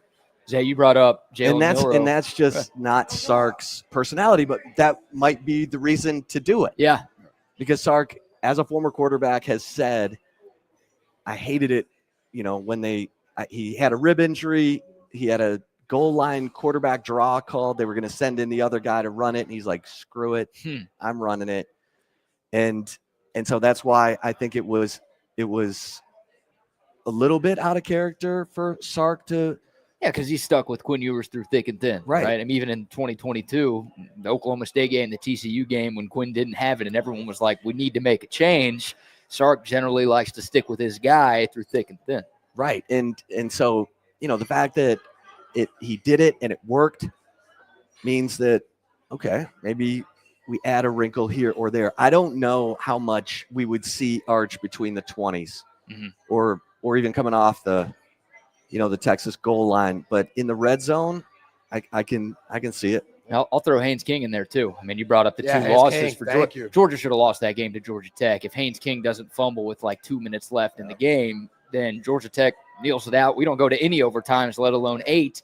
And we're talking about a really pissed off Georgia team that would have to win this game tomorrow to make the playoff. I'm kind of glad they found a way to win because Kirby Smart will use whatever chip on his shoulder he could find. He's going to use the Justice Terry thing. Please believe me. He's going to use that. That dude's going to get in that locker room and say, yo, this 5-star from our state is going over there. Yeah. Let's prove to them why he made a mistake. Let's prove to him why he made a stupid decision to go play for this guy when we're just throwing guys in the NFL. Yeah, Kirby. Kirby was so ignorant after the post game, after they beat Texas. Not here for all the, bells and whistles and the pictures and stuff. Like, they tried to rob us in this house. They tried to rob us here. Slow your roll, Kirby. But I get it. He was turned up. I don't think he could use that same bulletin board material that he used then, just because things are different now. And the Horns, they got their own bulletin board material to deal with. But again, you can never count out Kirby Smart, man. You have to respect the guy. He's been there, done that multiple times. And that's why people are picking Georgia because of the head coaching matchup. Sark, 2 10-win seasons. Kirby Smart, 2 national championships. So if you look at it there might be a disadvantage. And I think Sark, they're taking that to heart, this coaching staff. Yeah. Well, here's the stat, Chip. Georgia's 51-1 since 2021 against teams not named Alabama. Now, that one loss happened this year against Ole Miss. So what's that stat again? They're 51-1. Is that good? It's not bad. It's all right. It's not bad. 2 national championships. I think if they made the playoff last year, they might have won the national championship. They just lost the one game they couldn't lose in the SEC title game to Alabama, and it kept them out of the 14 playoff, and obviously Alabama got in. But Georgia's the standard. I think it's fitting, right? Like a couple of weeks ago, we were thinking it was going to be Texas, Alabama, and hey, I would have taken that. You take any opponent when you get to play for a conference title. We know Texas can hold its own against Jalen Milroe. We all saw that in Tuscaloosa last season. Maybe you get the shot at revenge against Kalen DeBoer. Like, there would have been some good storylines there, but it almost feels fitting, Chip, that this is the team you have to beat. The team that's been the class of college football over the last few years. The team that obviously handed you your only regular season loss this season. Any SEC title was going to feel sweet in year one, but to get the opportunity against Georgia, it feels like this is the final boss, the master hand in Super Smash Bros. Mike Tyson in Mike Tyson's Punch-Out. Like, it feels like it's fitting that this is the team you got to go up against. It's so weird. We've been talking about this all season, how many of these little developments have happened throughout the year to where it just seemed like this destiny thing was happening. whether it was quarterbacks going down on teams that Texas was about to play, like, Florida, right? Yeah. DJ Lagway goes out against Georgia. DJ Lagway had Florida in that game, maybe on the verge of a win against Georgia before he goes out. It was 2020 in the fourth quarter of that game. So Texas plays the Yale kid, the Yale walk-on or whatever, and they house him. Yeah, they house him 49-17. And then the very next week, Lagway's back and Florida beats Ole Miss. It just seems like all these little things have happened to, I'm not going to say help get Texas along the way, but maybe it's created opportunities for Texas to get to where they are right now. And I think people sense, especially in the SEC, like since I've been here in Atlanta and you tell them you're covering Texas, they're like, they haven't played anybody. Would they pay off Sankey to get that schedule? Yeah. Well, this is their chance. This is their chance. And you're right. You want to go up against the standard. You want to go up against the bully. This conference has been run by Nick Saban and recently by Kirby Smart. And we thought maybe on October 19th, Texas might be ready to send a message. They weren't. Mm-hmm. Are they ready now? Because this is when it matters. This is when the hardware is on the line. Well, here's where I'm at, guys. Texas cannot win a national championship if they don't win tomorrow. You're like, what are you talking about? They're going to make the playoff either way. Yeah, they're going to make the playoff either way. But they've only played 2 playoff teams. Well, they played 1, and it's twice. And if they lose to Georgia 2 times, then who's going to have confidence that Texas can win what would have to be 4 straight games against playoff teams to win a national title? So, yeah, I understand if they lose tomorrow, they'll still be a top 8 team. They'll host a game at DKR. They obviously can win a national championship. But, Zay, to me, it's like, for me to feel good about Texas, even winning like 2 playoff games, let alone a national title, they have to prove that they can beat a team like Georgia, because you might get Georgia a 3rd time in a playoff. You're going to play a team like Oregon potentially in a playoff, a team like Ohio State in the playoff, like teams with like talent. You haven't played a lot of those this year. If you lose to Georgia twice, the one team on your schedule that kind of has a similar level of talent to you, then I'm going to be picking Texas to bow out early in the CFP, as much as that pains me to say. Yeah, I hear you. And everyone talks about, in that last matchup, how bad the offensive line looked against the Georgia defense. But the wide receivers, they weren't much better. They didn't get as much separation as they usually do against some of these other teams in the SEC. Their blocking wasn't that good. They got overpowered there by a ferocious Georgia secondary that was, bringing the pain. So how's that going to look in that short game when Steve Sarkeesian loves to get the screens going? How are those wide receivers going to block those secondary players for Georgia to allow guys to make plays in the open field? And Gunnar Helm, man, that dude, he's been so reliable all year long. Yeah, he had that little run where he had a few drops or so, but he's back to being that guy that I think is the most underrated tight end in the nation, the guy that NFL scouts absolutely drool over.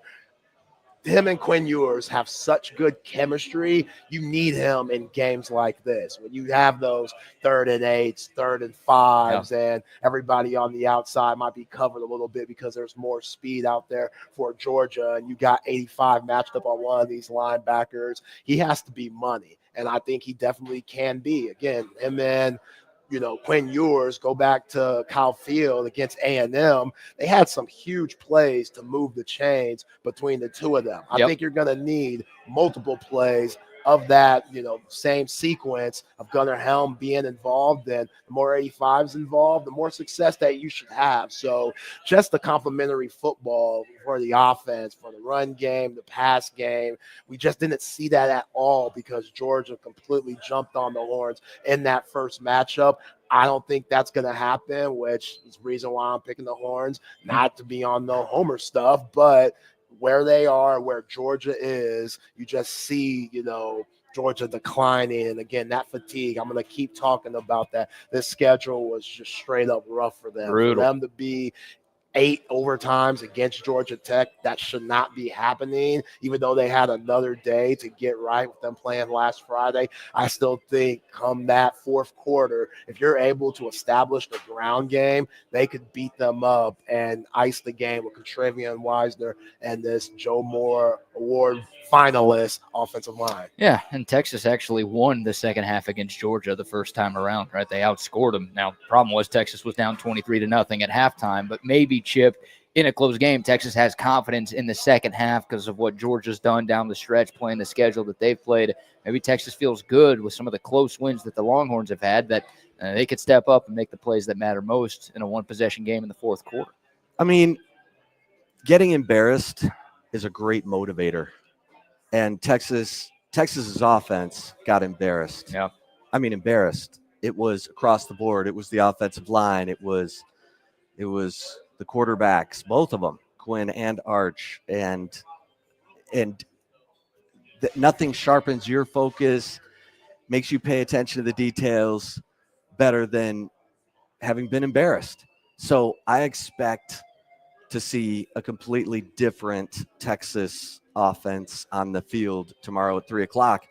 And if they execute and pull off this win, and the Texas defense does what it normally does, which is lock you down like a clamp on the end of a, weight bar, then the confidence is going to fill.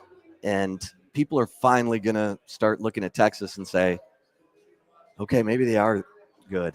Maybe they are this good. Yeah, maybe they do have the ingredients. You can put a lot of narratives to bed. And our guy Mike G, who's a Bama fan, who's been picking Georgia to win this game all week long, he's like, if Texas wins this game, the schedule argument is out the door. I mean, if Texas loses tomorrow for the next 2 weeks between tomorrow and the college football playoff, it's you didn't beat anybody. You played like one great team twice, and you couldn't beat them either time. So if you're able to win this game, and if you're able to, you're not going to dominate Zay on the lines of scrimmage like you did against A&M and Kentucky. At least I don't think.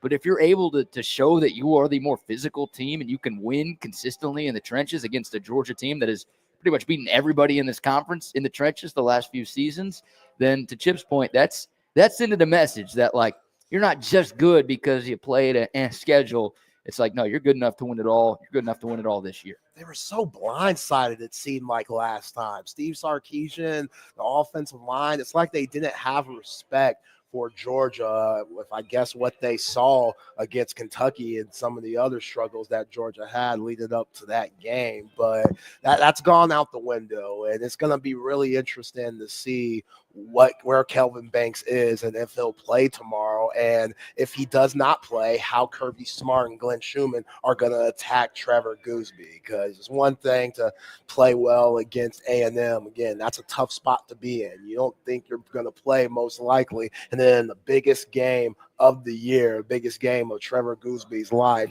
he's thrown in to replace an All-American. For him to show up and show out in that game, it does give me a lot of confidence, but A&M ain't Georgia. Right. So, all the love we're giving Trevor Gooseby, all the love we give Kyle Flood, which another coach that definitely deserves it. What is Georgia going to bring tomorrow? What looks and disguises are they going to throw at this offense to maybe confuse them and maybe force some turnovers to turn the game like they did in the last matchup? That's going to be very interesting to look at throughout the game, because I think if the Horns are prepared for it, I mean, you had Jake Majors and Hayden Connor blocking the same guy at times, and then those guys would shoot up that double-A gap to what Chip's been talking about all week. And Quinn Ewers, with the way that he was moving, whether it's the oblique or whether it was a mental thing, he ain't moving like that no more. Mm-hmm. Like, he showed me some serious toughness and mental focus in the A&M game to break tackles and run the ball and bait guys, at the line of scrimmage to throw that beautiful ball to Gunnar Helm. I thought that was the biggest play of the game. Oh, 100%. Because he had great pocket awareness. He slid. It looked like he was going to run. And then he got right up to the line of scrimmage, and the defender who was covering Helm started to come up on Ewers. Bingo.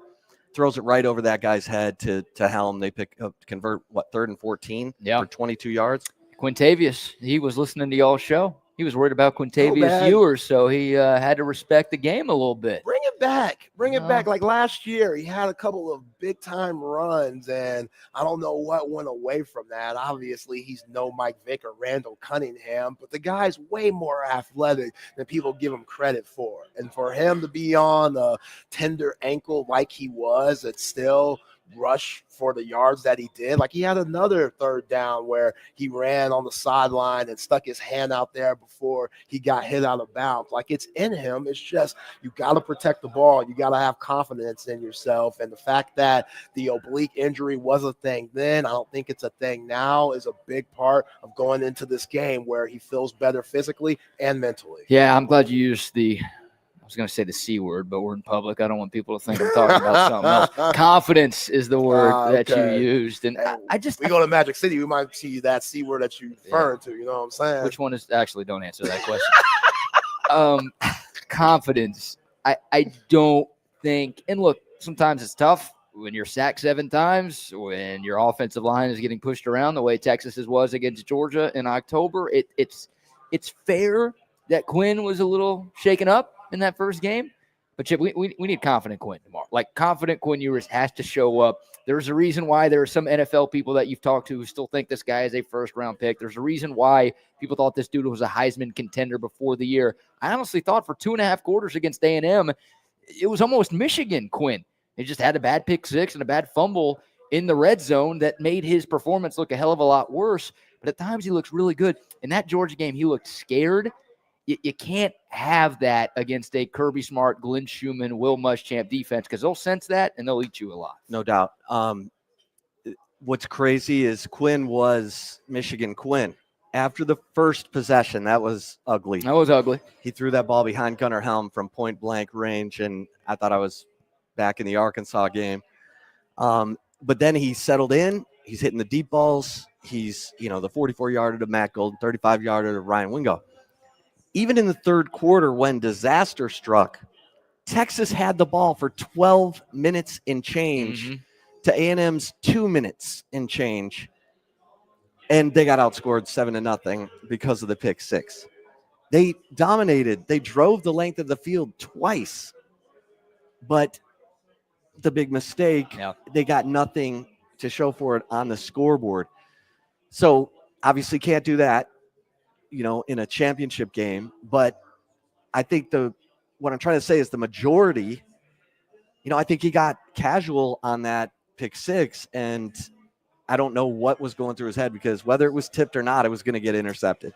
Yeah, there was nothing but maroon over there. I think that was Quinn because that play's worked so well, right? That quick out to Matt Golden along the goal line. That's been the best goal line play that Texas has had all year.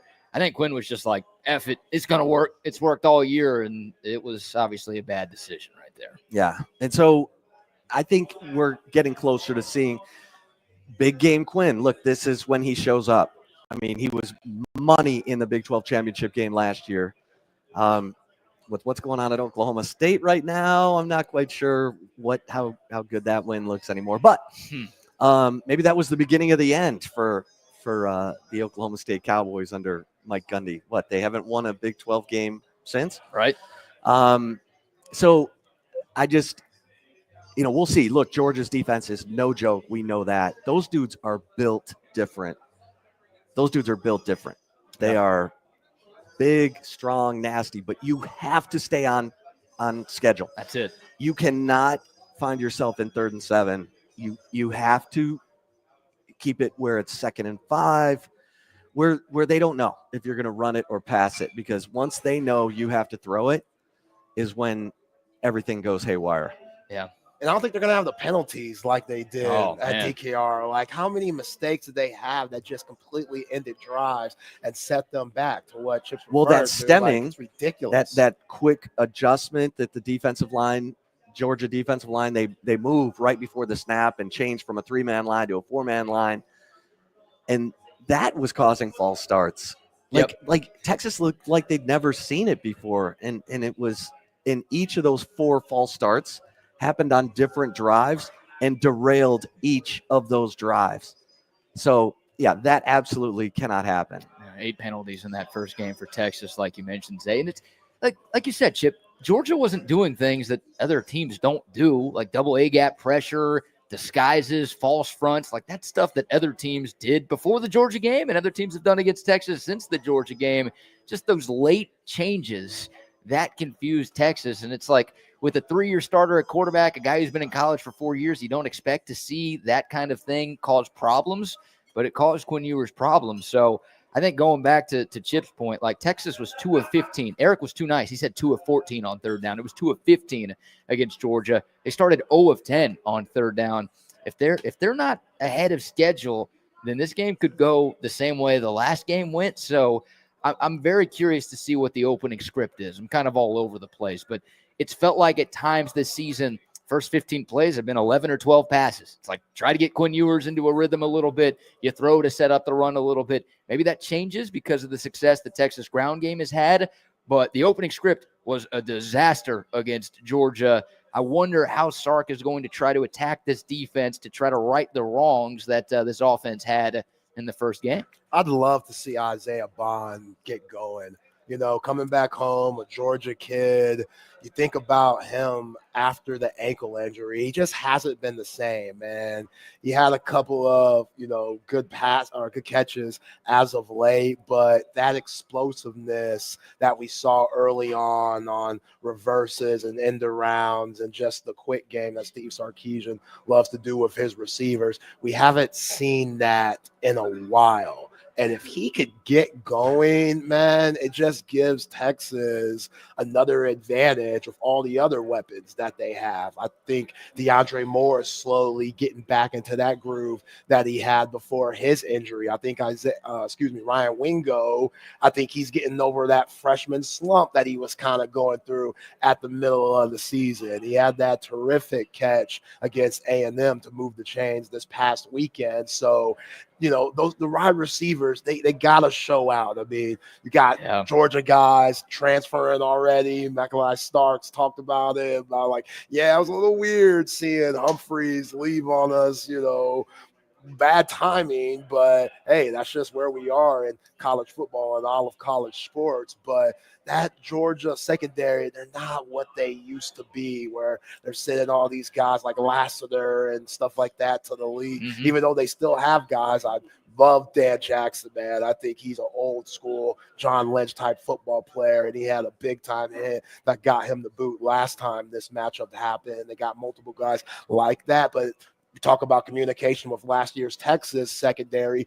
Georgia secondary this year, they get caught in communication situations where they could get got. Go back and look at the Mississippi State game, even though some of those stats, Georgia had the game won and they were elevated a little bit. Mississippi State, they were going off. DJ Lagway was going off before he got hurt, and multiple quarterbacks that faced the Bulldogs. If you're able to keep Quinn Ewers protected and he could make those throws down the field off play action and stuff like that, then hey, you should get what you want. And this offense, they should be looking for blood in this game. I want to go back to the Isaiah Bond point. You know how many catches Isaiah Bond had against A&M? 0. Yeah. 0. He hasn't had more than 4 catches in a game since before Oklahoma. Like, he's kind of disappeared, and obviously he's been playing hurt, so you can kind of chalk it up to that. But Chip, to Zay's point, I would love to see Isaiah Bond. We know how good he can be. The guy's projected to be a first-round pick in the NFL draft next April, but he hasn't looked like it, and he hasn't been the difference maker he was early in the season in the last month and change. Well, defenses are sitting on his routes, and so you've got to look elsewhere, and Texas can't. They've got guys, and kudos to Matt Golden, who's just been so consistent and so good. I mean, he's the AD Mitchell of this season. Everyone went into last season thinking Worthy was going to be the guy, and AD Mitchell sort of emerged as the guy. And Matt Golden is AD Mitchell this year. Isaiah Bond is Worthy, but that Sark will find ways to get him the ball. They were handing it to him on speed sweeps and that kind of thing. Did have 1 carry last week. So he and Wingo, I think, are the only 2 receivers who have carries out of the backfield, and for good reason. Sure. They gave DeAndre Moore that one where he got hurt on. Oh, yeah. Was that Arkansas? Yeah. Yeah. Oh, yes. Early in the Arkansas game. Yeah, that's about it. Yeah. But I think Sark's going to be in his bag. He all but said he was going to, when he said on Monday, I think you'll see some new stuff. Like for him to just come out and say that, I thought, okay. Remember what game was it? Was it OU where they ran the double pass twice? Uh-huh. Last year. This year. No, this year. Yeah. First one they didn't ran work. it to the right. It was a terrible pass. Oh, Matthew Golden. Yeah, Matthew Golden. So Sark let him run it to the left side. And Gunnar Helm mossed Billy Bowman. And Gunnar Helm mossed Billy Bowman. Yeah, that was nice. It almost felt like they're just out there working on stuff, and that's where Oklahoma's got a good defense. I mean, that was like, that was gangsta. Let's see what they do. Let's see what they do with Georgia. I mean, I get the feeling. Now, listen, you gotta have things going your way. And at that point of the game, things were definitely going Texas's way. They clearly established dominance, but I don't know that we'll get there. But the point is, Sark can draw some stuff up. Remember the Big 12 championship game last year? The double pass. That's what I was thinking. The double pass to Jatavian Sanders for the touchdown. I think that was early. It was early in the game. Yeah. And then the Tavondre Sweat touchdown pass was also early in the game. Never see any linemen catch the ball this year. I'm okay with that. Yeah, I'm good with that too. Yeah. There's too many skill position players on this offense to be giving big boys touches just for the sake of giving big boys touches. So I know that killed Bucky last year. He was devastated. I think he was pissed that T Sweat scored that touchdown because it made him look bad. He was so mad about that play actually working. But we'll see what wrinkles Texas has in store. Guys, about 15 minutes left. Once again, special thanks to our travel partners, McCall Custom Homes, Port O'Connor Premier Lodge, and Real Truck for allowing us to be here in Atlanta. Tomorrow, an early pregame show, 11 to 1 Eastern, so 10 to noon Central Time. If you're back in the great state of Texas, it'll be the same cast of characters. We'll be live from Dare Beer Garden in Atlanta, close to the stadium. It's about a 20-minute walk. So if you are making your way to Mercedes tomorrow, stop by and see us. We'll be doing our show. Some of us will be sticking around after the show to have a few pregame drinks. And, come see us. We'll tweet about it. We'll post about it more on social media to give you all the official details. But another live broadcast from here in the ATL coming your way tomorrow before the game. Guys, kind of going big picture here. Zay, I'll start with you on this one. As Eric Henry has become a spectator, he doesn't want to talk anymore, so he's just watching us. I don't know what Eric Henry on. Poor planning. Oh, he's got other plans here. He's got to go get those lemon pepper wings right bro. now. That's what I'm talking about. Hey, can't wait. Can't wait. Can't wait till dinner time. There it is. E. Henry's out, but yes, he will be a part of our pregame show tomorrow. But guys, big picture. I mean, the statement that Texas can make, not just in this season to prove that they are a championship contender in 2024, but to go into the toughest league in this conference, and to win it in year one and to beat Georgia, like how much is at stake just from that standpoint, from a program standpoint for Texas in this game tomorrow?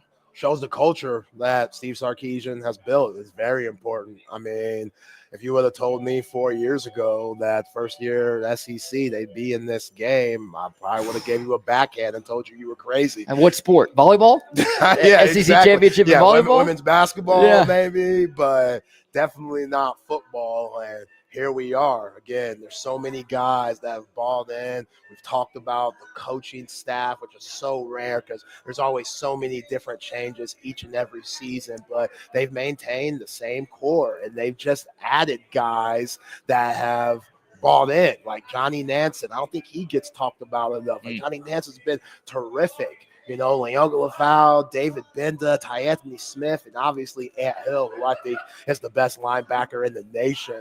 All of those guys have been money. And I know Leonga Lafau, he didn't have the best game last time against Georgia.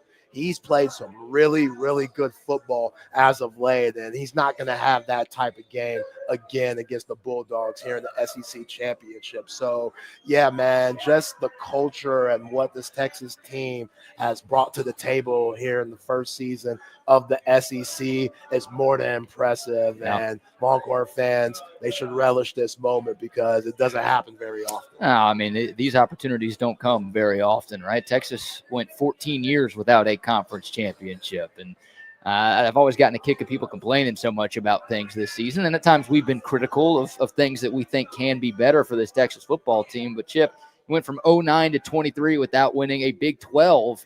It's hard to get to this spot. It's even harder in this league. So a chance to put something up in DKR that's going to last forever in your first year in the conference is pretty special. It's amazing.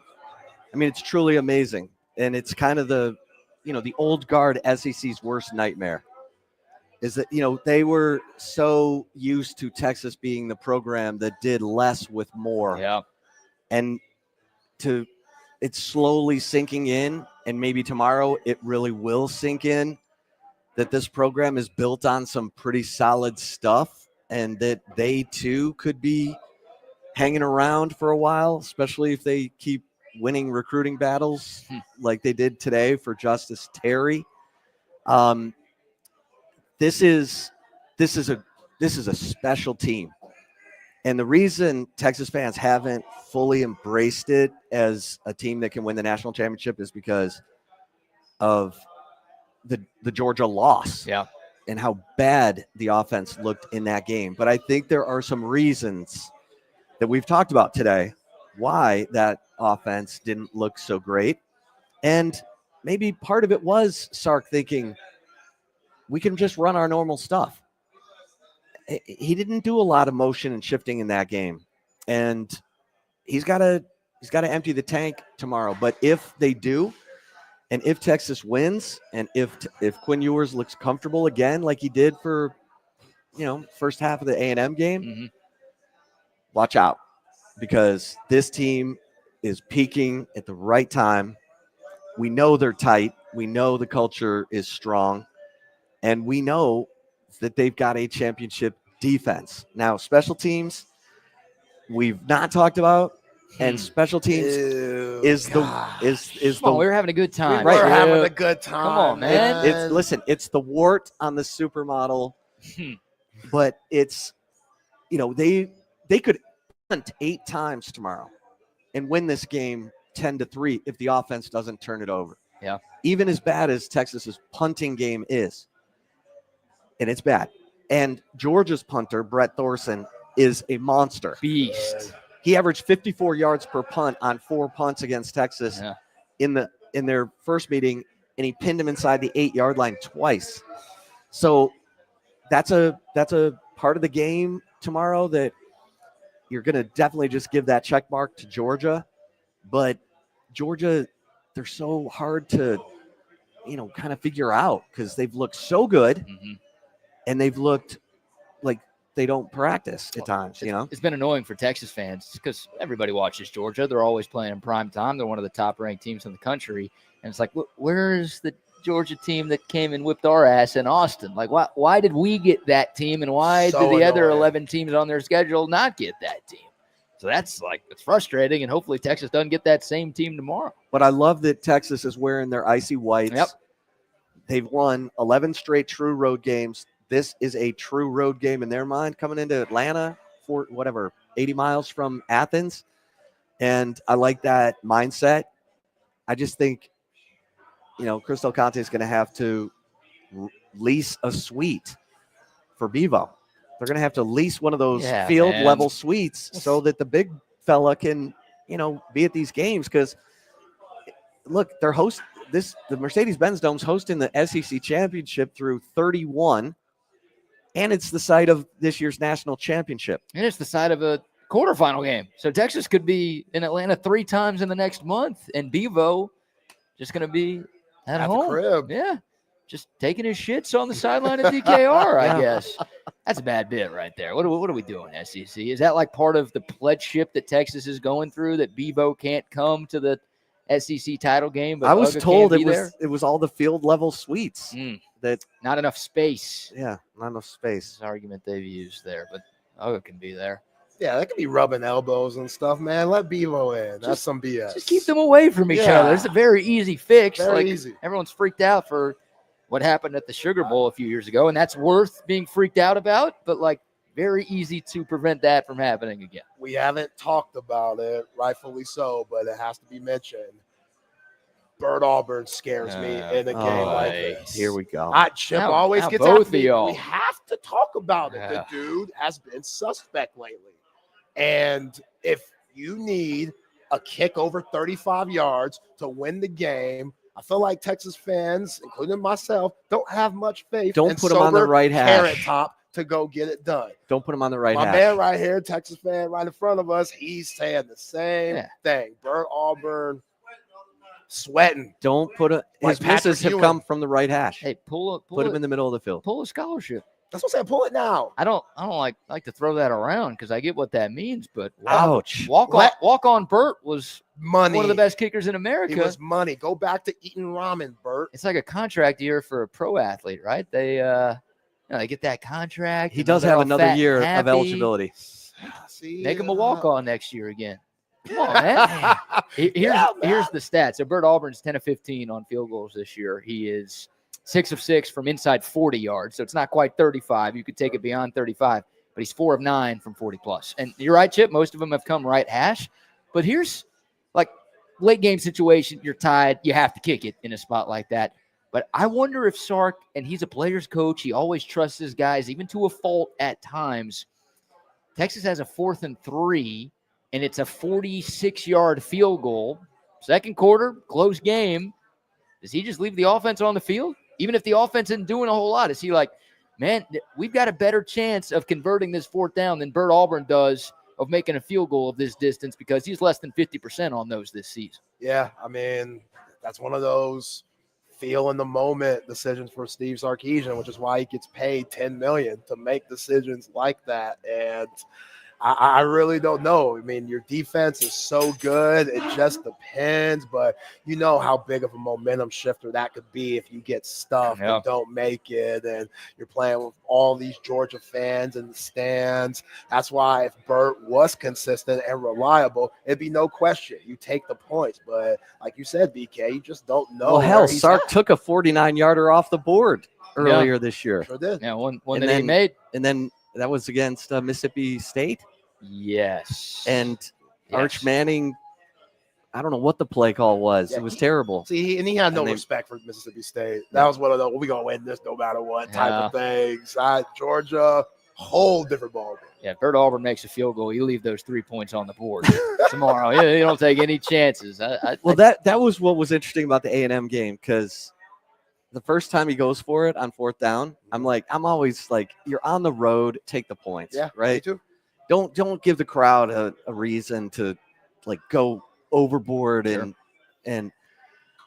I'm still convinced Bill O'Brien, the end of the Bill O'Brien era in Houston happened because he went for a fake. That fake punt in the playoffs. In Kansas City, then it went straight down from there. But anyway, Sark went for it. He got it. It ended up in a touchdown. Mm-hmm.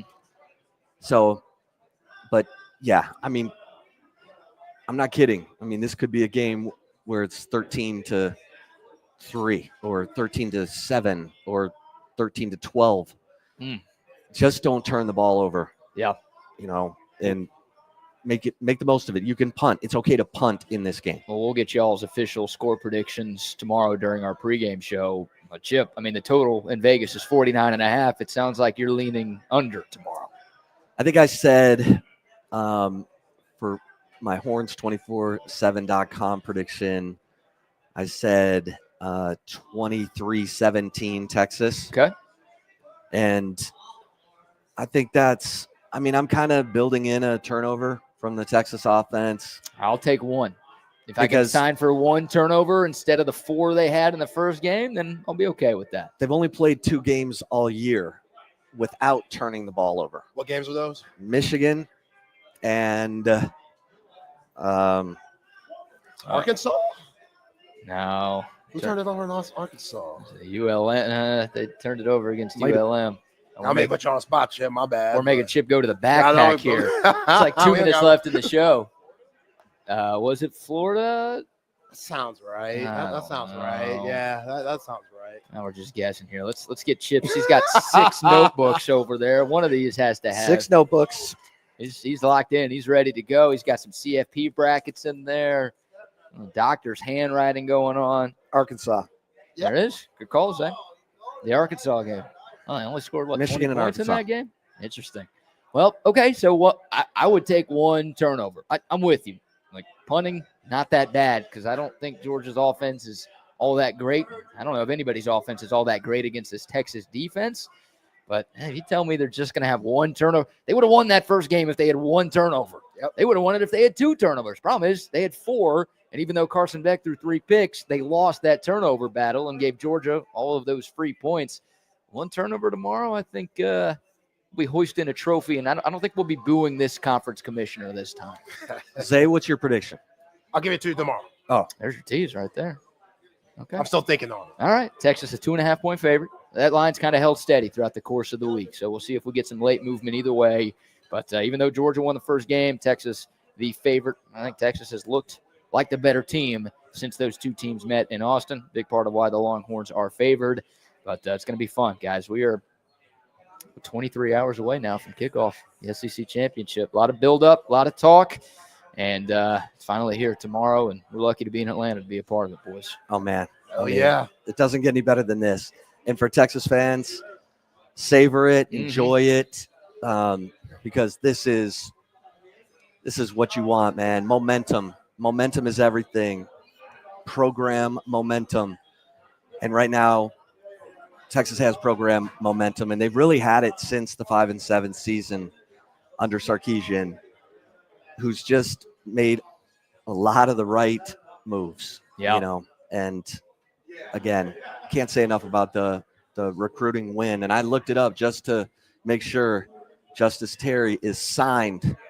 There we go. He's signed. Yeah, you never know nowadays. Never know.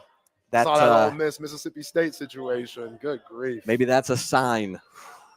He's from Georgia. He's a monster. Yeah. One of the top 10 players in the country. One of the top defensive linemen in the country. True 5-star. Award daddy. The last top 10 defensive player recruited to Texas, Anthony Hill. Say that's worked out okay. He's pretty good. Yeah. Screw Dick Butkus, by the way. That a-hole was leaving him off his finalists. Ridiculous. He can't even protect himself. That's Oh, hologram Dick Butkus needs to do a better job, all right? What is that guy watching? A. Hill's numbers are good enough to be up for the Bednarik, the Nagurski. I mean, Best in the nation. We got to get the T-shirt boy all these awards, though. 6-6 Oklahoma. Let's get Andy Stutzman all this love. Ridiculous. What's he doing this weekend?